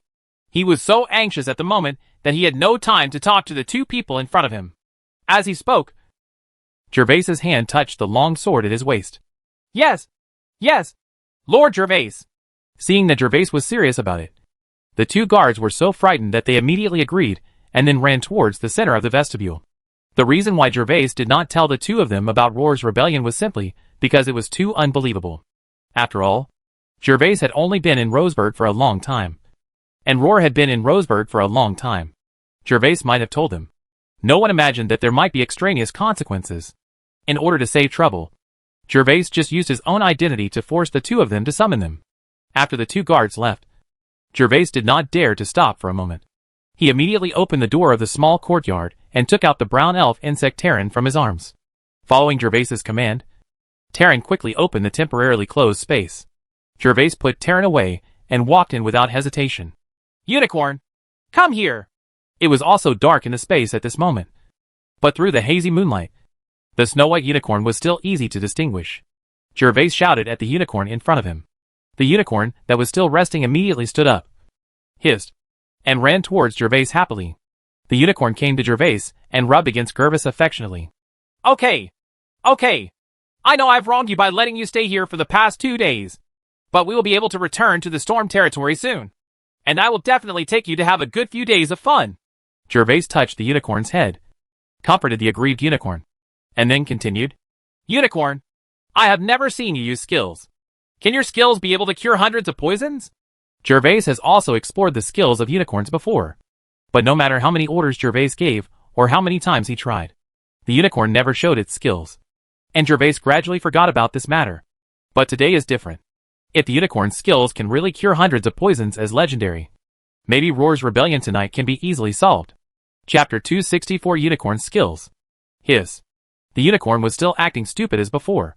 And Gervais didn't know if it didn't understand his words. You idiot! I've been poisoned. Life is at stake now. If you have skills, use them quickly. Gervais was so angry that he slapped the unicorn on the head hard. Hiss. The unicorn was a little aggrieved by Gervais's slap. But he could feel that Gervais's state was indeed wrong, and finally lowered his head. When the unicorn lowered its head, the long horn on its forehead changed. The sapphire blue translucent long horn began to gather energy. As the energy gathered, the long horn emitted rays of light. These rays of light appeared in a spiral shape, carrying stars. Click. The bright spot rotates upward from the base of the unicorn's horn, and finally rotates to the top of the horn. Gervais is now standing in front of the unicorn's horn. As the unicorn thought, all these light points flew towards Gervais, immediately penetrated Gervais's clothes and skin, and merged into Gervais' body. This was the first time for Gervais to see a unicorn activate its skills. When the small light spots integrated into his skin, he could feel a slight feeling of warmth, followed by a chill all over his body. When all the small light spots merged into Gervais's body, Gervais suddenly felt his stomach churn, and then a ball of filth came out of his mouth. It was the piece of barbecue that Gervais had eaten at tonight's banquet. Is this the case? Gervais feels that the unicorn's skill is too casual. This way he can detoxify. Will the unicorn help him? Such a high-level skill always makes you roar in pain a few times to show your respect for the bellflower potion. However, although he was still a little unsure, Gervais immediately began to try to circulate the fighting energy in his body. Sure enough, as Gervais thought, the fighting spirit quickly moved within the energy veins, and there was no longer the feeling of blockage just now. Good baby! Gervais looked at the unicorn with sharp eyes. This meant that as long as the unicorn was by his side, he would no longer be afraid of any poison. This was an incredible skill. Even worse than releasing ice spikes and exploding light clusters. Gervais was satisfied. Gervais touched the unicorn's long horn, feeling much more at ease at the moment. So he quickly took the unicorn out of the elf bug space. Arriving outside the small courtyard, Gervais rode a unicorn and ran wildly towards the center of the vestibule of Rose Castle. When Gervais arrived in the center of the vestibule, many soldiers had gathered here. These people were summoned by the two guards in the name of Gervais. At this moment, these people were muttering quietly, but no one spoke loudly. Noisy. Lord Gervais, I wonder why you summoned us here to gather. When Gervais's unicorn stood still, a soldier of the Knights of the Rose in silver armor immediately came forward to ask.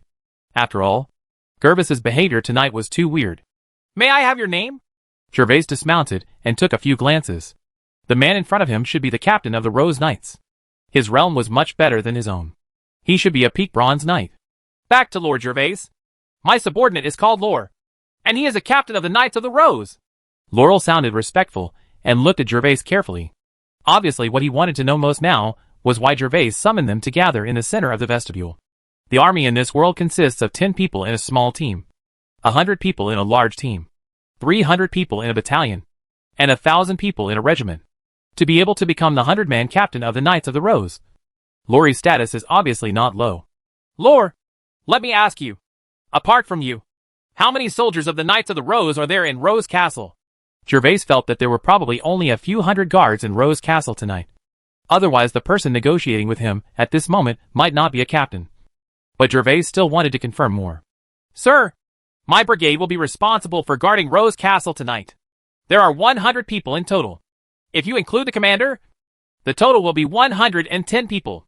If someone else asked such a question, Laurie would definitely not answer. But when Gervais asked, Laurie thought for a moment and answered truthfully. Really? Gervais thought to himself that Roar was indeed not a fool. Such an important plan would of course fend off the huge threat of the Knights of the Rose. Although there are hundreds of people in Lore's team, the ratio of title knights to more than 20 people is unparalleled. The others are all trainee knights. The trainee knights are similar to ordinary soldiers, except that they are stronger. In normal times, Rose Castle would be considered to have such a large number of guards. But today is the day when Alice holds a banquet.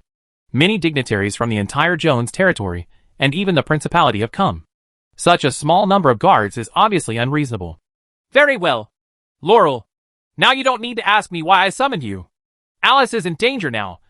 So I need you to summon all the title knights in the castle and follow me now. Your Excellency, the Earl, is in danger? Sir, do you want me to find Commander Roar? After hearing what Gervais said, Laurel was instantly shocked and immediately asked for instructions. No, just do as I say. Otherwise Alice's life may be in danger. Yes, sir. When Roar saw that Gervais didn't seem to be joking, he immediately responded. Then he quickly gave a few instructions in the vestibule, and a dozen titular knights immediately walked out of the crowd, including Laurie, who had exactly 19 titular knights. By the way, let the ordinary soldiers close all the gates of Rose Castle. Everyone should be on alert. There may be enemies sneaking into Rose Castle. Yes, sir. Laurel did not dare to neglect and immediately followed Gervais's instructions faithfully, whether they were guards or soldiers of the Order of the Rose. They all ran up the city wall after receiving the order. A small group of soldiers at the castle gate also began to retract the huge drawbridge outside the city gate and began to close the city gate. After seeing that everything was done, Gervais was slightly relieved. He was really worried that these soldiers would not listen to him, especially Laurel. After all, he and Alice were only husbands in name. In fact, Gervais did not know that his worries were unnecessary. As long as Alice did not give an explicit order, Gervais could really command all the Jones family soldiers in Jones territory. As long as Gervais does not intend to harm the Jones family or do something harmful to nature, no one dares to disobey him. This is also a manifestation of the extreme respect for superiority and inferiority in this world. Then Gervais asked Laurel to leave 4 people at the gate of the inner castle and not allow anyone to enter or exit. Then he led the unicorn and the rest towards the banquet hall. The servants in the castle didn't know what was going on when they saw Gervais leading a group of Knights of the Rose into the inner castle with murderous intent. Everyone was frightened, but no one dared to step forward to stop and ask, "What happened? Gervais, what do you want to do?" When Gervais brought the unicorn and the fully armed Knights of the Rose into the banquet hall, all the nobles were stunned. Several of Alice's vassals immediately asked, with the slightest hint of vigilance. After all, what Gervais is doing now is like a pretty boy who wants to rebel against his wife. Gervais ignored everyone and led the unicorn quickly towards the high platform in front. Everyone saw Gervais leading the people walking in, and they all moved out of the way. The music stopped. Several musicians were still playing selflessly, and did not notice anything unusual in the hall. When Laurel came to them with a long sword and shouted, the performance of several people came to an abrupt end. Chapter 265 Rescue Alice. The beautiful music disappeared, and the whispers in the field suddenly became prominent. From time to time, someone pointed at Gervais. "Gervais, why did you bring so many soldiers in? Don't do anything stupid. The Jones family has always been generous to us." Gervais had just walked to the high platform. Gandalf had already squeezed out of the crowd, looking a little anxious. He thought Gervais was really going to rebel, but he didn't understand how Gervais could bribe so many Knights of the Rose. Soldiers? Of course. The 20 people of Gervais alone are not enough to threaten everyone at the banquet. After all, there are many junior silver knights here. Gervais was a bit dumbfounded. His chief father's imagination was really big, but now he didn't care to explain it to Gandalf alone. Gervais directly raised his voice and shouted to everyone. "Everyone, you are operating now. Give your fighting spirit a try." All the guests in the hall were a little confused when they heard Gervais's words, but they subconsciously followed Gervais's words and slightly activated their fighting spirit. However, the next moment, all the titled knights in the field changed their expressions. Several barons and viscounts originally had calm faces, but at this moment their faces turned a little pale. Gandalf also looked in disbelief, because he had just tried to use his fighting spirit, but there was no reaction. What's going on? My fighting spirit can't function? Yes. My chi channels seem to be blocked. In the field, as long as the title knights have noticed something strange, everyone is very shocked. Losing their fighting spirit is equivalent to losing the protection of their own lives. Blue Bellflower. This is the Blue Bellflower potion. Someone gave us the Blue Bellflower potion. But soon several people reacted. Everyone had heard of the Blue Bellflower, but this was the first time they really saw the effect. After reacting, they shouted loudly. As the man shouted, everyone looked at Gervais with pale faces. If Gervais really wanted to resist them, they would have no power to fight back now. Everyone, please stay quiet and don't look at me like this. It's not my poison to you. Looking at everyone's reactions, Gervais finally confirmed that Rawl was not lying, so he no longer hesitated. He first spoke to the guests, and then lowered his head to look at Gandalf. Father! Commander Roar rebelled and kidnapped Alice. He was the one who poisoned her. Can you pick some trustworthy people now? I, the unicorn, can help detoxify her. Let's go and save Alice together. What? Commander Roar rebelled and kidnapped the Earl? Gervais's words were very soft, but when Gandalf heard it, he cried out in shock. After all, Rawl was the most relied upon member of the Jones family. Even if other vassals rebelled, Gandalf would not be surprised.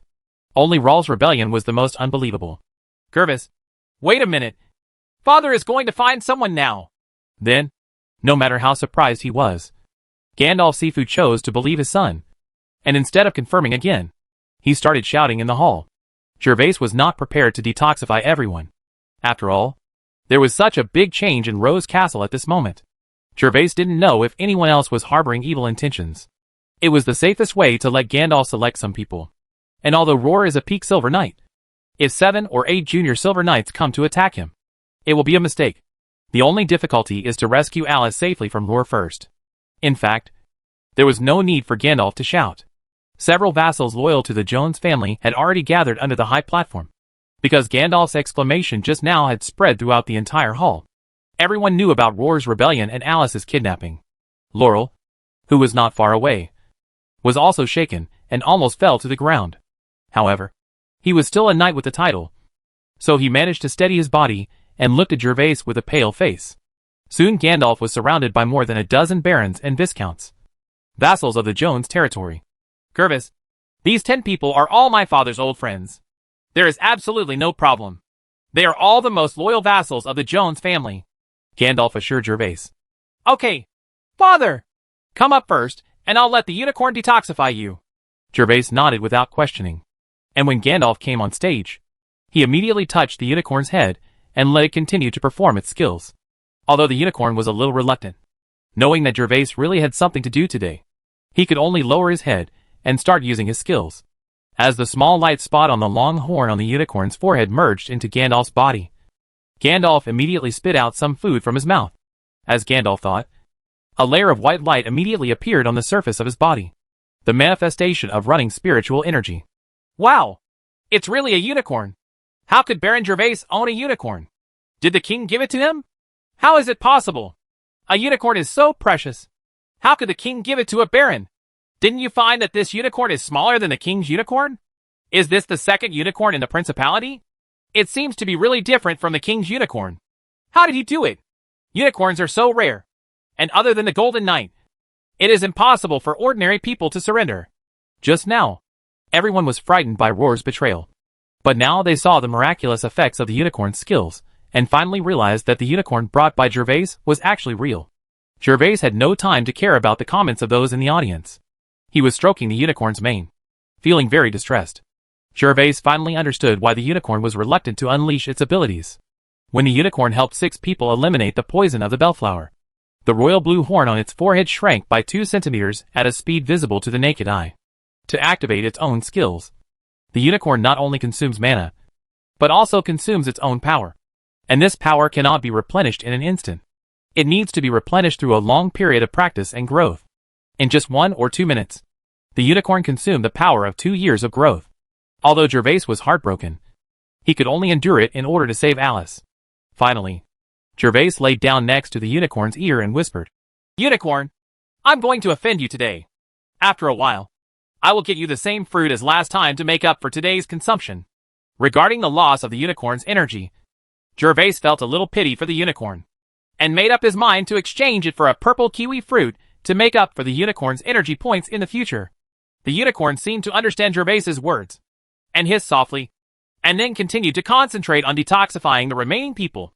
Soon, a total of 11 people, including Gandalf, had released the poison of the bellflower in their bodies, and their fighting spirit was running freely. One of these people is a high-level Silver Knight. 2 are intermediate-level Silver Knights, and the others are all junior-level Silver Knights. They are considered the strongest force among the small nobles of Jones. "Father, please don't expose your whereabouts later." Gervais began to arrange his long-thought-out rescue plan. There are so many Silver Knights now, and it has been long enough to deal with Rawl's people. The only thing that needs to be worried about is how to rescue Alice safely. After all, Alice is still in Rawl's hands. If he takes action directly, Rawl will probably take it. Alice is a hostage. "Gervais, if you do this, you will be in great danger." After listening to Gervais's arrangement, Gandalf looked at Gervais with some worry. This time, the son is now the most promising person in the Gale family. Although the family has been separated, he is still of his blood, with the surname Gale. As long as Gervais can grow up, the Gale family will also rise. "Father, in order to save Alice, it is necessary to take some risks. And don't worry. Since I plan like this, I am sure of it." Chapter 266 Candidates for the Golden Man. Seeing Gervais's insistence, Gandalf had nothing to say in the end. Alice was his monarch and Gervais's wife. In this case, he could not stop Gervais's adventure in any case. Soon, Gervais led a group of people out of the banquet hall. Gervais brought Laurel and others in to see if Carl was there, and to arrest him if he was there. However, Rawl was meticulous in his work, and Carl, who was originally qualified to attend tonight's banquet, did not come. Gervais estimated that Rawl had already hidden Carl, and probably sent him out of Winterfell. After walking out of the gate of the inner castle, Gervais ordered his servant to close the gate of the inner castle, and then hurried to the direction of Alice alone. He had been away for long enough. Fearing that Alice would be in danger, Gervais walked quickly towards the side of the castle. Just when he was about to reach the wooden house, he saw 4 soldiers of the Rose Knights walking towards him. Gervais had an idea and guessed whether these people were going to the inner castle to lure him over. Rawl had this plan just now, but was interrupted by Lena. Gervais thought it was very possible, so he immediately shouted loudly, "Where is Alice? Have you seen Alice?" The 4 rebellious soldiers were already on alert when they saw Gervais, and were ready to take action at any time. However, they found that the man in front called the Earl's name and immediately took a closer look. With the help of a torch that Gervais happened to pass by, they saw Gervais's appearance clearly, and everyone was delighted. Isn't this the person they were sent to find by Roar? Originally, he had planned to let the manservant go in and trick Gervais over, but now he came to surrender himself. "Lord Gervais, are you looking for the Earl? The Earl and the commander are in front. Let's take you there." "Oh, okay. Did something happen? I searched for Alice at the party for a long time and couldn't find her." "Back to your lord. A servant was knocked unconscious at the pool ahead. The Earl and the commander are checking over there." The knight concealed the expressions of several people, and they were relieved to continue to deceive Gervais with their original excuses. "Oh, then take me to see it. A servant was knocked unconscious in Rose Castle." Gervais pretended to be surprised and walked quickly to the 4 soldiers. "Since we are going to act, let's see whose acting skills are better." Gervais sneered inwardly. The 4 soldiers didn't say much. 2 of them led the way in front of Gervais, and the other 2 walked on Gervais left and right. This move is normal. If Gervais hadn't known that they had rebelled, he would have regarded it as a way to protect himself. Following the protection of the 4 soldiers, Gervais quickly arrived in front of the cabin. When they walked around the corner, Alice and others had already seen them. "Gervais, run! It's dangerous!" When Alice saw Gervais coming over, her face became even paler, and there was a trace of tears in her eyes. Roar did not stop Alice from shouting this time, because Gervais came alone now, and 4 of his subordinates had already surrounded him. Gervais felt a little moved when he heard Alice's scream, but he still started to struggle very cooperatively, preparing to use his fighting spirit. Seeing Gervais's actions, the 4 soldiers did not hesitate to draw their swords and put them on Gervais's neck. What's going on? Why can't I use my fighting spirit? Gervais yelled in panic, and could only surrender. Alice, what's going on with these subordinates of yours? Gervais asked knowingly. And he felt that his current expression was just right, fully reflecting the inner fear of a person being held hostage. Ha ha. Lord Earl, have you seen it? How can such a stupid person be worthy of you? As long as you agree to my request, I promise not to harm anyone in the castle. Rawle had a smile on his face. Now that he had 2 hostages, he could use them to threaten Alice. He felt that he should be able to force Alice to submit, rather than killing Gervais and Lena to force Alice to submit. If he really kills the nobles in the banquet hall, Roar is worried that even if tonight's plan is accomplished, there is no guarantee that those vassal families will hold grudges in the future. Mind. Gervais was quickly escorted to Alice's side. Gervais looked at Alice and found that there were no wounds on Alice's body. It was probably that Rawle's sneak attack had injured her internal organs. There was Lena on the side. Lena was just a junior bronze knight. A soldier put a long sword on her neck and could only look at Roar fiercely. Alice, what's going on? Gervais looked at Alice with a scared look. Why can't I use my fighting spirit? Roar rebelled. Gervais, I'm sorry for involving you. Alice ignored Roar's sarcasm. And when she heard Gervais' question, she responded to Gervais simply. Baron Gervais, let me ask you, do you want to live? Rawle didn't care about Alice's cold expression and started asking Gervais instead. Yes. Of course I want to survive. I don't know if Commander Roar needs me to do anything. I will definitely do my best. Gervais is now being held by a soldier with a sword held to his neck. However, his desire to survive was very strong, and his face turned pale when Alice said that Rawle had rebelled. But after hearing Roar's inquiry, he immediately turned around and looked at Roar like a drowning man grasping the last straw. Seeing that Gervais was so timid, Roar thought that Gervais might be able to open a breakthrough point for Alice. Actually, it's not that difficult. You just need to divorce the Earl and persuade the Earl to marry my son. In this way, I promise not to hurt you and will give you some compensation. Gervais was a little embarrassed, as if he couldn't bear to part with his current identity and status. But I'm thinking in my heart, it's time to show off my true skills. It doesn't matter if you don't want to. I will kill you now. Don't kill me. I am willing. Gervais was so frightened by Rawle's move that he trembled and hurriedly raised his hands and shook them, indicating that he was willing to divorce Alice. Gervais! Seeing Gervais' cowardly appearance, Alice, who didn't know Gervais was acting, felt sad. You must know that in Alice's heart, Gervais also regarded Gervais as a person who could get along with her as an equal. But he didn't expect Gervais to have no backbone at all. Rawle just threatened him casually, and Gervais obeyed obediently. Even Lena looked at Gervais with contempt. Very good. Since you are willing to divorce, the next step is to persuade Alice to marry Carl. If you do it, I promise to fulfill the promise just made. Roar was not surprised by Gervais's pretense of cowardice. None of these aristocratic young masters, who had just grown up and had not really been on the battlefield, were not afraid of death. Even his own son Carl was no better than Gervais. Gervais has not wet his pants now, which is better than many noble young masters. Alice, just promise Commander Roar. Gervais saw the dawn of his life, immediately turned to look at Alice, and begged, Gervais, you and I will never agree to this traitor. Kill me if you dare. He will get nothing. Alice was angered by Gervais's words, and her originally pale face turned a little rosy because of her anger. Alice wanted to call Gervais a coward, but after thinking about Gervais's behavior at tonight's banquet, especially the gift of Warcraft crystals and birthday cakes to her, Alice finally held back. Of course, at this moment, the slightest bit of status Gervais had in Alice's heart immediately disappeared. If Gervais knew Alice's inner thoughts, he would definitely burst into tears and say in his heart, Sister, I am saving you with my acting skills. Forget it if you don't thank me. You still despise me. My lord Earl, since you are unwilling to agree, then I will fulfill my previous promise. Roar saw that Gervais's persuasion was of no use, so he winked at the soldier beside Gervais. The soldier immediately understood, bent down, grabbed Gervais's collar, and lifted it to one side. Alice! Oh! Commander Luer! Don't kill me! Knowing that he was about to be killed, Gervais began to struggle vigorously. Somehow, Gervais managed to escape from the soldier's grasp and ran to Roar's feet. The soldier ran over quickly and continued to hold onto Gervais. The soldier who had been holding Lena with his sword saw this situation and was ready to step forward to help. Alice! Please save me! Gervais lowered his head and shouted miserably. But his eyes were moving wildly. Roar ignored Gervais at his feet. Gervais had no fighting spirit now. And even 100 Gervais could not hurt him.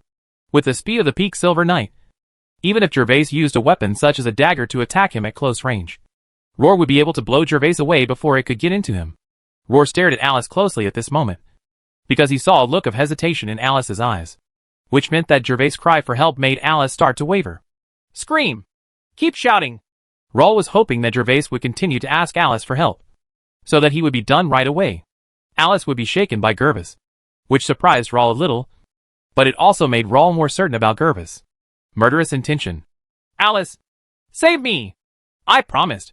You let him go. Bang. Is it poisonous? Chapter 267. It's a chicken and an egg. I promise you. You let him go. Bang. At this moment, both Alice, Roar, and Gervais had great fluctuations in their hearts. When Alice saw Gervais screaming miserably, the slightest trace of defense in her heart finally collapsed. Since his father disappeared, all the burdens of Joan's leadership have fallen on her. If she hadn't confirmed through the elf bug that her father was still alive, just missing, she didn't know how to survive this period of time. In just a few days, Gervais's various behaviors made Alice think that she had found someone who could share her worries for a little bit. However, she did not expect that the reality was so cruel, and it suddenly shattered the newly rising feeling in her heart. A little comfort. Alice knew that Roar would never dare to kill those vassals unless it was absolutely necessary. But Gervais in front of her didn't have much chance of survival. Alice finally couldn't help but speak at this moment, planning to let Gervais leave Winterfell before marrying Carl. This could also be regarded as her reward for everything Gervais had done in the past few days. As for whether Gervais can escape the pursuit in the end, it depends on Gervais's own luck. This is also the limit of what Alice can do. After Gervais is gone, Alice will commit suicide, and she will never let Roar get what he wants. The moment Roar heard Alice's promise, his eyes lit up, and his heartstrings that had been tense relaxed for a moment. If Alice agreed, then most of his plan would be completed, and no one can stop him from now on. His growth. Gervais felt a little innocent. He didn't really want to make Alice so sad. In fact, when he came to Roar, Gervais had always wanted to sneak attack Roar, and then quickly escape with Alice. But after all, Roar was a Peak Silver Knight, and as a serf-promoted commander, his combat qualities were beyond the imagination of Gervais.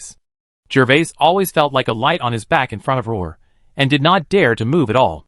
Fortunately, Gervais thought that his acting skills were pretty good, so he kept procrastinating, looking for opportunities to do it. At the moment after Alice spoke, the opportunity finally came.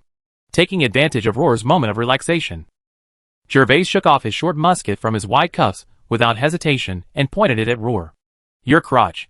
If you use a hidden weapon such as a short blade, even if Gervais activates his fighting spirit, the speed is still not as fast as that of Roar, who is at the peak of silver. But this short musket is different. Although the musket does not do as much damage to a high-level knight like Roar as a short blade, the speed of the projectile allows Gervais to achieve his sneak attack purpose. And Gervais attacks the most powerful man, a vulnerable place. As Gervais pulled the trigger, the musket exploded with a bang. Smoke and flames instantly spurted out from the delicate bell of the short musket, and a thick smoke billowed from the scene. Gervais did not pause at all. After activating the musket, he quickly used his fighting spirit to knock away the arms of the two soldiers and flew towards Alice. Just as Gervais' servant was leaving, he suddenly felt a heavy blow on his back, as if he had been hit by a train. The pain was piercing his bones. However, Gervais did not dare to pay attention to the severe pain coming from his back, and just let it go. With this force, he fell towards Alice at a faster speed. Alice's face was ashen, but she didn't know that such a situation would occur. While she was still dazed, Gervais threw her into his arms. Gervais hugged Alice with his left hand and kicked Lena with his right foot, knocking Lena into the pool beside her. After Gervais finished doing all this, he hugged Alice and rolled twice on the ground, then quickly stood up and broke out towards the front. Ah! Stop them! I'm going to kill you! You bastard! The moment Gervais pulled the trigger, Roar noticed Gervais's strange behavior, but when he wanted to stop it, it was already too late. The musket had been activated, and Roar could only change his moves midway and raised his foot fiercely, kicked Gervais hard on the back. However, after the kick, Roar felt a heartbreaking pain in his crotch, and then he could no longer feel the existence of his 5 limbs. Roar let out a scream first. After the scream, Rawl's scarlet eyes endured the pain and wanted to go forward to chase Gervais and Alice. However, he was hit by a musket in the crotch. Even the Silver Knight could not ignore the damage. Luo'er felt miserable with every step he took. In the end, Roar could only chase and shout angrily at all his subordinates. In fact, there was no need for Roar to shout. The 7 or 8 soldiers in front had already moved. They drew out their swords to intercept Gervais and the two, and kept slashing at them. Unicorn! These soldiers are all titled knights. Although some of them are not at a high level. Even the weakest ones are at the same level as Gervais. Gervais did not dare to fight head-on. So he could only hold Alice in his arms to narrowly avoid the chops of several people. And then changed direction and broke out towards the other side.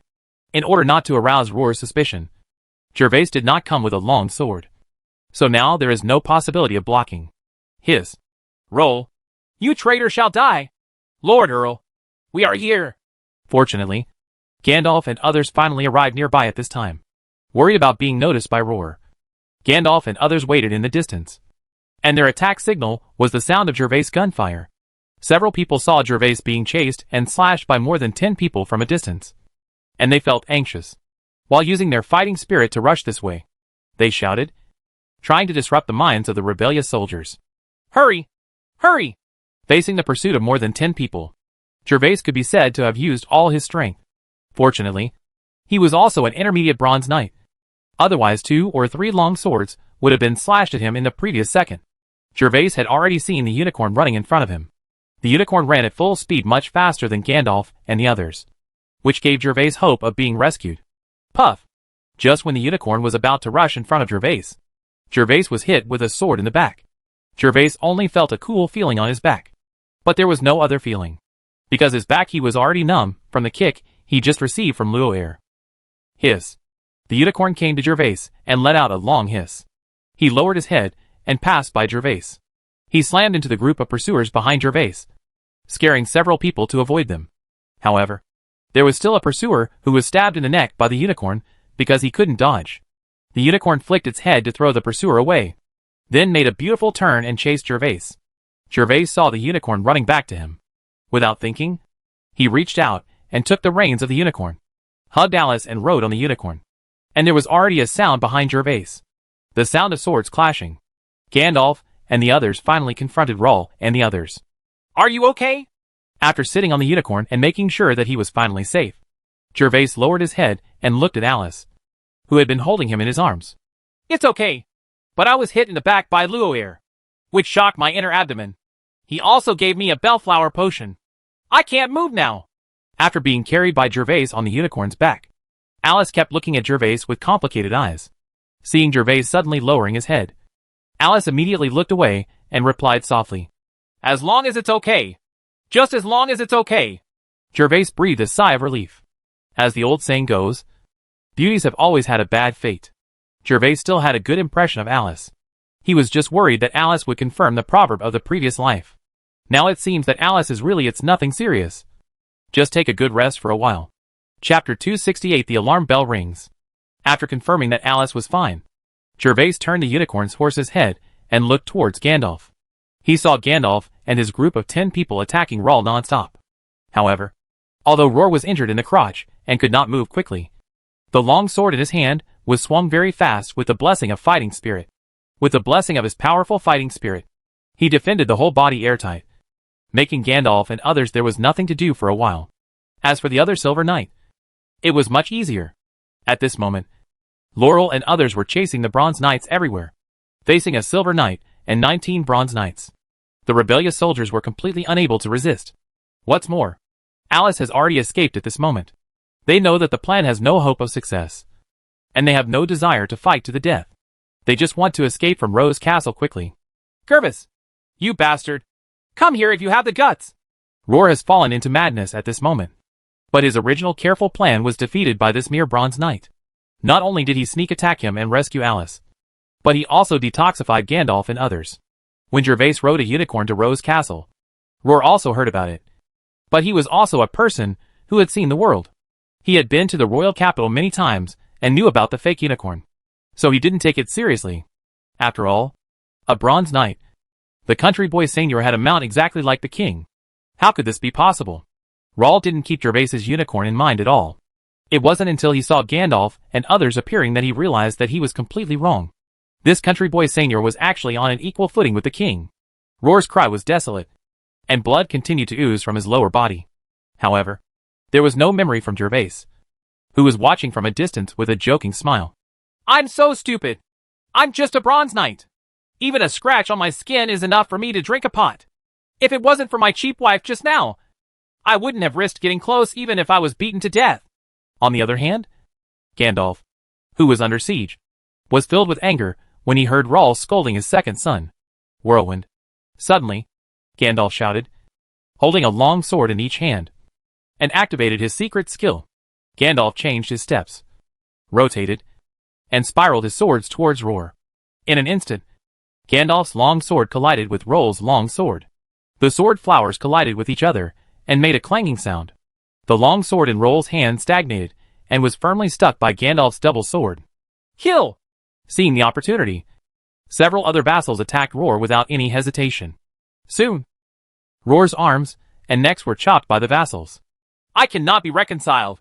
Blood overflowed from Roar's mouth, and his eyes were full of regret. He hated why he didn't just take people to the banquet hall directly, so that Gervais and all the vassals could be dealt with in advance. How dare you scold my son? Even if you are at the peak of silver, I will still kill you. Gandalf's face was a little pale. He took the sword back and checked it. He found that there were 2 small gaps in the sword, and he immediately felt distressed again. Roll, the traitor, took Lady Alice hostage with the mithril rewarded to him by the old Earl. One of the long swords in Gandalf's hand was given to him by Gervais, and the other was placed by Gervais when he came to rescue Alice. However, it can cause damage to these 2 long swords, in addition to the powerful strength of Gandalf and the other 2. The sword in Roll's hand was also a mithril sword, but it had not been strengthened. The gap had reached the sword's spine and was basically useless. It feels really good to use 2 swords to create a whirlwind. It hurts, but he was able to kill Rawl without any damage. Gandalf was also very happy. He waved the 2 swords in his hand, and Gandalf secretly muttered in his heart, "Phew! Roar is dead. It should be over." Seeing Rawl fall, Gervais finally felt relieved, took Alice to the ground, and began to let the unicorn help Alice remove the poison of the bellflower. Win! Win! Win! As if the glory boss wanted to slap Gervais in the face. Just when Gervais relaxed his mind, the entire Rose Castle rang with rapid bells. This rapid bell has not appeared in Roseburg for decades, because whenever it appears, it means an enemy invasion and the situation is critical. What's going on over there? Are there other enemies? Gervais looked in the direction where the bell was coming from, but because there were too many obstacles, he didn't find anything. He could only hear bursts of shouts of death coming from that direction. This made Gervais suddenly think of the conversation he overheard at the stairs on the 3rd floor. Isn't it true that Roar is in the same group as those people? Gervais was shocked. Lord Earl. Gervais, are you okay? Gandalf had already run over with his 2 swords at this time. They must have heard the bells of the castle, so they did not help hunt down the remaining rebel soldiers. We're fine. Father, go and have a look at the castle gate. There are probably enemies over there. Gervais turned back and looked at Gandalf and the others. Cough! Cough! Suddenly, Gervais discovered that Lena among the vassals was looking at him with a rather resentful look. Gervais was a little embarrassed, coughed twice, and looked away in embarrassment. The situation was too urgent just now, and Gervais couldn't rescue the 2 of them at the same time. So he kicked Lena into the pool. Although it was only 4 or 5 meters away, Gervais felt that the furious Roar would definitely not have time. Pay attention to Lena. As expected, everyone's targets were him and Alice, completely ignoring Lena in the pool. But at this moment, Lena turned into a drowned rat, and her originally beautiful appearance was a little embarrassed. Okay, Gervais. Be careful. We'll go over first to provide support. You just wait here for Laurel and the others to come and join us. The front may not be safe either. Father, be careful. I think the enemies over there may not be simple either. If the enemy over there is really the person in the corridor, Gervais feels that it must be a big trouble, and it won't be much easier than Roar's side. Gandalf nodded, handed the long sword that belonged to Gervais back to Gervais, and then saluted to Alice with the rest of the Silver Knights, and hurried towards the center of the vestibule. After Gandalf and others left, Alice had been relieved of the poison of the bellflower by the unicorn, and her face became rosy after regaining her fighting spirit.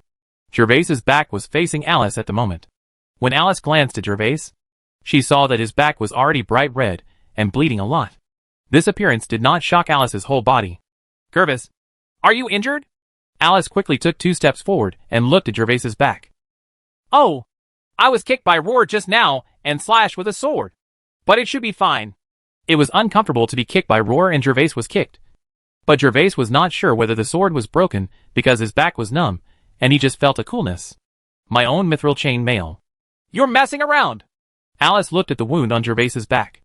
Gervais even said it was okay. She immediately became very angry and hurriedly checked Gervais's injury. Alice ignored the blood on the wound and used her delicate jade-like hands to peel off the outer layer of Gervais's dress that had been cut. Lena also immediately ran to Alice's side and helped Alice check together. Gervais, let's go to the inner castle quickly. Although your wound is not deep, it is 7 or 8 centimeters long and needs to be treated immediately.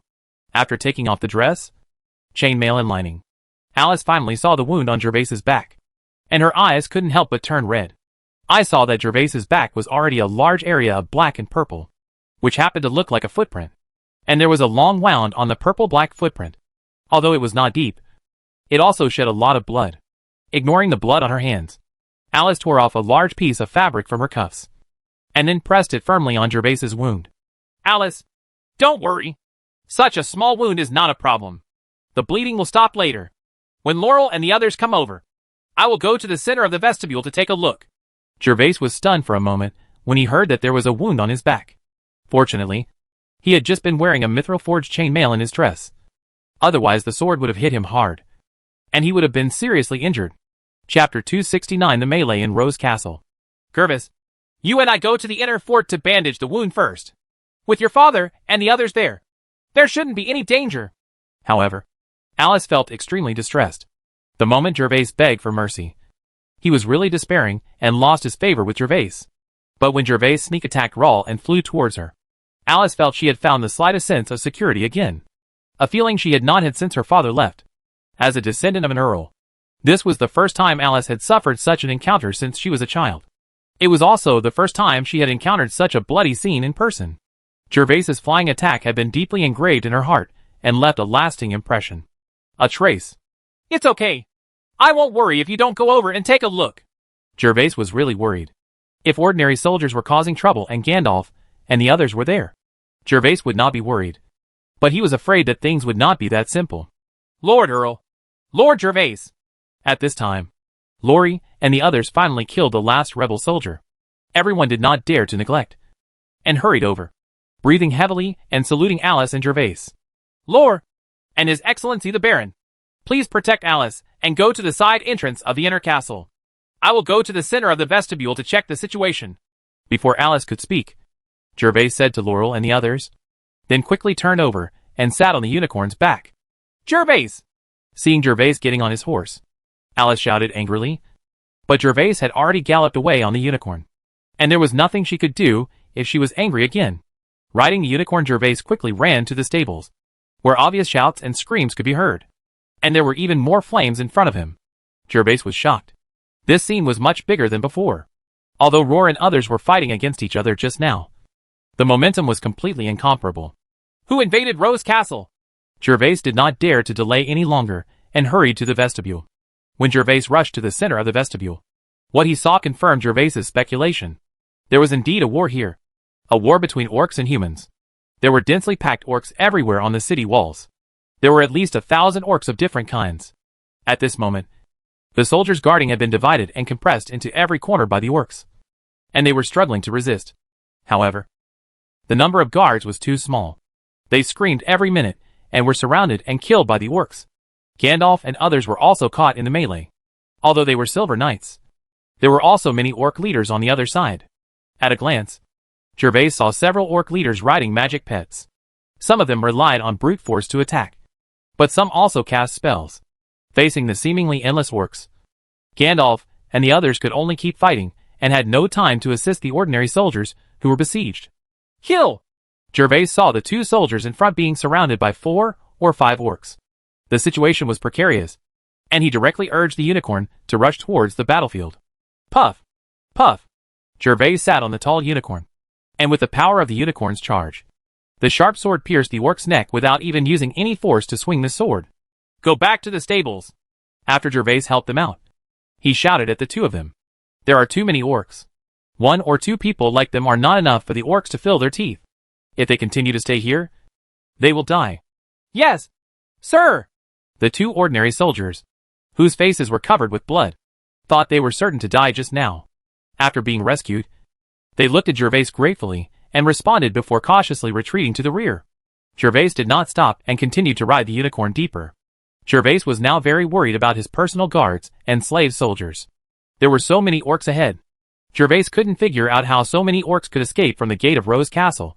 If it was an orc space, how many purple elf bugs or elves would be needed? Gervais felt that Roar's rebellion tonight and the appearance of the orcs were all a huge conspiracy. There must be a huge black hand behind it. And it was very powerful. Riding on the unicorn, Gervais rushed into the herd of beasts all the way. And all the orcs he passed were killed by Gervais and the unicorns. However, it was of no use. Gervais had just after killing a few orcs around him. Other orcs rushed over immediately. Unicorn! Speed up and rush over! Seeing more and more orcs surrounding him, Gervais's scalp felt numb.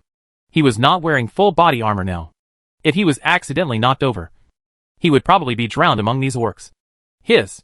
Upon hearing Gervais's order, the unicorn raised its front hooves and hissed, kicked away the 2 orcs blocking the way, then lowered its head and rushed forward. Call out! Just as the unicorn was running wildly, Gervais suddenly felt a strong wind and a whistling sound in his ears. Gervais immediately lay sideways on the unicorn's back without thinking too much. After Gervais dodged a cold arrow, he was still frightened and immediately looked in the direction of the cold arrow. I saw an orc leader on the side of Gervais, using the cover of the orcs next to him to release dark green poisonous arrows towards Gervais. The poisonous arrow was sent from a long tube, and the long tube was still on the orc leader's side. In his hand, the second poisonous arrow has been put into it. Blow dart! You insidious guy! Turn it into energy points for me! The orc leader was a smaller gnoll with dark red skin and a bolus hanging from his waist. The gnoll leader missed a single hit. When he saw Gervais turning his horse's head towards him, he quickly headed towards Gervais. He shot a second poisonous arrow. Gervais, who was on guard, was not afraid of this kind of arrow. He raised his sword and flicked it. With a bang, the dark green poisonous arrow bounced away instantly. Stop him! Don't let him come! The jackal was shocked when he saw Gervais being so brave. He didn't care to use the poisonous arrow again. He quickly took out the bolus from his waist and swung a blow at Gervais while retreating quickly. After the jackal leader swung his meteor hammer, he immediately released a ball of dark green light. Gervais slapped the unicorn on the head. The unicorn understood, lowered his head, and flew a tall orc directly. It hit the dark green light ball flying towards it. After picking off the orc, the unicorn also changed his body shape and changed the direction of the charge. Boom! As the flying orc collided with the dark green light ball, a thick fog filled with foul smell instantly exploded in midair. Ah! The 2 or 3 orcs nearby had no time to escape. But they were only contaminated. They were instantly enveloped in dark green poisonous mist, and the surface of their bodies began to fester and blister. They fell to the ground in a few seconds, unable to scream anymore. Not only did you shoot cold arrows, you also used poison. Then I'll spare your life. After escaping the dark green poisonous mist, the unicorn rushed straight towards the gnoll leader. Wherever it passed, all the orcs who wanted to intercept were knocked away. Gervais sat on the back of the unicorn, holding a long sword to circulate his fighting energy. When the gnoll leader wanted to continue swinging the meteor hammer, he directly killed it. Off his head. Ding! Energy point +1. Chapter 270. The orc appears surprisingly. Hearing the ding, Gervais felt happy. This made him happier than earning gold coins. However, seeing the 7 or 8 orc leaders seeing the fighting going on here and already surrounding him, Gervais did not dare to wander any further. Unicorn! Let's go! Gervais is not Gandalf and the others. The body of the Silver Knight has been greatly strengthened. The small body of the Bronze Knight of Gervais will be thrown into the street if it is hammered a few times by the orcs. He now needs to rush to the residence of the personal guards and gather his men together first.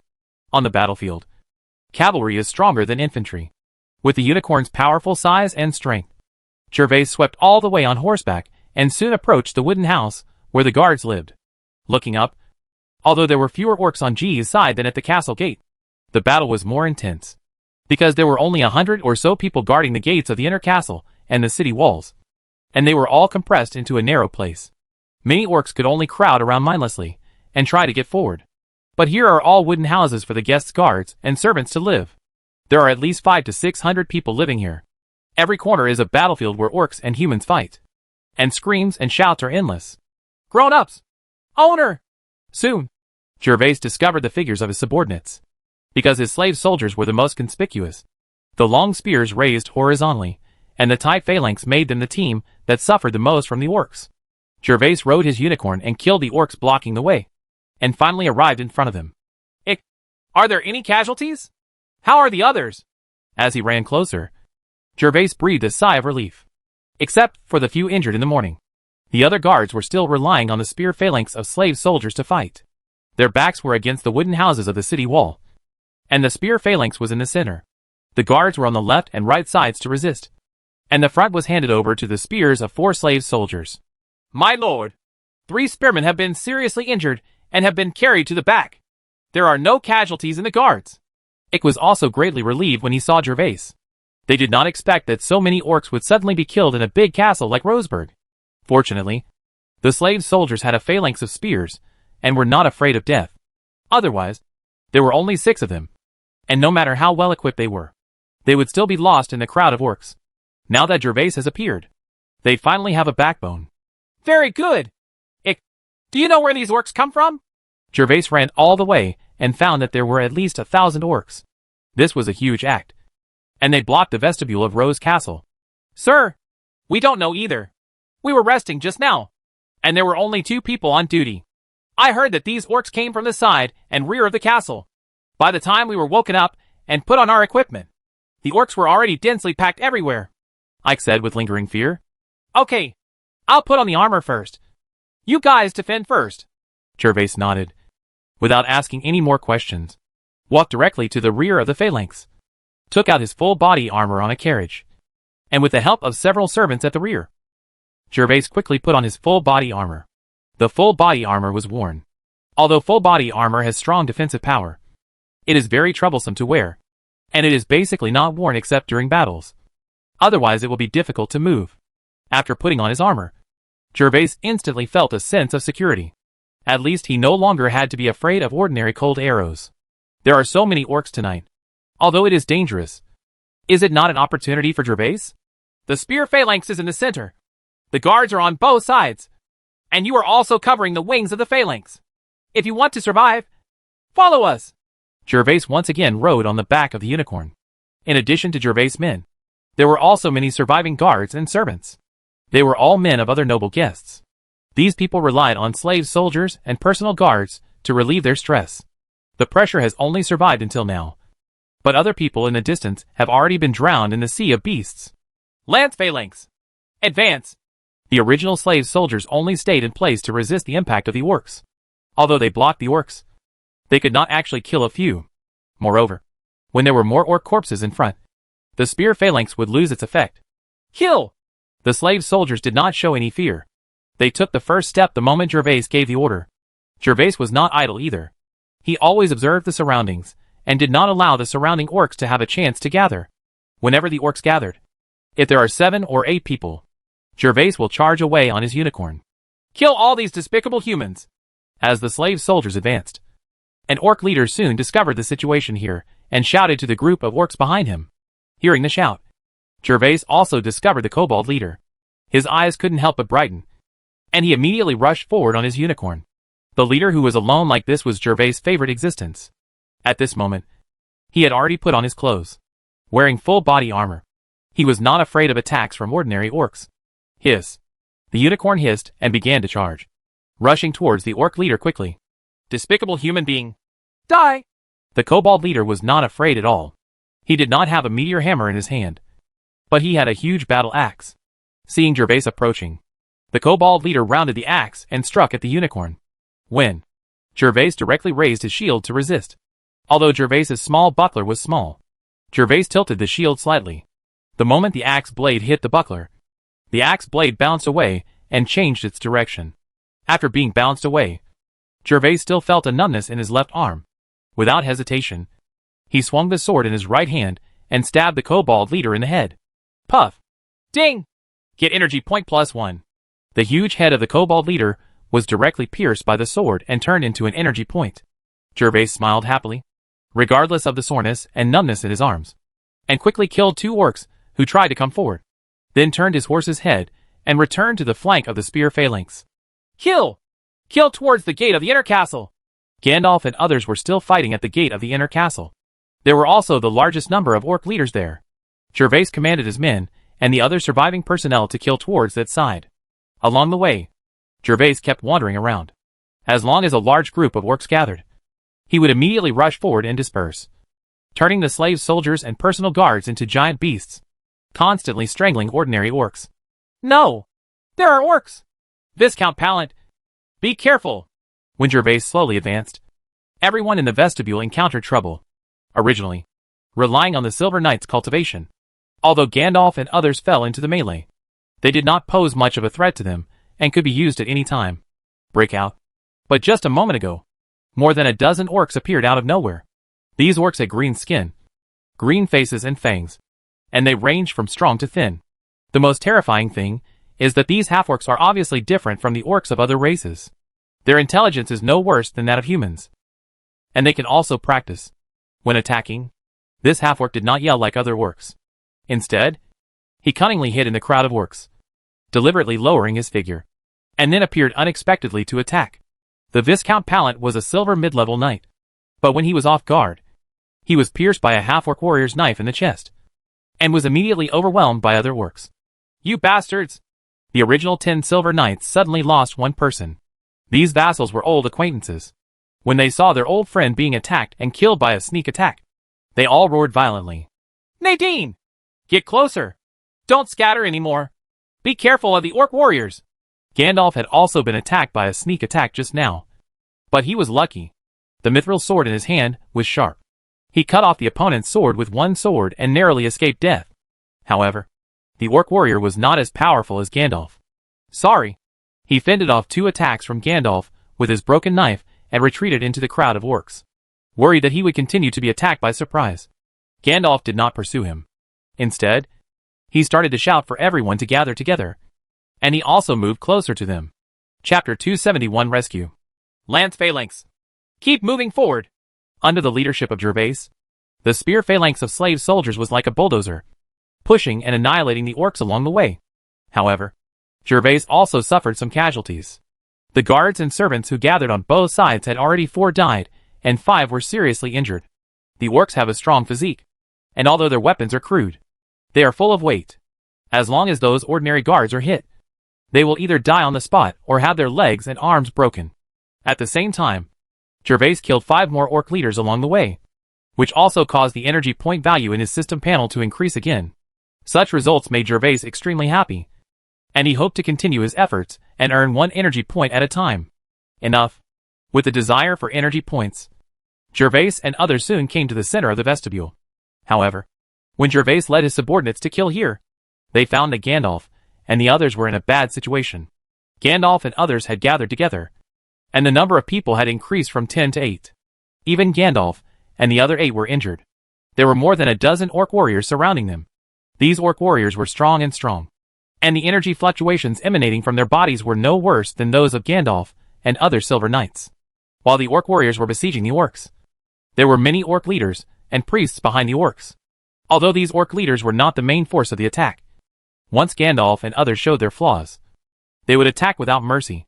Gandalf, most of the scars on the others were caused by sneak attacks like this. This can't continue like this. We must find a way to get rid of those priests. Gervais was secretly worried when he saw that the sneak attack of several priests made his cheap father and the others dare not let go. If this delay continues, they will definitely be eaten alive by these half-orcs. And the only ones who can fight the more than 10 half-orcs now are Gandalf and other vassals.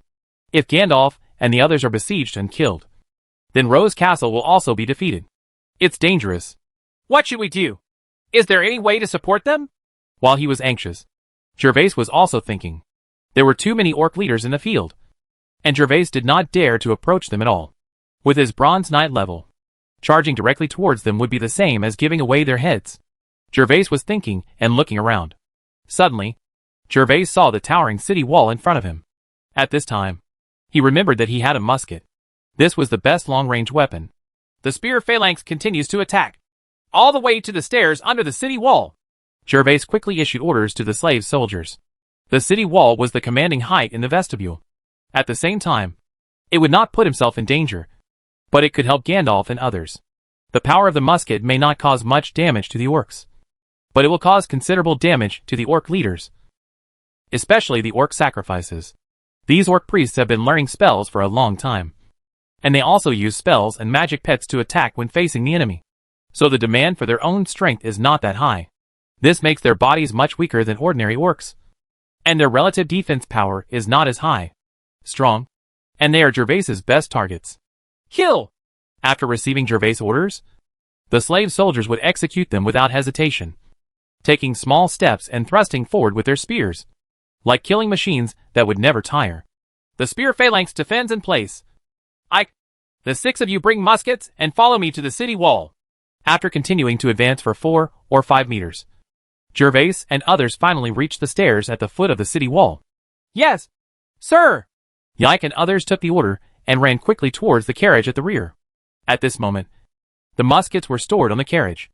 Gervais did not wait for Ick and the others, but rode his unicorn directly up the stairs. When Gervais rushed up the city wall, he discovered that there were still many orcs besieging a tower in front. There was blood flowing there, and dead bodies were everywhere, including orcs and Roseburg guards. There should be many living guards inside the tower. The door is blocked by a giant shield, and arrows are released from the upper window from time to time. However, the lethality of arrow feathers against orcs is limited. It often takes 4 or 5 arrow feathers to kill an orc. Seeing such a scene, Gervais directly urged the unicorn to rush towards the tower. When he came to the tower, Gervais quickly turned over and dismounted, and swung his sword at the orcs behind him, facing the sharp mithril sword. These orcs had no ability to resist. Every time Gervais slashed, he could kill an orc. In just a few breaths of time, Gervais killed 4 or 5 orcs in a row. At this time, the orcs besieging the tower finally discovered something strange behind them. Seeing that a human in armor dared to fight them alone, they all turned around, abandoned their targets in the tower, and shouted towards Gervais. Kill! Facing more than a dozen orcs who were charging towards them, Gervais's fighting spirit quickly circulated in his body. He shouted loudly and rushed forward. Gervais, who is wearing full body armor, is like a wolf entering a flock of sheep. Whenever Gervais passes in front of an orc, a cloud of blood mist will burst out from the orc's body. Before the weapon in the orc's hand falls, the orc's neck is already covered with blood, cut open by Gervais's sword. Grown-ups! After Gervais killed all the orcs on this section of the city wall, several guards in the tower dared to remove their long shields, walked out of the tower cautiously, and saluted Gervais respectfully. You should stay in this section and don't go to other places. There are orcs everywhere in the castle now. If you can use a longbow, you can shoot the orcs in the vestibule here. Gervais nodded to them. These guards were ordinary people, and it was not easy to persist until now. Then Gervais stopped caring about them and looked at the vestibule. Standing on the city wall, you can see the situation of Gandalf and others more clearly. Gandalf and the others, a total of 8 people, are defending themselves back to back from the surrounding attacks. Among them, there is a middle-aged man lying unconscious on the ground. Personnel. While Gervais was observing below, the guards finally ran up with muskets. Ick, bring my musket. You can shoot freely, but try to shoot the orcs who are close to my father and the others. Yes, sir. There is no need to worry about missed shots here, because the orcs below are so densely packed that you can hit them with your eyes closed. However, it is somewhat difficult to hit a valuable target. This is still because the number of people is too dense. If you want to hit the target from a high position, you only have one head to aim at. Gervais took over his long musket, which was already loaded with ammunition. This is a rule set by Gervais to keep the gun ready for shooting anytime and anywhere.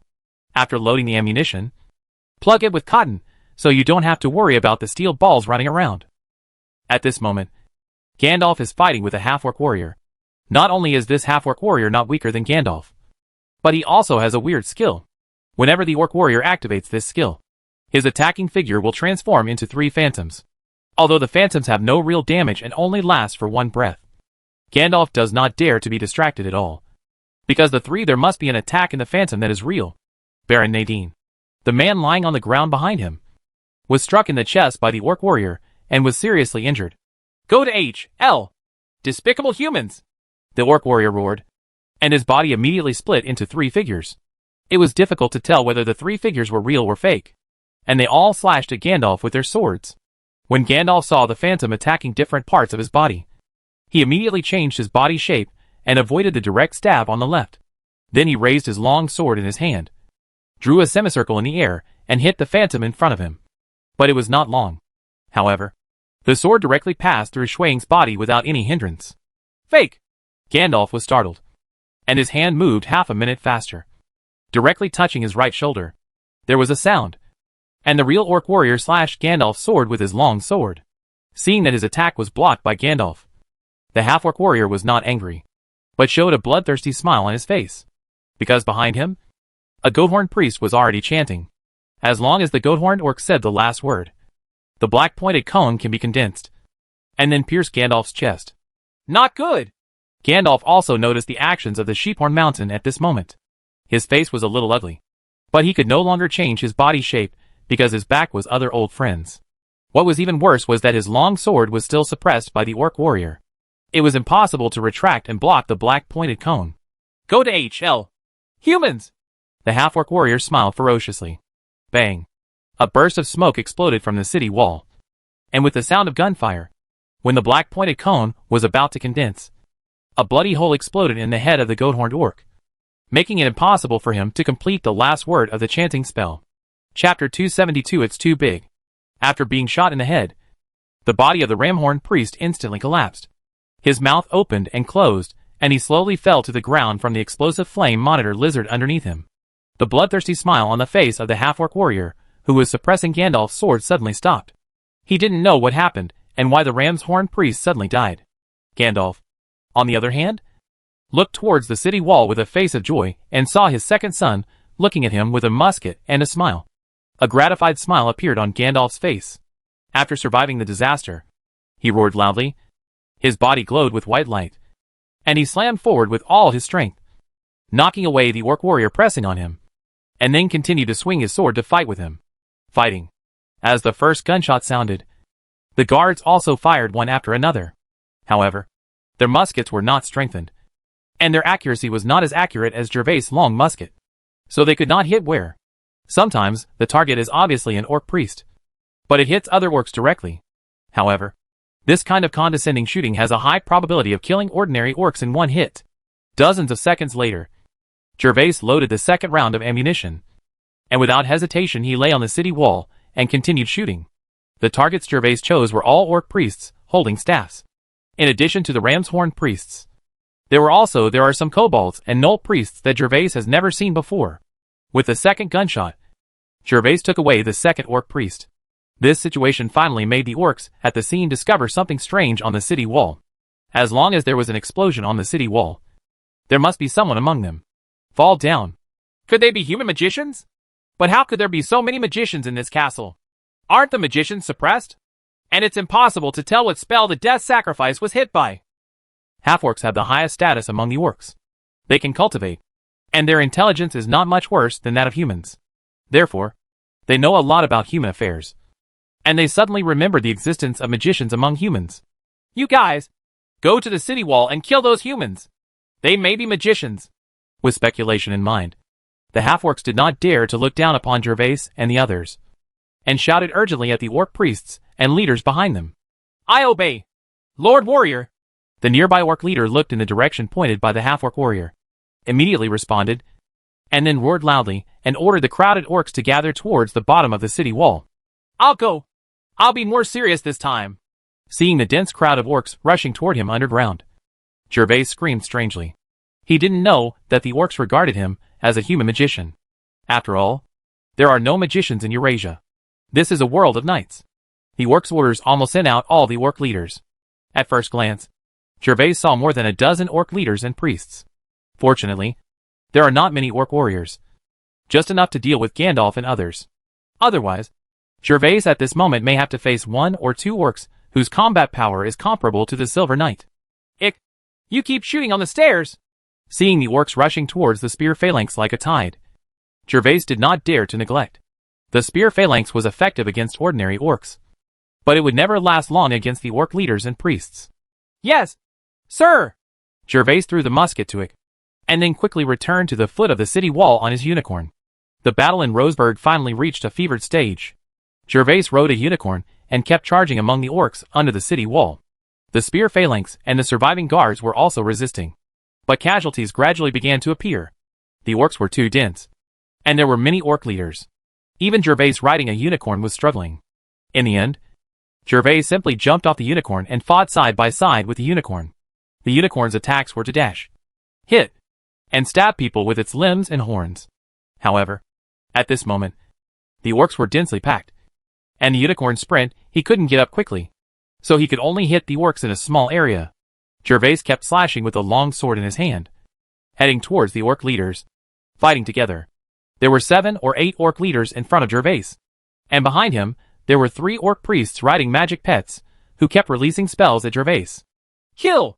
Gervais's fighting spirit was fully activated, and the power of the sword was so frightening that the orc leaders did not dare to attack without thinking. For Gervais, the greatest threat to him among the orcs currently is the orc priest. The various attack spells released by the orc priest from time to time involve a lot of Gervais's mind, and he does not dare to concentrate on dealing with the orc leader in front of him. The guards above the city wall also wanted to imitate Gervais and use muskets to deal with the orc priests. Unfortunately, the orc priests, who had learned from the past, had learned wisely and no longer stayed still as they did just now. Even if they cast spells, the orc priests under them with the demon pet also kept running left and right, making it impossible for Ike and others to aim and shoot. As long as one shot of the musket in their hands misses, it will take dozens of seconds to reload. Puff! Gervais swung his sword to kill an orc leader who dared to approach. But the orc priest behind him immediately seized the opportunity. A black light shot out from in front of the orc priest, arriving in an instant and directly hitting him. It hit Gervais's shoulder, not only piercing the mithril coat, but also penetrating Gervais's body. Grass! Gervais felt as if his shoulder had been hit by a sniper rifle, and there was a heartbreaking pain. While cursing, he was still frightened. The orc priest had just aimed at his neck. Fortunately, Gervais discovered it early and evaded quickly to avoid the vital point. Hiss! Seeing the bloody hole on Gervais's left shoulder, the unicorn also began to go crazy, hissing and began to run rampant next to Gervais. Kill! Gervais did not shrink back because of his injury. Instead, he became even crazier, slashing several orc leaders back step by step. The injured Gervais did not retreat, because there was a spear phalanx behind him. If he retreated, these orc leaders would be able to disperse the spear phalanx with just one impact, and then all the slave soldiers and survivors would be slaughtered. When Ick and the others saw that Gervais was wounded, they no longer ignored Gervais's orders, abandoned their muskets, and rushed down the stairs. The reloading of the muskets was too slow, and the orc priests had become cunning, so it was better to just go directly. The end rush is effective. While Gervais was fighting hard under the city wall, the area where the few silver knights were originally surrounded by the orcs had become empty. The departure of the orc leaders and priests relieved them a lot of pressure. They only needed to concentrate on dealing with the people in front of them. Orc warriors will do. Gandalf, I didn't expect that your rude second son was so powerful. Why haven't I heard you mention it before? A Baron and Gandalf were back to back, waving their swords like swords in their hands, but still making jokes. They were both experienced veterans. Although they had just fallen into a tight siege, they still couldn't change their mentality, let alone now. The pressure plummeted. Bernie, you are so old and nagging. Hurry up and kill these orcs. If my little Gervais has any shortcomings, don't blame me for breaking up with you in the future. Gandalf almost cursed. His son was trapped in a tight siege in order to help him and others escape. But this old guy is still here to talk nonsense. I'm just kidding you. I'm charging up my energy. Let's see if I can kill this bastard. The Baron named Bernie smiled bitterly, and immediately closed his mouth after being scolded by Gandalf. Orc bastard, take my fiery fire crit, Bernie roared, and the fighting energy in his body began to gather. The white light that originally covered the whole body was slowly mixed with a hint of orange-red color, and the long sword in Bernie's hand suddenly burst into flames, burning with a hunting sound. The orc warrior who was originally fighting against him was startled and wanted to retreat, but there was no chance to escape. The long sword with flames pierced out of Bernie's hand quickly, dragging the long sword light and piercing the hand of the orc warrior behind the iron shield. It remained unabated and penetrated directly through the body of the orc. In an instant, The body of the orc seemed to be poured with hot oil and immediately burned. Wind slash. Rapid shadow sword strike. Whirlwind. As Bernie used his secret strategy, Gandalf and the other Silver Knights also began to exert their strength, no longer retaining their own fighting spirit, and launched a fierce attack on the orcs. Chapter 273 System Upgrade. Gandalf and others began to exert their strength, but it would still take some time to deal with the orc warriors. But Gervais was now in a real hard fight. The orcs have surrounded him and his subordinates. Even on the city wall, a large number of orcs rushed over from elsewhere at some unknown time. This increased the pressure on Gervais and others who were already struggling to resist. The personal guards, who originally came to support, were moved to the rear by Gervais, and returned to the city wall to block the orcs to prevent themselves and the spear phalanx from being attacked from both sides.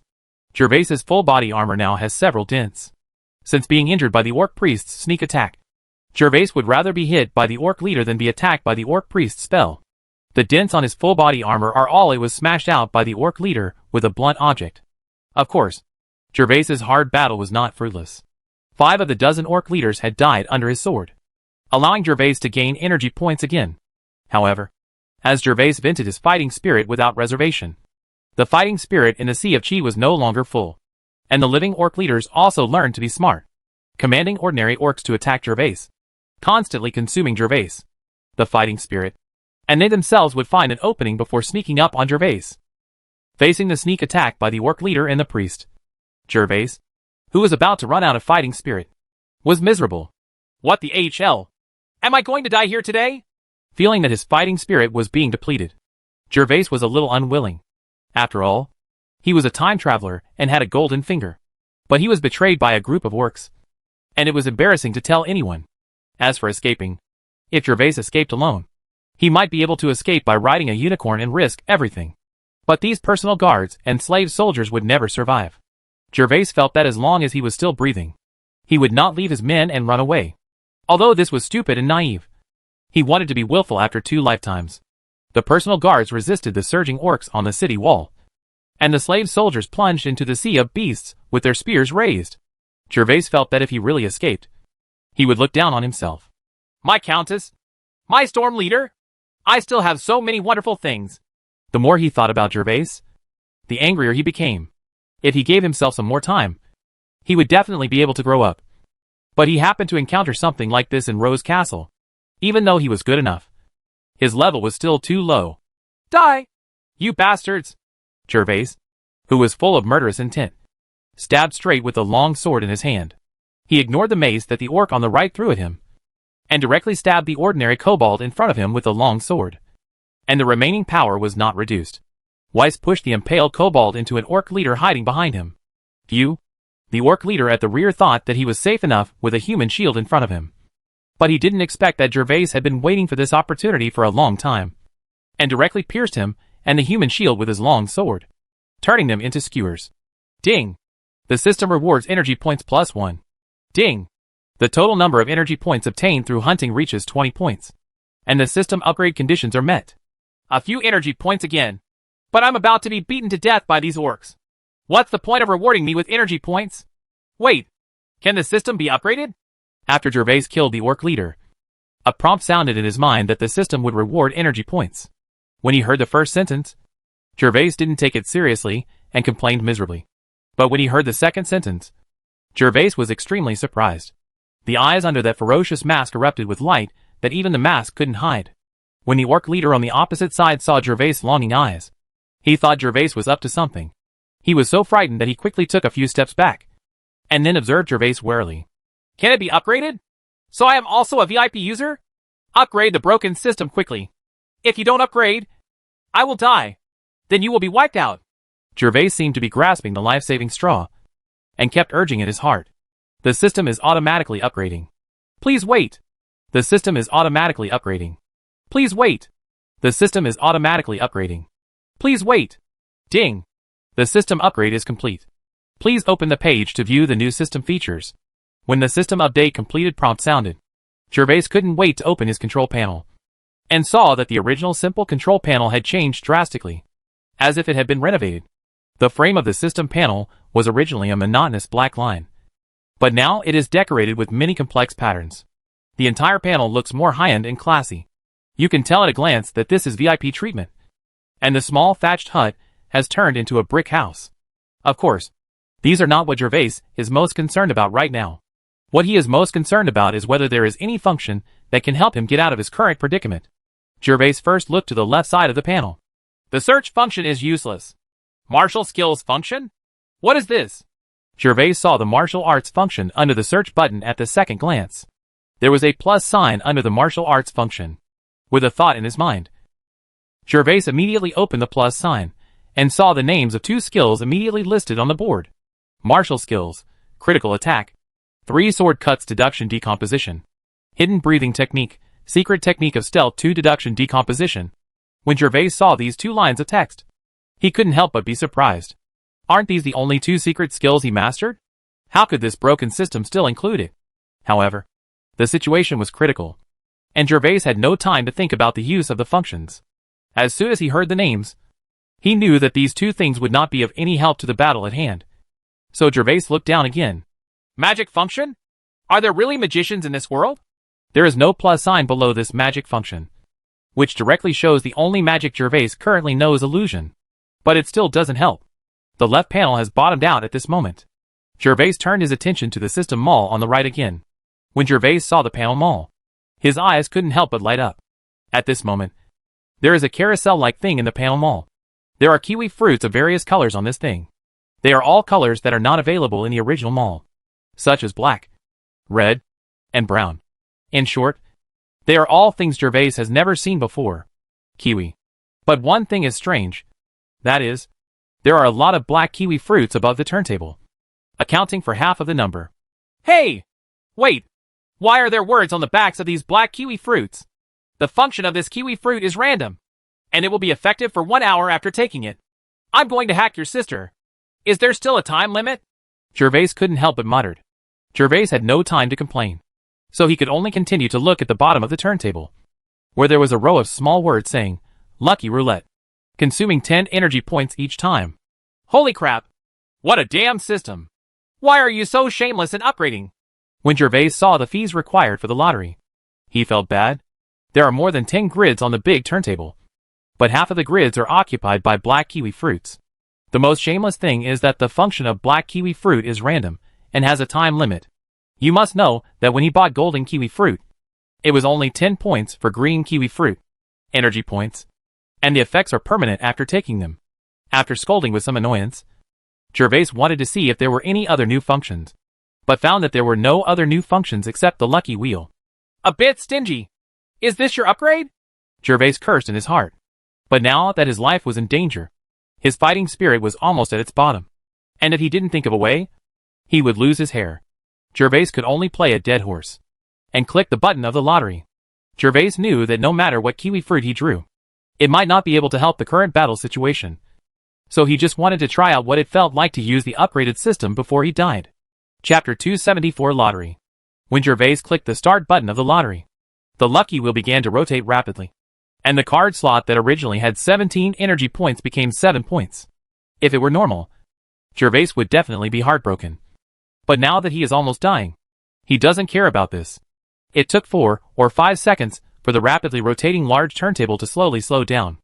Gervais had been staring at the large turntable intently, although he didn't have much hope that the kiwi fruit could help him tide over the difficulties.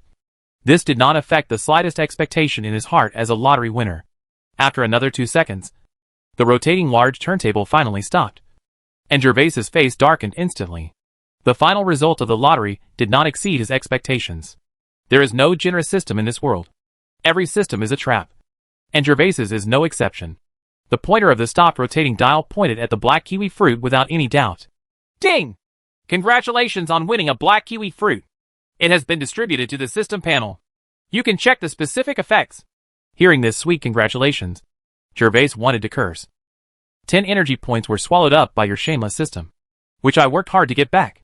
Fortunately, the man was about to die, and Gervais did not want to be verbose. Gervais calmed down and moved his eyes to the top of the lucky wheel. At this moment, there was a black kiwi fruit in the item frame. With a thought in his mind, Gervais clicked on the black kiwi fruit, and a detailed introduction to the kiwi fruit immediately appeared in front of him. After seeing the introduction, Gervais's heart was pounding, feeling that he had just mistakenly blamed the system. Energy Spirit Fruit contains huge energy. After taking it, you can squander the fighting energy magic in your body without worrying about consumption. Time limit is 1 hour. Effective immediately after taking it. Here! Are you sending me pillows? Is this broken system afraid that I will cheat, and no one will fall for it? This introduction is concise and clear. As long as Gervais takes this kiwi fruit, he will be able to restore his fighting energy immediately. And within this hour, no matter how Gervais uses his fighting energy, there is no need to worry about the consumption of fighting energy. After I take this energy spirit fruit, I can use the 3 critical sword cuts unlimitedly. Gervais's heart ignited hope. In tonight's battle with the orcs, Gervais has not used the 3-sword critical strike until now because he was worried that his fighting energy would be consumed too quickly. With Gervais's GC reserves, Gervais' fighting spirit can barely release 2 critical strike 3-sword slashes, and the power of the second critical strike 3-sword slash released is still slightly smaller. After the 2 releases are completed, Gervais's GC will be hollowed out, and he will be no different from ordinary people. On this battlefield, facing a large number of enemies, Gervais used his fighting spirit carefully and managed to survive until now. But if there is enough fighting spirit to support it, Gervais can unleash the critical strike 3 swords and a big move without any scruples. The more he thinks about Gervais, the more passionate he becomes. Come out! My kiwi! With confidence, Gervais closed the panel directly. And with a thought, a black kiwi fruit appeared in his hand. Although the effect of the black kiwi fruit was random, their appearance was exactly the same. It was about the size of a peach and dark, and looked a bit like a plum. Gervais did not pay attention and directly stuffed the whole kiwi fruit into his mouth. When the black kiwi fruit enters the mouth, it immediately turns into a warm current and slides into Gervais's throat. As this warm current entered his belly, Gervais suddenly felt that the fighting spirit in his sea of chi was filling up again, and his chi veins were also full of fighting spirit. What are you doing? Why don't you deal with this human being quickly? The warrior master will investigate him later. Can you afford it? When Gervais checked the panel, several orc leaders were obviously frightened by his gaze just now, so they did not dare to step forward. Until now, the orc priests at the rear finally couldn't help it, and began to loudly urge the orc leaders, because they had seen from the sidelines that the battle situation with the half-orc warriors was not good. I got it! Priests of the royal court, you should work harder. So many leaders have been killed by this human being. If you don't pay attention, we may all die in the hands of this kid later. Alright, hurry up and do it. This human's fighting spirit will soon be exhausted. Now is the best time to kill him. The orc leader said nothing after hearing the urging. They looked at each other and rushed towards Gervais at the same time, while the 3 orc priests behind him also began to sing various chants. Critical 3-sword slash. The moment the orc leader charged towards him, a cold light flashed in Gervais's eyes. He quickly mobilized the fighting spirit in his body, shouted loudly, and struck out with 3 critical strikes. Puff! Puff! Puff! Gervais's critical 3-sword strike killed several ordinary orcs nearby in an instant. Even the orc leader, who had just charged, had to stop. Gervais's 3-sword strike killed those ordinary orcs. After several orcs chopped it in half, they still left a huge pit on the ground. All the orcs surrounding Gervais felt their breaths suffocate, and some trembled. Although the orcs were brave, they were not afraid of death. The orcs were much more afraid of the strong than humans. Because in the life of the orcs, the strong are respected. In every tribe, large or small, only the strongest can become the leader. Idiot! That's a secret skill of humans. He must have consumed his last bit of fighting spirit. Go up and kill him! The orc priest knew a lot. Seeing Gervais using such powerful martial arts must have consumed all his fighting energy. Critical 3-sword slash. However, Gervais's next loud shout instantly slapped him in the face. Gervais swung his sword like lightning and started to perform his second critical strike with 3 swords. Next, a strange scene occurred at the foot of the city wall. The orcs who were originally crowded around Gervais began to retreat desperately toward the rear. However, the orcs behind could not observe the situation on the scene and crowded inward with all their strength. In just over 10 minutes, Gervais no longer knew how many times he had performed the critical 3-sword slash. Perhaps more than he had practiced in the training space in one day. In these more than 10 minutes, the foot of the city wall turned into a purgatory. Countless orcs died under Gervais's mithril sword, and they were all hit by the powerful 3-sword strike. Even the orc leader it turned into several pieces. At this moment, there were only 2 orc priests standing in the field. They were riding on their magic pets, and looking at Gervais in fear from a distance. These orc space priests couldn't understand why the not very strong human in front of them seemed to have endless fighting spirit. Devil. You are the devil. The curse has brought us to the devil's land. Reminiscent of the fact that just 3 consecutive critical strikes and 3 sword slashes by Gervais just chopped the jackal priest and his thunder lizard into a pulp that dared to come forward to attack the humans in front of them with monsters. The orc priest remembered the devil legend circulating in the royal court. He felt that the man in front of him was a demon. Otherwise, how could a low-level human knight have unlimited fighting spirit? Gervais's full body armor is now covered with blood, as if painted with a layer of dark purple paint. And the evil black mask further highlights Gervais's terrifying effect. Devil? Ha ha! I prefer you to call me the god of death. Gervais was breathing heavily. Although the fighting spirit was infinite, his body was still as strong as the bronze knight. At this moment, Gervais only felt soreness all over his body, and his limbs were a little numb. But fortunately, with the blessing of fighting spirit, he could barely continue. War. Saying something coldly to the goathorn priest, Gervais raised his sword and continued to charge towards the orc priest. Do you speak our language? The orc priests were horrified. When they first besieged other humans, they could not understand a word of the language spoken by the humans. But the human who called himself the god of death in front of them could speak their words. Puff. It's a pity that he will never get an answer to this question. Gervais' long sword fell from the sky, cut across his body, and cut down to the demon pet under him. Chapter 275 Human Monster? Soon, only humans were left standing under the city wall. All the orcs were killed by Gervais. Only some scattered orcs were still coming here from a distance. But there was no need for such scattered orcs to stop.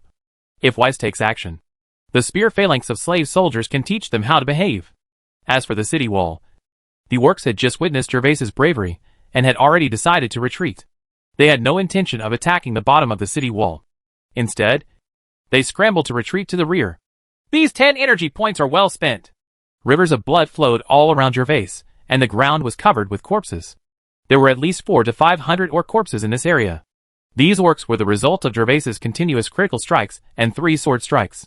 It was only at this moment that Gervais truly understood the power of the knight in this world. One orc could at least deal with 2 well-trained ordinary guards. But he was unable to fight back against Gervais' 3-sword critical attack. Of course, if Gervais had not taken the golden kiwi fruit and energy spirit fruit, he would not have been able to achieve such an effect. After all, in addition to filling his fighting spirit, the stress on his body also limited the number of ultimate moves. No wonder the elites of the great nobles in this world are all legions of titled knights. Isn't the 3-sword attack that I unleashed exactly the effect of dozens of titled knights bursting out at the same time? I must arrange the task of cultivating titled knights when I go back this time. Before reaching gold, a person's strength is always too weak. If you have dozens of titled knights at the same time, it will be a force that cannot be underestimated. Strength. Gervais was calculating silently in his mind. He has never had any ambitions since he came to this other world. He just wants to live a stable and happy life.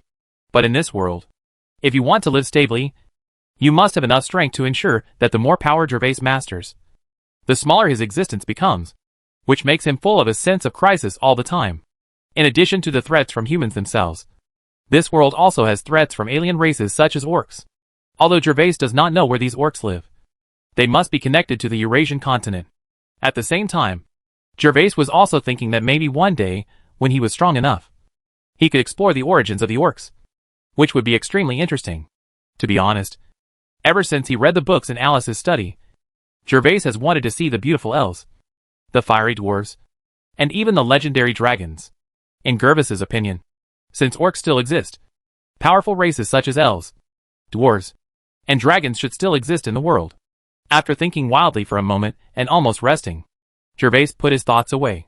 Now that the danger to his life has been eliminated, the next step is to see if he can get some more benefits for himself. More than a dozen orc leaders at the foot of the city wall were killed by him. Although he had just spent 10 energy points on the lottery, Gervais still had 14 energy points.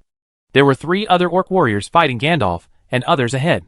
Gervais felt that these orcs were so powerful that they should be rewarded with energy points. Although it was a bit dangerous to get involved with his Bronze Knight cultivation in the past. As the saying goes, wealth can be found in danger. Now that the orc warriors are under siege, Gervais would not mind earning 1 or 2 more energy points if there is a chance. Less than 20 minutes have passed since the black kiwi fruit took effect. And the time limit for unlimited fighting energy is still 40 minutes. Gervais does not want to waste this precious time. After all, on average, it costs him 0.6 energy points every 10 minutes. Little Gervais, don't come close here. Go and deal with the other ordinary orcs. These half-orc warriors are as powerful as the Silver Knights. It's dangerous for you to come here. Gandalf and others had already seen the movement on Gervais's side. He originally fought hard to rescue Gervais as soon as possible. But later when he saw Gervais killing everyone, there was no danger anymore. And Gandalf just didn't rush. Although he didn't know how Gervais did all this, Gandalf didn't go into details. Anyway, as long as Gervais was his son, it would be fine. The better and more talented his son was, the happier Gandalf would be. Now that he sees Gervais, Weiss was so close to him, Gandalf immediately warned him, for fear that Gervais would not know the danger. I know. Father, I won't be reckless, Gervais responded, but did not stop. He just wanted to take risks to earn energy points. So there was no way he could back down at this time. At this moment, the 3 orc warriors knew that they and others had absolutely no chance of survival. Their offensive became even more crazy, and their moves became a method of exchanging injuries for injuries. There was no thought of defense at all. As long as it was not a fatal attack, the 3 orc warriors would have no scruples. You despicable humans. The royal court will kill you all one day. One of the short orc warriors finally couldn't hold on anymore. He was besieged by Gandalf and the Baron named Bernie at the same time. His body was covered with blood and there were as many as a dozen large and small wounds. The short orc warrior roared, and the long knife in his hand became even sharper, slashing at Gandalf and Bernie crazily. Facing his dying counterattack, Gandalf and the 2 wisely began to retreat. After all, victory was at hand. When they really need to fight for their lives, Gandalf and the others will never hesitate. But when there is no need to fight for their lives, Gandalf and the others, as veteran nobles, are very precious about their lives. However, Gandalf and Bernie didn't know that this short half-orc warrior seemed to be making a death struggle. But the peripheral vision of his scarlet eyes glanced at Gervais' figure from time to time. Gervais is now less than 5 meters away from Gandalf and the others. Gervais is still very afraid of the strength of the orcs. So for the sake of safety, of course Gervais chose to rely on Gandalf. After all, if he is really in danger, Gandalf will definitely come to the rescue as quickly as possible. This is not because Gervais wants to trick his father, but because he is prepared and cautious. This is the time! After cutting Gandalf and Bernie back 2 or 3 meters, the short orc's eyes suddenly shone. Gervais, be careful! Suddenly, Gandalf's eyes were dazzled. The short half-orc warrior used his long knife to pick up the sand and gravel on the ground and threw it at them. Gandalf subconsciously narrowed his eyes to avoid it. But the next moment, the short half-orc warrior, the orcs did not take the opportunity to sneak attack them, but turned around and killed Gervais. Without thinking, Gandalf chased after the short orc warrior. But the orc warrior, who had been planning for a long time, instantly increased his power to a higher level at the cost of burning his life force. His speed was no longer comparable to that of Gandalf, and Gandalf could only shout at Gervais in a horrified tone. Not far away, Gervais seemed to be frightened and couldn't run. He even closed his eyes at some point. 2 meters. 1 meter. Accompanied by the strong wind, the short half-orc arrived in an instant.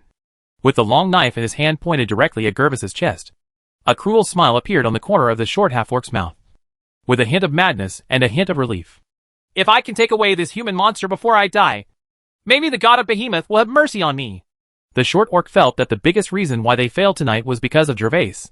Gervais not only lured away the orc leaders and priests, letting them pass away the opportunity to encircle and annihilate the strong human beings, but in the end Gervais even killed hundreds of orcs, which made the short orc want to die before he died.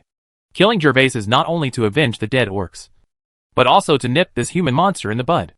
Although I don't know where the cursed land is exactly, curbing the power of humans is what every orc must do. At this moment, Gandalf and others thought that Gervais was about to die. But suddenly Gervais opened his eyes, and those eyes flashing with strange light pierced people's hearts. The short orc also saw Gervais opening his eyes, and the moment he met Gervais's eyes, the short orc felt an inexplicable strange feeling in his heart, and he was in a daze for a moment. However, as a warrior, this impact was instantaneous. After that, the short half-orc's eyes became even sharper because he saw the human monster in front of him preparing to escape. Can you run away? Stupid human! Just use you, a human monster, as my burial companion. The god of Behemoth will bless me. The short half-orc tilted his sword slightly. The distance was so close. How could the young human in front of him avoid his attack? Puff! The sound of swords entering flesh was heard in the field.